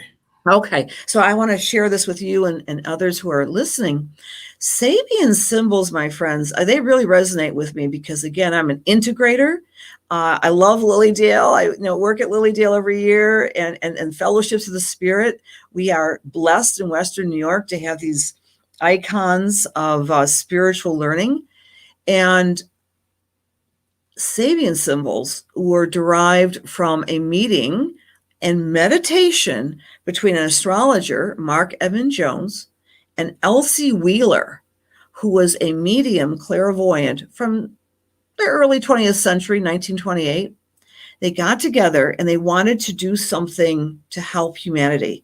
So they meditated, and what was happening, that Elsie Wheeler was connecting with the Sabian people, who were the original astrologers in the Middle East some 2,000 years previously. And in her meditations, Hank and everyone, she came to appreciate or channel, download 360 word pictures for each of the 360 degrees on the wheel of the astrology map, of the mandala, of the astrology diagram, the circle. And so I love them. They resonate with me because they kind of combine mediumship with astrology. And to me, they enrich the astrological knowledge. They're rather esoteric, which you would probably appreciate being from the Alice Bailey school. Yep. So the Sabian symbol that took place on January 12th of 2020 was this one. A soldier receives 2 awards for bravery. And we can interpret that as we will, but the idea that each of us in 2020 had a soldier on. We had to go through tremendous conflict and challenge, worried about our health, some of us coming down with COVID. Oh my gosh, and going through the worry and the magnanimous insults upon injury of what COVID has brought upon the planet. And all everything else, everything that makes 2020 the year that people snicker and say, is it over yet? Well, cycles don't necessarily end on January 1st, but that Sabian symbol, the soldier symbol, was recreated with this new moon that we just took place. It's the same degree, the 23rd degree. So what that's telling us is that we are at this crossroads of healing and letting go and surrendering to that which we cannot control, because this new moon had Pluto attached to it. In other words, astrology recognizes that planets are either coming together in conjunction, it's called a conjunction when the planets are right next to each other, or they're opposite, that's a full moon. So this particular full moon, or new moon rather, on Wednesday is reminding us of how we should congratulate ourselves for having gone through a year of healing through challenge. And the other aspect of 2020 in review was that Chiron, which is known as the wounded healer, was making aspects to the Capricorn configuration. So in astrology, when planets make a square to each other, a 90-degree angle, that creates this vortex of intense reconfiguration. So we're all different now. We are all different now through our trials and tribulations collectively. Now, what do we do with it? The new moon is asking us to, really consider our place in the greater scheme of the world, not just your home or family or community or country, but how are you connecting with the greater world? And Capricorn represents these traits: responsibility, diligence, discipline, hard work, seeing a vision for a new possibility. So I think we're all at that place collectively. Astrology is a collective science. It's also an individual science.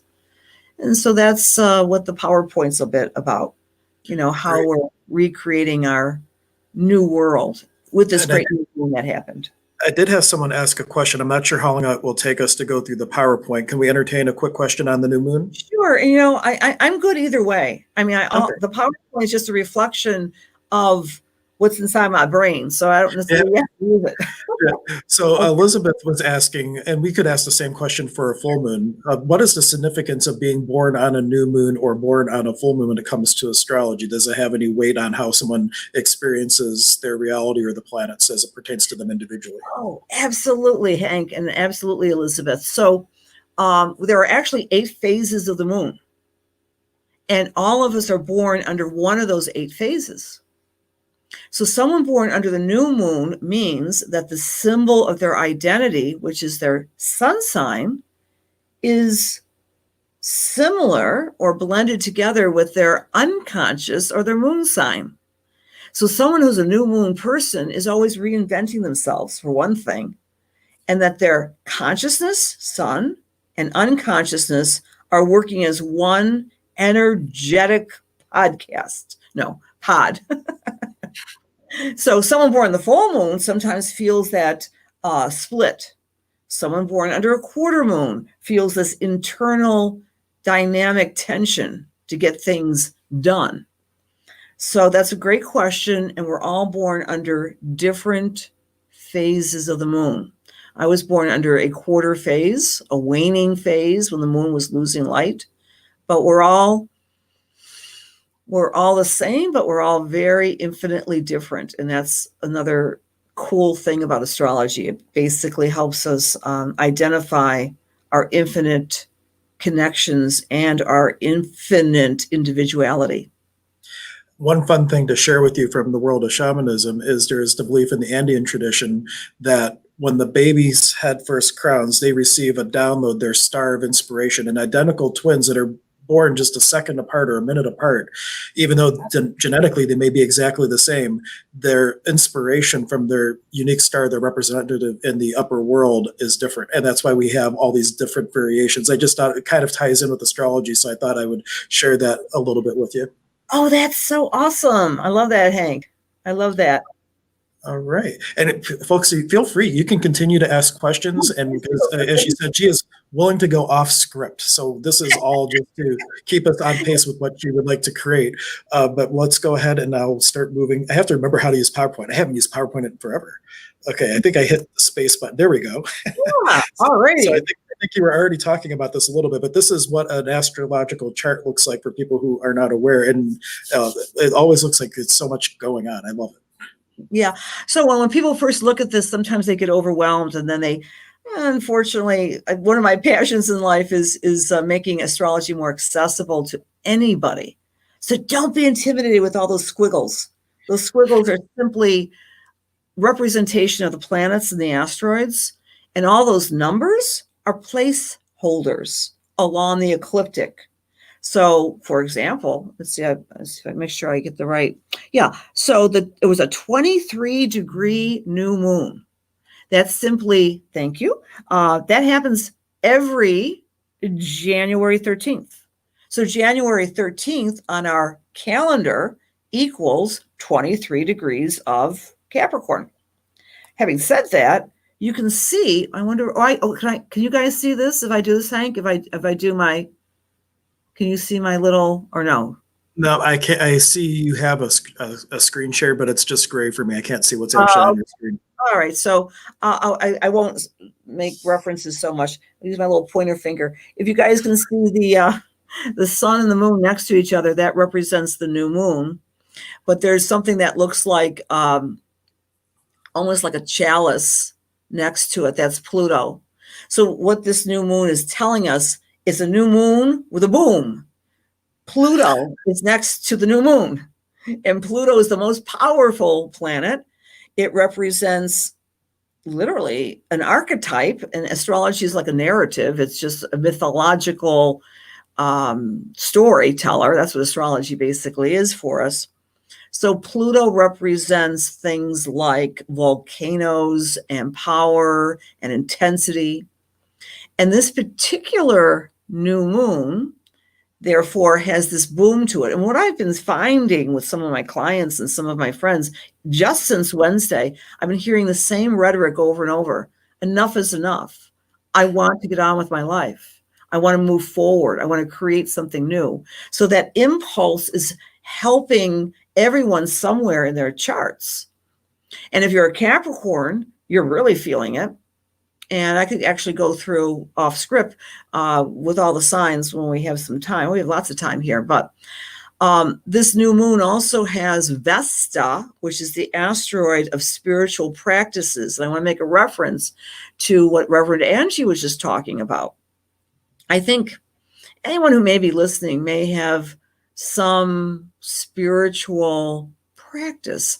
And if you don't, you're all spiritual, and some of your practices might not look spiritual. They might be gardening or knitting or losing yourself in some other musical or crafty occupations that fills up your heart and soul. Vesta represents that urge within each of us to do something that creates a connection with the divine. And a trine in astrology is a good thing. So this new moon is trining Vesta, the place of being able to empty yourself out to something that gives you spiritual nurturance. And it's trining, good thing, to Black Moon Lilith. Black Moon Lilith is the place on our particular wheel house, which represents that which is hidden, deep, secretive, and a little bit maverick. So it's creating a grand trine in what we call an earth element. An earth element in trine relationship is like a magnet. We're trying to fill up our cup, Hank, with possibilities for manifestation with this new moon that are both spiritual, creative, and deeply transformative. That's the message of this new moon with the boom. We also have that Chiron. Chiron is the wounded healer. And it's shown as a key on our map, on our astrological chart. It kind of looks like a key. It's in the sixth house of the wheel. It's called the house of healing, by the way. So we're doing a lot of internal healing because Chiron's talking to Santa Claus. I call Jupiter Santa Claus. It's a sextile. So Jupiter is the energy of abundance and unlimited possibilities. Chiron is healing. So the time has come for all of us good people to start actively looking outside of ourselves and for the tools to bring them within to heal some of the pain and those five pernicious elements of worry, anger, fear, distress, and anxiety, to heal those emotions. So this really is a great timetable for us to do this. Yep. So maybe do the next slide. I'll show you a visual what the boom looks like. See, enough is enough, guys. Pluto is attached to this new moon. Pluto is like the regenerative impulse of a volcano. After the volcano cools, we have a whole new landscape. And a lot of the land around the volcano is now turned into more fertile soil. So our world has changed. It continues to change. But I love the slide that represents Pluto, which is the optical illusion. Is it a skull or is it a woman wearing a hat? It's all about reframing what's going on in our lives. The challenges of COVID, the challenges of 2020, et cetera, et cetera. We can collapse into the poor me, or I'm stuck, or I can't move forward, or I'm not, no, or we can reframe it to regeneration starting this week. All right, maybe the next slide. And please talk with me too, Hank, as things come up. I know your mind is rich with symbolism. Well, just to speak to it just briefly, because we also had, I know we're talking about the new moon, there was also recently the great conjunction that had occurred, which was Saturn and Jupiter conjunct. And I found it interesting that it was semi-sextile, which is another angle to Sun and Mercury, which is communication. And that was squared Chiron. And I kind of took it as an interpretation of moving into this space where we're getting over our original wounds to finally be able to express those in a positive way to create different possibilities in the world. So I just wanted to touch on the Great Conjunction because it was such a big thing. So it started a bunch of different. So let's just talk about that now. I have more slides on that, but I don't want to be tied to the slides. That's just so Capricornish, you know. I want to be in my Aquarium. Come back to that, but as you're talking, I'm just thinking about, oh my gosh, how this would relate to this other huge aspect that we just had, because I thought that really feels like it was representative of humanity shifting course, and it's more of an air sign, so manifestation may come more quickly instead of earth-based. And I think everybody is feeling the impact of that still. That's such a huge transit or aspect that occurs in astrology that I think it's worthwhile to speak to. And then the new moon is also, well, now we've had that kind of puts the lens that we're looking at the new moon into even greater context because of this wave of energy that we're riding through it. Beautifully said, Hank. And dear friends, if you're new to astrology, please understand, think of multiple hands on a clock. And so all these aspects or cycles, they build on each other, right? So what Hank is speaking of is what happened on 1:30 Eastern time on December 21st. It was the great mutation or great conjunction of the planet Jupiter and Saturn. Some of you saw it, right? Some of you saw that coming closer and closer. And why this was so, yeah, oops. Someone's trying to talk about how important that is. Some of you saw that, and why it was so important is because it mutated Saturn and Jupiter in the sign of Aquarius. Aquarius equals humanity, other people, the globe. Aquarius rules technology. Aquarius rules possibility. Aquarius rules the richness of connectivity of things that are outside of our planet even. Aquarius rules out there. And Aquarius conjunction of Jupiter and Saturn, the last time that took place was on January 7th, 1407. It was 600 years ago. That's why it's such a big darn deal. At the dawn of the Renaissance, we had the same two planets coming together in the same sign of humanity. And so you're absolutely right. We're going to be riding that wave for 600 years or so. Well, not really that long because we have another conjunction of Jupiter and Saturn. But it really is a brand new start. And Jupiter, as you can see on the slide, is still in Aquarius. And it's sextiling Chiron. And Chiron's the healer. We're also eager to move forward with our healing. But it's not just me, myself, and I. It's about how can I contribute to the healing of everyone? Because Aquarius is humanity. It's everybody. Yeah. Perfect. Thank you for that little segue.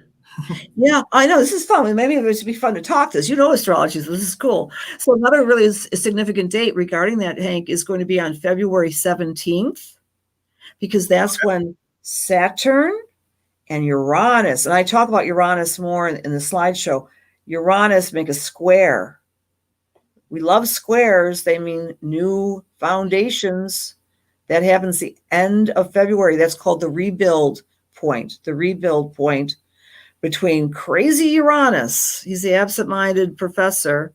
He's been floating around Taurus since May 18th, 2018. And they come together in this little bit of a square, which says, okay, life is, as we know it, is not over. We're going to rebuild. We're going to rebuild. So that means the structures of our lives and where we find Taurus and where we find Aquarius. So let's see what the next slide might bring. It's nice to have the visuals too. This goes back to the Capricorn story of last year, the Capricorn this week and this month. My friends, my biggest message to you about creating this new peace and possibilities with the new world is remind yourself of this real true fact. Be your own authority. We've had multiple voices telling us all sorts of wonderful things. Don't listen to me. Do your own research. Don't listen to anybody. Take it all in, but be an authority of your own life. The word authority means author of your own life. Be disciplined, be a disciple, same root, of truth. Capricorn is about your own personal structure through respect, responsibility, reliability, and relevancy. Find your relevancy within the world itself. So these are beautiful pictures of Capricorn. Yeah, they really are. I never saw such. It's really, to bring the visual kind of gives a different kind of an energy behind it that you wouldn't get if it was just words. So it's really Exactly. And I'm sure you're very aware of the mountain goat image too, that no matter where you have that Capricorn energy, you're stepping up that mountain bit by bit, bit by bit. And, you know, if by the way, I just want to do a shout out to anyone who is listening right now. If you have any questions about astrology, feel free to jump in and make it a dialogue. I'm open to that. Yep. And I know some people are watching on a delay, so I'll see comments come up that were relevant for like 2 or 3 speakers ago. So on YouTube, people can start watching at any point in the broadcast. So I have to be a little bit mindful about the questions, but we are having people that are just following along, just talking about it was the Christmas star, that it was gorgeous. People that are finally just able to join the broadcast now, and that the Capricorn, she's a Capricorn and she's enjoying it. So we definitely have a lot of people with us, and we're broadcasting to over 15 different places. And afterwards, for anybody who likes to listen to things instead of watch things, all this, I'm going to break it up because I don't know if I can upload a huge file to Castos, but this will get pushed out to all the podcasting platforms, iTunes. It will be on sonicshaman.com, or not sonicshaman.com. It will be on Google Play, Amazon Music, iTunes, Spotify, all the major things. So if you are wanting to do that, you can also experience it just audioly after the fact as well. Oh, awesome. That's awesome, Hank. You're amazing. I noticed you do have a Capricorn mountain behind you with your visual. Oh yeah, that was just it was a picture that called to me to put up on my green screen. I'm like, I want to be out in nature, even though I'm sitting in my center and I'm inside, but it kind of gives a nice little outdoorsy feel. Yeah, but it's a great Capricorn picture. Capricorn's the mountain, you know. We all have mountains to climb in our lives, and we've certainly climbed some in the past 12 months. Even if they're internal mountains, you know, trying to maintain our dignity and quell our fears and believe in our own, being able to rebuild ourselves and our lives. And just a shout out to an earlier broadcast, Param, who has been featured on TED Talks and everything. And part of his talk, he talked about how we are going up the mountain and we're going down into a valley. And that when you come to a place of centering, the peaks can become valleys and the valleys can become peaks. So as we talk about these things, recognize that the point of view that something's hard or beautiful or hard, or difficult, all that comes from our own projection and point of view, putting a limitation on it. So as we talk about these things, also just know that it's so much more than what we're talking about when you can hold the space. The greatest challenge can be the greatest ease if you're in the space of oneness and space and possibility. Absolutely. Like the visual earlier with the Pluto, is it death or is it just protection and possibilities? Reframing is very much what we've all been able to be tested to do this past year. So let's do the next slide is, this is what I was talking about earlier. A good thing for us to reward ourselves in reflection of 2020 and moving forward. What are your 2 major achievements in the face of some of the struggles? And what has died in your life this past year in order to make room for your true priority? It might be time to consciously say goodbye to those 5 pernicious emotions or to reframe them. It's okay to cry. It's okay to be angry, but to reframe them in such a way that you can work with them and achieve your goals. And to speak on one thing, two things on that, because I'm sure this parallels with all the words, but like fear can be misidentified excitement. I had talked about that before as children when our parents are worried as we explore the world and they're afraid we're going to get hurt, but we're just excited to explore. We misidentify it. And anger could be potency. In astrology, all the energies have skilled and unskilled applications. So when you feel these things, allow yourself to feel it. But then what is the other side of that could be a power and possibility for you and fuel to make, conscious choices and change in your life? Absolutely. Absolutely. So that's that 23-degree Sabian symbol. And you'll also notice with the new moon, the asteroid that is, okay. Oh, this was from, this was last year. So the wild card was the moon in Leo. And I want to talk about the moon in Leo. Again, all this, what's cool about astrology, there's all these interlacing ideas. And I love talking with you, Hank, because you're bringing in other spiritual precepts and concepts that really align with what we're talking about, using this as a protocol of understanding. So last year, the moon was in the sign of Leo during the Capricorn lineup, which helped reflect, not create. The planets don't create anything. They reflect what's already here. And the moon in Leo is asking us to tap in. One of the lessons, I think, for all of us, what gives us joy? Leo is the sign of joy and personal, creative performance and or personal creative goals. Creativity, in this sense, is love in action. What does everyone love to do? Did 2020 and this point here maybe strip you from some distractions so you're getting really strong on what gives you joy and love in your life? What's the next slide, my friend? All right, so this is another visual of the Sabian symbol. The soldier that receives 2 awards for bravery. Again, these are esoteric word pictures. Along this new moon, the next cycle up, or the next degree up, is a woman enters a convent. It's kind of a weird esoteric picture. But I think the message of this new moon for healing is telling us this: go within your own convent, go into your retreat, go into yourself, meditate, pray. Doesn't necessarily mean a Catholic convent. It just means going within in whatever spiritual path you decide. That's happening with this new moon as well. It's okay to shut the world out. What Angie was talking about earlier, I was listening to her, and how wonderful the message was: move away from media, kind of close your ears, kind of go within, because too much tumult can create too much anxiety within. It can. I'm not saying it does, but it certainly can.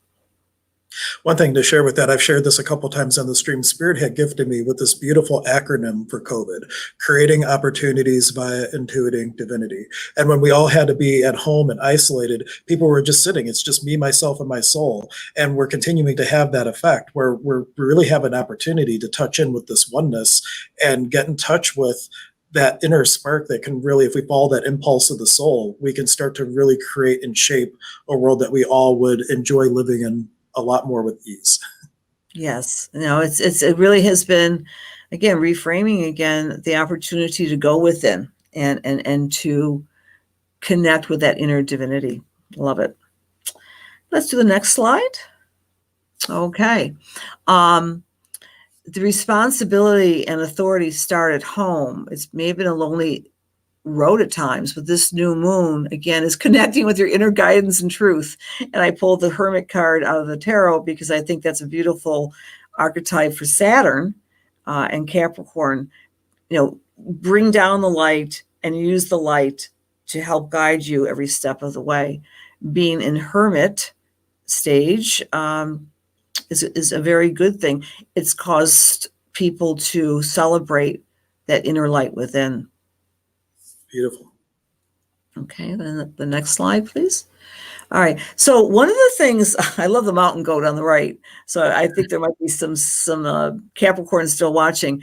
Keep this in mind. You might be a Capricorn sun. However, everybody has Capricorn somewhere in their charts. So no goats were, hurt in this picture taken. But mountain goats really do that, right? They really climb those mountains. Amazing, amazing photograph.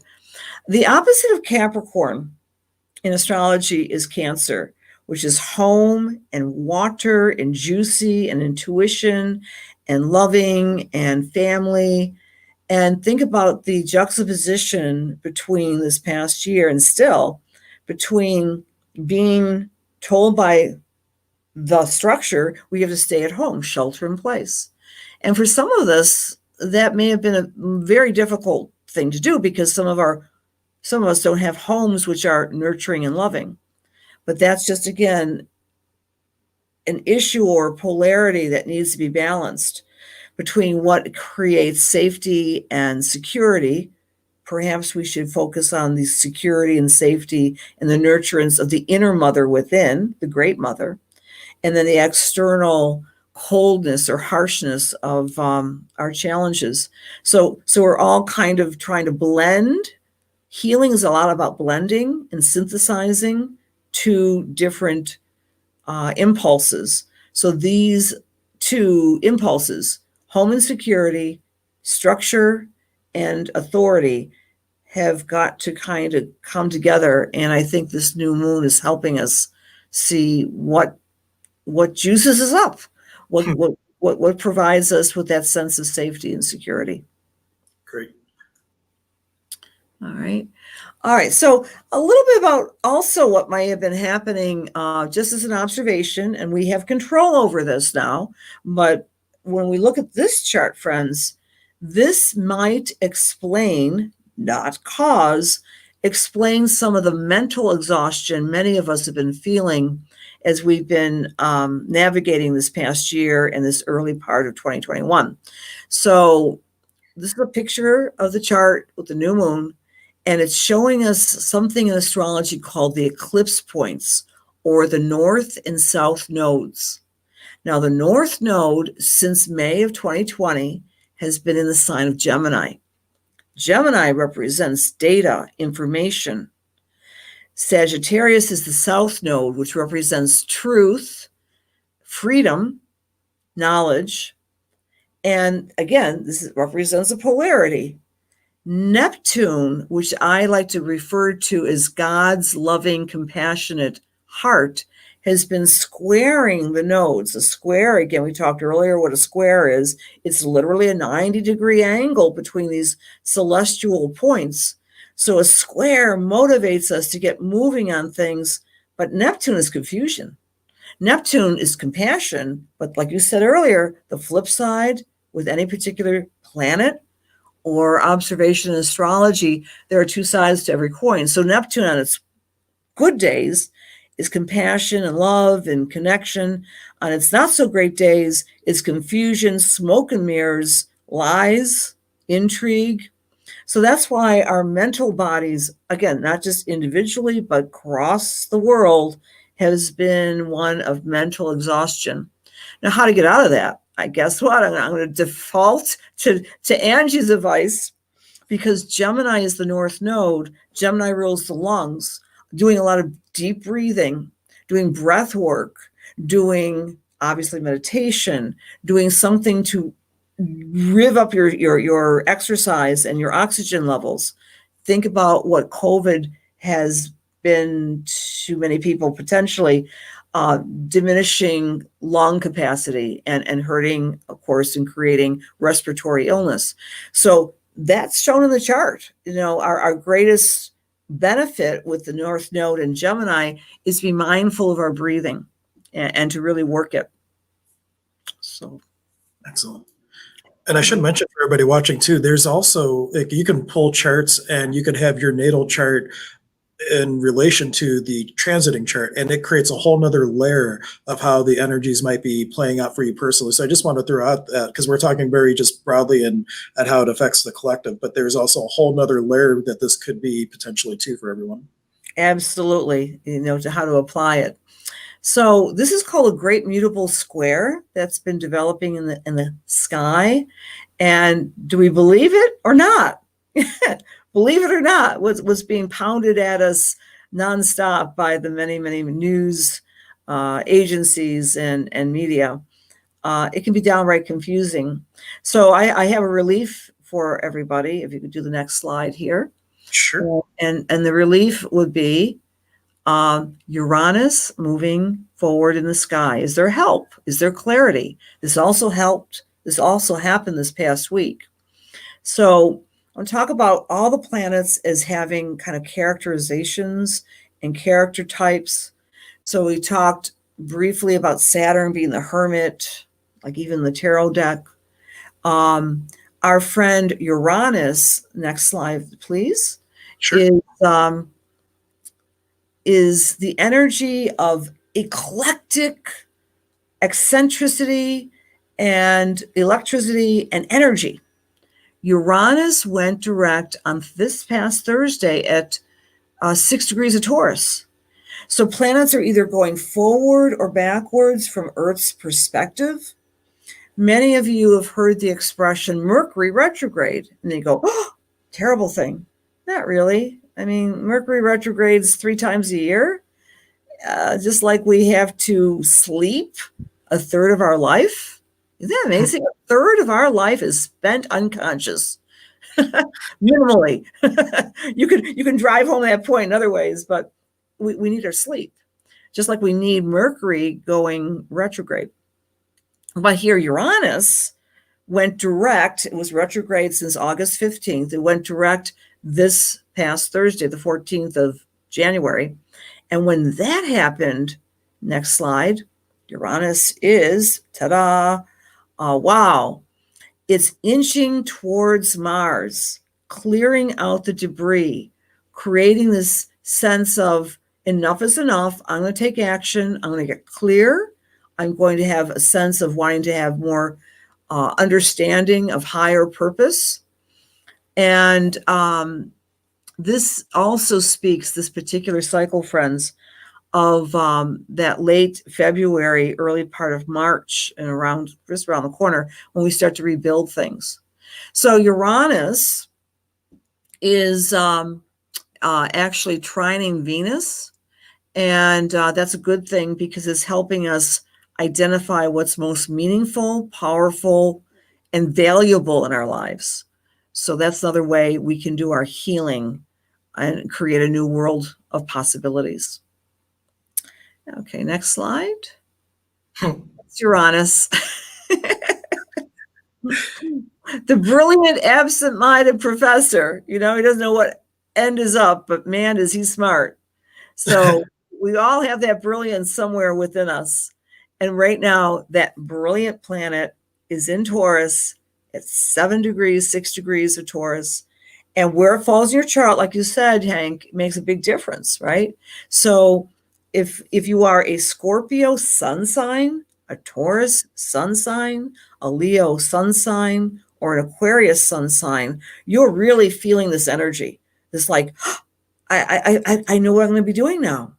That may have occurred just this past 48 hours of the sense of understanding enough is enough. That's the Pluto conjunct the new moon. But now I have clarity. Now I'm going to move forward on my path. And I have to say, you have the best pictures for your slideshow. What's that?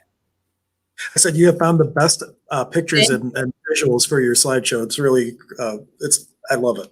Thank you. I appreciate that. Believe it or not, I always consider myself, I always consider myself creative, but I'm not artistic. Like I can't, I draw stick figures like I used to do in kindergarten, maybe less, less well than I did back 60 years ago. But I love doing PowerPoints, and a lot of people, by the way, this version of this PowerPoint will be on my YouTube channel in a couple of weeks because I do the year ahead every year, Hank, and then I place that on YouTube for people to. And I want to start sharing a lot of your stuff on my YouTube channel too. I'm new to YouTube, so this is something maybe we can share. Too. It wasn't until COVID that I had the inspiration to start my first YouTube channel, Stir Crazy Shamans, and then I have 2 other ones. So each one with a slightly different focus, but it's just writing that pulse of the soul. We're all starting to offer our gifts to the world, so it's a good time. Exactly, and wow, yeah, social media is such a hoot.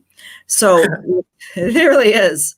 I mean, they're so brilliantly named, right? I always say, you know, what's more convincing to any one of us who are creators than to call it YouTube or I am my phone. You have an iPhone. Oh, okay. It kind of zeroes in on that individual consciousness. All right, Uranus stations, wherever you find that 6 degrees of fix, like I said, Scorpio, Taurus, Aquarius, or Leo, you may have been germinating ideas since that August 15th time period of last year. So now this week, you're saying, oh, I can take this independent move. I can liberate myself.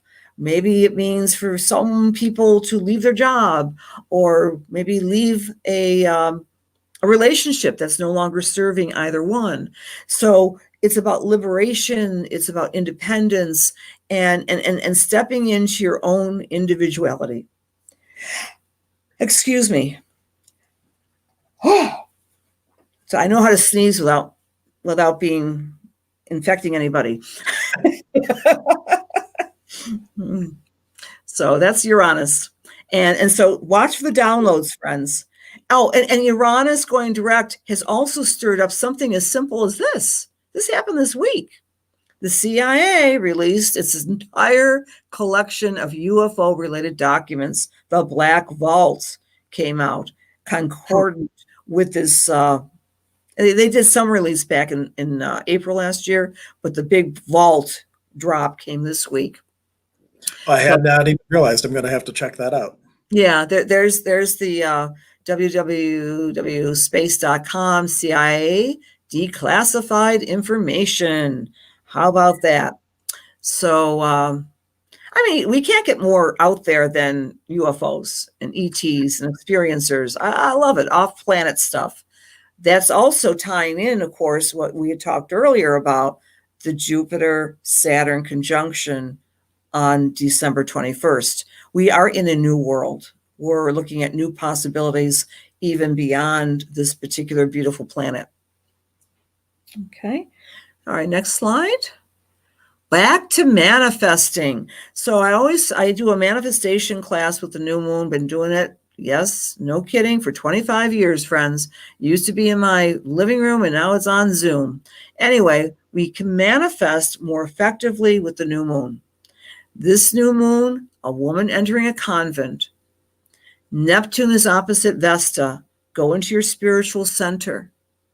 And boom, this intention will help you with your first shift. We still have time to manifest because after all, we don't get into the next major cycle until the next slide. I'm just checking the time. I want to be mindful of the time too. So the next slide is Inauguration Day. Oh dear. Well, we do create our own reality, friends. So lots of prayers, lots of peace, put it out there. But the Sabian symbol, I can't make this up, is an electrical storm. Now, electricity can come in many different forms, but an electrical storm. It's 1 degree of Taurus. Taurus conjunct Mars. I wouldn't be a good astrologer unless I said, yeah, astrologers have been looking at this Inauguration Day for years, not just this past year, and say, that gives us a little bristling. So as spiritual seekers, let's do the reframing. It could be not necessarily a negative electrical storm. It could be clearing the air. It could be stepping into a new light. The Sabian symbol of that Uranus conjunct Mars. This is another interesting Sabian degree. The woman of Samaria at the well. Now, you might remember that story from the New Testament, maybe not, but I'm just going to conceptualize it quickly for you here. The Samaritan woman was an outcast. You don't touch a Samaritan. She meets Jesus the Christ at the well, and he's touching the untouchable, and that, in essence, creates a healing. So hopefully this 6th degree of Taurus is reminding all of us that we can bridge the gaps between the people, situations that we have deemed to be untouchable, and go through some healing. Again, I'm not directly talking about the Bible, friends, if you're just joining us. I'm talking about these Sabian symbols that were given to us by channeled clairvoyant medium Elsie Wheeler. And actually, he was Christian because he was also a minister. Mark Emmon Jones, one of the foremost astrologers of the 20th century. They did the meditation. They came out with these Sabian symbols. That's the Sabian symbol that's cresting for us on the day of inauguration between two planets, which can create tumult and difficulty. So next slide. Then we get totally illuminated, my dear friends. We have the full moon illumination that takes place. The full moon we see in the dark. It's 9 degrees of Leo, and I like this degree a lot. Early morning dew sparkles as sunlight fills the world. That happens to be taking place on the 28th of January. We have the moon, which is emotions and security and sensitivity, trining, good thing, Chiron, which represents what? Healing. Moon is squaring Mars and Uranus. Time to heal. Sun conjunct Jupiter. Enough is enough. Let's get on with things. And Vesta, the asteroid of spiritual practices, is now opposite Ceres, which is the governor of the grain, the goddess of the grain. So we're taking care of ourselves in new ways. And we're also witnessing Venus conjunct Pluto. Now that means it's a reminder, what matters to you? What do you want to bring into this new world of possibilities? Absolutely. And I know that our time is about up. I see Dave Sanchez, who's the next guest, in the wings waiting to come on. But if you could leave us with, if you were to give everybody just one more word or phrase of inspiration to take with them and propel into 2021, a new energy of peace and possibility, what would you offer them? Yes. Work with the energies, acknowledge them, but don't.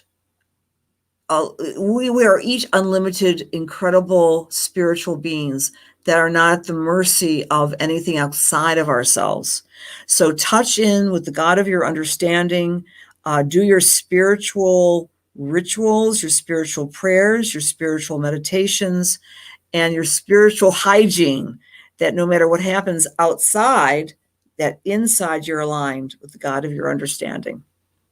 Perfect. Thank you so much for being on. I hope this was the first of many collaborations with you. You brought a lot of fresh perspectives and things that made astrology a lot more digestible for people who might not have studied it as long as you. Thank Thank you so Hank. much. Really Thank you. appreciate you. Many blessings. Bye-bye now. Blessings to you. Bye-bye.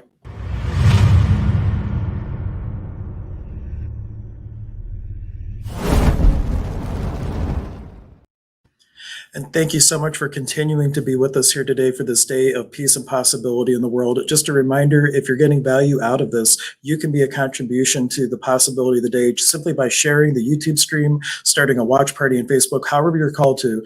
I ask that you maybe do a little Aini, with the term we use in shamanism, divine reciprocity, and just share the inspiration that you're receiving with people that you know might also need that inspiration.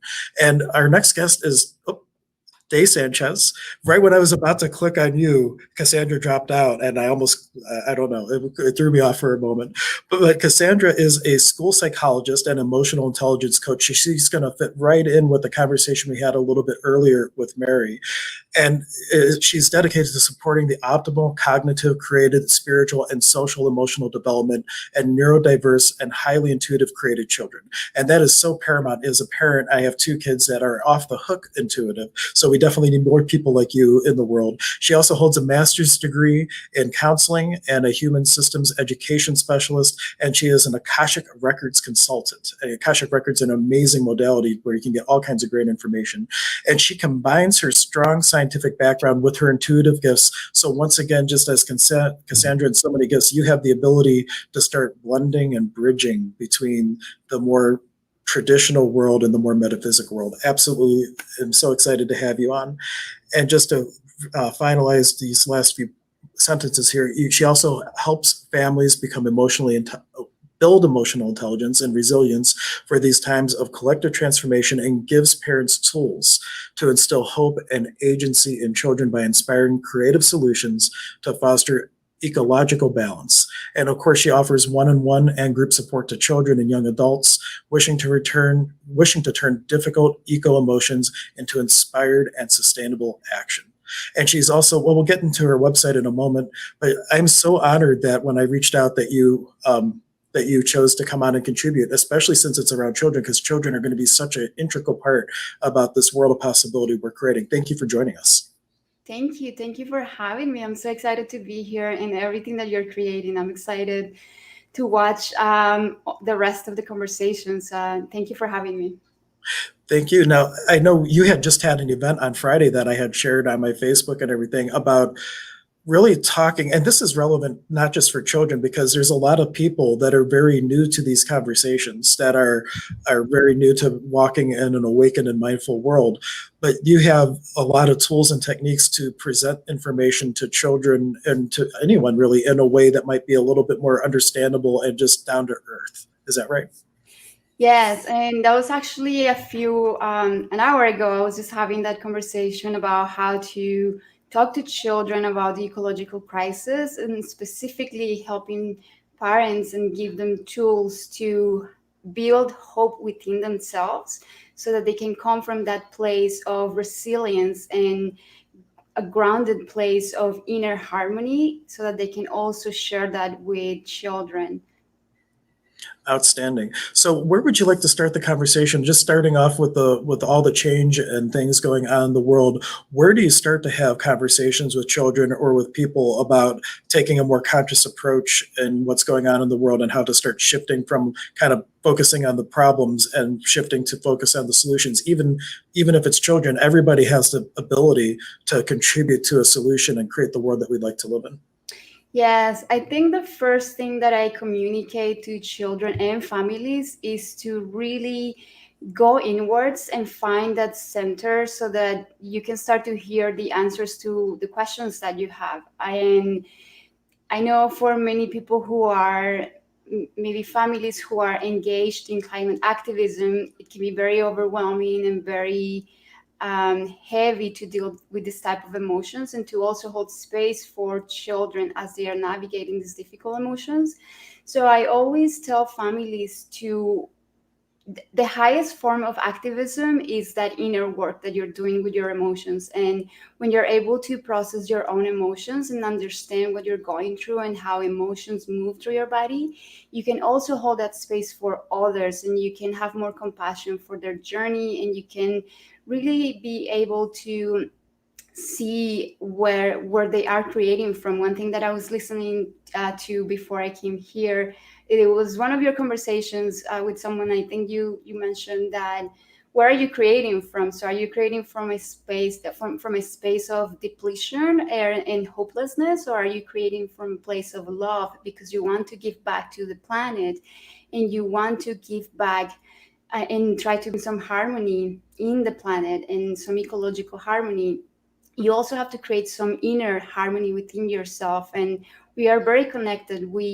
Our inner ecosystems are also connected to all the systems out there, and all the natural ecosystems, as well as the systems within our world. And all of those things affect and influence how we behave, as well as our spiritual worlds, our social and emotional worlds, and our mental worlds. And so it's really easy to be in a space where we feel fragmented and we are not in our center, because we are hearing all these different things from all these other systems and all the noise is not letting us come back to that silence and that place where we can really tune in to listen to those answers.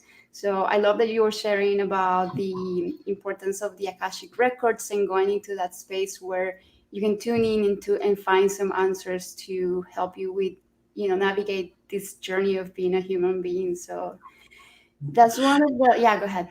Well, my question was going to be that, well, adults too, but especially children in South America in the Karo tradition, they actually say that the children of the North in America walk around with leaking navels, and they're making a reference to that we have these energy centers that are wide open receiving data, and empaths are often identifying other people's emotions as their own emotions. They're picking up on other people's feelings and other people's problems, and thinking that they're their own. So when you're starting to work with children and adults and families and things, have you noticed, are there ways that you can help to start to give them the awareness that a lot of the things they might be experiencing might not even be 100% theirs, that they're picking up other people, places, or things? Yes, that is such a good question. And I do work with a lot of families who experience this, and their children are highly intuitive, and they pick up on everything. They are like sponges.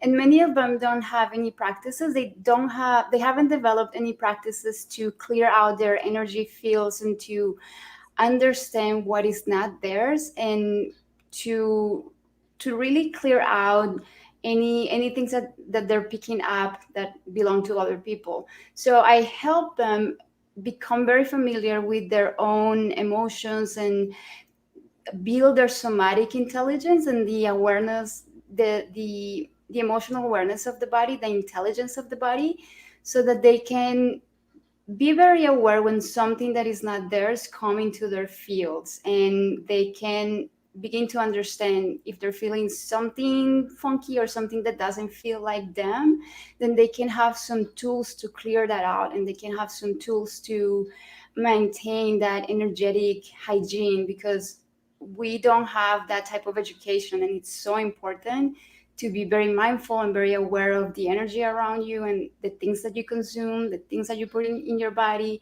And children don't get this education in school. These are things that we adults had to develop and that we had to guess and learn as we were navigating all of these things.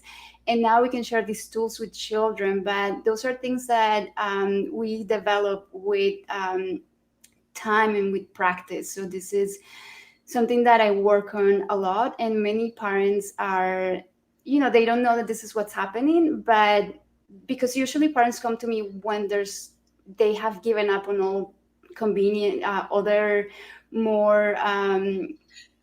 tools that are less out there. And so when they come to me, they are more open to this information, that we are energetic beings and we are always picking up on information from all these different realms.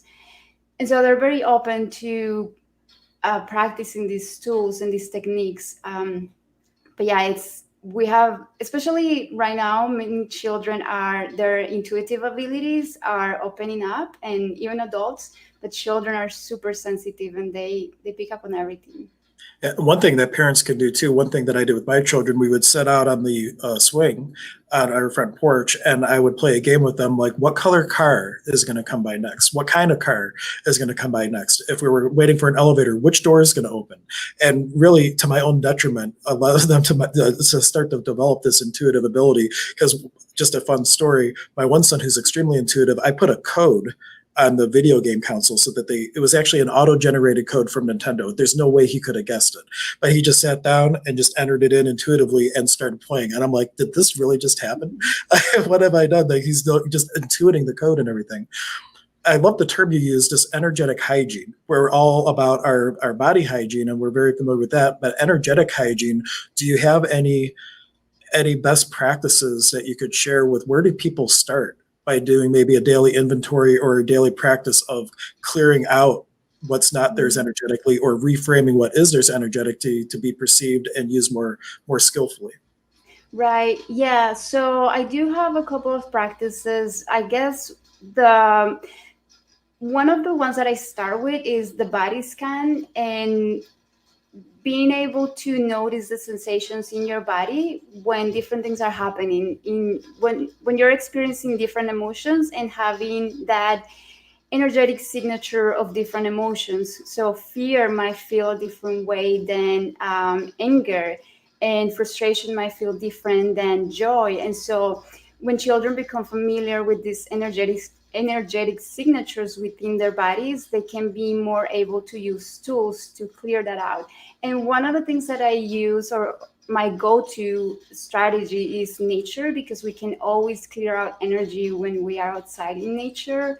And especially if we are not able to be outside for whatever reason, we have the power of imagination, and we can visualize standing, being grounded on the earth, and we can even put our hands in the ground and let some of that energy out and bring some more positive energy in. But like you said, it's really about distinguishing between those emotions, and also knowing when we have to process some of those emotions that might be ours, and something might be coming up for us that we need to process and that we need to deal with.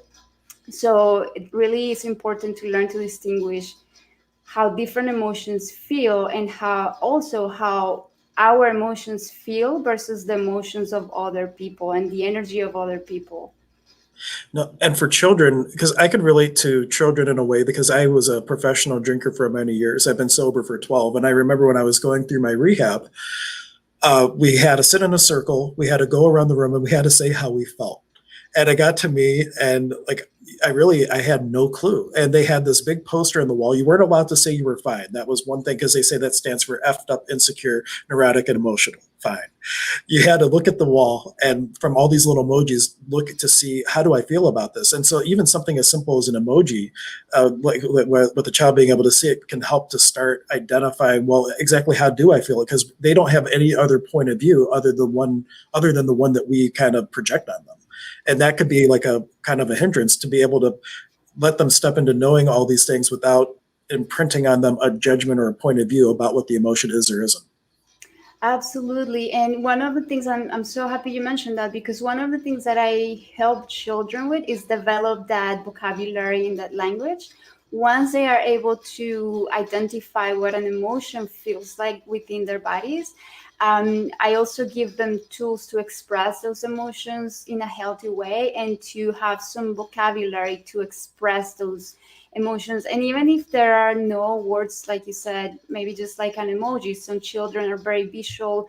Some of the children that I work with are nonverbal, and so I have to work with visuals and giving them images and pictures so that they can start to develop that language, and they can start to communicate their emotions in a way that is appropriate, and that is also going to help them balance and come back to their center. So yes, emotional literacy is super important when developing emotional intelligence. I'm glad you mentioned the thing with that you work with some children who are nonverbal. There is a book, and it's from one of the authors or contributors to Access Consciousness, which is a modality I practice. They call it, "Would You Teach a Fish to Climb a Tree?" And they actually recognize children that are nonverbal, that have been identified with ADHD or autism or all these things, that what if that is actually a potency? And what if these children are so hyper aware of things multidimensionally that we're labeling them as something that is like a problem? But what if it's really a potency that we could really cater and to foster and help them step into what that really could be and do for them? Yes, I'm so happy you mentioned that. That's exactly what I try to communicate to families, because I work with children who are neurodiverse, and like you said, they have ADHD and autism. And sometimes for parents, especially the ones that are just learning about this diagnosis and who are just getting familiar with this information, they have to go through their own process of grief and acceptance. And I help them go through that journey of turning to the gift and seeing what these children bring to the world and to the planet, because they really are more attuned to their environments, and many of them are nonverbal, and that can also be because they are choosing to communicate in different ways, and because they're picking up so much information, it's hard for them to process all of that information. And I could talk about this for hours, but I love that you brought up the fact that they actually have gifts to share, and they have some special superpowers that we should really focus on, so that they can start to develop that and help us as a collective, going to our next level of evolution. Yeah, they in fact may be holding the space for humanity as a whole to shift from this being a human doing thing into really being a human being thing. They're already multidimensional, and we can learn something from their energy of where they're at, and allow us to start to step into that place. Because once we all do, they could communicate very effortlessly and harmoniously with us, and it's our job to catch up with them. It's not their job to catch up with us, or what we perceive to be catching up with us. Yeah, I totally agree. I'm with you on that. And yeah, one of my jobs is to raise awareness about those different superpowers that all these different children with different abilities, I like to call them different abilities, because I feel that some abilities they have difficulties with and they have challenges, which I'm not negating that. But I feel that also, in a way, brings unique abilities that other people don't have, and that they are teaching us to hold that space. They are teaching us about these different multidimensional abilities that we are not aware of. So they are great teachers. And Access, we actually call them X-Men, because it's just these different abilities, these different gifts that can really be fostered and catered. Now, I'm curious, when the children are very gifted, and parents are always working to work with their children and create a space of possibility, there's so many people that are outside the family dynamic. When we're going through society, what can people look at to shift when you see somebody that you're perceiving as special needs or autism or ADHD? What would you say to people that are looking through the lenses of judgment? How do we shift their willingness to be an allowance of these children and their gifts instead of in judgment of them? I think one important point of reference is to see that we all have different abilities and that we have different systems. So we are all wired differently.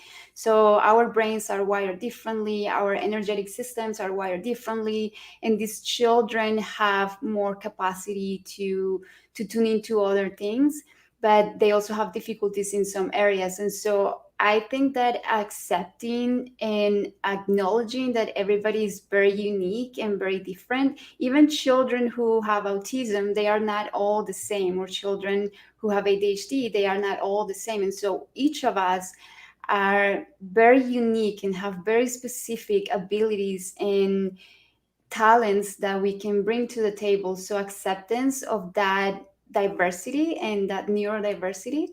And not only acceptance, but also awareness and raising that awareness. So for people who, like you said, they are not very familiar with these differences, I think being open to understanding that we all come from different places, we are all wired differently, and loving that diversity, because that's what makes life magical.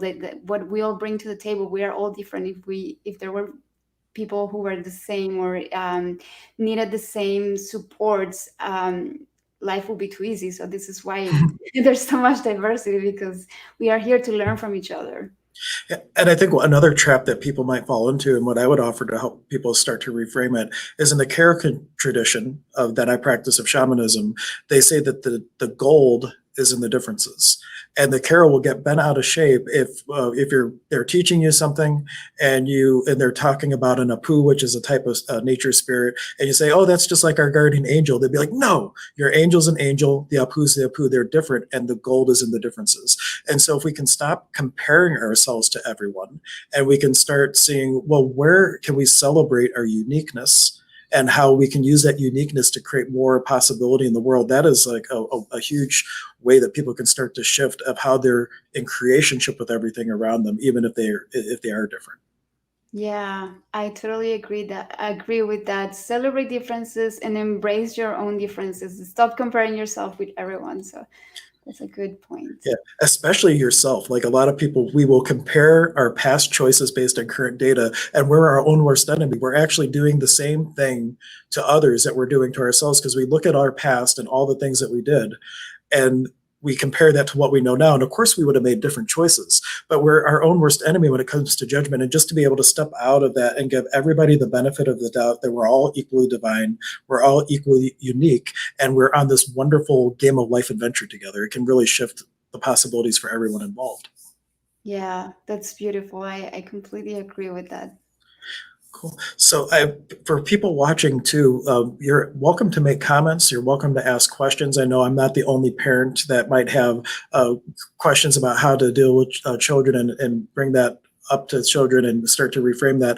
If you could leave everybody with, well, not leave, we're not to that part yet, but if you could offer for people who are parents, how do they start the process of holding the space for their children, having conversations with their children? Where do they go to get educated? I know you're a great resource, but could you recommend a place for people to start to step into the space, to hold the space for children?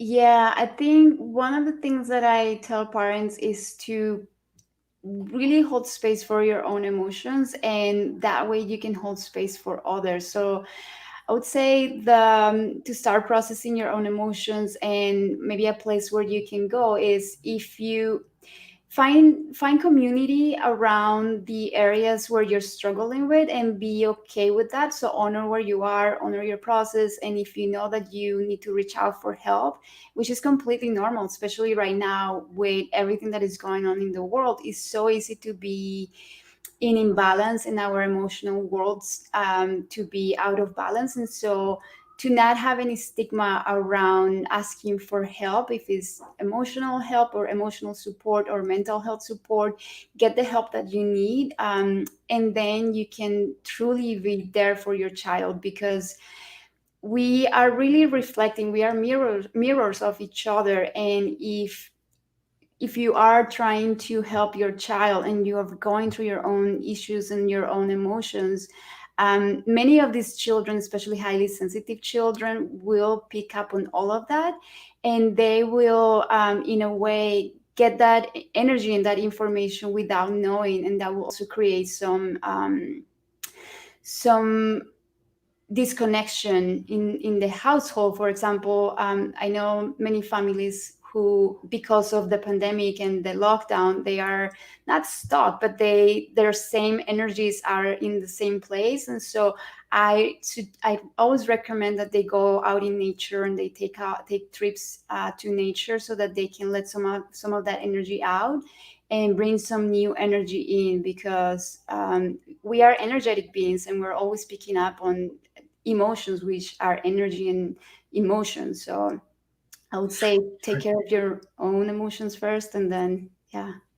We did have Elizabeth asking, how do we get in touch with Day? I do have her website up, which is, I forget too that this is going to be uploaded audio only to some podcasting services. So I should say it out loud as well, but you can go to www.2eminds.com.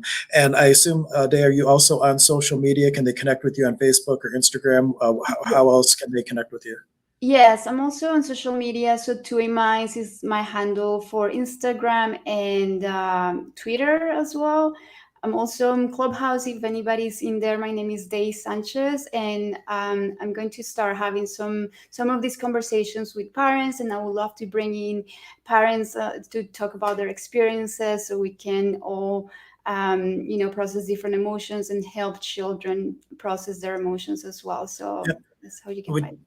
Do have a question from Sandra O, and she was asking, what advice do you have to discourage parents from applying limitations on child's abilities? I often think of a small child pounding on a piano, an adult telling them that they can't play the piano, so they don't know how. Or in my case, when I was little, I sat down at a piano and I just started playing stuff by ear. So of course my parents thought I needed lessons, so they made me go to piano lessons, and then I got totally discouraged because I can't read music, I just play.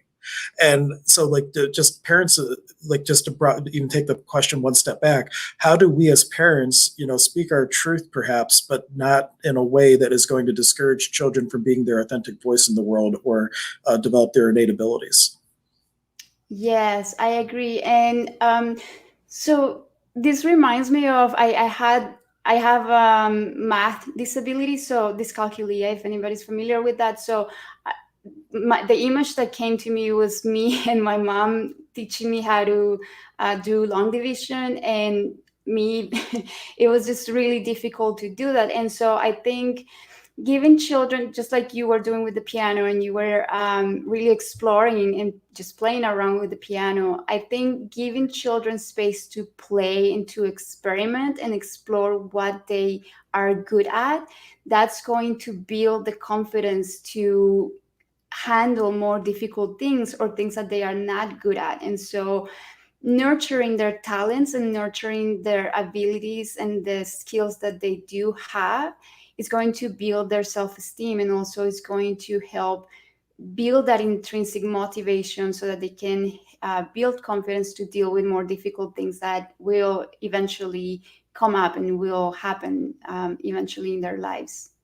Or another question that comes to me to ask, sometimes we might see a situation where a family and parents might not be embracing that space for a child to really develop. So for those of us who are light workers or holding space for this growth and possibility, what could an outsider really say? And granted, it's a very limited capacity, but say you have an next door neighbor, or you have a family friend where you do have the ability to be some influence on a child, but you don't want to overstep the bounds or step into the role of parenting. Is there anything you could give advice you could give for the onlooker to maybe offer a spark to the child without being overstepping their role as a family friend or something like that?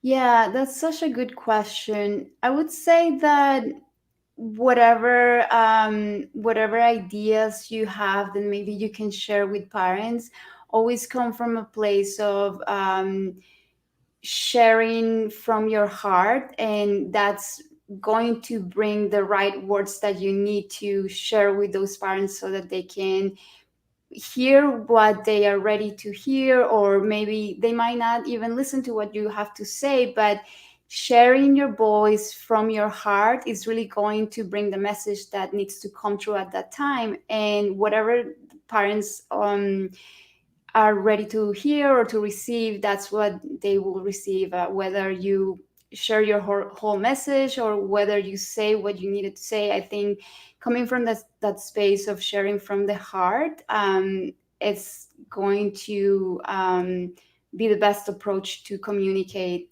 whatever you need to communicate with anyone. I think just with anyone in general. Yeah. It reminds me of one of my favorite quotes by Neil Donald Walsh. She would often say, "Speak your truth, but soothe your words with peace." And in that space, you're not coming from for every action, there's an equal opposite reaction. You're not coming from this place of fighting. You're coming from this space of openness and an authentic desire to create a different possibility for someone. Yeah. Now, as we wrap up here, I've been asking almost everyone this question. If you were to leave everyone with just one inspiration to carry with them in 2021 to create peace and possibility in the world, what would you leave them with? I would say focus on a vision that you have for the world when the planet is already healing and nature is coming back to balance.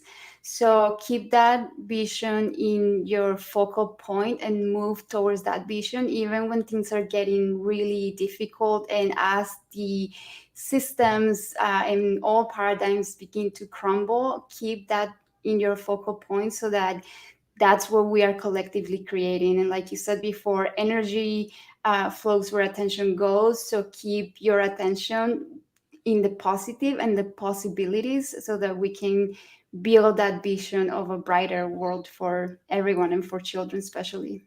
Absolutely, well said. And there's an acronym that sums it up wonderfully too. The acronym for focus is focus one course until successful. So stay the course and continuing to choose the possibilities even when it feels difficult. That will carry us through, and we'll get into this whole new world of possibility that we're creating. Thank you so much for coming on and being part of this event. Thank you. Thank you so much for having me. And I hope you have a wonderful rest of this day. And I'm looking forward to hearing all the different conversations. Thank you.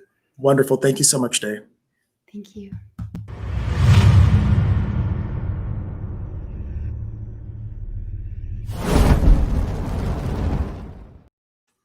And thank you for continuing to be with us. I do ask if you have been getting inspiration and feel shifts and change from the messages that you're hearing today. Please take a moment to share the live stream, either the Facebook. You can start a watch party. You can share the YouTube video, and also don't forget to, even if you like and you comment afterwards, all that helps Google find that we're relevant, and it's going to help us reach more people organically. So I thank you in advance for your contribution to the stream. Our next guest is Victor. And Victor, I don't know if you know this, but you were one of my inspirations for creating the event that I have up here in the Cleveland area. I do a huge expo. Well, not, I say huge, but compared to your expo, it's like a small one. But I run a 30,000 square foot expo. And when I went to model that show, or the one that we put on, there were two events that I looked at. One was Victor's, the Victory of Light Expo in Cincinnati, and the other was Ken Harsh's Gift of Light Expo. And so you've been quite an inspiration, even though this is the first time we're actually connecting virtually in person. Well, I am honored, Hank. Thank you so much. Yeah, I've been doing the show for 28 years. I started in 1992. So it's grown. It's a great show. We brought a lot of love and light to Cincinnati and the Midwest. And I can sense now, nearly 30 years later, I run into people who are adults now, but their parents brought them to my show when they were kids. And they said it just opened them up and changed their lives. It expanded their minds. So it's really great. Yeah, and I've had the same experience where people, even just a couple years after the show, their whole life has changed because of a connection they made or a class that they took or whatever the case. And one of the themes that has been coming up throughout the day today is to follow the impulse of the soul. And just like when Melissa and I started to create the show, we were just following this impulse. This event that I'm putting on right now was all from this little whisper of spirit that I listened to, started to ask questions, and this whole thing evolved. So would you speak a little bit to, since you've created so much and have been on coast to coast with Mr. Nori and have been probably more newscasts than I can count, could you share a little bit with how you started to really do this dance with the universe and listen to these inspirations and really cultivate them to take form? Absolutely. Well, part of it came from being a very lost teenager who was not getting any answers that made any sense from school, from my parents, and from church, and from the resources that I had access to at that time. And I was really quite lost, quite insecure, wasn't getting the support I needed. Not only spiritually, but emotionally and psychologically. And, luckily I always loved to read and to learn, always good in school, love learning, a lifelong learner. And once I was at a used bookstore and just kind of needing something, and this book just jumped off the shelf and I picked it up. And it was The Inner Life by Charles Ledbetter, and he's one of the early theosophists.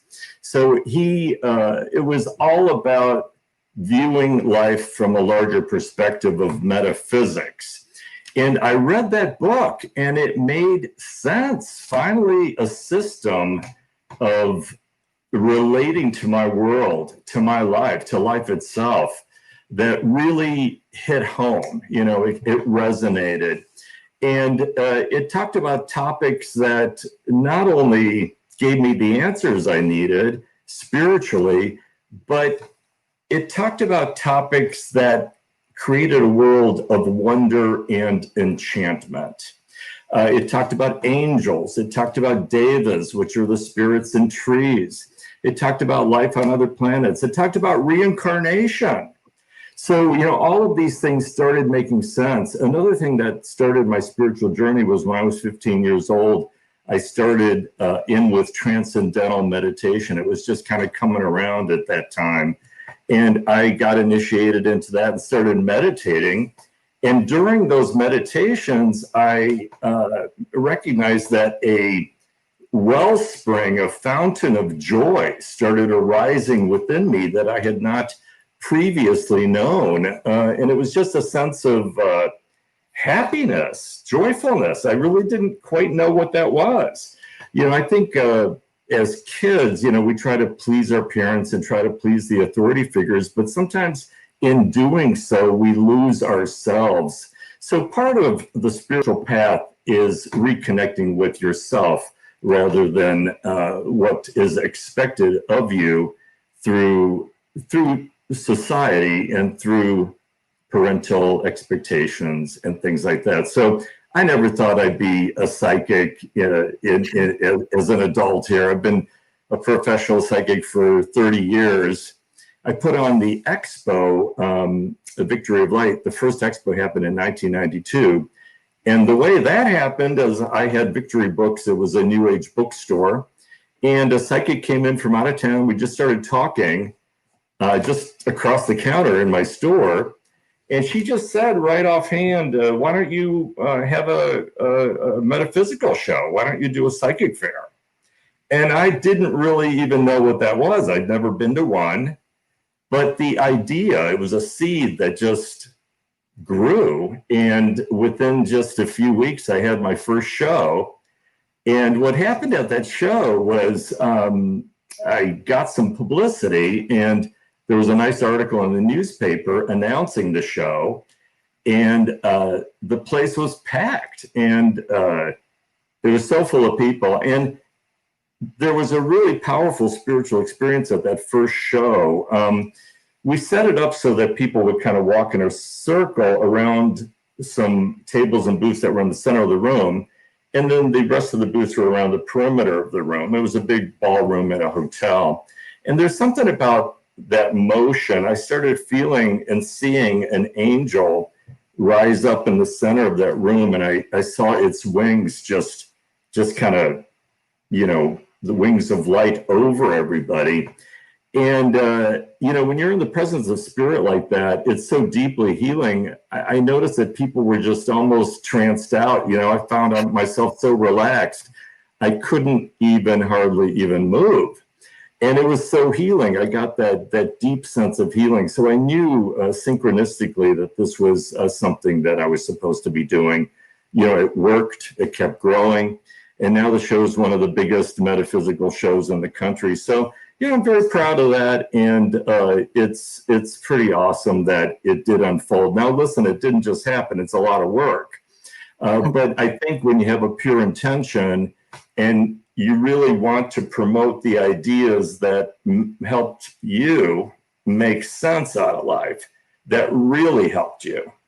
And it helped me move from, one of the lost to one of the found. I just wanted to share that message, and I wanted people to experience that dimension. And what's really interesting about that is our culture has a little bit of a taboo against personal spiritual experiences. You're allowed to go to church, but you're not allowed to have a conversation with God.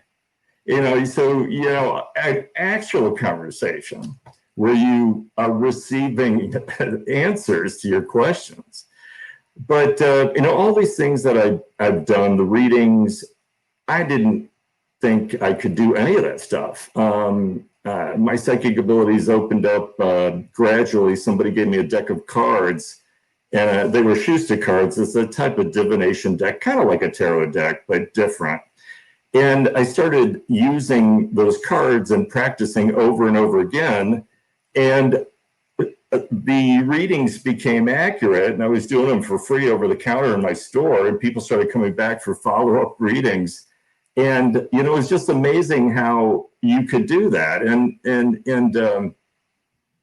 it's really interesting. It was the whole journey, just, your question just obviously opened up a whole can of worms here, but maybe that was my intention. Maybe that was your intention. But one day I was sitting on my deck, just sitting there staring at the clouds, and a voice came to me and just told me that I'd become well known soon. And within a few days, somebody walked into my store who was a new DJ in town. He had a morning show, and he was introduced himself, and he was looking for a psychic to have as a guest on his show. And so I gave him a little reading right there, and he invited me on the show, and I started doing psychic readings on the radio, and it was called Psychic Thursday. It was on Q102, which is a top 40 station, very popular in Cincinnati.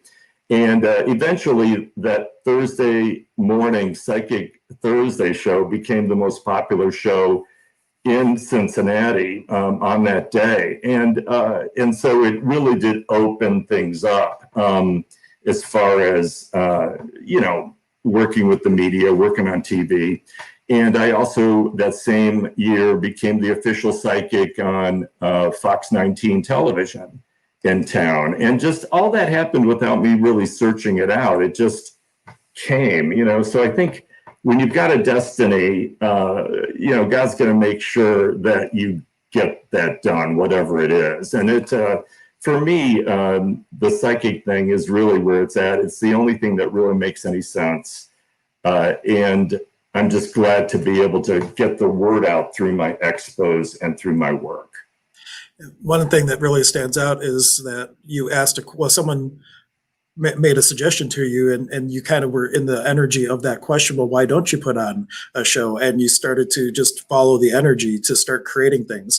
And my next question to you be, well, what advice do you have? Because I feel everybody gets these little soul pulses, these little impulses, these inspirations to create something, but a lot of people aren't listening.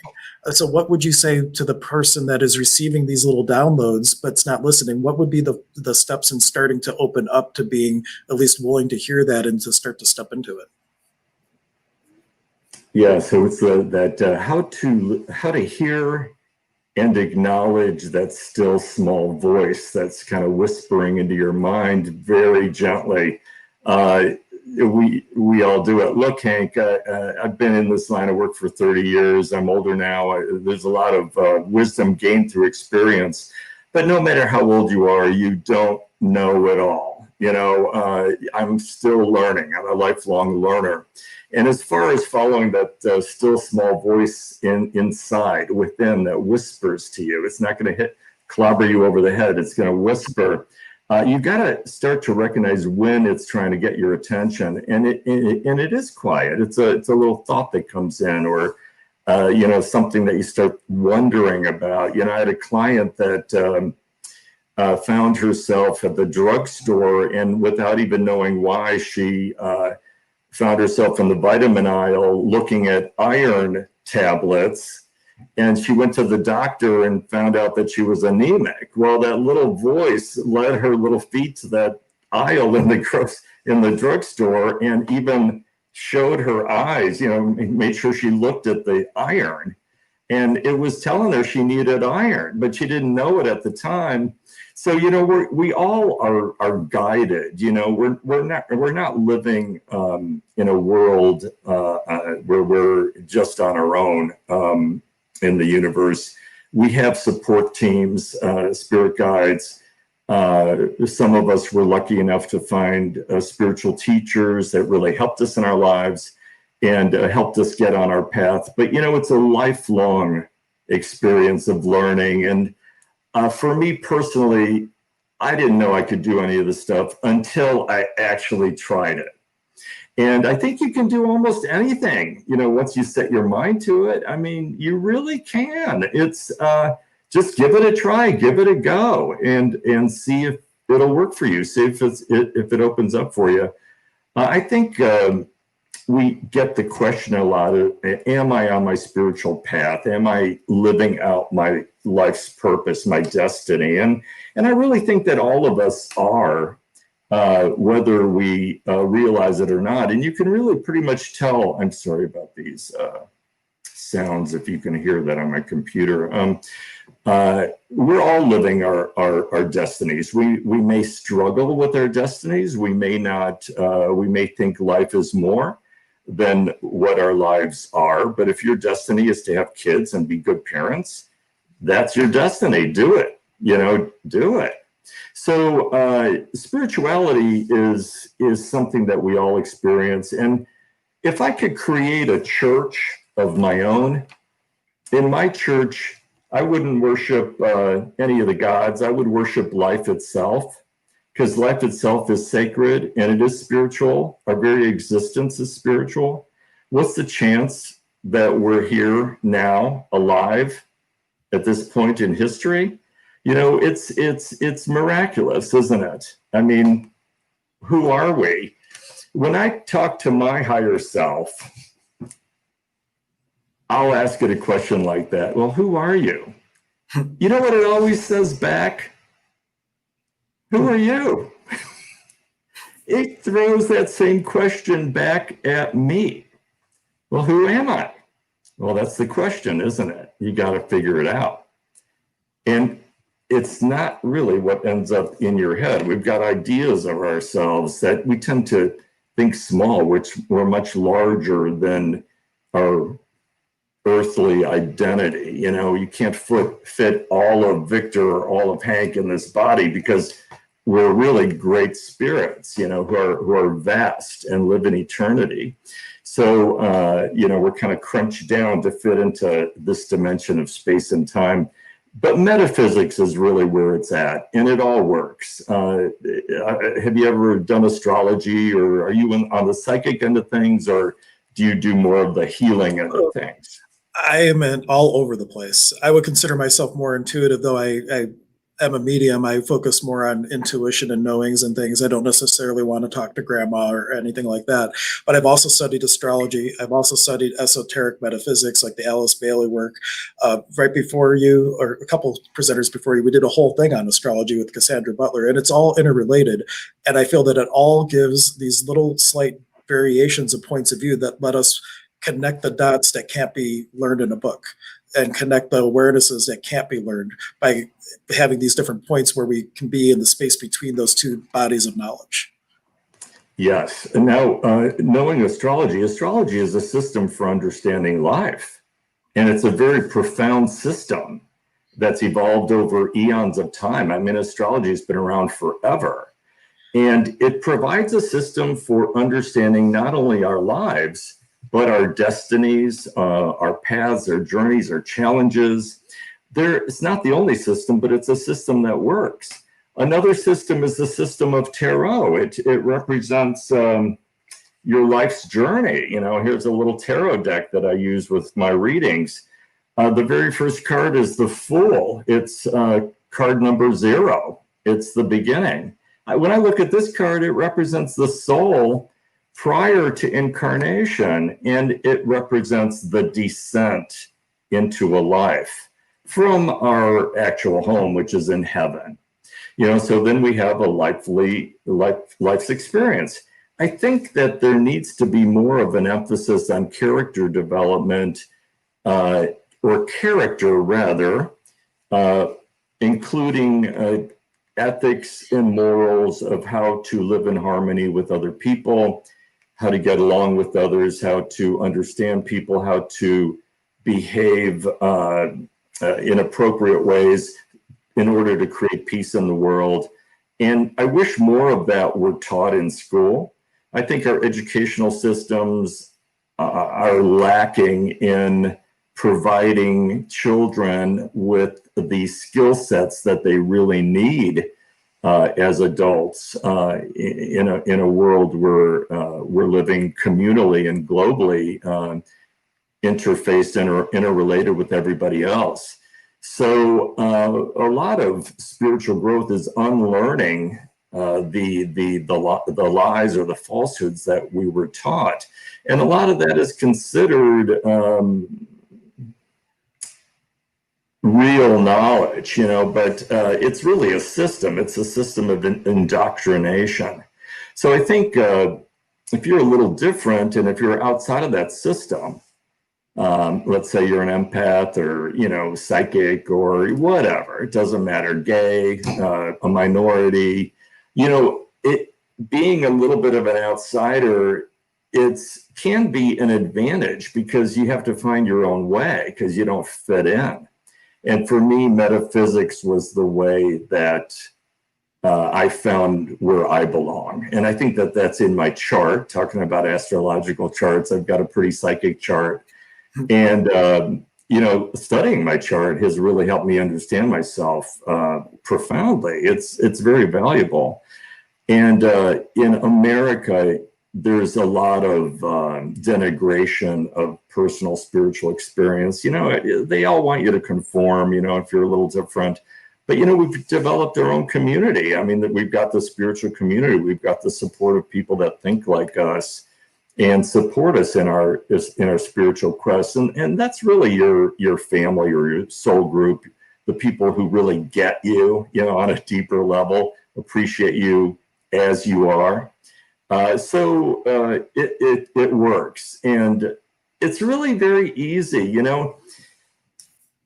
It's not getting lost in a system of thinking. It's kind of learning to be in the present moment. So I heard you ask your question at the end of all your interviews that you've been asking. Well, what do we do?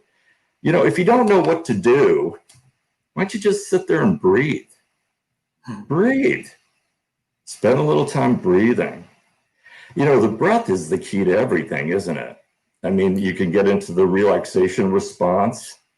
Once your breath, I think of it as breathing you instead of you breathing. The breath is breathing you. If you let it develop its own natural rhythm, you get calm. The confusion, the spinning of thoughts starts to calm down, and you start becoming aware. I think one of my very favorite meditations is mindfulness, where I'm cleaning my house and I'm very focused on everything that I'm doing. I'm not in my head, I'm in what I'm doing. We got to get out of our heads, especially these days. We are overly stimulated mentally through social media and all types of media. And it's getting more critical, because when it comes to screen time versus real world time, many of us spend half our waking life on screen. And it's not really a natural rhythm. We got to get back to nature.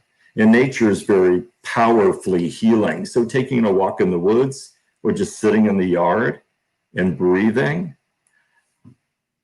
Have you ever found that the answers to your questions arise when you're not thinking about them? Absolutely, especially as soon as I start driving, everything's like an instant download and all this stuff comes to me. We need that idle time in order to integrate our experiences, and your equipment, your mind, will do that automatically. Give yourself some time off. The answers will come. You'll feel it. You'll know. You'll just be sitting there and a solution comes into your mind and you know what to do about that situation. I think people who do what I do, counseling people, helping people, I think we provide a very valuable service for people.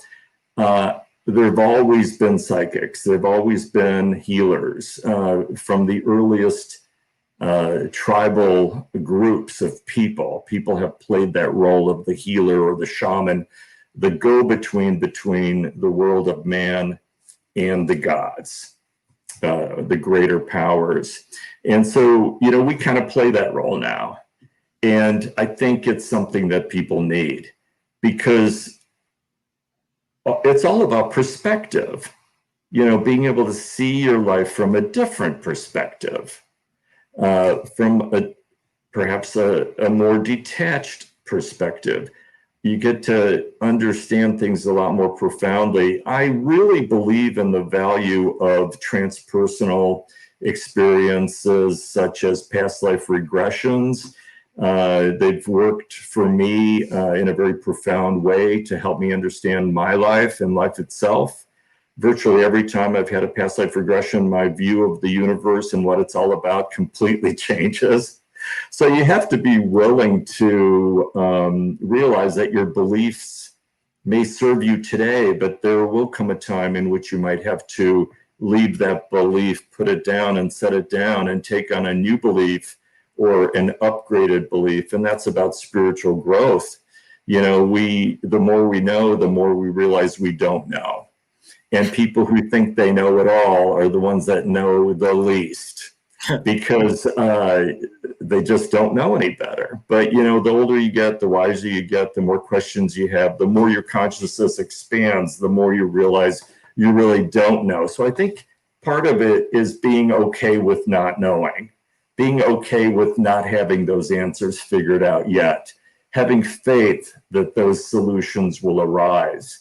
they will arise, but they'll arise when it's time for them to arise. So it's okay to be comfortable in a state of being unresolved about something, waiting for it to become resolved as answers start to percolate. And of course, there's choices that we make. You know, I think globally, what's been going on worldwide is, as a collective, humanity as an organism, as an entity in itself, we have been creating ourselves, co-creating ourselves. We've been making choices about who we are in the world that we want to live in. And those choices are so interesting because we've got people very polarized now. The election, you've got people way on the right, way on the left, but we end up coming together in that line right in the center. And collectively, we tip in one direction or in the other direction. That's a collective decision. That's a choice that we make as one entity, one being, humanity. We choose how we're going to be. And I think we made some choices during this last election, and I think we'll be making more choices. And I'm excited about the future. I feel very hopeful. I think crises, suffering is critical to learning. We don't really learn unless we're suffering. If we are happy, we're not going to be searching for answers. It's when we're suffering that we're looking for answers and for solutions, and that we learn. We're on a quest to be happy or to find satisfaction in our lives. So suffering well is to let it be in your pain, and out of that pain, the solution to the pain arises. So I happen to think that our lives are a perfect system. It doesn't feel like it some days, but once you learn to work with that system, in harmony with that system, you'll find that it works very well. And just since you cheated and answered the question that I asked at the end early, I did have one person, they were just asking a comment to what is divine timing? So maybe a great note to end on would be to speak a little bit about divine timing, what that is, does it exist, and what's your take on divine timing? Okay, divine timing. Most of us wanted the answers yesterday. Most of us wanted the new job yesterday. Most of us want that relationship yesterday, but sometimes it's not time. You're not ready. When I do spiritual work, you're a psychic medium, I do that too. I connect people with loved ones. Once in a while, I make an appointment for somebody, to have a session with me, and the timing just isn't right. The reading, has to be rescheduled. But in those cases, we find that the timing is better when it actually happens, and the person's able, their loved one comes through better at the right time. So divine timing is it's God's time. It's not our time. So when we have faith that things will happen at the right time. You know what's interesting, Hank? Have you ever met those people who they really are very self-determining, where they know exactly who they are, they know exactly what they want, and they go after it. They don't need psychics. They don't need people like us. They're already in tune. They're already wired that way. But there's other people that need guidance. They need comforting. They need nurturing. They need to know someone cares. And so, we do play those roles. And I'm really proud to be a psychic. And it's easy to be, kind of almost quiet about what you do. Somebody asks you, well, what do you do for a living? I'm a psychic. Usually they'll run, they'll bolt. But after a while, you realize, I have to be doing what I'm doing. It's important. People need the perspective and the insights that have them have faith that there's more to life than their problems. Great. And I have had people like that, but not as many as you might think, because most of those people won't come to see me. And there was one time where as soon as the person sat down, I just had the sense that they're not really here for a reading. And I asked them, like, you don't really want to be here, do you? They're like, nope. I'm like, you were drugged here by your friend, weren't you? They're like, yep. I'm like, we don't have to do this. And they're like, great. But as they left, they turned around and said, you know, if and when I am ready for a reading, you're the one I'm going to come to, because I was respectful of where they were. And a lot of it is really about meeting people where they're at. Whether you're giving someone guidance as a reader or not, it's where are they at and what energy could you be in response to the energy they are being in the world. Absolutely. I love what you just said. I really believe in that. And I think we do have to love people where they are, no matter where they are. You know, for them to feel accepted. It's really a rare thing. And it's nice to be able to provide that for people. There's too much judgment in the world. And it's nice to move into a judgment-free zone. Sometimes we have to read for people that we, you know, personally may not really care for. You know, they're maybe mean or whatever. But somebody needs to touch that person so that they light up. And you never know when that's going to happen. It can happen at the grocery store when you just strike up that conversation unexpectedly, and magic can happen. You know, life is magical. Life is a miracle. We should be living a life where we see it through the eyes of a child. It's wonderful. It's beautiful. If you look for it, you'll see it. It's beautiful. And it's fun if you allow it to be.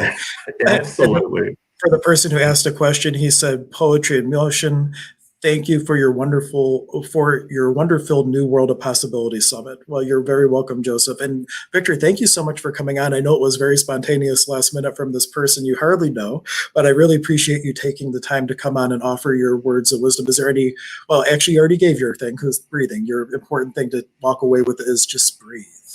Breathe and love. And if that's all you do, you're doing fine. And Hank, it was lovely to meet you too. I've been wanting to get to know you a little bit better ever since we connected through email a couple years ago, and it's good talking to you. I think you're a great guy. Well, thank you so much, and thank you for being part of the event today. You're so welcome. Thanks. Thank you.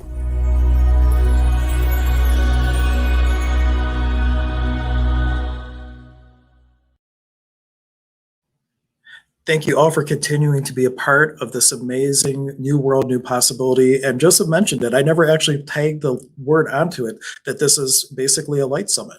And the next guest, I don't know if he's having technical issues or not. Let me see if I'm going to, actually, I can't bring you on.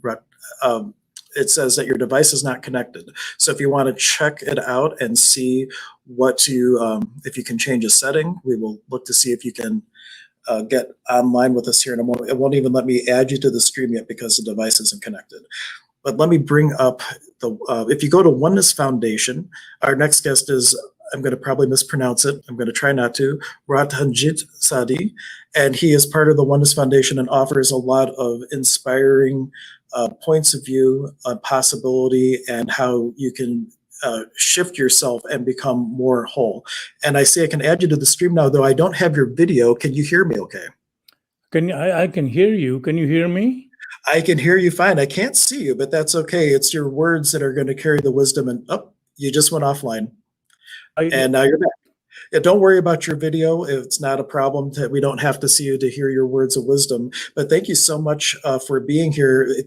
Your appearance here was inspired by Param. Param messaged me and he said, hey, you should reach out to him. He's way better than me. and I reminded Param, I'm like, well, you know, we're all of the same divine essence, you know, like, and I'm so wonderful. I'm glad that you are willing to be here and share with us your words of wisdom. Well, see, you have all these chiefs who come. You need an Indian once in a while. So I'm the Indian who is still trying to figure out, trying to serve. So I want to start with a little story. This was a very successful attorney, and he was a corporate merger attorney. People would fear how aggressive he was, and he would always bring lopsided deals for his customers. So he had a 6-year-old daughter. He loved her dearly. He has lost his wife in a cancer battle, so the only thing left for him is the work and the daughter. So one morning he had a huge deal with a Japanese firm, and he was preparing. At breakfast, he was having a cup of coffee. In the meantime, he saw a little hand on his shoulder. His daughter comes and says, "You forgot, didn't you?" So he turned around. He says, "What did I forget, my dear? See, you don't remember." So he grabbed her, put her in his lap, and he says, "So what did I forget?" She says, "Today's my birthday." So he has actually forgotten it, but being an attorney, he said, No, I didn't forget. I was going to surprise you with your favorite Snoopy ice cream cake and all these toys. And he says, "Dad, you'll never come on time. You never are home. You're always busy with your work." And his housekeeper, Rosie, was sitting here. "Sir, don't make the promise you cannot keep. You're always late. So I'll bring the cake." He says, No. This time I'm going to bring the cake. So he goes to work, and he has never dealt with this Japanese firm. So they keep on drinking tea and keep on smiling and they don't make any decision. And this deal was very critical for his client. So the whole day went by, and he was under pressure. It was several $billion deal. So his client said, "Please go ahead and make a deal, because we are looking for all the Wall Street, or stock is going to go crush and everything." So he ended up making a lopsided deal. And then he looked at his watch. It was 8:30. So he said, "Oh my God." He was devastated. He was angry. So he's coming out of his office, and it was winter month, dark. So he's trying to cross the road to go to the parking lot. And suddenly he saw a shadow of a man going to the road. And there was a car coming from the other side. So he grabbed him. He says, "Are you blind? Can't you see this car coming?" And this man took out a card from his pocket, which says that this man is blind. He cannot hear. He cannot talk. Once a while, he gets away from his home. So if you find him, this is the address. Can you bring him to this address? So this attorney says, "Hey, look, man, I'm not in this thing. Where is the cops when we need them?" So suddenly this man started going back to the road, and there was another car coming. So he says, "My goodness, this guy is going to kill himself." So he found himself grabbing this man's hand and crossing the road. And he says, "Look, I've done my job on your own." And suddenly this man started going back to the road. And something inside forced him to walk this man to his home. And he was shivering. So he took his expensive $10,000 overcoat and gave it to him. And finally, when he reached home, and he knew that this is the place he lived, and he did not have a mind to ask for his coat back. So he now walking to his car, to his parking garage. And suddenly he found the agony and the defeat and not being able to attend his daughter's birthday was suddenly reduced. And now, when he got his car, now he's driving, and he's thinking, "Gosh, am I glad I saved this man? Am I glad I helped this man?" And suddenly a voice came within him. He says, did you help him or did he help you? You see, there was nobody to witness what he did. This man wasn't able to even give him thank you. He would never recognize him because he doesn't have eyes. So this great deed which he did was only very much personal, but that deed made him feel much better. So when he reached home and his housekeeper was waiting and crying, he says, sir, this is not done. Your daughter cried and went to bed. And then he says, Rosie, you would not believe what happened to me. And he was reciting the story. And suddenly he saw a hand on his back. He says, Dad, did you really save this man's life? And she says, this is the best present I ever got on my birthday. He says, but Dad, can I still have a present? He says, sure, my dear. What would you want? She says, can I go see and meet this man who who gave me my dad back? So see, in life, there are two kind of things. We are looking for happiness. We are looking for peace. We are looking for harmony. Okay? If that is experienced by our brain, what we sense is pleasure, because that is now converted to experience of our five senses. See, one thing we don't understand, of all the organs present in our human body, the brain is the most unreliable. You know why? Because it gathers data from our five senses, which are limited. Your eyes can only see a certain frequency, wavelength of light. Your ear can only hear certain frequency of sound. You can only touch and feel certain things. So at very best, the data we gather is going to be incomplete. But it doesn't stop there, because five people looking at the same thing will give you five different kind of their options, their understanding of the thing, because or fear or greed or ego contaminates that information gathered by our brain. So brain not only gathers incomplete data, but it gathers erroneous data. So now there is another kind of happiness which is felt by our heart, and that happiness is called joy. So there are two things. There is pleasure experienced by our brain and joy experienced by our heart. So our purpose in life is to experience joy. But the irony is, joy only comes to us when we add value or make a difference to somebody else unconditionally, just like this man did.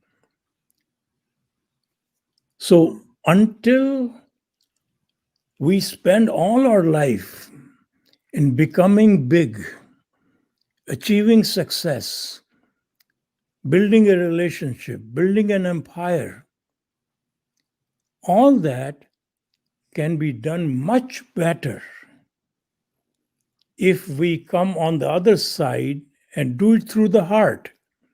Because when you do it through the heart, you're not anticipating anything to come back.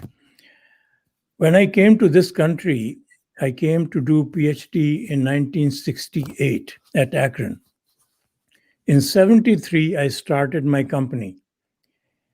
And I took the advice of my attorney, my accountant, my banker, and MBA professor, deans of the university who was on my board, to hire the most experienced people on earth. And had a very well developed business plan.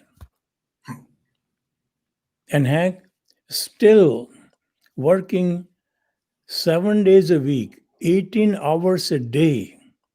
In 1980, I was facing bankruptcy. And then suddenly, I came upon this quotation from Albert Einstein. It says, "A person experiences life as something separated from the rest." That is, you are separate, I'm separate. A person experiences life as something separated from the rest. Then he says it is kind of an optical delusion of consciousness. Our task, therefore, must be to free ourselves from this self-imposed prison and through compassion, find the reality of oneness. And that oneness means that what I do to you will ultimately be done to me.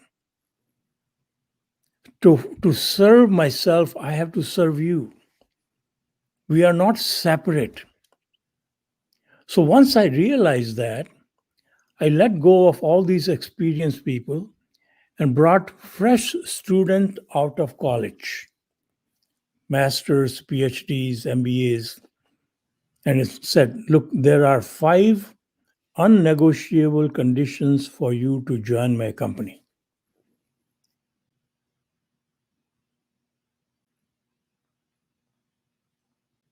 And I don't know if I just lost you. 5 conditions to join the company. This is what we call cliffhanger, everyone.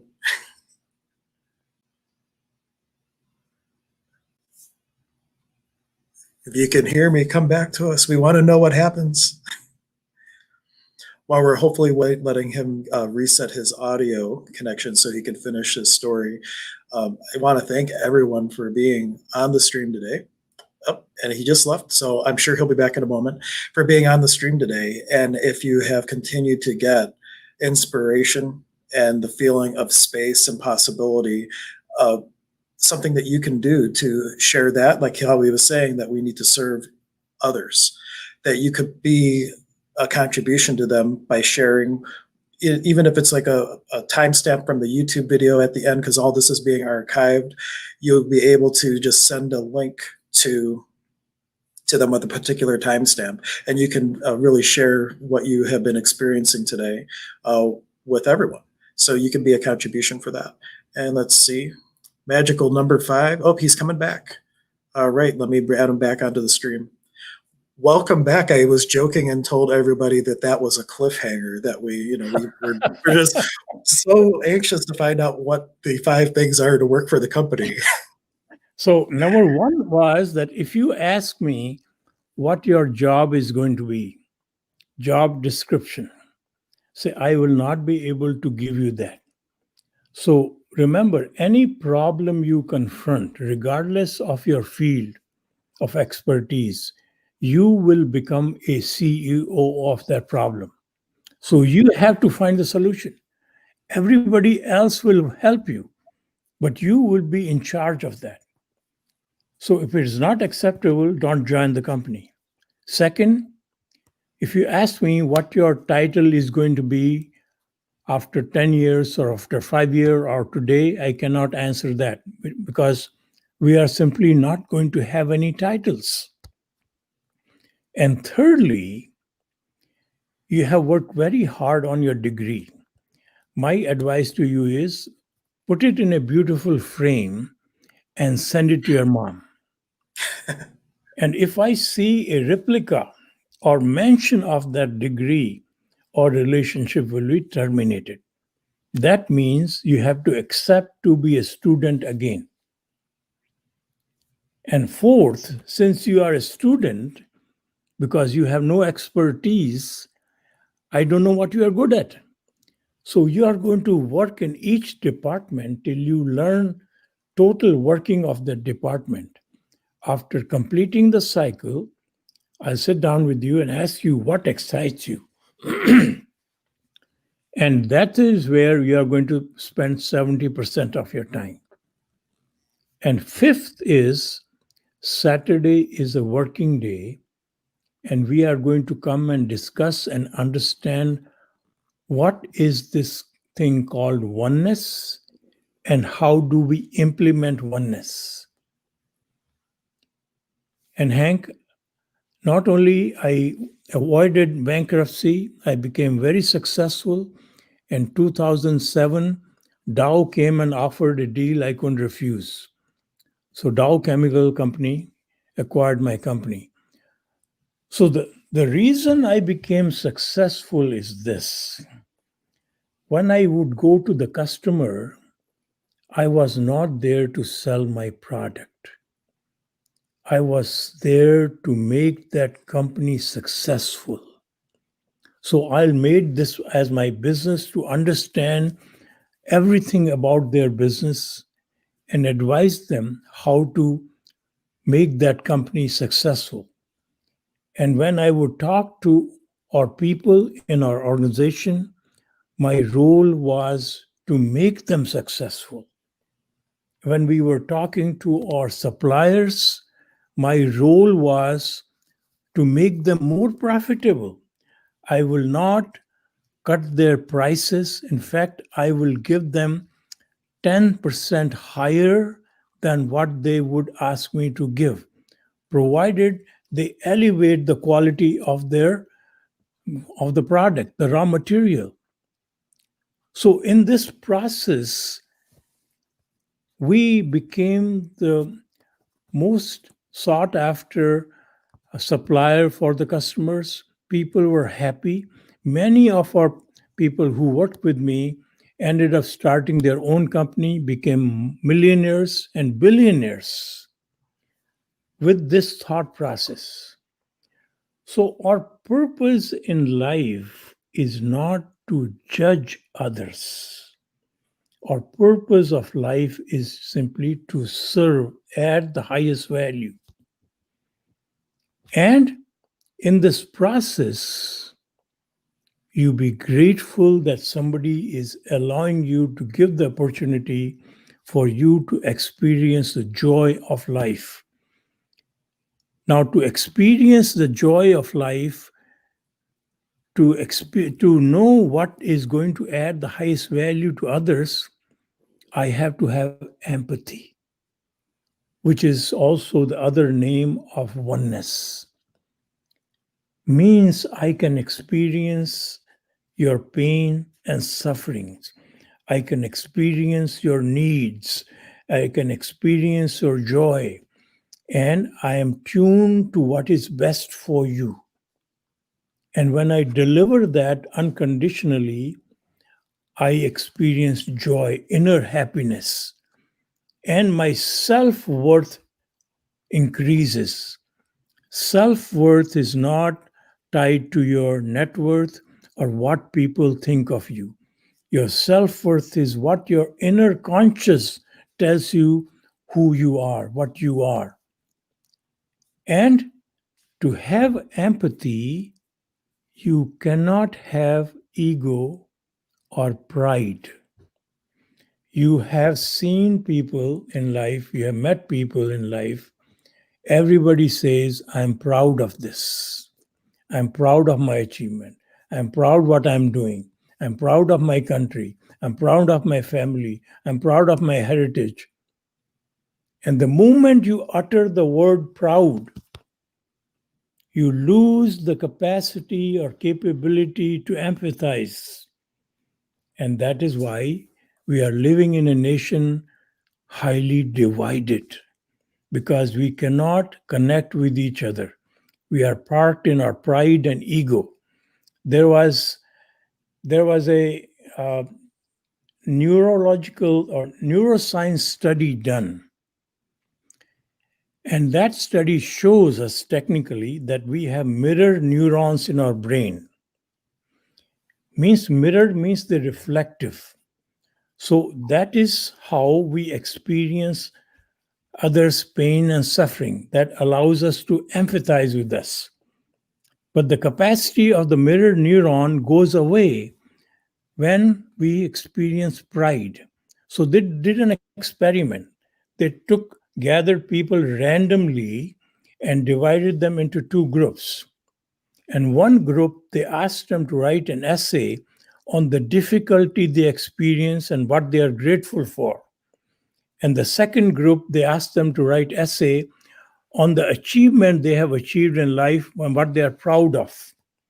And after writing the essay, suddenly they transformed their thinking in gratefulness and pride. And then they put instruments on their brain to measure the movement of mirror neurons in their brain. You know, they found no movement in the people who were proud. So it is very important that anything ever happens to us, all our successes, all our achievements are in spite of us. Never, never, never because of us. So we become conduit to the forces of divinity and allow us the creativity and opportunity to add the highest value, to bring that achievement, which we think we call ours. We should simply be very grateful that we were chosen. In this mindset, you feel light. You feel like you're floating. You're not carrying this baggage which does not belong to us. There is a universal law of this nature that in this life, it is not even possible. It's not possible to own anything. We don't even own our human body. Any moment it can be taken away from us. So everything we have, which we call ours, is temporarily gifted to us, allocated to us. To do what? To add the highest value, to serve the divinity. And we are looking for divinity in the sky, on temples or churches, whereas the divinity exists in every single human being we meet. So in oneness paradigm, to understand that, look at the light bulbs. This light bulb can be made in Japan or China or India or USA. They have different configuration. They have different wattage, different colors. But when they are lit, they become alive. And when they are alive, they all have a live wire connection to a single powerhouse. Similarly, when we are alive, the enlivening force which is present in us comes from a same entity. You can call it universal power, you can call it God, you can call it whatever you want. So that is what makes us one. So to serve your God, you have to serve where divinity exists in another human being. So instead of judging other people, just focus on serving. When somebody is angry at you, ask yourself, how do I add the highest value to this person? Because I am basically serving my divine in him. I'm not serving the false data which is gathered by his brain. That is defective. But the power which enlivens the person is pure. So that is who we serve. That is who I serve. I don't serve anybody's ideology. I don't serve anybody's wisdom. I serve their existence, the presence of divinity in them. I think I'm at 8 o'clock, so I can go on for hours. Oh, well, I think I could have you on for a single 12-hour live stream of just you. We'll have to definitely plan and coordinate and create a little bit more together if you're willing. Absolutely. Anytime. I'm there to serve. Awesome. Well, thank you so much for being a part of this and for agreeing to come on and share your wisdom. And if there's any just final parting inspirational quote or word of wisdom that you want to leave everybody with to propel them into 2021 to create peace and possibility for themselves and for the world and to serve the divinity within all. So if we make one resolution for the new year, just one, that resolution would be adding the highest value unconditionally. You will have better relationship. You'll have better success at your job. You will be happier. The whole life automatically falls into place by just one resolution that I am going to add the highest value.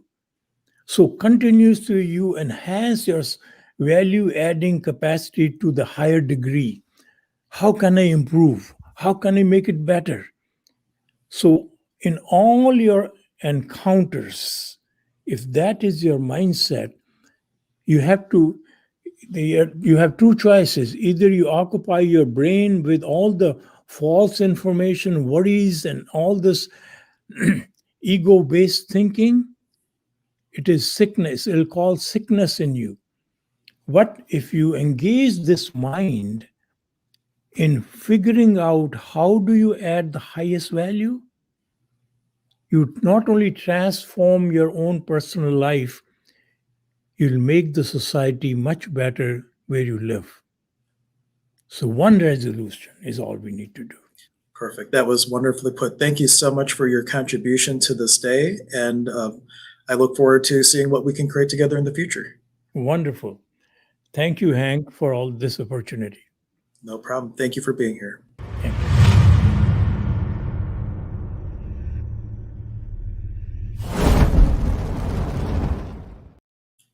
We are in the home stretch of this 12-hour stream. The next guest is someone that I met years ago, Melissa Wiles. She's the owner of Goddess Elite, and we'll talk a little bit about the ability to keep your focus on. Let me go ahead and bring her on. Hello, Melissa. Thank you so much for being here. Hello. And so just to kind of tell the story a little bit about how I met Melissa, and also, I don't know if you knew or not, but I actually gave you a topic and a title to what we're going to talk about. So I hope. But there's our audience. Yeah, but the idea with focus is fixing one course until successful. And Melissa is a great encapsulation of this, as you'll tell through the story. But I was a reader at Goddess Elite before Melissa bought it. And I kind of just stepped into it because Pat and Jim, who owned the store at the time, they allowed me to get caught up on my homework. Because when I went to Fellowships of the Spirit, in order to graduate their program, you had to do 70 documented readings and 70 documented healings per year for 2 years. And in classic fashion, I procrastinated, and I had this huge list of readings that I still had to do. And they allowed me to come to the store, and I became a store reader by accident because I didn't expect to stay on after that. And then Melissa bought the store, and we were just sitting around one day in between readings and asked a question: what if we were to create an expo or a fair around not just psychic fairs, because there were a lot of psychic fairs, but what could we do to bridge the gap between the metaphysical world and the physical or the more traditional world? And we created together the Holistic Health and Healing Expo with the tagline "Psychics to Physicians and Most Everything in Between." And that was our first co-creation together. And we've continued to create a lot of different things, but Melissa has been, if you don't know, her store had all kinds of different things, ups and downs, but she has persevered through it all. So I thought there's no better person to speak to when we're in what we call in shamanism a pachacuti, a world turned upside down. how to bring in the strength to stay the course and keep focused until successful. And so if you want to speak a little bit about, well, we can keep it a flowy conversation, but that's what I thought I would throw you under the bus with to talk about is how to, despite all these things happening, the store catching on fire, COVID happening and shutting down your business, and yet the store is more successful than ever. You have persevered through it all. A lot of just stubbornness, perseverance, and then like through COVID, just having good friends standing by, like, hey, you need to think about going online. And I'm like, oh, dang it. Because hey, Ernie, I'm not a super huge person of always wanting to be in front of the camera. And it seems like I'm in front of the camera all the time now. But it's about like when you have some sort of challenge that really seems to set you back. It's, yes, have your moment of going, this really sucks, but don't live there. You kind of have to step out of that and take a good look around and be like, okay, so what about it really sucks? And how can I learn from it? Is it even triggering something from even farther back? And dealing with it and learning to come through that, have great people around you that's willing to help, but don't necessarily let them fix it for you. You've got to be willing to get in your own mess and really get in there and learn about yourself, and resolve to come out of the other side, better than you were before. And what can you do to get there? Being flexible, being willing to learn, being willing to think outside of that box that you've been comfortable in that whole time. So, I mean, it's kind of. And just to paint the picture that, because one of the biggest things that happened, it was right during the shamanic apprenticeship program that we were co-hosting together, and we had started having the classes, and we were, I think, in the master program or the hoodoo program at the time, and her store did catch fire, and the whole thing was, I had pictures, and when she sent me a picture of what happened, my heart just sunk, and it's just like, how do you even get the motivation to come back from that? And then a lot of the things that were salvageable all got loaded into a trailer that my friend had brought, and we're going down the highway with really the last of what's that was recoverable from the fire. And if you're familiar with trailers, if they're not weighted exactly right and everything, he probably was going too fast for how big the load was, and the trailer starts bouncing. And we're rocking back and forth. And I'm thinking, oh my God, we're going to flip. And I remember calling in one of the DDs at work, and I'm like, hey, Sean, go help me out. And the back of the trailer blew open. The contents that were salvageable from the store go scattering across an interstate 480, including 2 refrigerators, which it's amazing that nobody hit anything. It wasn't necessarily at a slow time of day. We blocked traffic all the way back. And he's like, we got to go. And I'm like, no, I'm not about to tell Melissa that all the stuff that was sellable, that was left from the fire that she could salvage, just got lost at 480. So I'm sitting there pulling everything back together. And even then, that you use that as, that sucks, but you can move through it very quickly, looking at it as an opportunity that, everything that was the old store, the old owners and everything, it's all me now. Mm-hmm. It was a complete like knocking of the table, like flipping the table and taking that game board and just tossing it.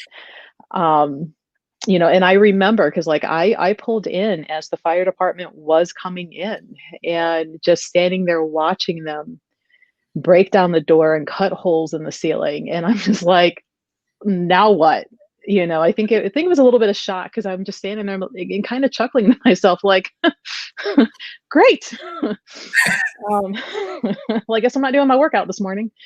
And then really sitting back and kind of sitting in that, depression for a bit of like, well, now what do you do?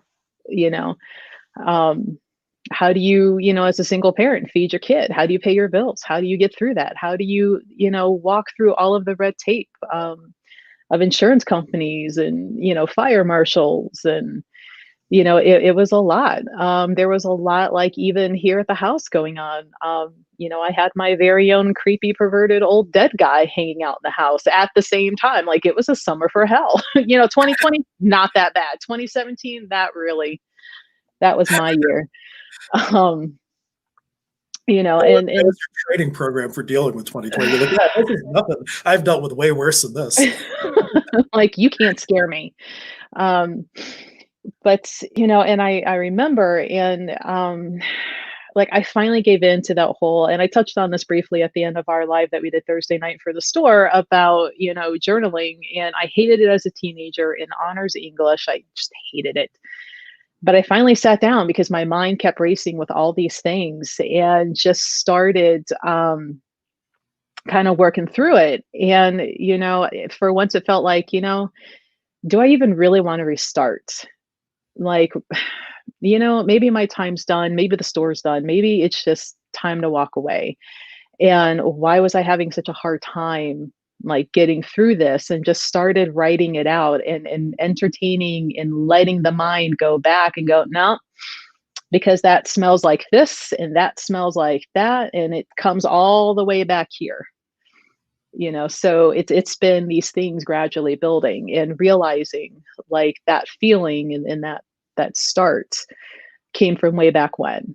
And when very good friends like Jim Flynn and Ernesto and them, I think they got a little, concerned. They're like, why didn't you, take us up on the offer to rebuild those fixtures and to, redo some of that setup? And I'm like, because I needed to do it. I needed to prove to myself that I could and can. So, it's a lot of self-perseverance, and nothing like taking shadow work and doing it the hard way. Getting down in there. I was going to share that I remember when all this was occurring and you were looking at, you had a lot of different choices that you could have done instead of putting your effort and attention back in the store. And I know leading up to that, you were kind of burning out in a way with retail because you are chained to that store and you are always working, and you don't really get any time off. And I told you that if you do choose to reopen, you got to be all in.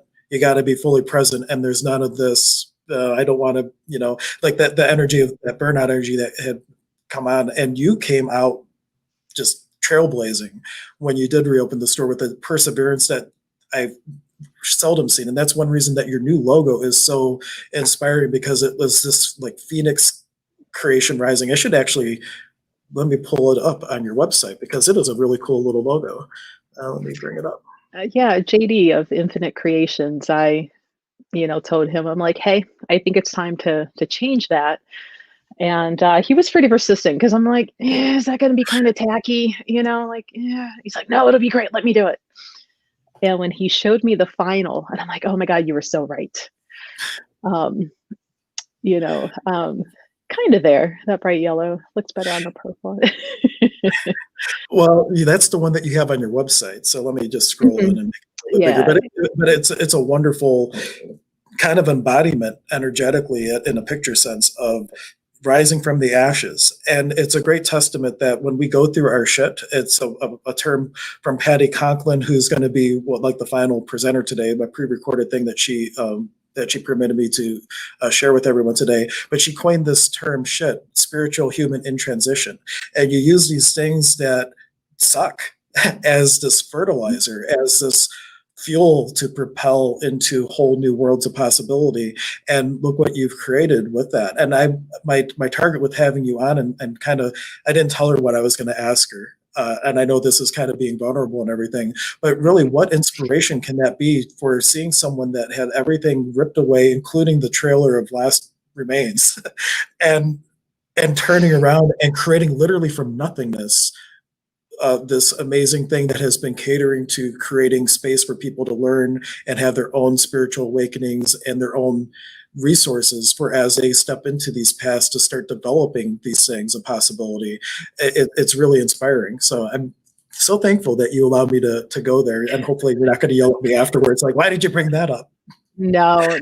I mean, for a little while, like I'll admit, like after reopening, when we were in that teeny tiny little space, before we got to move back into the Vague. I always call it now like the mothership.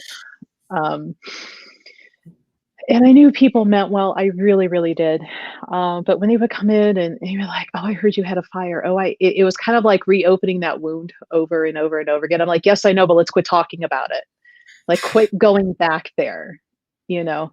And at one point, I'm like, "I'm just going to make a sign, and it's going to say, yes, we had a fire. No, we don't know why. It, is undetermined, and just all because I'm like, I'm tired of living there. I want to move on and quit living back in that hurtful time." Now it's kind of like, yeah, this thing happened. It's okay. And honestly, like it can still. What is it? It's been 3 years now, right? So. Something like that. Yes, and it happened on the day of the freaking solar eclipse that year, Yep. August overnight, the 21st to the 22nd. And I remember Rainey going, "So you don't believe into astrology?" Where was I going? So it's been like 3 years, and up until this year, like it's like those dates never bothered me, but this year, like I felt it coming, and I'm like, why is there still kind of like this grief that will pop up, years later? And I'm like, because it's still something that's there. And the store is doing better than it ever has. And so now recognizing that there's that vulnerability of like, you could lose it again through no fault of your own, and then being willing to like detach and go, okay, and I'll make something else, okay.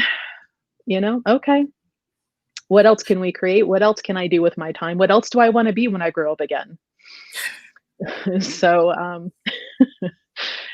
but yeah, it's been a challenge, but it is a lot of getting into yourself and what do you want to do and what are you going to bring out of it? And kind of riding on Patty's thing. And it's one thing that I'll tell people in healing work is own your own shit, own your own half of it.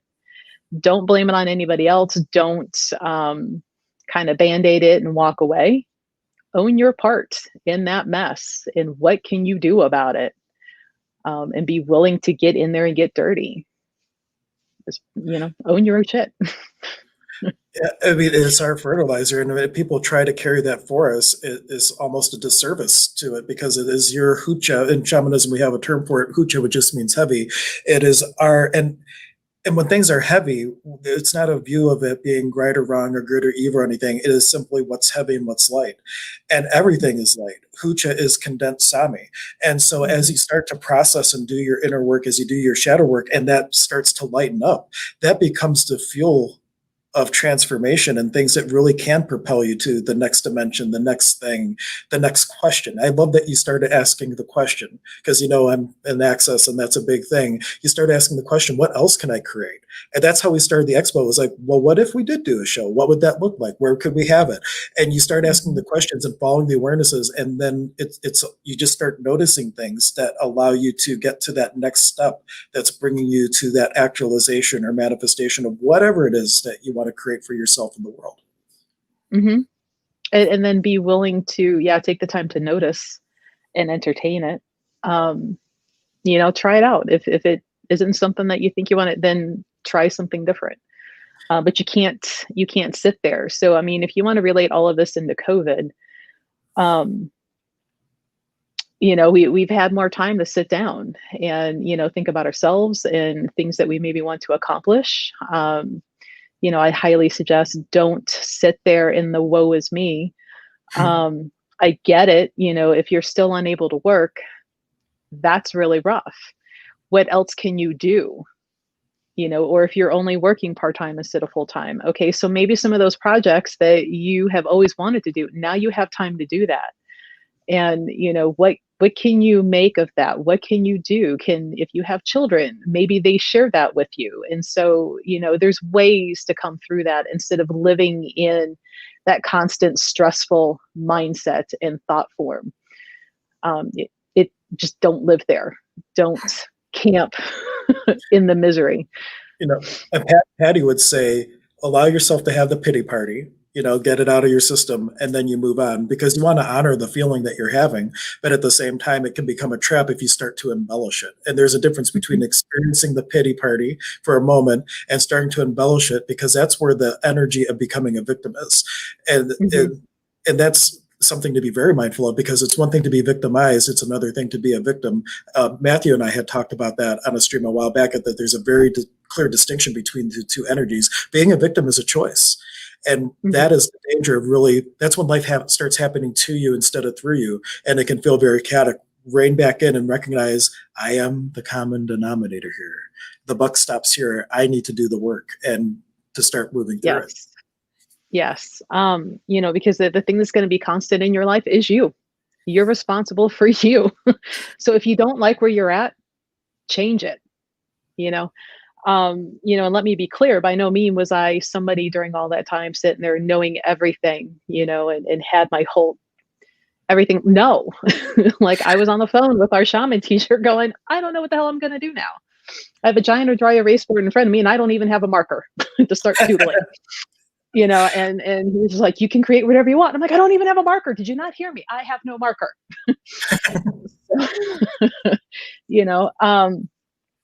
So it's just kind of going through there. And it's okay to not know. It's okay, to not have everything planned out. That's part of life. And in a way, in that not knowing, you're making room for the potential. Because you're not already, tunnel, vision into what you think has to happen. So it's maybe enjoy the not knowing and then explore, go find out, argue with yourself and argue with your guide. I argue with my guides all the damn time and they're usually right. But in that arguing, ideas come up, things come up different ways. So it's a process. It's a very dirty, messy, you may not like yourself at time process to come out, on the other side of anything that's just traumatic, that is causing, disruption in your life more than just, hitting every red light down the rain road. But even then, maybe you're running late because, and this was an instance I even put on myself. I kept hitting every light. And by the time I got to the bank, there was this sweet little, adorable little old lady that was trying to get into the bank and she could not open the door for herself and get her walker in. So I happened to be walking up right then and there, was able to hold the door open, and she was so thankful. And I'm like, that's why I hit every freaking red light, was so I could hold the door open for this little lady to get into the bank. And I was okay with it. It's amazing. One thing I want to mention to people, because we're talking about kind of an extreme here with this Pachacuti, with the store fire and all these other things. It's important to note that people, you don't have to create a Pachacuti in order to start choosing possibility. You don't have to end up in bankruptcy or having your everything taken away from you. And they explain it in AA. I'll just use a recovery example. If you're in the elevator going down, you can stop on any floor and get out and start going up the steps or hitting the up button on the elevator. You can start, it's just as easily with that choice to start changing direction. You don't have to crash at the bottom. But we kind of tend to see people that are very successful, even people like JP Morgan and Rockefeller, who filed bankruptcy multiple times perhaps, and then it became successful. We don't necessarily have to go through the extreme hardships to start choosing possibility and ease in our life. No, I just apparently like doing everything the hard way. Right. And you serve as the example, so we don't have to create that for ourselves. Right, right. So I do not recommend. -5 stars. Don't do that. Yeah, Sandra, just offering a kind of a tangent with that. Life has no remote. You have to get up to change it. And that is a great, maybe a little analogy of the difference between life happening to you instead of through you. When it's happening to you, you're desperately crying out for change, but nothing happens. When it's happening through you, you're allowing it to flow. You're taking your own responsibility and things. And now that you're actually in the stream, you can start to row that boat to where you'd like to go in life. So it's a great little segue to an analogy. So, go ahead.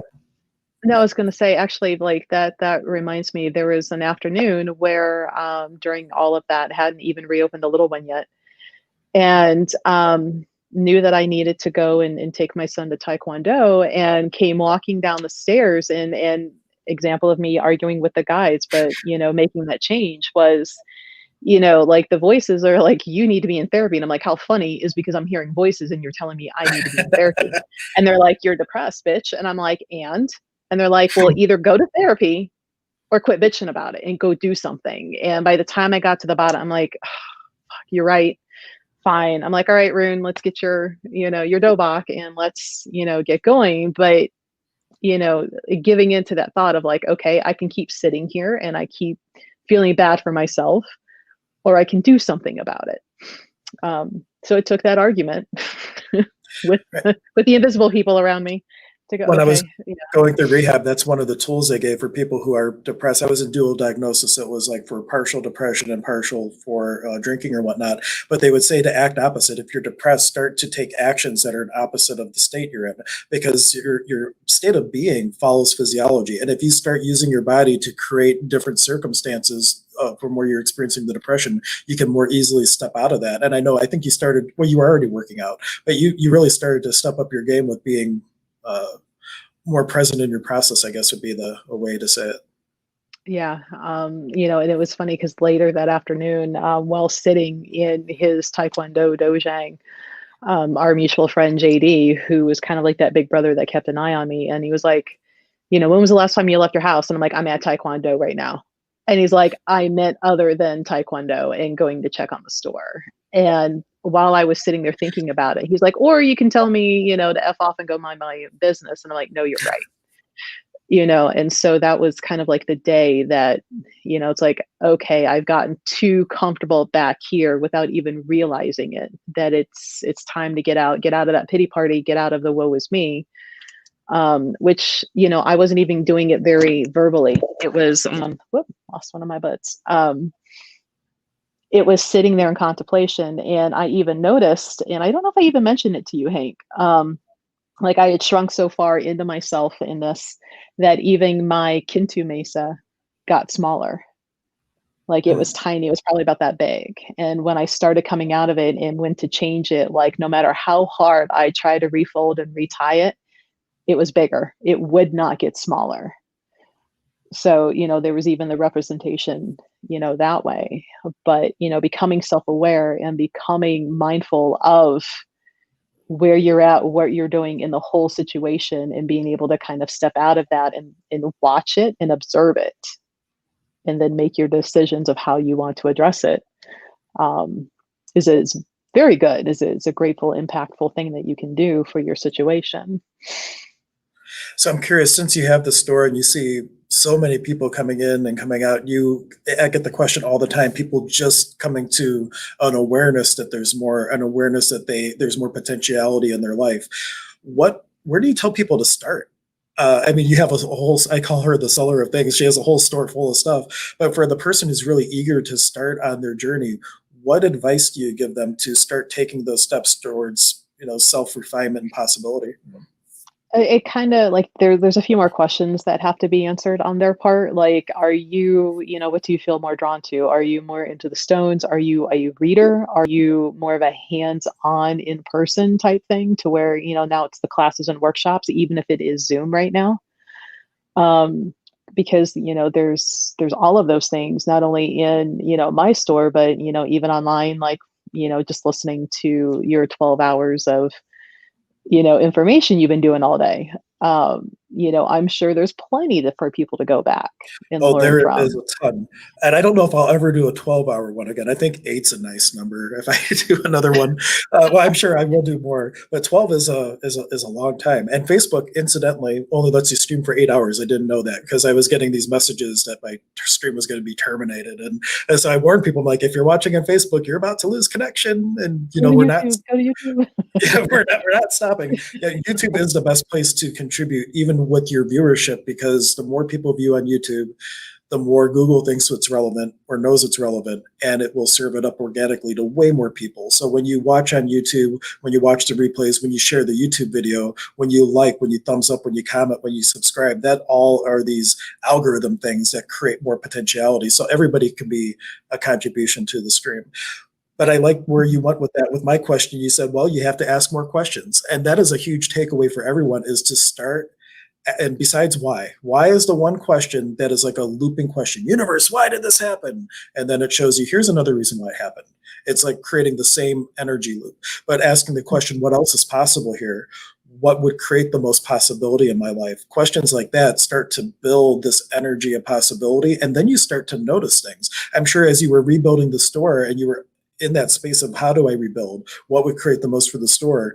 You didn't just throw something together. You created something that was beautiful, very intentional, very mindful, that was a night and day difference from the store that started. You truly made it your own, and everything had purpose and energy behind it. And that is a huge thing for people to start following their own knowing and putting everything in life, choose it in mindfulness and with purpose, and you're going to create more and more and more.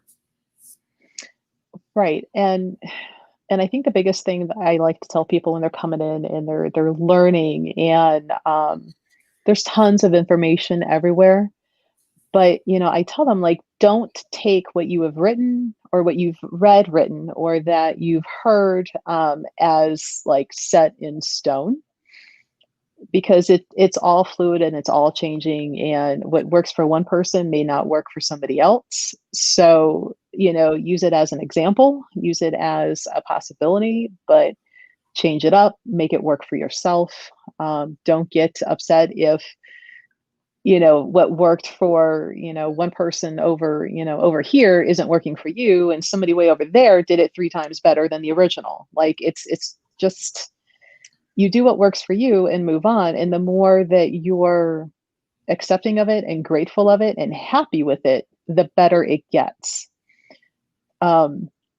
So like if anybody's in business, I'm going to use it because I am, even if I have a slower than normal day, I'm still thankful, because you know what? Now I got to catch up on some paperwork that's been sitting on my desk and falling on the floor and becoming a huge mess because I hate paperwork.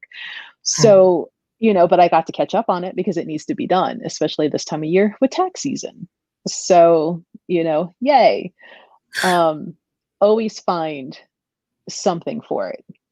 It'll be a lot less, like, don't make it harder on yourself by looking for every negative thing that you can. You have to change your thinking if you're used to finding nothing but things to complain about, because that's all you're ever going to see. That's all you're ever going to experience. That's all you're ever going to be living in, is the reason to complain. That is the one and true Satan in the world, is seeing anything as negative. And that is your own self-inflicted crap that you create for yourself when we're looking through those lenses instead of the lenses of possibility. So that's a wonderful thing to say too. And you remind me about taxes. I already should start thinking about that.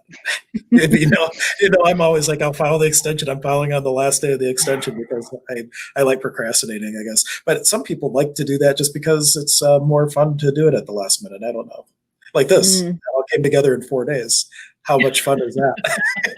That's why I'm like, you're crazy, but go for it. I'm a planner. Well, and that's why we complement each other well for the expo, because you keep me, hey, you need to be doing this. And without that, I probably would be off and trying to create it in the last week, which I think I've done before. Well, a lot of the stuff coming together in the last minute. I always think when you show me the ad in the magazine for, tickets available at Goddess Elite, and I looked at him like, did you order the tickets? And you're like, no. And I'm like, don't you think you should? Well, sure, if you want to be nitpicky about things.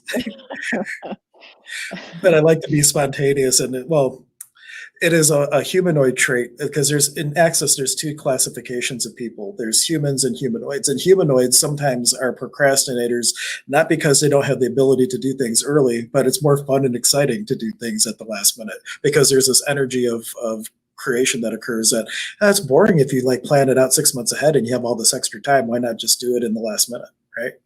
But then it drives Melissa crazy, and she isn't kind to me then. Right. I'm like, there's a lot on the table. Let's make sure it goes smoothly by planning it out. So when we have last minutes, we have time to address those. Well, I think I've gotten better though. I started planning things a little bit more in advance. So just we have about 5 more minutes before I'll play Patty's thing, which is about 10, and then just to kind of give everybody the taste for how the rest of this summit. That somebody else used that word, and I never thought about calling it a summit. We'll wrap up with Melissa. There's going to be about an 11-minute video of Patty Conkling offering how to deal with conflict in social media, because she had something come up for her and she offered some wonderful guidance and words of wisdom of how to deal with things like that. And then after Patty's thing, I'm going to be doing a closing, thanking all, as Zane opened the space, I will be doing a closing of sorts, thanking all the spirits and all of your Hatan Umas, your Kataris, all your higher selves and all your unique voices in this world for being part of the process. And that's kind of how the rest of this 30 minutes is going to play out.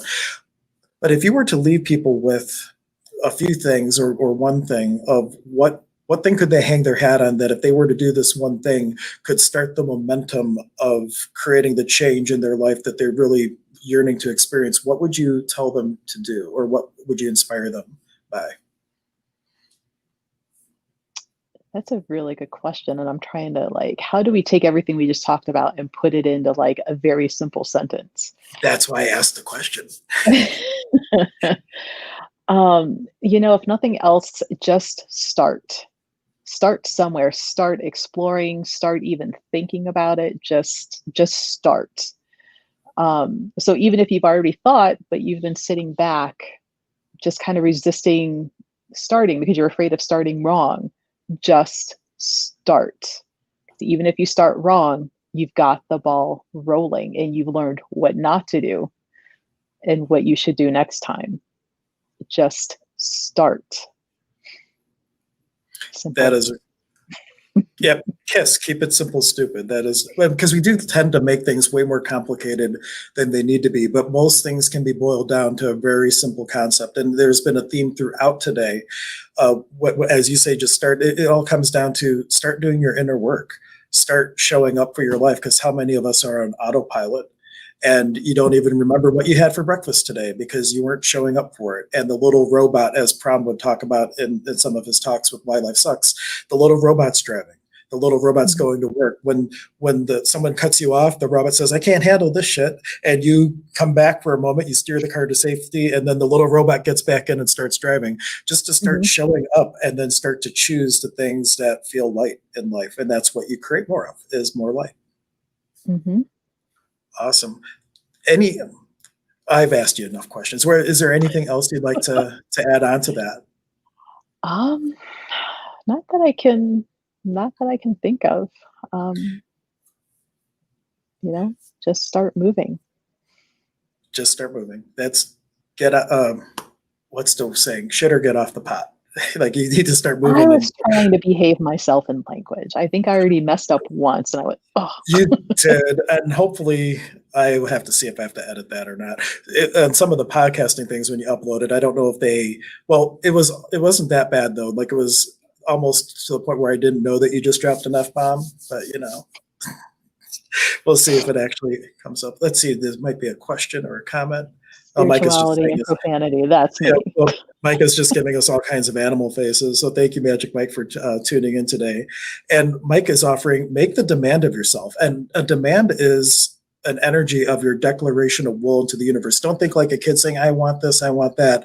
A demand, when you're using the power of Moonai in the tradition that Melissa and I practice, is a combination of your will and love, and it's your declaration of the universe of what your choice is.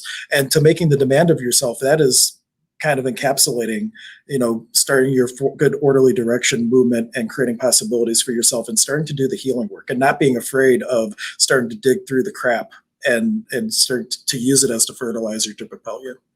Mm-hmm. Thank you so much for coming in and talking with us today. Melissa's website is goddelite.com, and I also am there every Thursday. It's the only day I take walk-in clients is Thursdays at Goddess Elite from 4 o'clock, sometimes earlier till 7. So anybody who wants to connect with Melissa at the store, if you're local, or me, well, of course, we do virtual things too. That is a great time and space to do it. Yeah, because we've even got that spiritual work and sobriety that we've done with other people. So yeah, we should actually stream a lot more together. This has been a lot of fun. I don't know. I have to work on my my vocabulary. That's all right. I'm the wordsmith. I like it. But thank you so much for coming on, and I look forward to our next co-creation together. Absolutely. Thank you. Thank you, everybody listening.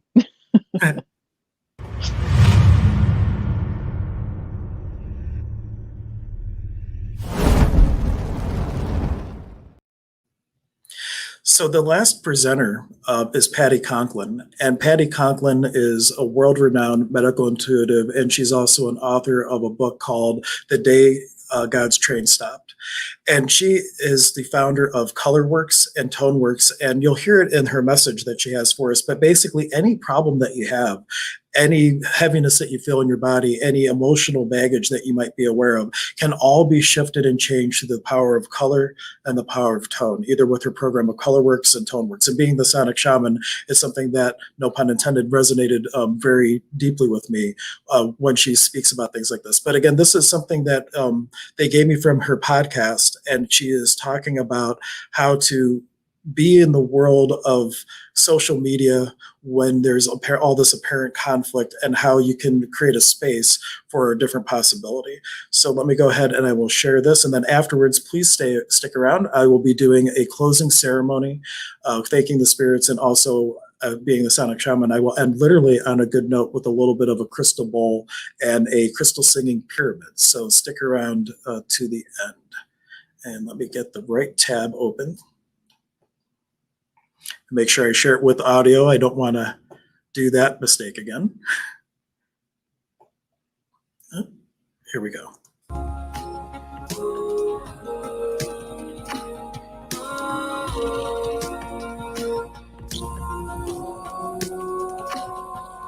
My question to all of us on how do we continue to put out positive perceptions? How do we change something that is what we perceive to be a negative and turn it into a positive, right? Because good will always come out of bad. I truly believe that. Good will always come out of bad. So how do we move into that space? How do we move into that space without it becoming a political space, without it becoming anything other than a space, right? So think about that for a little bit. How do you handle someone who, whether it's the coronavirus, whether it's statues and monuments, whether it's Black Lives Matter, whether as a white person you're feeling that you're being neglected, how do you make sense of that? Because this world right now that we're living through, we all signed up for. We all signed up for this world. But how do we, as a personal responsibility, make it a better world? Right? For me, making it a better world is taking personal responsibility for what I put out there. I hold myself accountable to, am I putting out something just because I think it's going to inflame people and get them all riled up and I think it's funny? Or am I putting things out there because I want them to think? And in thinking about that, remember, there are no absolutes. There isn't an absolute. No one's absolutely right. No one's absolutely wrong. There are no absolutes. There's everything in between. There are no absolutes. So when we're putting something out, we're putting our opinion. And if all I'm doing is reposting other people's opinions, I'm really not putting out my opinion, right? I'm just following along with the herd. And I'm going to just continue that. I think that in today's world, that has created a tremendous amount of divisiveness. And I don't think that it's going to stay. I think we're going to come back together as a world. Notice I didn't say country, as a world, and begin that understanding. I have this belief that chaos has to happen in order for us to grow. And I think the world in and of itself is in chaos right now. And so you need that chaos to grow. The question is, how long do we have to stay in chaos? How long do we personally stay in chaos? So the evolution of souls and words. As a soul, you're going to be where you need to be on the day you die. How you choose to get there is your choice. That's where your free will comes in. You can take any path you want, but you are going to go in and you are going to experience life the way you want to. But your soul is also on this diverging path, right? This soul is the one who's running the train, and you're deciding which track the train is on. So are you going to look at the world as a positive, or are you going to look at it as a negative, or are you going to be an ostrich and just stick your head in the sand and not do any of it? So think about that a little bit. Think about how do we take out the conditionalism in our life that we want people to believe as we believe, that we have the need to be right. Because what's that doing to your health? What's that doing to your health? What it does is every word you speak, every emotion that you have is going down into your cells. And so every time you experience that judgment, it's going down into your cells. So I know darn well and good that when I get done with tonight, that I'm going to be sitting and doing color works, because I don't want the feeling that I had as that came into play today in my Facebook feed to affect me. And so it's not that we don't feel judgment. It's that we need to go ahead and be in the space where we can go ahead and experience an emotion if we need to, and then to move forward and let it go. Color works, tone works, color or music, one or the other, but don't hold it inside of you, because that's what's going to eventually create disease. So as we hold those emotions inside of us, we begin creating disease.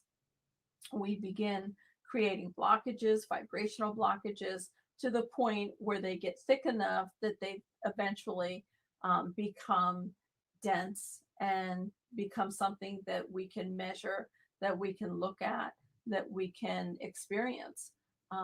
That is something that we need to understand, that when we get an illness, even my little cough here, when we get an illness, it's because we've got a vibrational block. It's because we have been repeating a pattern of thoughts that has eventually plugged up and has made a cold, a hiccup. How do we apply that to coronavirus, right? How do we apply that to coronavirus? Can we say that everybody that's being hit with coronavirus has emotional stuff they need to get rid of? Well, quite frankly, all of us have emotional stuff that needs to be gotten rid of, right? That we have this belief that we've worked through a lot of our stuff, and psychologically, emotionally, we probably have. But have we truly gotten it out of our body? Because if we haven't gotten it out of our body, then we are still going to go ahead and have that experience of having it repeat, being sick again, until we finally get a handle on what's going on. So is there anybody on this planet that's clear? No. Or else you wouldn't have a human form, would you? You would be so unconditional that your cells would go back to where we were before we came to this planet. Does that make sense? You guys are kind of quiet. Write down your notes. We can hold a higher vibration. Not sure we can change others. We can't change others. The only thing we can do is change ourselves. That's it. Our personal responsibility is paramount, because I can't change someone else. I can give thoughts, I can give opinions. But the minute you hold on to the expectation that they're going to buy in to your side of how you feel, is the moment you'll lose. Because expectations never come through, and expectations are the one thing that truly create chaos in our life. So you don't want that aspect of the inability to or the ability to think you have to change someone else's opinion. The moment you give your opinion and you release it is the moment they decide whether they're going to buy into it or they're going to ignore you. And then what do? You come to an impasse, right?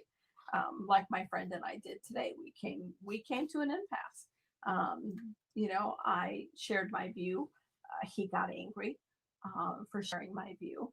And, you know, as soon as that happened, that blockage began building. And I didn't want to continue that blockage. Blockages and disease are part and parcel of each other.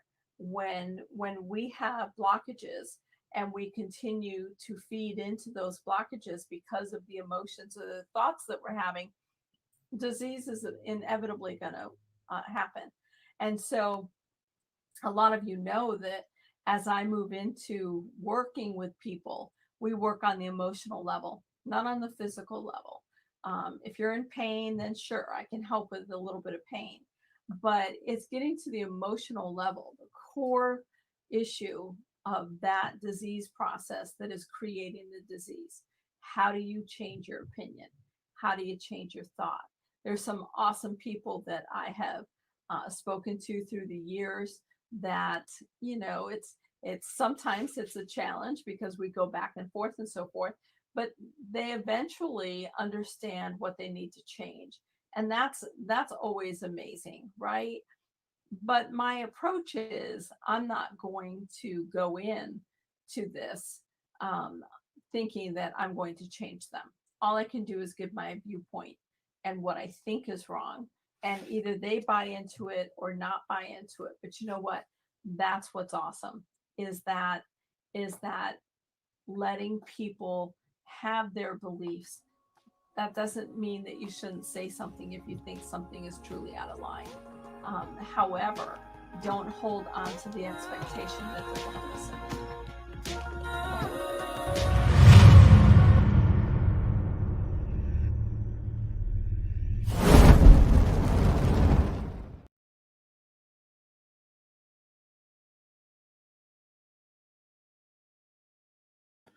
Microphone muted. I caught it this time before someone had to tell me in a comment. Thank you, everyone, for being here for this 12-hour event of creating peace and possibility in the world. And I want to give you two techniques, one with color and one with tone, that you can use to help to shift anything going on in your world. So Patty's ColorWorks technique is to simply sit and be grounded. And you asked a question. Notice that it's always about the question today. We brought it up multiple times. What color does my body need? What color does my being need? What color is needed to shift my anxiety from a 10 to an 8, or to the emotional pain that I feel to make it go from a 10 to a 7, or whatever question you want to ask. And then as you close your eyes, you allow the energy to come up through the bottom of the feet, coming up through the body, and then out the crown. And what you'll notice is that as you run this flow of energy, as you run that color, the color that's needed shifts because the medicine needed has changed. And if you think about it like a goldfish bowl full of marbles, right? You run one frequency and one of those marbles gets transmuted and it leaves. And now the frequency overall that's needed to start shifting these marbles in this bowl has fluctuated. And so you'll find that when you really start to anchor this technique, that the colors will oftentimes shift even from second to second. And they might be really bright colors, they could be really dark colors, all that doesn't matter. And what happens with this is a cellular memory that is holding on to these energies that create the feelings of heaviness in us, or the problems that we're perceiving, or the anxiety that we're experiencing.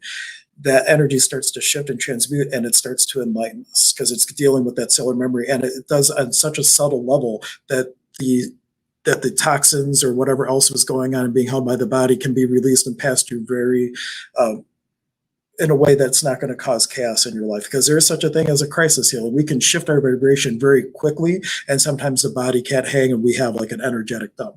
So this is a way to allow this to happen in a very calm and kind way to your body. So just close your eyes, ask a question: what color do I need to really step into the infinite oneness that I could be and express in this world, or whatever question you'd like to ask, and allow whatever color comes to you to flow into the bottom of the feet, through the totality of your body, your being, and beyond, and effortlessly out the crown. And with each breath, just allow that color to fluctuate and change as you're running the flow of energy. And you are allowing that to continuously shift as you're being aware of the energy. And from second to second, it could be an infinite number of different vibrations that are coming through with this color. And it's just going to shift and go right out the crown. And that is a great way to allow yourself to start to have this process and shift. Now, the toning exercise, I'm going to give you from Jill Matson. Jill Matson sent me some videos that I could have used today, but she also has her music in it. And I was concerned